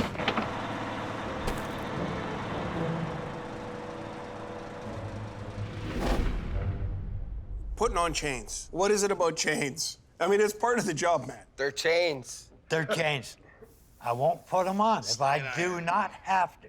There were a couple times when you showed up on the mountain, everybody else was chained up, you didn't have any chains on. I mean, you've got to know that that's going to get you into trouble, potentially, no? Gets me into trouble, I get into trouble. Caused me a few stressful moments. Why? Most of the time he was telling me to blow it out my ass and he'd do whatever the hell he wanted to do. So it's like, okay, how much of that can you take, right? So, you know, I've got Adam going hard and heavy, and I remember one night you were sleeping in a pullout somewhere, weren't you, on the highway? And it's like I'm driving by, putting my chains on, and I'm going,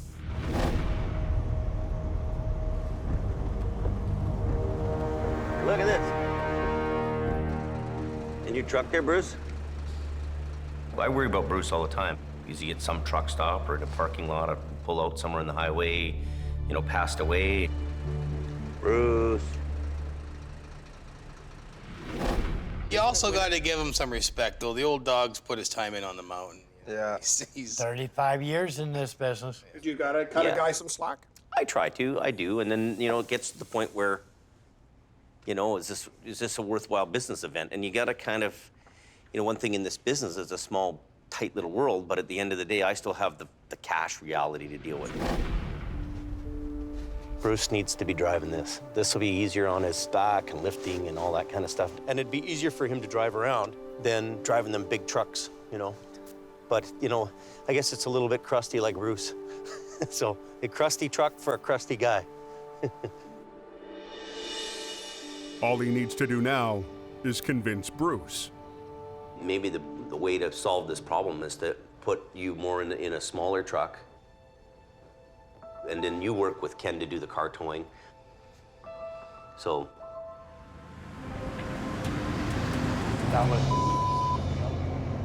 Don't appreciate people saying I can't handle this job. But what did you think? When you asked him to go to a smaller truck, he wouldn't. You were frustrated. I was trying to take the stress off him, put him in a job where he could still make some money. Ultimately, Bruce, at the end of the day, why is it hard for you to move into a smaller truck? I don't like small trucks. Is it a pride thing? Yeah. It's pride. Yeah. There's more money in big stuff than there is in small stuff. You gotta do 5 times the work in a little truck. Exactly. The work is lighter work, though, too.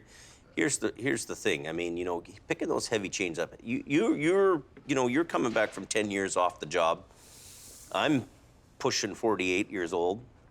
At the end of the day, you don't get out of bed as quick. You don't bend over as easy, and as you age, it gets tougher and tougher to do.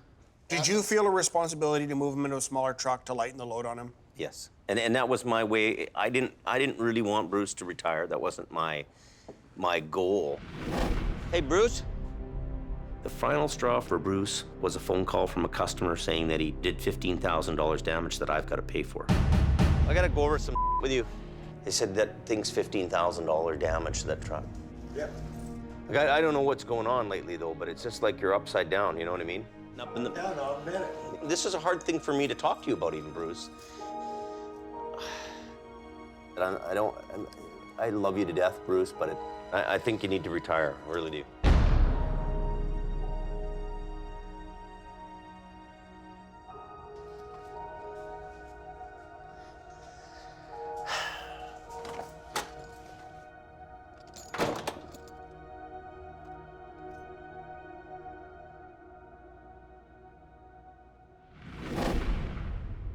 You had to make him retire. Had to. Not that I disrespected Bruce. Bruce is a trooper and a warrior in our business. You know, it is a hard thing for you to retire a guy out because you know what he's been through. It's a brutal, brutal business to be in. It's a hard one to say to a guy, hey, you know, I know you put in X amount of years, and to just say, hey, you're done. That's the worst possible thing you could have to do as a boss, is tell a guy he's retired. It really was hard. I had to draw the line and say, hey, you know what, Bruce? You need to be in a different job that's not gonna, push you as hard. I mean, it's just like me. You think, is it nicer to drive around in a pickup truck all day or drive one of them big rigs? Let's take a look at the retirement party and let's come back and talk about it. Thought we were gonna retire together. I am retired. Okay, buddy, well, good luck, man. I'm gonna miss you big time. Pull up, pull up, pull up, pull up, pull up. I hate to see him go. I'm gonna miss him. I'll miss him hard. Comes a point in everybody's life where it's like you need to stand down a little bit and relax a little bit. I'm a legend, and I'm old school. Just that I was slowing down, and it was time to retire. Yeah, I'm going home. I love you, See you man. later. I love you. Crazy horse, crazy horse, crazy horse. Few tears that night? Yeah. Oh, yeah. Yeah. Who here had the hardest time dealing with Bruce's retirement? Probably Jamie. Probably Jamie, yeah. But you didn't really let it show, did you? Well, I tried not to, but I mean, try to be the big boy, Even watching this again here right now was kind of a bit of a tearjerker for me, really. Bruce, how do you feel being forced to retire? I wasn't really forced into retirement. I wanted to retire. Is that true? I've had. Is that true, Jimmy? I've had enough of You this. gave grief But He ran day around, after day stomped after his day. feet. Yelled at me, screamed at me, told me to pound sand, stuck your finger up at me, Stomped drove by his me. feet. Yeah, you wanted to retire. Yeah, sure. Well, listen, to old Bruce. Cheers, Bruce. Cheers, Bruce. Good to see you, brother. That's all you did on the highway. Okay, so we'll leave it at that. And when we come back, we're gonna take a look at some of the new guys who joined Heavy Rescue. If I pick up, Jimmy, am I gonna flip over? I don't think so. Just go nice and easy. Okay, just watch me. You guys want to stand back? Everybody out of there? What's going on here? Keep moving. Hey! Gourd is a great guy. Gourd can be an extra man. Gourd can ride Swamper on the truck, work in the shop. Good at all three of those things. He's one of them guys that can basically do anything. My first impression of Gourd was he's a scary-looking dude. Gourd definitely has the tow truck DNA. Got high hopes for you. Thanks a lot. He's a hell of a good swamp. You give him a task and he does it, and he does it right. Geez, Gourd, that's a pretty good review. Everybody seemed to like you. Good job. How'd you feel about your first season? I loved it. I mean, getting taught by everyone, Is he a future Bruce? Possibly. 30 years from now? You never know. What do you think? Oh, yeah. You haven't got the right attitude. No, not yet. Oh, he's a little bit independent. I've noticed that. Oh, is he? Yeah. What's the high point of the season for you? The lumber wreck. That When was. they sent you over the edge. Yeah. Nice knowing you, buddy. There's huge rocks everywhere, and any moment in time, those rocks are just gonna let loose. It's pretty hard to hold the cable and haul a big chain down, right? It's backwards.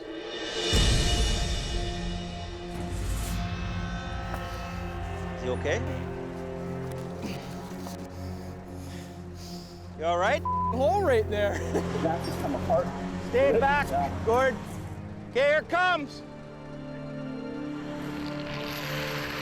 It actually jumped off.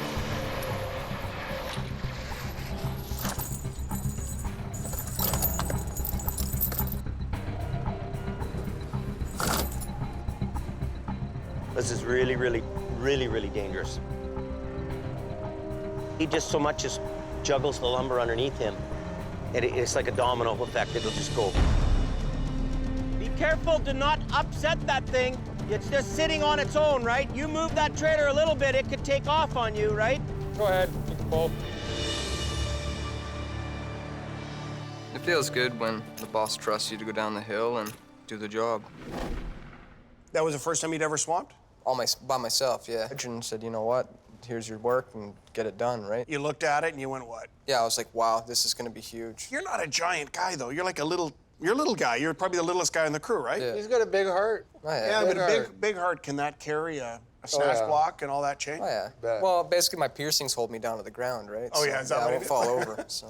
Listen, one kind of surprising moment that we didn't know about you was we got to meet somebody kind of special in your life. Oh, my daughter Addison, yeah. So what's happening? Hello. Yeah. How are you? Good. Yeah? I haven't seen my daughter for about 3 weeks now. Gourd's daughter lives with her grandparents, so he can work in Hope. Come here. Jump really high. As high as you can. Oh, yeah. It's awesome to be here, because being up there all the time and just miss a lot of this.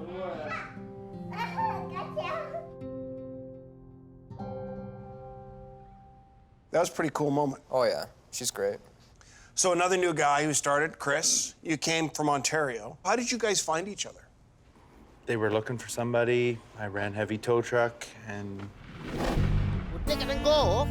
We needed more help for the winter, so we thought, okay, we need a guy right now. We hire him on the spot. I'll even open the door for you, so. Chris is confident he can handle whatever the Coke throws his way. Woohoo! I did the exact same thing in Ontario. Just want to rock out. That's my goal. In one of the episodes, you're driving up Highway 1. Oh, yeah. Adam had said to me, he goes, you got to really watch that road for rocks that will slash your tires. And I'm, okay. And then I'm cruising up Highway 1 to get to this wreck. Never driven this highway. Absolutely not. 100% have ever drove this highway. So I have not a clue where I'm going. I'm just going to look to see where this accident is and see if they need help. And then I'm following a plow guy, and this plow guy's going around, and he's got the blade down, and I'm like, there's like no snow, and you see rocks, and you could hear the rocks hitting the plow. How'd you feel about that? I was like, holy.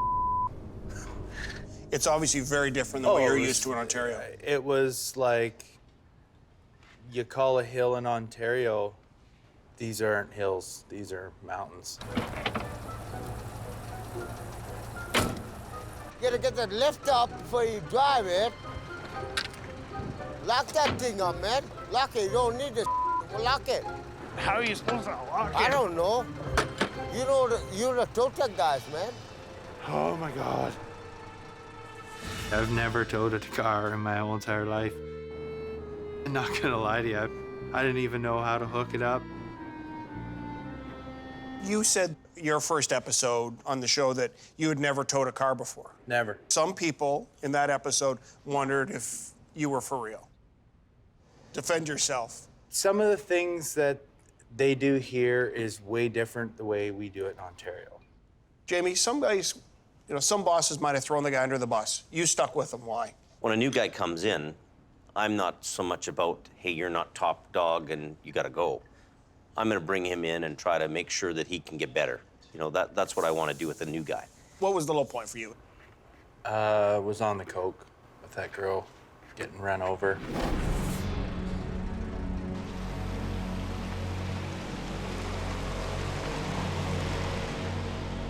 Another vehicle came down the hill, struck that vehicle again, and then struck the woman that got out to help and killed her. Makes you love your loved ones a little bit more. What do, right? Happens. They go too fast and they don't pay attention. And that's what happens. People die.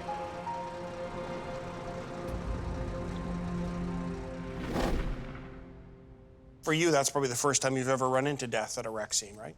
No. I've been to a couple different fatals in Ontario, but not like that. That was a sad one, wasn't it? It was, I gotta say, it's probably one of the saddest incidences that I've had to encounter in all the years of towing, She was a good Samaritan, got out to help. She was a nurse or something. Nurse. But I can't imagine it gets any easier for you guys. I mean, dealing with death, do you ever get used to it? When you come across that, there's an emptiness. You live with that emptiness for a while, you think about it.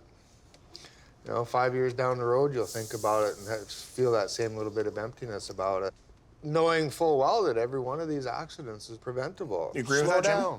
Yeah, I think a lot of times people are used to their small town and then they don't understand the conditions and they're not really prepared for that sharp corner or that up and down. So they're out of their element coming to the mountains. If the roads are that bad, stay home. Go to sleep.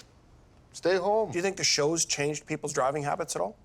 Well, I think over the last season, we've really seen a marked, noticeable reduction in accidents all over this area. People have been way better prepared for traveling now. Yeah? Yeah. Yeah. Well, maybe some good will come out of this then. Yeah? Yeah. Yeah.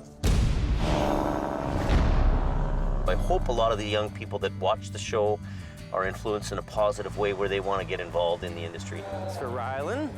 I love to sign posters for them at the different truck shows and interact with them when I can in between trying to run the business. Adam, do you want to sign this, buddy? See you later, partners. Thanks, Jamie. Let's say something funny to him. Sure, do whatever you want, yeah. Anything? Okay, stay out of the ditch. Make sure you tune into Season 2, the finale of Highway Through Hell, and watch me outsmart the competition again. Watch me kick Jamie's butt on the Highway Through Hell season finale. There it is, the Green Goblin. Well, I don't know where they are. I haven't seen them around. It's kind of odd. They're probably in bed sleeping, making cupcakes. Probably making cupcakes. Al believes in keeping his overhead to a minimum. Never once has anybody phoned my family's office and asking if we've got a shiny truck before we get a job. Al, is it really true? That's funny. One guy, one truck, enough to keep the coke open? You've got to learn to do on your own. Like these guys, they run around and have all kinds of people doing different things. There's some things not at all, but it's... There's a good dig. Yeah. I've watched my grandpa tow on the same corners you guys think you need rotators and this and that for. I used to watch my grandpa do it with an old home 750 wrecker. So Usually we're off the highway in a couple hours, and one truck, it'll take you all day to clear a simple B train. Well, what is more important? I mean, is it more important just to get the thing done fast, throw a whole bunch of iron at it? as long as you can get things opened up and be cost effective to the customer. Cost effective? Is there anything? Some days I wish I didn't start at all. Cost effective. Is it not true that our industry already works at half price? Half the price compared to our neighboring jurisdictions. So how much more cost effective do you need to be for them? Is it really cost effective to make that customer on one wreck wait a whole day to get his truck off the road? Oh, everybody wants to be home at the end of the day, but this is a 24/7 job, right? He's had to shift from being the lone wolf to leader of the pack. Look out! Gourd, just cut the wheels hard to the right and go forward. You're repositioning or coming off? Yeah, cut her loose. Same change as before. Give me a little bit more. I got 8 people asking to do everything at once. Just undo the chain. Leave the chain there. I don't have enough, Al. Hey, we're digging the landing leg in, Al. Watch out, John. Get out of there. Gotta have a victory stick. Scott, well, let me ask you this. You're new back to the coke. You've seen both these guys go at it for years and years and years. Mm-hmm. Step back for a minute as an independent observer. Whose model works better? That's a tough one. That is a tough one. You know, Jamie's gone to a new cutting edge. So you know, Jamie's trying to model- lead the industry. So Jamie's model is better? I'm not saying Jamie's model. You're not going to tell me, are you? I'm not gonna. You know, Al's tried and true. Jamie's is tried and true, but he's moving to the edge. I'm trying to be leading edge, cutting edge. So financially, we're risking maybe a lot more. All your guys is whining and crying all winter. I thought I'd bring you guys some cupcakes. We got a cupcake somewhere, guys? I brought enough, Adam. You can have 2. Okay, sounds good. Did you make these, Al? Thanks. I had them custom made. They're Green Goblin. Green Goblin cupcake. Those things are shinier than your truck is. Well, let's take a break. When we come back, we're going to take a look at the future of Jamie Davis Heavy Rescue on the coke, and the big question on everybody's mind: are you guys going to Fort McMurray? What about the airlines and that? What about him? You're gonna watch him break in a minute. You want to climb down there and undo him? I ain't crawling under that.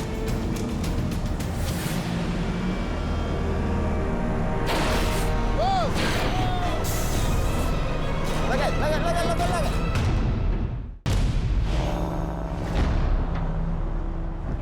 Yeah, go ahead. Got one vehicle off-road left, so we'll just wait for the tow truck.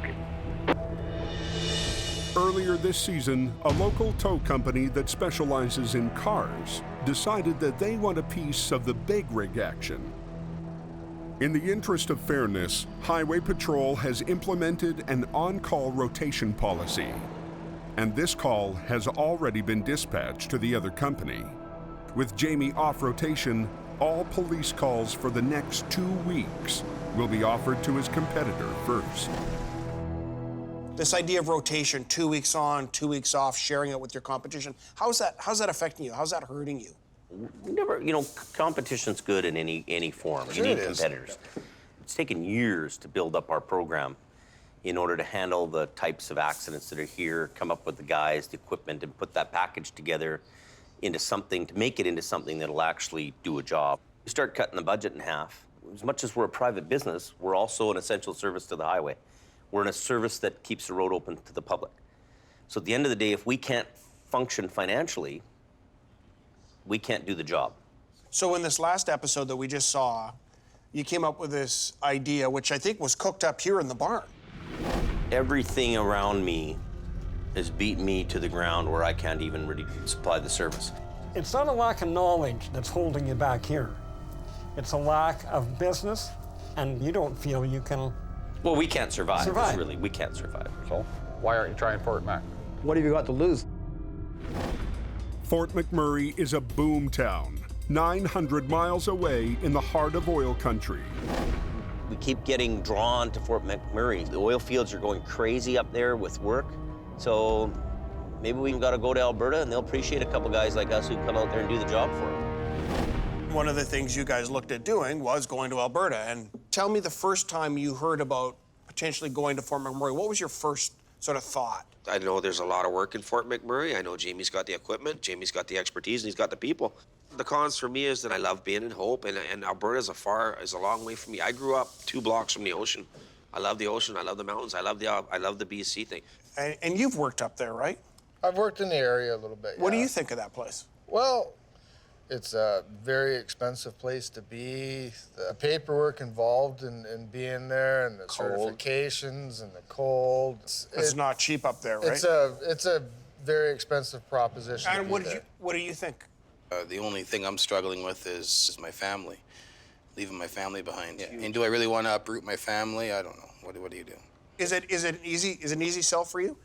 You know, that decision may be made for us in business. It may not be our decision.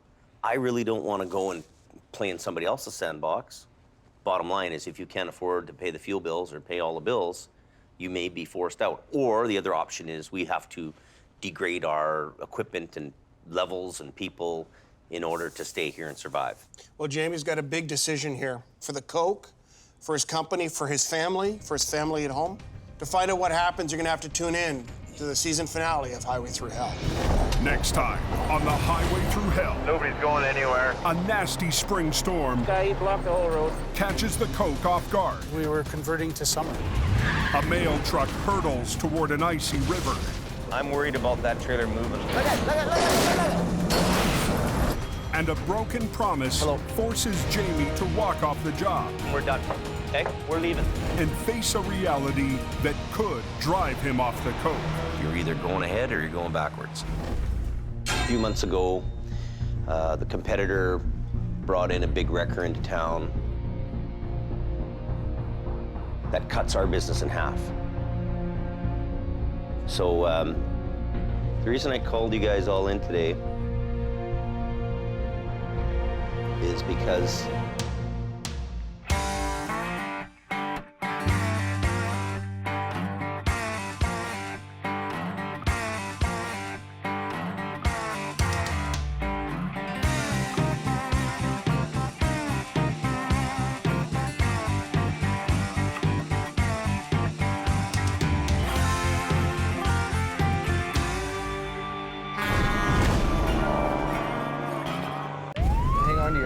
This time on the Highway Through Hell. Heavy rescues up against the wall. No, has to be on the inside. As the early season wrecks pile up. What are we gonna do? Yeah, I'll do it. It's his ass, not mine. And the long hours. Oh my God. Push the crew. How much weight do you think's in here? Pretty much maxed out. And the mighty Rotator to their breaking point. We're gonna have a harder time lifting this up than you think. Ready? Hang on. In the rugged mountains of the Pacific Northwest, there's a highway like no other. The Coquihalla is an engineering marvel. But when the weather turns bad... Look out! It's like the Bermuda Triangle of truck accidents. Keeping the Coke open takes an army. When the highway shuts down, the world shuts down. And a last line of defense. Jamie Davis en route. A heavy rescue team ready to tackle any disaster. Because here, closure is not an option.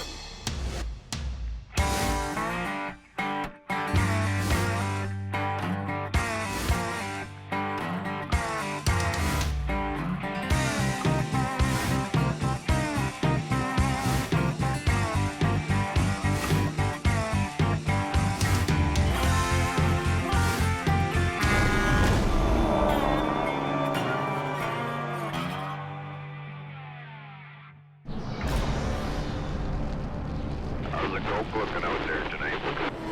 Whew. Wind's blowing so hard. She's still really good on the hill. Compact, snow, ice.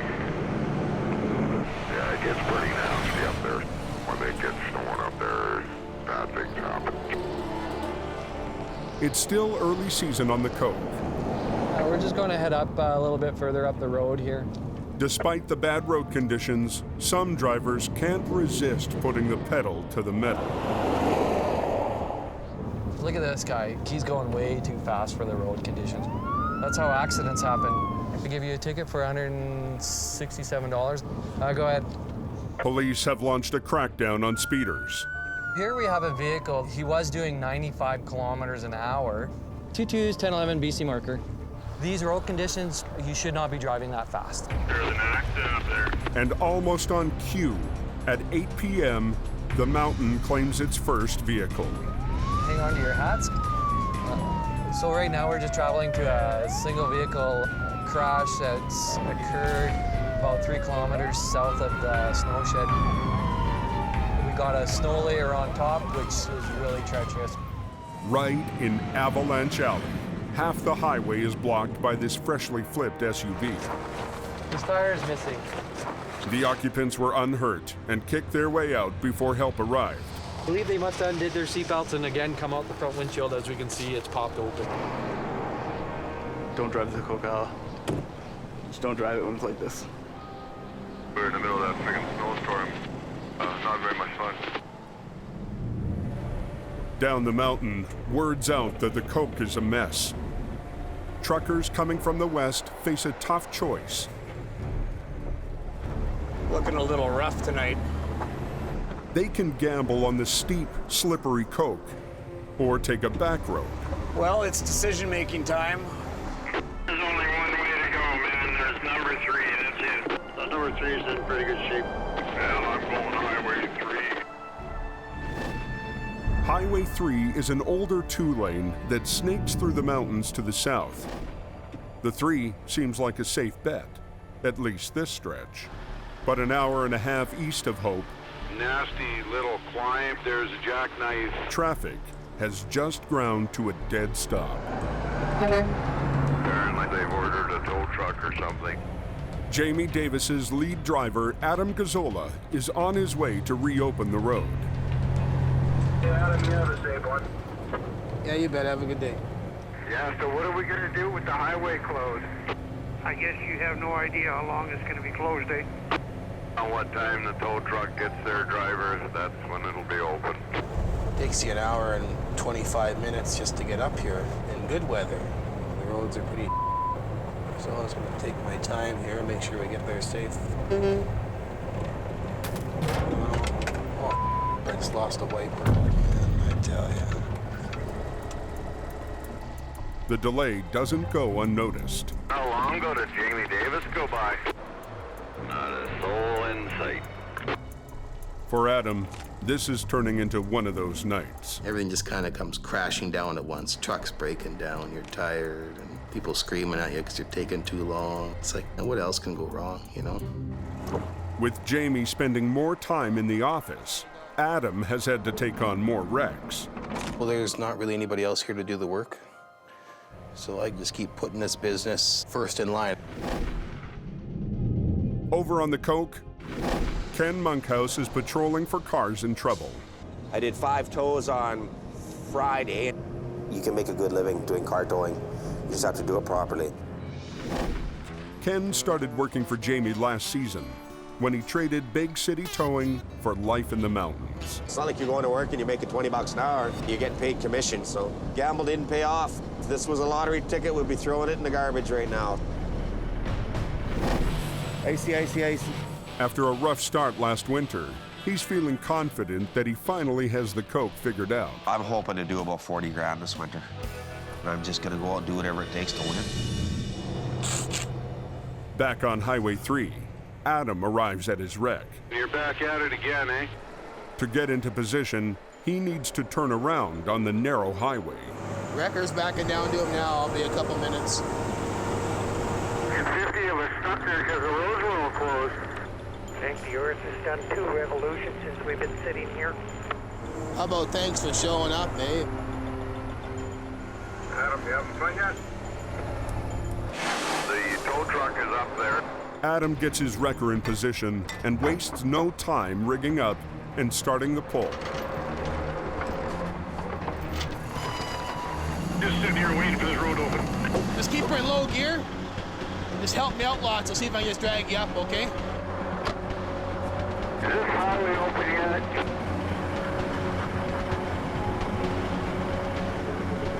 Come on, buddy. Here we go. Just 15 minutes after Adam arrived, the highway is reopened. You're okay from the road now or what? But the impatient truckers aren't impressed. So you were stuck there the whole time? Well, I've been gone 2 hours and 13 minutes to be exact, and we're already on our way back. I don't know what they expect. It gets really tiring when all you hear is negativity. You can only go so much. I'm only one man. If I pull my socks up anymore, I'm gonna tear my feet out the end of them.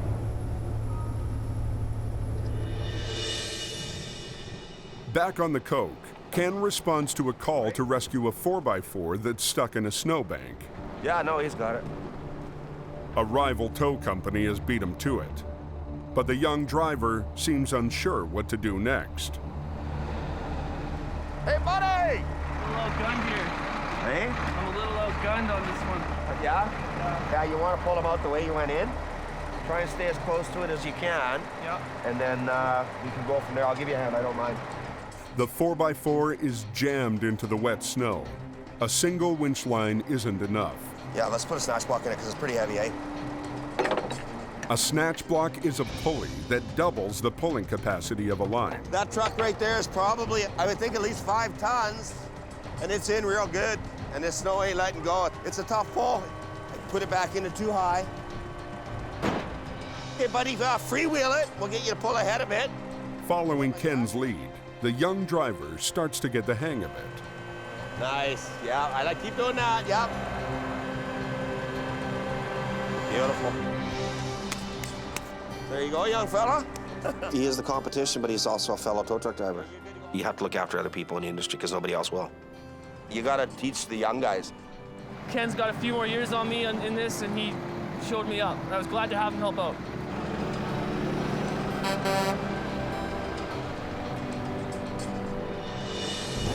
Meanwhile, on Highway 1 west of Hope, Jamie is called out for a semi that's found itself in a tight spot. There's a tractor-trailer B-train unit with chips that's gone kind of off-road right, hit a rock face, and ripped the back doors open. The rear trailer, called a pup, is stuck in a drainage ditch. Before they can tow it, we're hooked into the main frame. Jamie needs to lift it out with a rotator. Jamie's Rotator is one of the most powerful heavy-duty wreckers on Earth. Rotator is the Godzilla of wreckers. Its 3-stage boom can swing 360 degrees. It's half tow truck, half mobile crane. So we've got to lift the pup trailer, load it up, and put it over here. I'm going to back up on the back section and deal with that. Yeah, we just need to have a closure in this lane. I'm all hooked up, ready to go. I got to get out in the lane here a little bit to lift, right? So yeah, we're just waiting for Bob. Just up the highway, Jamie's new flagger, Bob, was sent to drop flares and shut down the lane. You've been gone a long time. Think Bob's okay? Kevin decides to find out what's taking so long. Drop it on the ground. Put it on the ground? Oh, yeah. Okay, I was holding them. No, don't hold them. Drop them on the ground. Do you have a chain and cinch at him? Before the trailer goes anywhere, Jamie wants the back door secured. Just a 3/8 and a cinch. I'll get the boom over there, but we're gonna have to do that. Where are you gonna get the cinch on her, though? The crash snapped the lock and popped the door open. I just want to keep it so it doesn't flap open, that's all. I don't know where to go to here, like. But there's no place to attach a strap. Jamie lifts the back end of the trailer away from the cliff so they can reach the far side. Can we do something with that now, do you think? I don't know what you're really gonna... But no, I don't want to try to shut it. I just don't want it to pop open anymore. Keep sliding, what am I gonna do with it? I'll hold it, but... We could use a bungee cord, maybe. No, it has to be on the inside. Like, we're wasting our time. He was just focused on getting that door secure while the door wasn't going anywhere. We could have had it off the road by now. After 10 minutes of trying, the door is still open. What are we gonna do? But Jamie won't give up. Obviously, there's got to be something we can do here, you know? Get up top and run it from up there. I can't get up there. Let's just spend another 10 minutes and do it right. I don't do heights. Well, I will. I'll go up top so you don't have to worry about it. I was getting frustrated with this thing, like, how can we have 3 guys here and we can't strap a back door? But on a dangerous highway, a little frustration It's his ass, not mine. can lead to big trouble. Oh my God. I'll go up top. Frustrated that his guys can't secure a jammed door, We're wasting our time. Jamie takes matters into his own hands. Give me this end.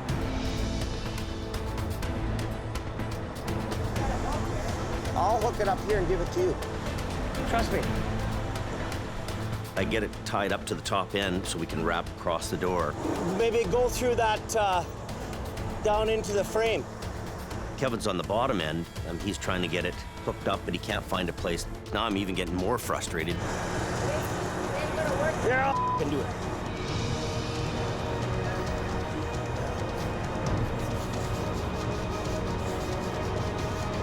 Oh my God.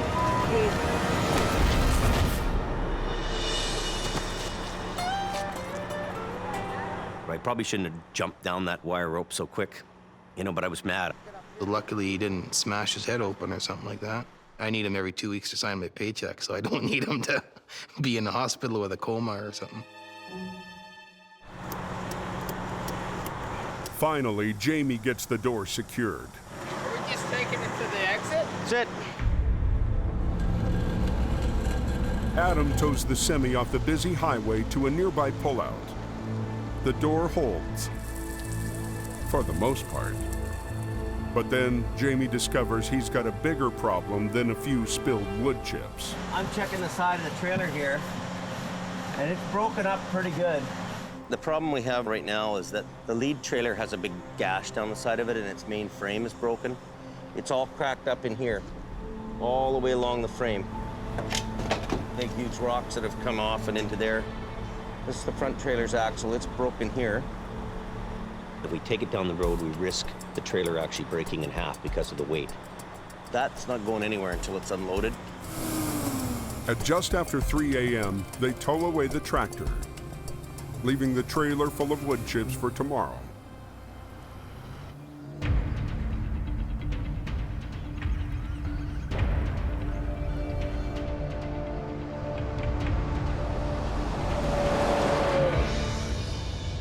This season, Jamie has put Ken Monkhouse in charge of the car towing division. What I was hoping to do was with the car division was obviously expand the business. You can't just have one guy. So you have to go out and find somebody that you think is going to be capable and has common sense. You have to train people. You have to take the time and show them the proper way to do it. Today, he's picking up a used 1-ton tow truck that Jamie's bought for his stepson, Brandon. So this is gonna be his truck. So we'll give him one that's not so nice, and if he smashes it up, then we won't cry as much. I think Brandon will be fine. We just have to give him lots of training, that's all. He gets a pretty rough ride around there sometimes. We got to give the guy a break, give him a hand up.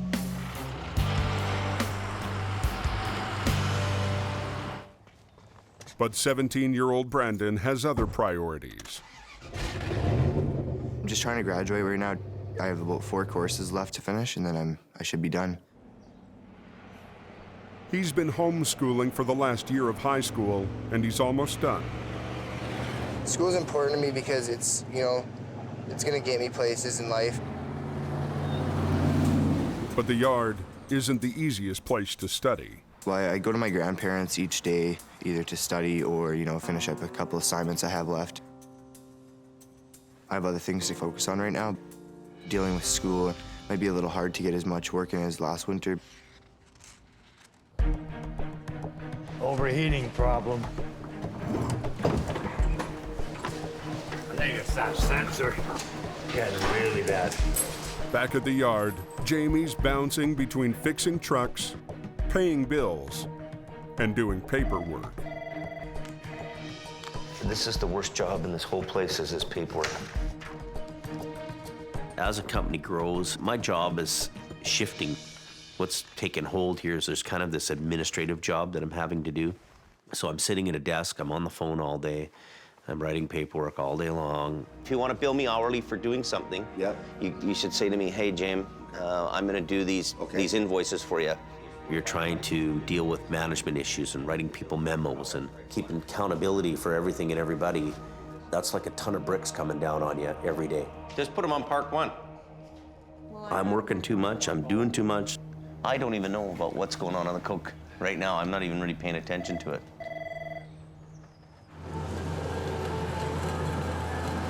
Over on Highway 1, Jim Lasser and his salvage crew are unloading last night's wood chip wreck.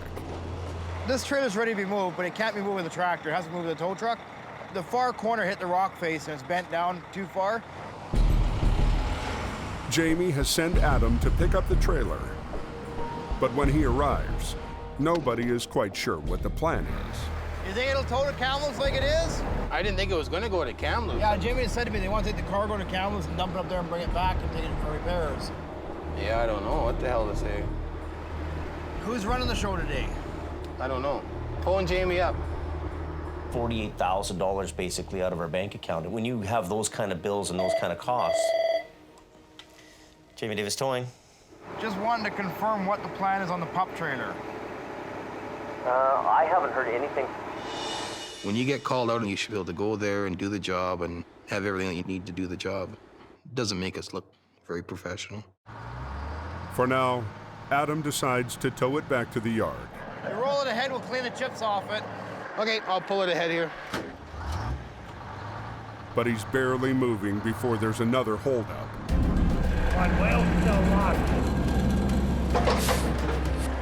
The brakes on the lead trailer still haven't been unlocked. Go down the road to that, DOT will pull me over. Is this tire been here yet? Nope. A local tire company was supposed to come and unlock the brakes earlier this morning. Has anybody even called that we know of? No idea. This whole job's been a bit of a cluster since we started, an hour late. What does Jamie want me to do? A waste of time. I'm taking off out of here. I think I'll just leave the thing here till tomorrow.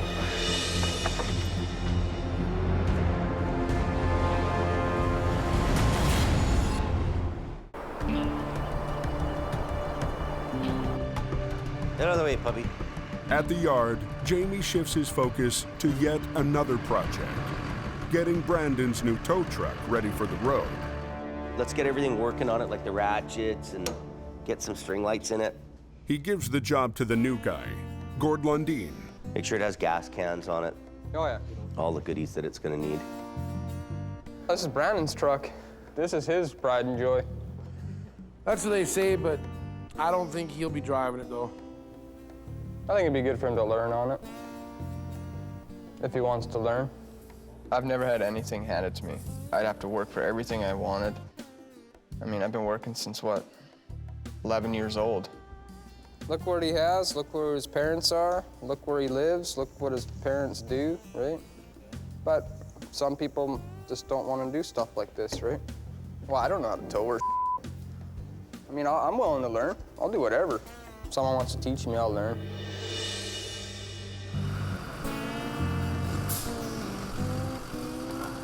But today's tow lesson goes to stepson Brandon. Ken's talked to me about learning how to do the towing business. That's something I'm pretty interested in, but you know, obviously not as a long-term career or anything, but it'll help me make money easier and faster. What I'm trying to do with Brandon is teach him how to be a tow truck driver. Just a matter of trying to teach him and show him the right way of doing things. What's going on, buddy? How are you? So Jamie went and bought this truck. Yeah. And if you're interested, we kind of want to get you into the towing program because obviously winter's here and we're going to get busier and busier. And then we'll just go for a ride around Hope with a car in the back you can drive just to get the feel of what it's like to have something on the back of the truck. Okay. So jump in, start her up, Brandon. That's all? Just start her up, yeah. There you go. If you look over there, there's a little black car. See between the wreck and the van? Yeah. Back up to that, buddy, and we'll load that up. I still have hope for Brandon. You know what, he's a young kid, and he's got a ton of potential. So now what you need to do is you need to spread these out. There you go. And basically you want to have them a little bit wider than the wheels of the car, okay? You gotta have steel toes. Yeah, I don't have those on. Part of learning this job is learning to come to work prepared, and that's with the gear. Safety boots and high visibility clothing have to be dressed for the job. So go over to the other side. I know your hands are cold. So just go over, grab the chain, and put it around the steering like what I did. Jamie owes me a new pair of sweatpants. Yeah. I don't like dirt. Can't stand dirt. I like being clean. Okay. A little bit tight for room over there, probably. Yeah. Oh, God. You know what? You know what might be a little. That this is like $200 worth of clothing. That. I'll show you some. No way. Anyways, you got the idea. You can't be driving that truck like that. You gotta have work boots on, you gotta have coveralls. You can't be in there doing the job. So go get geared up. If you're going for a ride with him, you gotta have the right stuff. And you're like you're on your way to the gym. You have to have coveralls, work boots, and look the look. Have you got your coveralls at home? I don't get paid enough to do that. Let's go. Yeah, if Jamie says we can't go, we can't go. I'm not gonna go at all then. You don't have coveralls at home? No, I don't like. I don't get paid enough for this kind of. So. Okie dokie. I'm a little bit disappointed. Jamie said you're not going out in the truck in runners and sweatpants. It's not safe. You have to be dressed for the job, and he wasn't dressed for the job. And I'm not getting paid to be out here to teach him. I'm doing it because I want him to learn the proper way. We bought that truck for somebody to drive and tow cars. I want to have him on a team. At the same time, we can't keep this truck off the road because he doesn't want to drive it. There's lots of guys that would love to come and work for Jamie. Here's the truck. We need somebody in the truck. Yeah, roll over. Yeah, some guy there flopped his can. Just as the day is winding down, Jamie gets a call. In a normal person's world, it's the end of the day. For us, it's time to get to work. Everybody's pretty well rolling to this. No Brandon. Not available. I'm not answering his phone. Get a rack up there on the street. Tonight was supposed to be Adam's night off. I actually had some plans made. I was gonna take my wife out to the movies. My family, they sacrificed a lot for this job. I could just turn the calls down, I guess, but I'm always scared that I'm not gonna be able to make ends meet. Instead, he's got a date with a flipped semi on Highway 3. Duty calls, you must go.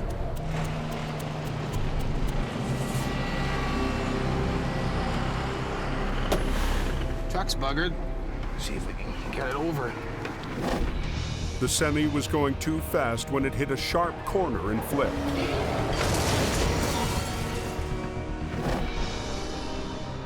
These containers can really be deceiving, you don't know. Could be loaded really heavy, could be loaded lightly, we don't even know. How much weight do you think's in here? Well, I would say it's probably pretty much maxed out. That's a bit of a touchy deal. Think so?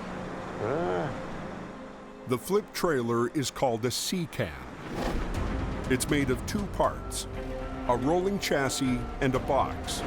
Unlike a regular cargo trailer made of plywood and aluminum, a C-can is made of steel, so it's both stronger and heavier. You know, it could be a loose load in there, maybe the load shifted, and he's probably got, I'm gonna guess 60,000 pounds in there, something like that. So, maxed out. If the C-can is fully loaded, even the Rotator might not have enough power to lift it. we're gonna have a harder time lifting this up than you think. I think what we should do, Adam, is I should be in the lane, and I think I want you to give me a hand lifting it up on this corner, right? Just to give us that extra lifting power, okay? The C-can has reinforced anchor points that are used by cranes at the shipyards. They're also good for attaching winch lines. So you see there's a total of 6 winches. So we're gonna use the 2 main lines to lift, and we're gonna use the 2 smaller ones to let it down, and we're gonna use these back ones to pull the tractor over. The Rotator's 2 main lines will lift the topside, while Adam's wrecker helps lift it from below. Jamie's other winch lines will catch the weight of the tractor and trailer as gravity takes over. Got them closed down? To do this safely, they need to totally shut down the highway. So where do you want these? Big ones and the big ones. Right away, somebody starts complaining. They still haven't cleaned up that accident yet? I don't know how long it's going to be closed for, or how long it has been closed for. We've only been closed a minute. 2 transport trucks showed up, and they're both kind of owly about having to wait. Pressure's on. Time's a ticking. We don't have all the time in the world to plan everything out. We've got to get this road open, and we've got to get it open now. Put her in. It takes them 15 minutes to get the rigging right. Are you good? Yeah. Ready? Just a little bit, right? Well, let's do a little bit each. Give me a little bit.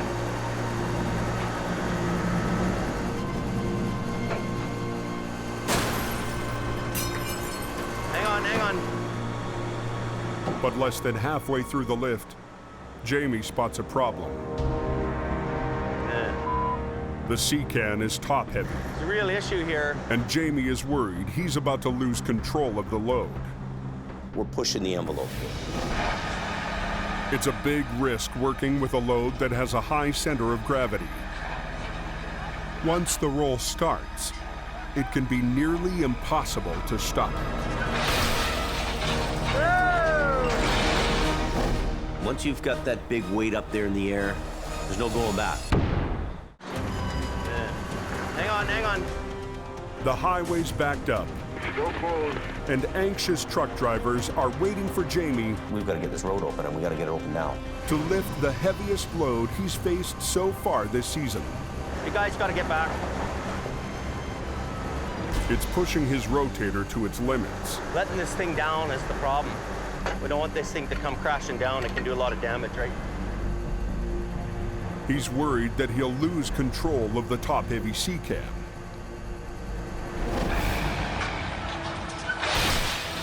When it happens, it's a heavy wrecker's worst nightmare. We don't want to have this tractor trailer fully loaded, flip over on its wheels, and then bounce on the me. Despite 2 wreckers and 8 winch lines, it's not enough to hold the weight back once momentum takes over. You actually have to get off, because it'll take you sideways, right? So undo yours. They want to carefully ease it onto its wheels, but that will require a re-rig. You know, it'd be nice, keep that chain on and go down low. You control it. Put your boom in and down, 2 lines. Instead of pulling up, Adam rigs his cables down low, ready to hold back tons of momentum. We knew we had to restrain the load from coming down. We wanted to have a controlled roll. We get Adam to use his service lines on his wrecker and use him as a restrainer. Ready? Want me to keep tension on them lines? Yeah.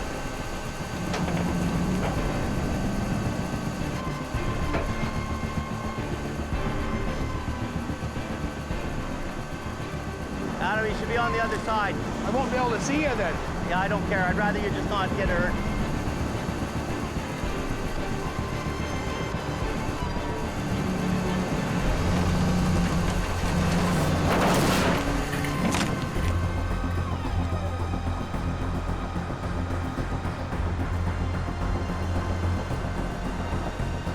Go, Adam, let him go.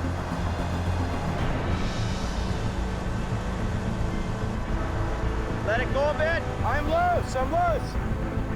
Adam eases out his service lines, hoping he can set the trailer down gently. So, okay, I'm gonna suck her down. Let her go, Adam. I'm a little worried about my back leg where that thing's gonna land down there, but I guess I gotta try to get it in between.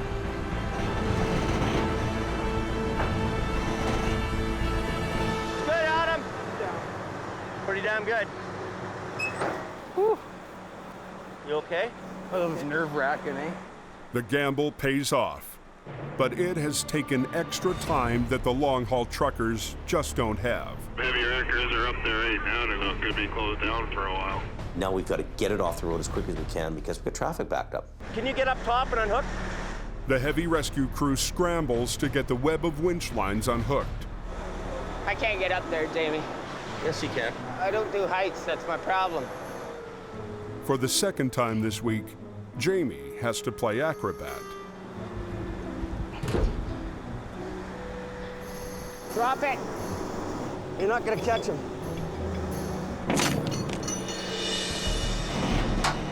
Adam tows the semi to a nearby pullout.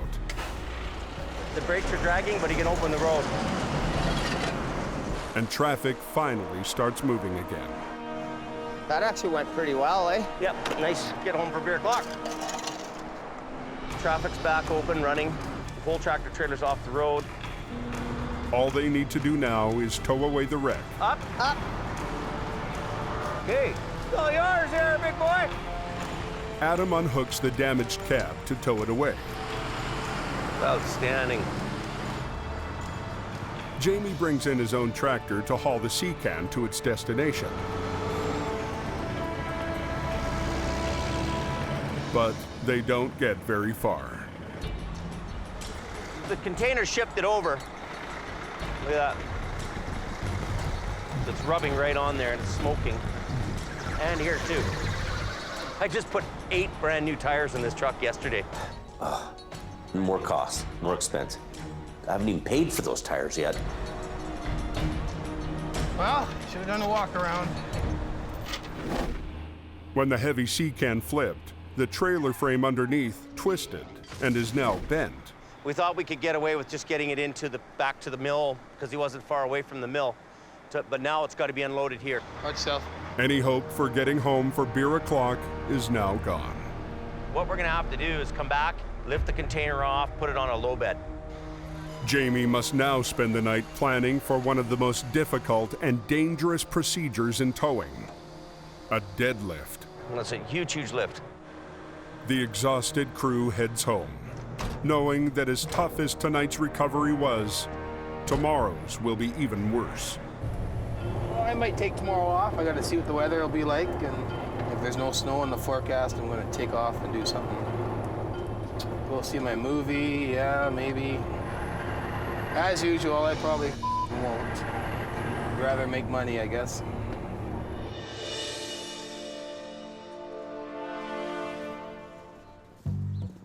The next morning, Ken takes another stab at expanding his car towing staff. Just grabbing some blocks of wood. We got to go load a pickup truck that's totally burnt. They're a little bit trickier to tow than your average car tow. There's no wheels. I offered to give Gourd a lesson driving a tow truck just to kind of find out what's Gourd all about. Because my first impression of Gourd was he's a scary looking dude. New recruit Gourd drives a classic black Caddy, but he's never driven a tow truck. They look at me and they think, oh, he's a criminal. Around the yard, what he's most known for is his armload of tattoos. I just love tattoos. I like to be different. You always got to chain the sling up. Jamie doesn't like it when the sling's bouncing around. It's not good for it. So. This truck we're going to tow, the guy that was driving it died. Oh, yeah. Try not to think about that too much. He's got all his gear on. He's got his safety boots, nice and warm, high-vis clothing. You're driving, young fella. I know how to drive these already. All right.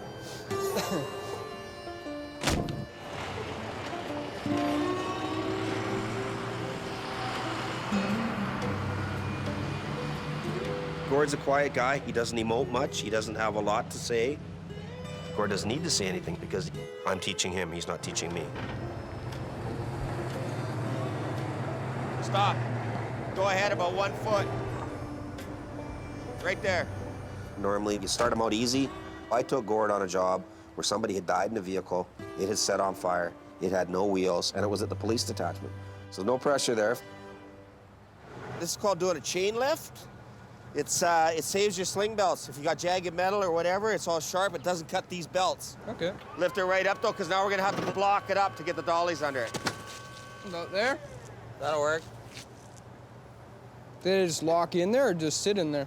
They sit in there, and then when we lift it up on the bars, the weight of the vehicle holds them down. Lift it up quite a bit more, I'll tell you when to stop. Stop. No. If you want to pull ahead, and then I'll close the gate. Yep. It's looking good.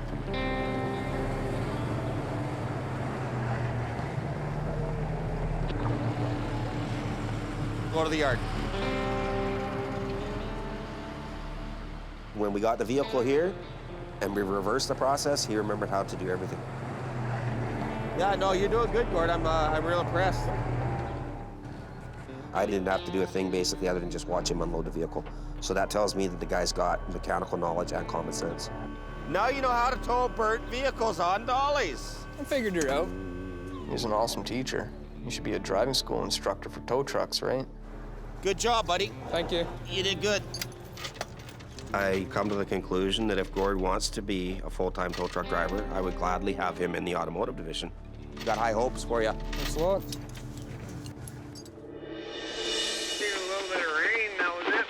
On Highway 3, Jamie and his crew are heading out to finish a complex job they started yesterday. This is a real heavy lift. Jamie spent the night figuring out how to move the fully loaded C-cam. When you're lifting big weight like this, you gotta kind of have your head on straight. You better make sure that everything you're doing is right on the money. The trucking company is eager to get this cargo delivered today. Unloading it will take too long. We're gonna have to pick the container off the chassis and put it on a low bed. Jamie has decided to do a deadlift. What can go wrong? Anything can go wrong. If I destroy the truck and it's my fault, it becomes my nickel. You don't want to have anybody hurt. We don't want to have any issues. I don't want my wrecker to be destructed. Jamie estimates that the C-can weighs well over 36 tons.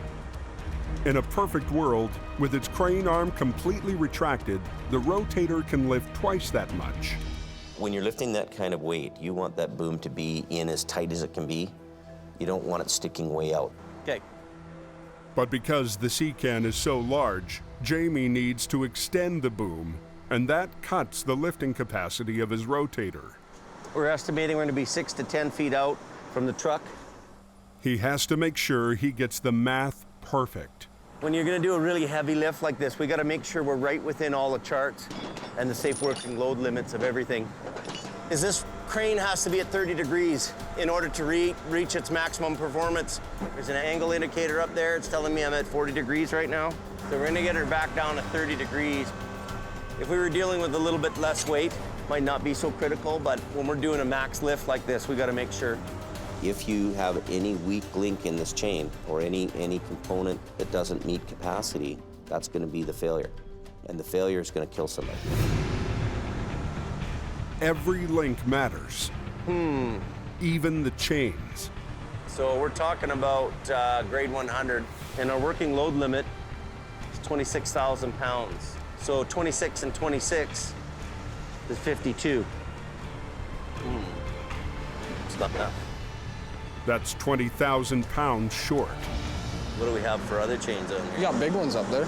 We've got some big 5/8 chain, and we'll use that instead. To complicate the job even more, one side of the trailer was crushed in the accident. The shifted load could throw the entire lift off balance. A lot of weight here, so we want this side to pick up first. This one you're gonna want to tighten up a little more. Okay, we good there? We're gonna have to test that when we go up. Take that chain. We're gonna make sure that this side's a little tighter and this side's a little looser. This one here, we'll tighten this one up.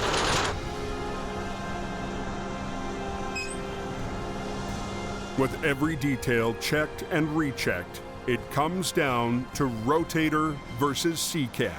I'm gonna suck the boom in and get ready for the lift. That'll be the moment of truth. Okay, we ready to go?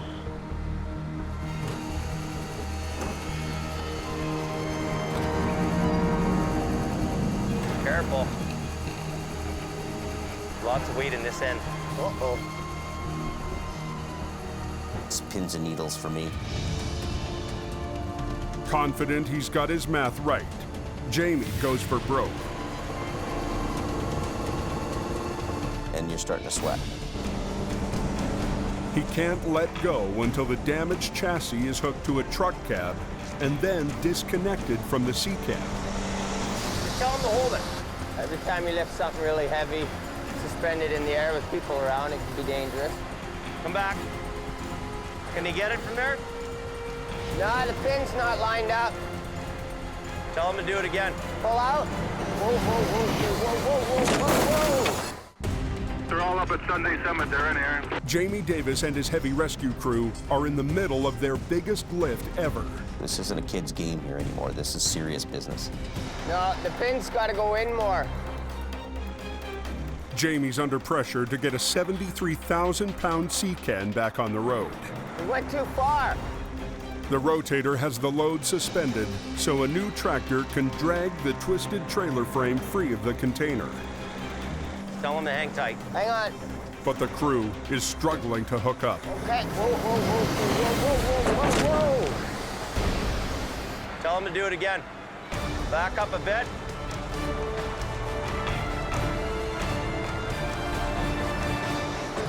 Okay, you're good, buddy.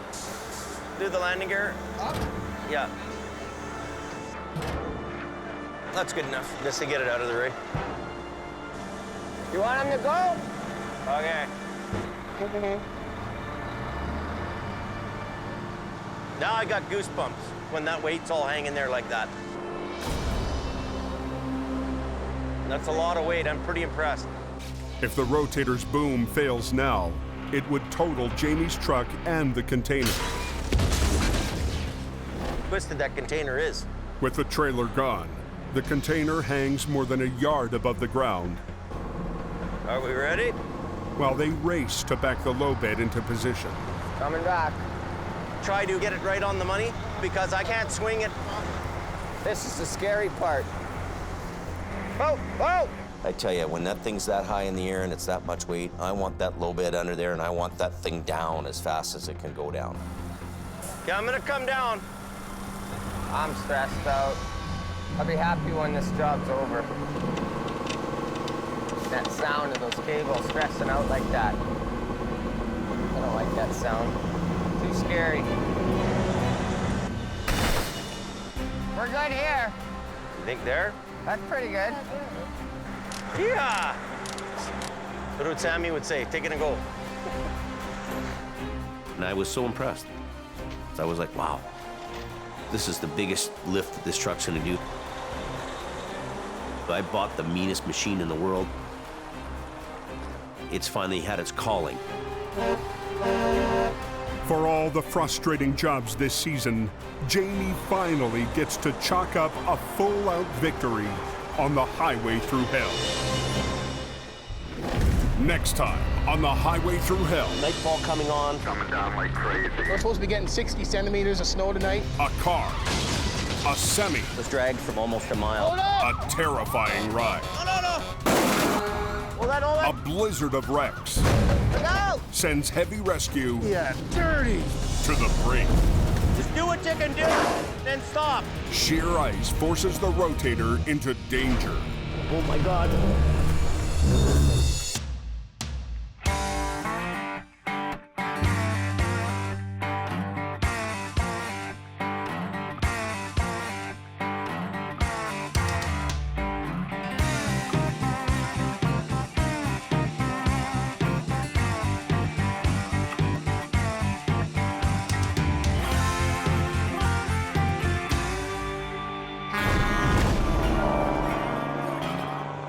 This time, on the highway through hell, Nobody's going anywhere. a nasty spring storm Guy, he blocked the whole road. catches the coke off guard. We were converting to summer.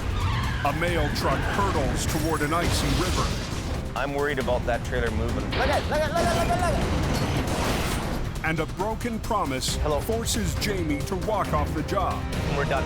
Okay, we're leaving. And face a reality that could drive him off the coke. You're either going ahead or you're going backwards. In the rugged mountains of the Pacific Northwest, there's a highway like no other. The Coca-Cola is an engineering marvel. But when the weather turns bad... Look out! It's like the Bermuda Triangle of truck accidents.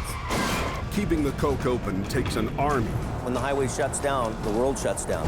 And a last line of defense. Jimmy Davis en route. A heavy rescue team ready to tackle any disaster. Because here, closure is not an option.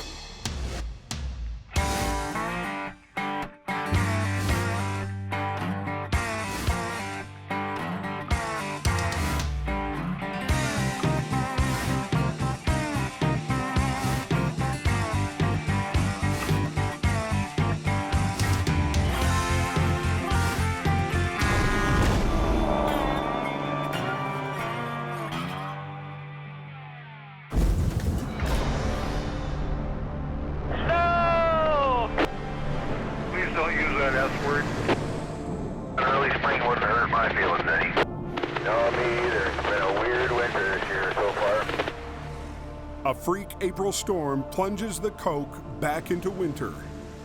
That looks nasty. The joys of being a truck driver. Highway crews figured the snow season was over. This comes as a little bit of a surprise. Normally we don't get this kind of a snowfall at this time of year. Right now we've got 2 plow trucks and 2 tow plows working. We don't have all our equipment up and running because we were converting to summer. It's not long before a jackknife shuts down the northbound lane. No, nothing's getting through. This guy, he blocked the whole road for me. And road crews have their hands full. Shouldn't be too long. We're just waiting for the tow truck. Plow truck drivers trying to slow everybody down here. There's about a dozen trucks or so and a couple of cars, but nobody's going anywhere.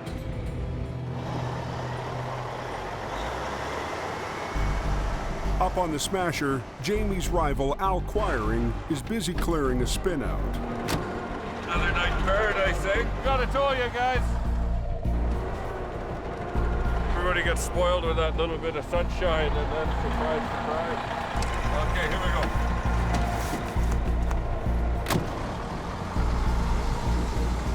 Tonight, Al came prepared. Down at the jackknife, he sent a second truck and driver to get the road open. You see that cable go tight? Okay. You lift the truck off and just stay with me. You stay right behind me. Don't go to one side or the other. Okay? Jamie Davis Compilation that's doing all the work up there today. Not quite. At the bottom of the coke, Scott is trying to play catch-up in the vintage General. Did I mention this truck sucks? There's no room for me to get in here and work. Well, let's go see if we can't make $1 or $2, eh? Quiring was there and he was towing them out. Just told everybody and they can send them back to Hope. Al, the one-man band. There's nothing left. Old Al got her. There's no trucks left. There's a couple of cars. Not wanting to go home empty-handed, he stops to help a driver in distress. You need a little pull, do you? Probably do, eh? Yeah. Come from Saskatchewan. I'm used to a little bit of snow, but this is, more than I anticipated, and I'm not properly prepared. So this is what happens on the Coquihalla. Maybe charge them $100, we'll see. Kind of sucks charging anybody, but if you don't charge somebody, nobody pays the bills, right? Oh, look at that, conveniently located tow hook. Okay, stick her in neutral and follow along.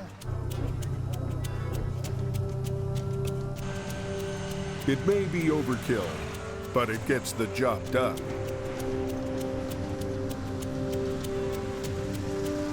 You know, thank you for being here, man. Really, seriously. I wish all my customers were so happy. Save my bacon, brother. Okay, so much. hey, don't forget to take your card. You bet, you too, eh? The one guy not on the hill tonight is Jamie's lead driver, Adam. That's because he's 900 miles away.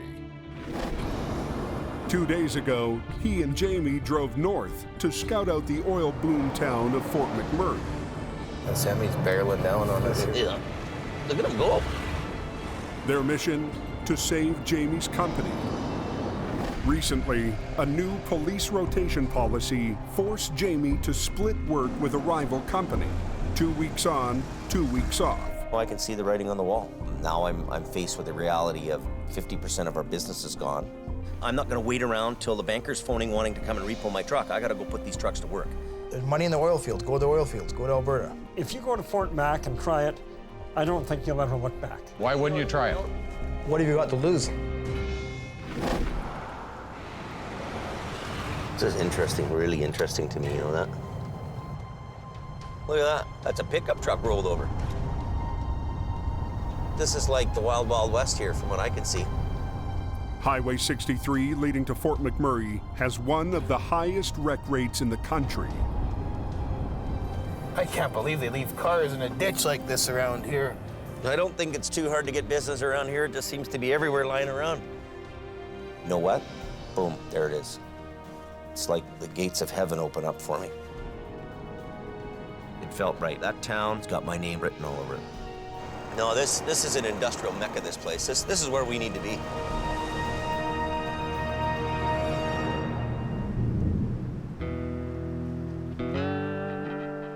Two days later, they're back in Hope.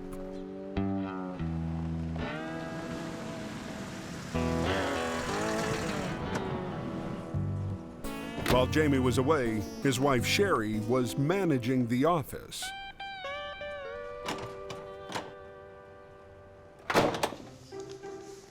What's going on here? Hey, get them out of here. That's just the beginning. Well, this isn't a pretty smelly girl place, right? This isn't... No, it is, Jamie, right? It's all about what the person wants it to be. What happened to my desk? How come it's all neat? Because that's the way a desk should look. Hang on, this isn't right. I won't know where anything is. Leave it the way it had it. Murphy. While Jamie tries to get his office back, over in the shop, the crew is worried about their future. The rumors are, I guess, the fort's moving to Fort Mac, so and I guess we're all gone. I don't know. We'll see how it is. You know, there's obviously we're gonna have some discussion on what's going on and what his intentions are and all the rest of that BS. Communication around here sometimes isn't as good as it could be.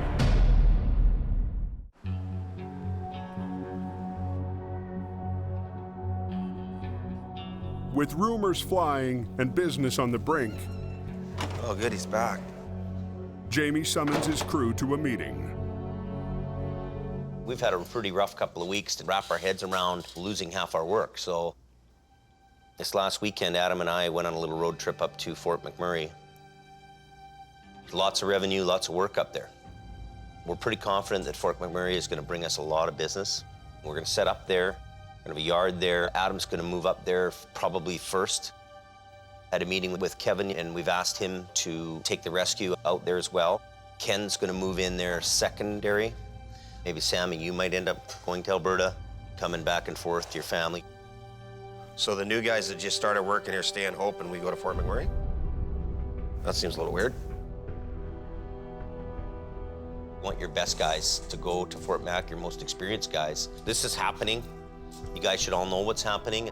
We've got to realize that we can't keep our big expensive gear here to look after the highway if we're only looking after it half the time. I think there's probably some shocked people. It's a big move for the company. I'm a little bit nervous about it. It's a tough area to work in, but we'll give her a shot. I'll think about it. I'm not 100% for sure I'm going. This is a shocker for me. I want to be closer to my daughter. I want to watch her grow up. You lose a lot going up that far. Now I'm moving to frickin' Fort McMurray in the middle of northern Alberta, which is 17 hours away. I don't know.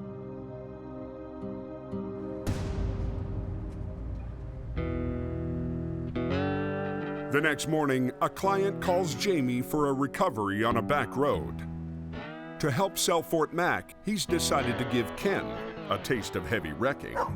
Little snowflake. Fort McMurray, it's a long way from the ocean and the mountains, and I'm a BC guy, so it's kind of hard for me to make that adjustment. I'm about 70-30 to not going. It's the first time I've been in this truck. Really? Yeah.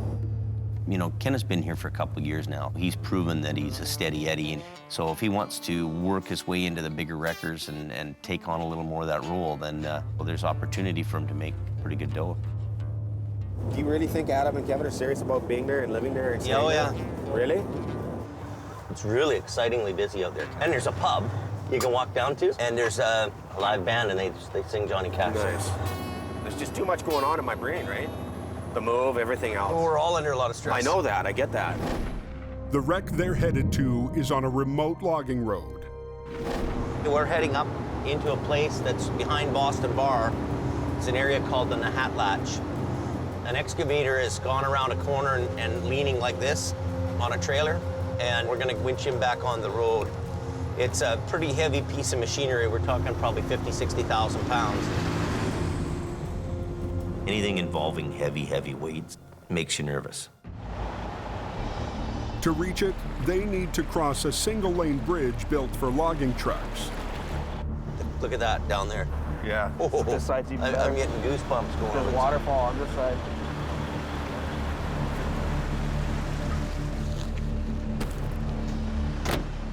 How's it going? I've had better days, bud.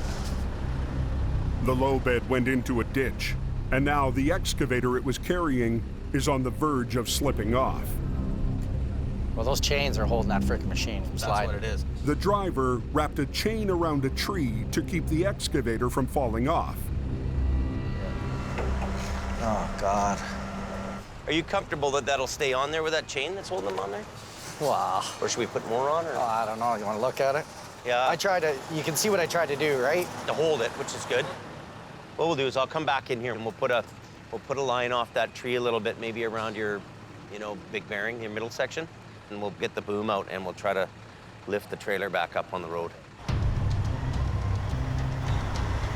Jamie's plan is to pull from two directions at once. He'll rig a snatch block to a tree to hold onto the excavator. Then he'll use his boom arm to lift the trailer out of the ditch. To put one of these in the rail and around on each side on the trailer. Okay. We're just gonna put this strap around the tree. Where do you want to go with that? Back to the tree?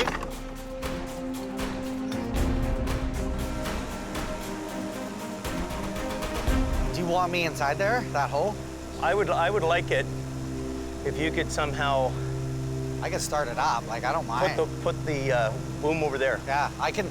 Well, I Or do can you wanna push try to up. push? I can push up, and it'll pick me up a bit. Okay, if you want to get in it and help us along. This is a very fine line recovery. Somebody could get hurt. Somebody could get killed. Somebody doesn't play the fiddle just right. We got a problem. You good? Okay. What's the problem here? He needs to push.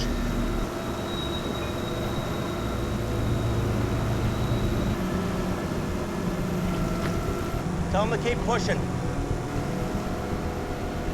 They've almost managed to get the flatbed back on the road. But the job isn't done yet. Am I okay here? Okay. Basically, you're on the road now. They now must execute a risky maneuver. This See if he can pick up now. By using the bucket as a brace, the backhoe has kept itself from slipping off the tilting flat deck. But to get out of the ditch, the bucket needs to let go. If I pick up, Jimmy, am I gonna flip over? I don't think so. Just go nice and easy. Okay, just watch me. You guys want to stand back? Everybody out of there? What's going on here? Hey! Good? Okay. Jamie is trying to keep an excavator from sliding off a flat deck trailer. What's going on here? It moved. Hey! Can you get the trailer under my tracks more? My bucket keeps sliding down. It's gonna carry me right off. The backhoe's boom arm has been bracing the machine, but to complete the job, the arm must be lifted and swung around to the other side of the trailer. I'll run another line off the tree, and we'll go back and forth right to your deck. Jamie and the operator are worried they've painted themselves into a corner. We're going to put a couple extra chains on the back end so that he's safe there. It gives you pins and needles when something that large on a trailer starts to shift on you. You want me to lift up? Okay, give it a bit now.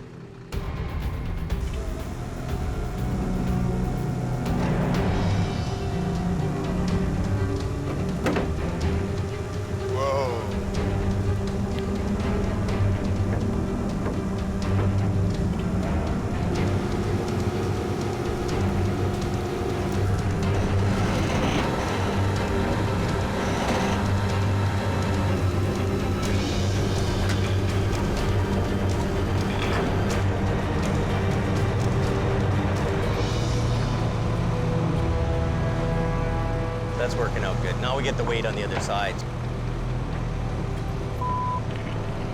That was a little scary. Whoa. We're done. They'll just chain it off again and tie it up, and they'll be on their way. Yeah, I was ready to flip over, so that's very stressful. Very. You want to run one of these lines in first for a bit? Sure. For Ken, this is the shot at heavy rescue he's been waiting for. That's why I moved to Hope, was to do heavy rescue. At the end of the day, you feel like you worked a really good day, and on payday, you got a really good paycheck.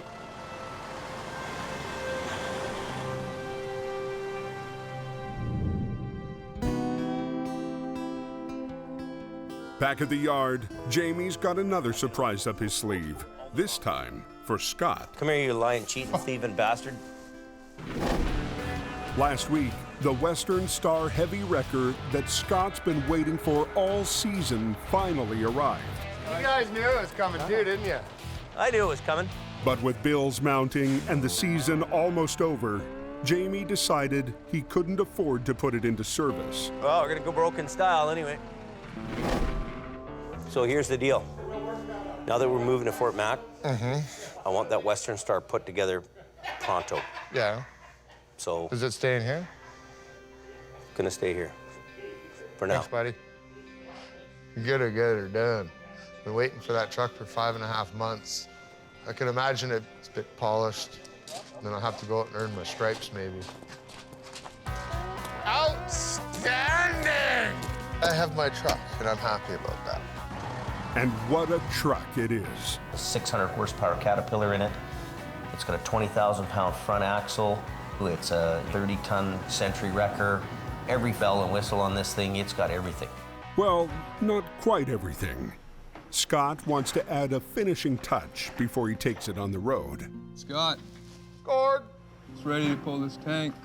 Swap out the stock fuel tanks with custom chrome.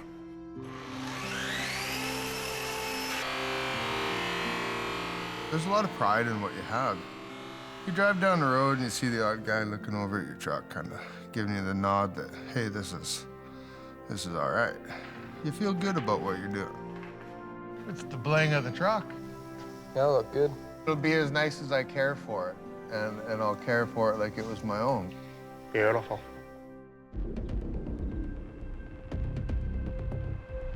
Anybody know when that guy buried that trailer? The next morning, Jamie is back on police call. Yeah, at about 5 this morning. They sent a tow truck out for it. Yeah, Jamie Davis is en route. There's been a wreck involving trailer load of post, and it's gone in the river. And he's right in the river there too, look at that. Oh, yeah, look at that, eh? Oh, my God.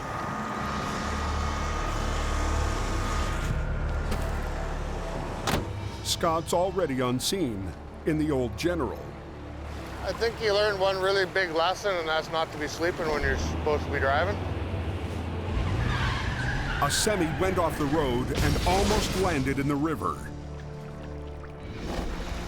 The trailer is loaded with thousands of pieces of mail.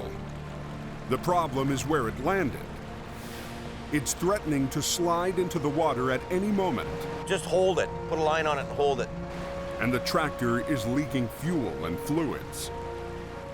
Jamie's been hired to recover just the tractor, not the trailer. Ministry of Environment has called us to lift this truck out of here so it stops leaking. The trailer has to stay until it's dealt with. Tractor has to come out in order to deal with the fuel spills and leaking fluids. That's what we're hired to do. Draining the fuel tanks isn't an option. The police wanted me to evacuate the fuel, and I said, well, it's going to be kind of tough because it's upside down. If I take the fuel caps off, we're going to have a big leak. To stop the spill, they'll have to separate the tractor from the trailer, then flip it back onto its wheels. You got the pin pulled? No? No. I'm not going to pull the pin until you get a hold of it. Yeah. Because I don't want it to slide off. Well, what am I going to do with it once I get it? Pick it up, put her over here, we'll flip it. All right. I'm worried about that trailer moving. If it does anything, it's going to break open. The trailer itself had the major punctures in a pretty bad structural state. She's sitting good on that rock. It's got a good rock at the back holding it. And the front of it's touching down on the ground there.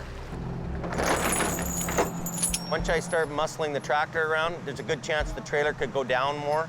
So Scotty just put a line on there to secure it on the back end.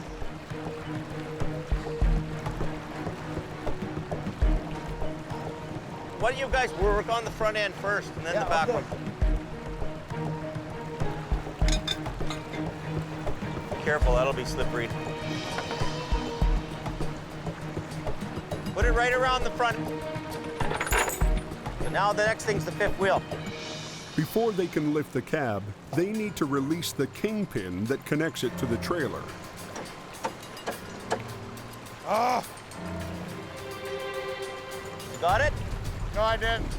It's separated like this. Let me just lift it right up. Ready? Hold on there. Whoa, whoa, whoa, whoa, whoa. Come on. There. That thing just gone into itself. Don't move. You can hurt yourself getting down off of a truck and you fall on a rock. Especially us old fat guys, eh, Scott? Yeah. White, tight, and slide her out. I think I'm gonna go left with it a bit. As Jamie starts to lift, someone notices that Scott didn't disconnect the airlines to the trailer's brakes. What about the airlines and that? What about them? You're gonna watch them break in a minute. You wanna climb down there and undo them? I ain't crawling under that thing.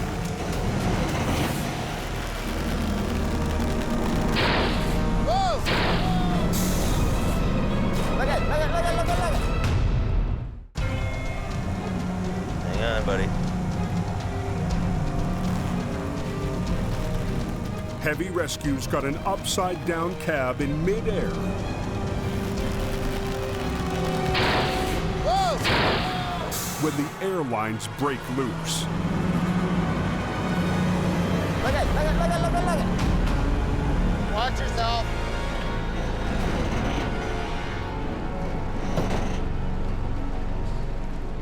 I knew it was gonna swing, but I was like, oh, okay, I didn't expect it to rock so violently. You know what you gotta do now is go flip in there, turn around, and go in here.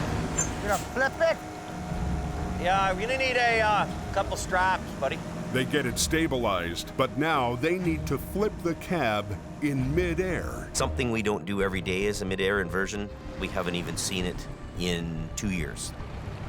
With the cab suspended from the rotator's boom arm, Scott will pull from underneath to try to flip it. Open it wider. They're gonna pull this truck out, and as they pull it, I'm gonna let it down. Run that out, and he can pull that with one cable. it'll drag out like this, and then I'm gonna draw my boom back in and see it's already starting. It's spooky. I don't care how long you've been doing it for, it spooks you. If you didn't know what you were doing, a lot could go wrong.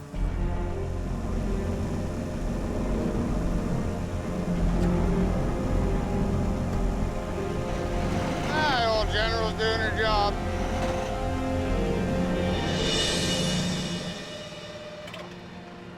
I'm just gonna spin my truck around. I'm gonna grab a hold of that truck after we evacuate the fuel tanks. All right, let's go. Before Jamie can even finish this assignment, he gets a call for another wreck. He leaves Scott behind to sort out how to deal with the trailer. On the other end of the coke, a semi has tipped over in the median. Another tow company has called Jamie to help upright the trailer. It's loaded with cardboard.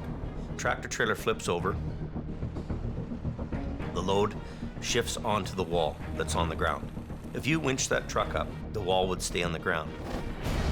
Jamie's worried the fragile sidewall could blow out. Where's the other strap? He's the only one on the coke with the right gear for the job. Airbags. They invented these in Great Britain and brought them over to here in the early 60s. Holy, first start. Each airbag is connected by a hose line to the compressor block. Valves control the airflow to each bag. The trick is making sure the bags lift the load evenly. If you push too much on the trailer in any one area, Get down there and get it in.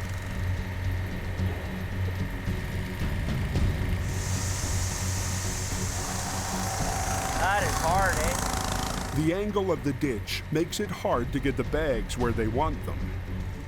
we do start to lift it about a foot off the ground, and then we're looking at it and we're knowing that, hey, you know what, we're picking up on the top end of the box here quite a bit, and the load's not there. The load's way down low, down to the bottom of the trailer by the wheels. You want to put a small one in there, or you just want to, what do you think? It's kind of in a ditch that's on an angle like this, so if you let the bag, expand and it gets to here, the trailer's not going to flip over because you don't have enough of it in the air. So what you need to do is actually get the bag under here to lift. Okay, pull this bag back, and then that bag needs to be enough room for the big bag to fit in the middle. Right now, what you do is you jockey these bags back and forth, and then let them down, move them in, let them down, move them in. But it's not much, Jamie. Do it again. Go there. How far can you go now? Wiggle it in there, like working.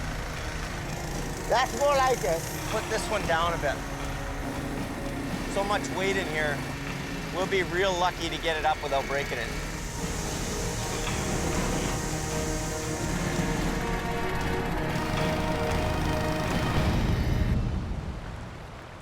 Back at the mail wreck, Jim Lasser arrives to assess salvaging the cargo. You can't see much from the bottom. Let's go around the top and see what you see for that. I'm not going down on them rocks. They've been soaking in diesel for hours. But they can't start the recovery until someone authorizes payment. Basically just have to hold on to the trailer so it doesn't go into the river, right? So. Hey, guys. Hey. The post office has sent a supervisor to oversee the recovery. It's like somebody had a little nap here. It's kind of looking like it. Kind of looking like it, you know? The problem is, who's paying to get this out of here? Well, you know, when we didn't hear... Scott makes his pitch for giving Jamie the job. Me and Jim have been talking, and if we use the trucks that we have here, 90% chance of a catastrophic failure and a lot of wet mail. Yeah, that's what we wanted to avoid, obviously.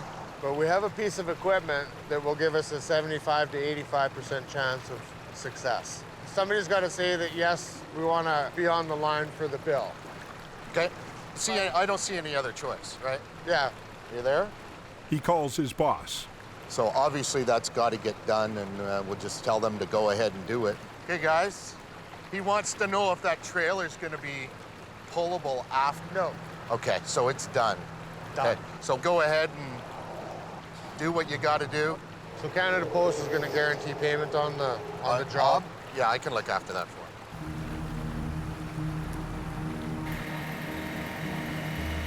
Well, hey, James, Scott here. Canada Post is guaranteeing payment on this job. 4 months ago, we did a job for another postal contractor, and we're still not paid for the bill. Pre-authorize it for $20,000 before you do anything. Why do I want to expose myself to another job and not get paid? I have to pay my employees. I'm not playing this game. Canada Post come up with a credit card, so I'm not financing the wreck anymore by making them pay. With the postal wreck under control for now, Jamie gets back to the airbag job. Come on, I don't have much room. We take the time, we deflate each bag, put them down deep, right down where the load is. I'm gonna crack all the valves open, and then we just let the airbags do the work. This is really good. I'll go tighten up my lines.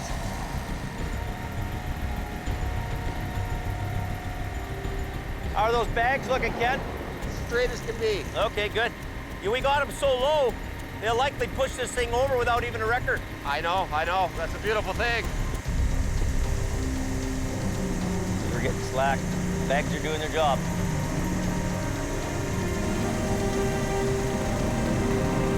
There you go. That was beautiful. Like that's perfect. Couldn't have asked for a better airbag job. It was textbook. I'm gonna go off the off-ramp and get on to the next job. What's the next job? That postal one. Are you gonna go do it? I'll give us a visa. Well, now we'll do it.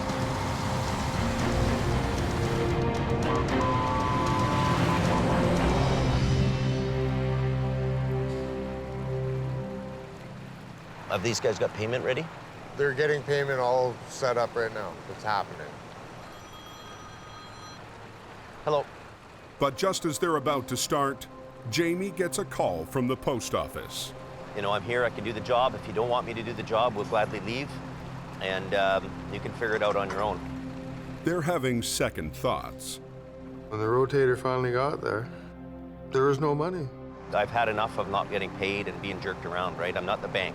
The boss says, no, we're not paying the bill. It's the trucker's responsibility and his insurance. He's right, it is, but I'm not getting involved. See you later, I'm out of here. I'm gonna clear my guys out of here, and you can call your contractor to get whoever he wants to do it. Okay, thank you, bye. Until this gets sorted out, thousands of pieces of mail will have to stay one thin sidewall away from a trip downriver. So just tow this truck to the yard and we're done, okay? We're done? We're leaving. So jump in the truck, let's go. Let's get out of here? Yep. This isn't proper business. It's not the proper way to look after things. And, you know, just get it done and we'll pay you some time. Well, that doesn't fly.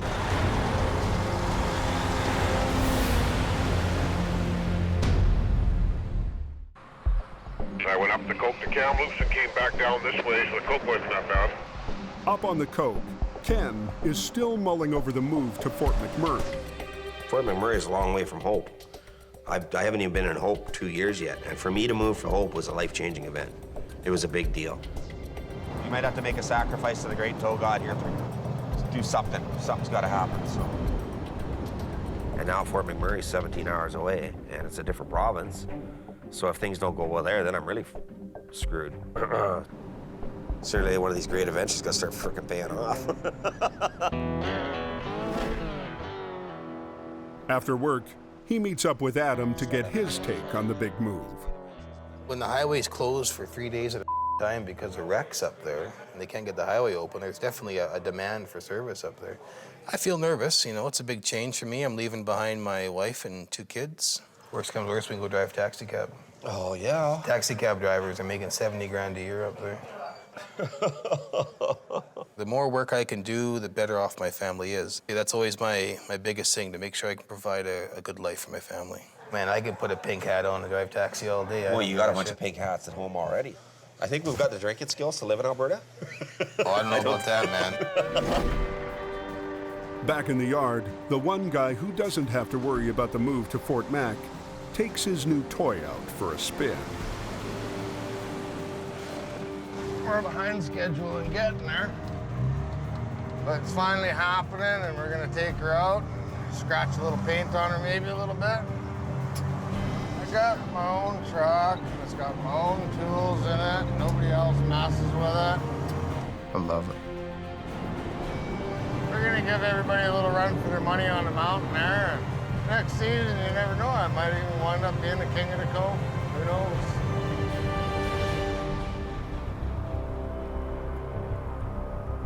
The next morning, the trailer full of mail is right where they left it, clinging to the riverbank. And the post office rep has had a long, sleepless night. We don't want it in the water. We want that trailer staying together. That's a major, major concern for me. Just keep our fingers crossed. That's all I can do, right?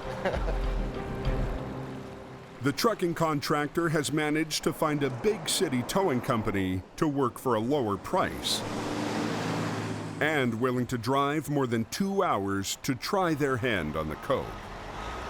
This could have been all taken care of yesterday, but we need people to be accountable for their contracts that they own with us, so. This other company, they're reputable, they've been around a long time. They're just putting their nose in something that they don't do regularly, and they're not equipped to do it. The big city crew works as quickly as they can. You want a bar to push on it? But without a rotator, this won't be an easy job. They're tow truck guys, they do towing. They're not recovery people. So it's a recipe for disaster.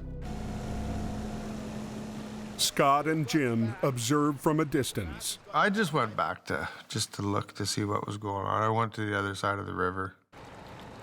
We're gonna use this truck to get it back on its wheels, and then I'm gonna hold it up with that truck while we pull it out. Awesome. Gotta keep it off the rocks. Yeah, that's great.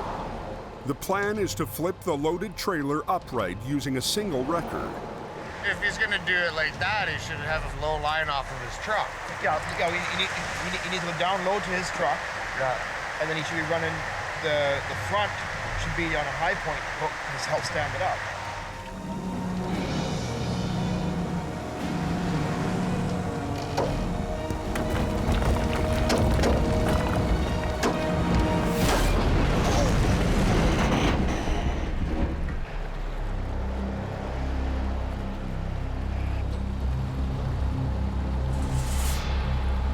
That was close.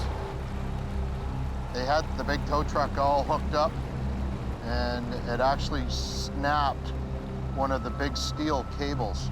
If this thing opens up, it's gonna go floating right by me. Okay, we're using your truck.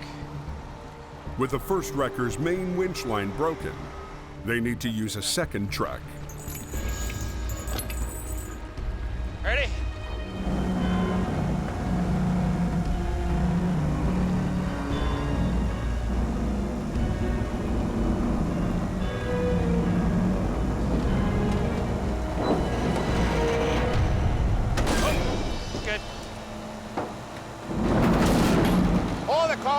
Hold it.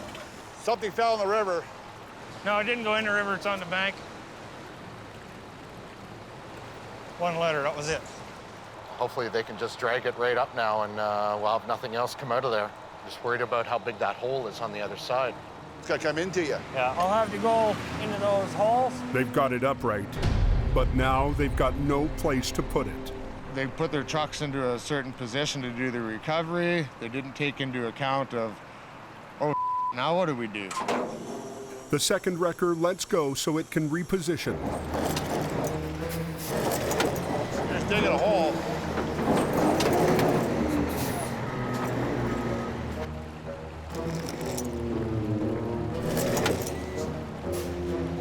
They try wood blocks, but instead of traction, they get closer to ignition.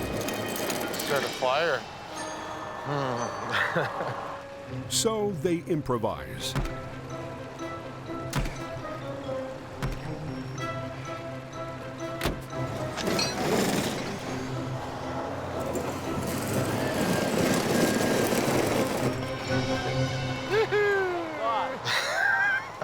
I thought the tow was gonna need a tow.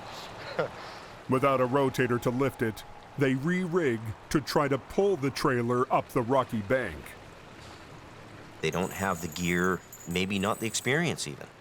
Doesn't make them bad guys, it's just that they're dabbling in something they don't do every day.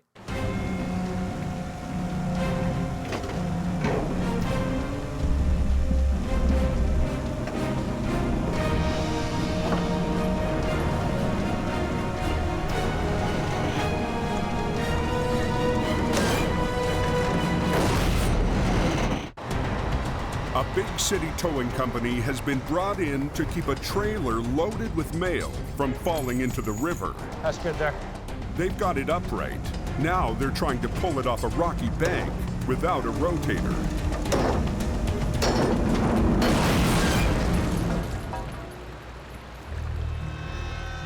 For the second time in just a few hours, they nearly lose the load. That's 2 cables. They're busting winch lines, they're not thinking through the next step. You didn't want us to let go of it. Bring in our truck. They couldn't even complete the job. They had to call in another company to help them finish it.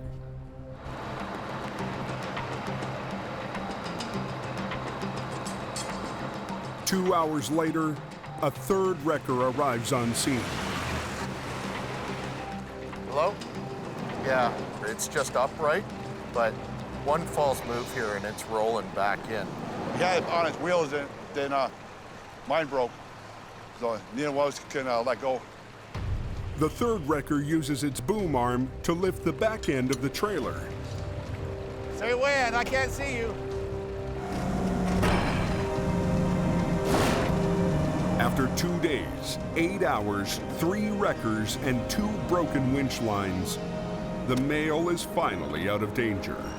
You can make a call into everyone just to let everybody know everything's okay. Those guys worked hard today. It looked like it was a little bit more than I think they expected.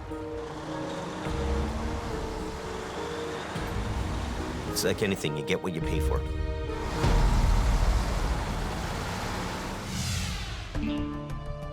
For Jamie, these last few jobs aren't enough to change the big picture. Nice and easy. As they go back off rotation, they've decided that rather than sit on the sidelines for 2 more weeks, they need to make their move. Keep going. The first wave prepares to leave for Fort McMurray early tomorrow morning. Right there. What we're gonna do is basically split the fleet up, move more of the high-end equipment up to Fort Mac, and we're gonna leave a team here to look after some, whatever's going on in Hope. We're not moving the whole fleet up to Fort McMurray. It is 13-4. Smells good. Kids want dinner? Kids, come on. Okay, James, time to go for dinner. Come on. Hey, do you want some salad, James? Jamie's family is still trying to process what the move will mean for them. I think it's gonna be a great place to do business. It sounds like it's just go crazy. Are you just gonna do like 10 days on, 10 days off? What are you gonna do? No, he's gonna stay. Usually the standard is like 25 days on. Now it's getting bigger. You told me when you first were gonna leave, it was gonna be 10 days. Well, usually it's like, and then it got up to 2 weeks on, 15, 2 and weeks off. now we're at 20? Usually or it's 25? 2 weeks on, 2 weeks off. But You told me before you're just 10 days, Jim. And then I'm like, That's yeah, the go Fort ahead, Mac Jim. standard is 25 on, 10 off. If you're gone for 25 days, that's way too many days. 12 days max. But if you're making really good money, I'll let you stay a little longer. What are you gonna do? You gonna come? Me, Kevin, and Adam, the 3 Musketeers? Holy yeah, right. In town, Ken has finally reached a decision. It's a nice little place to be. I'm glad, I enjoyed the time that I spent here, but I gotta start pounding, put some cash aside. I'm leaving because there's not enough work here. It's just, that's plain and simple. There's just not enough going on. Oh, well, forget that. I'd hate to get run over by a moose. My son lives in Edmonton, so that's probably the defining factor for me in this whole endeavor. I'll only be 5 hours away from him. And if it does go well, and I do make big money, then I'll have something to leave him when I pass on. I'm part of the A-team. It's a win for me.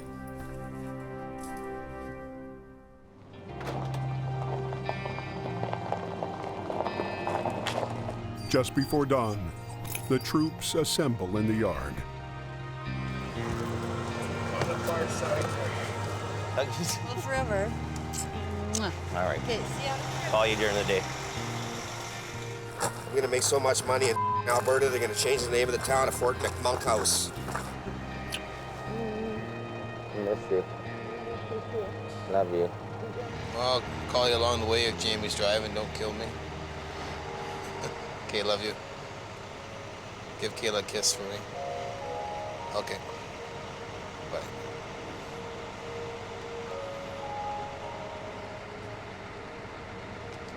The old lady, almost feel like crying.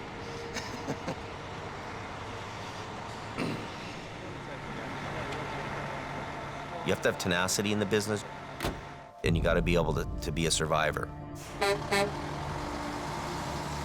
And there's two things you're doing in the world. You're either going ahead or you're going backwards. We have to go ahead.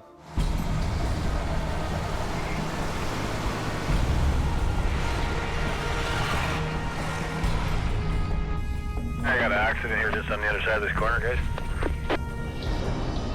Is Jamie up here? I've got to get on with my life. I've got to figure out a way to lead this ship. I've got to figure out a way to keep it afloat. And I got to stay in business. You know, closer's not an option for me either. Jamie's not even up there.